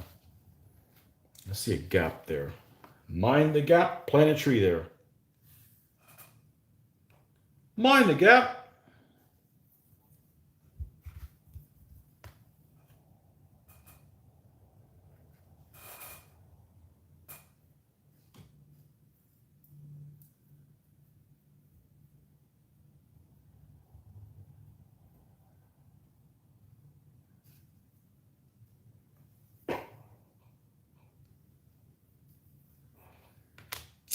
Okay, and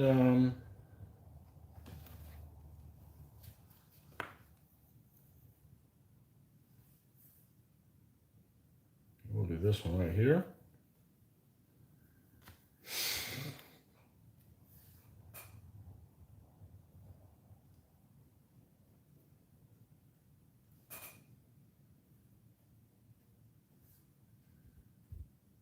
And we'll put a second one of these,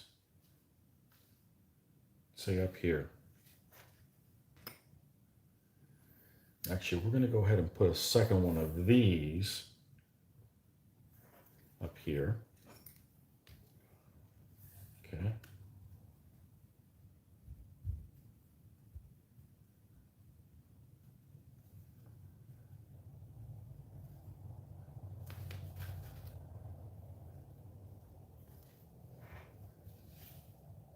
And we'll put a second one here on this one. This one will have 4 tufts on it.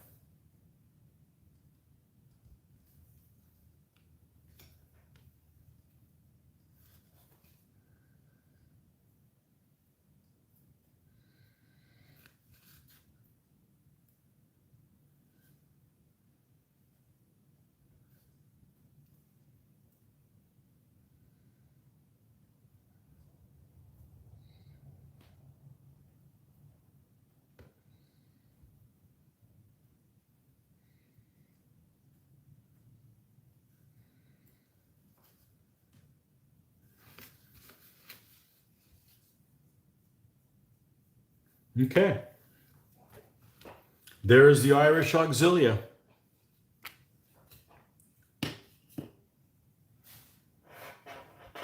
There they are.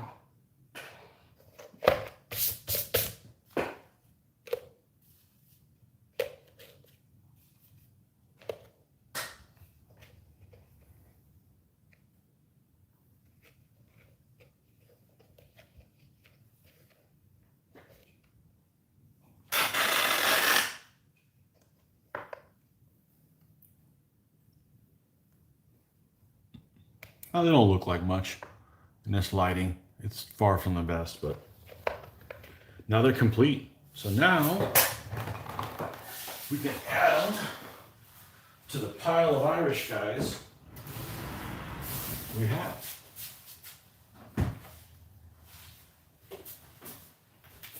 Because this is more than 12 elements. It's been more than 12 elements.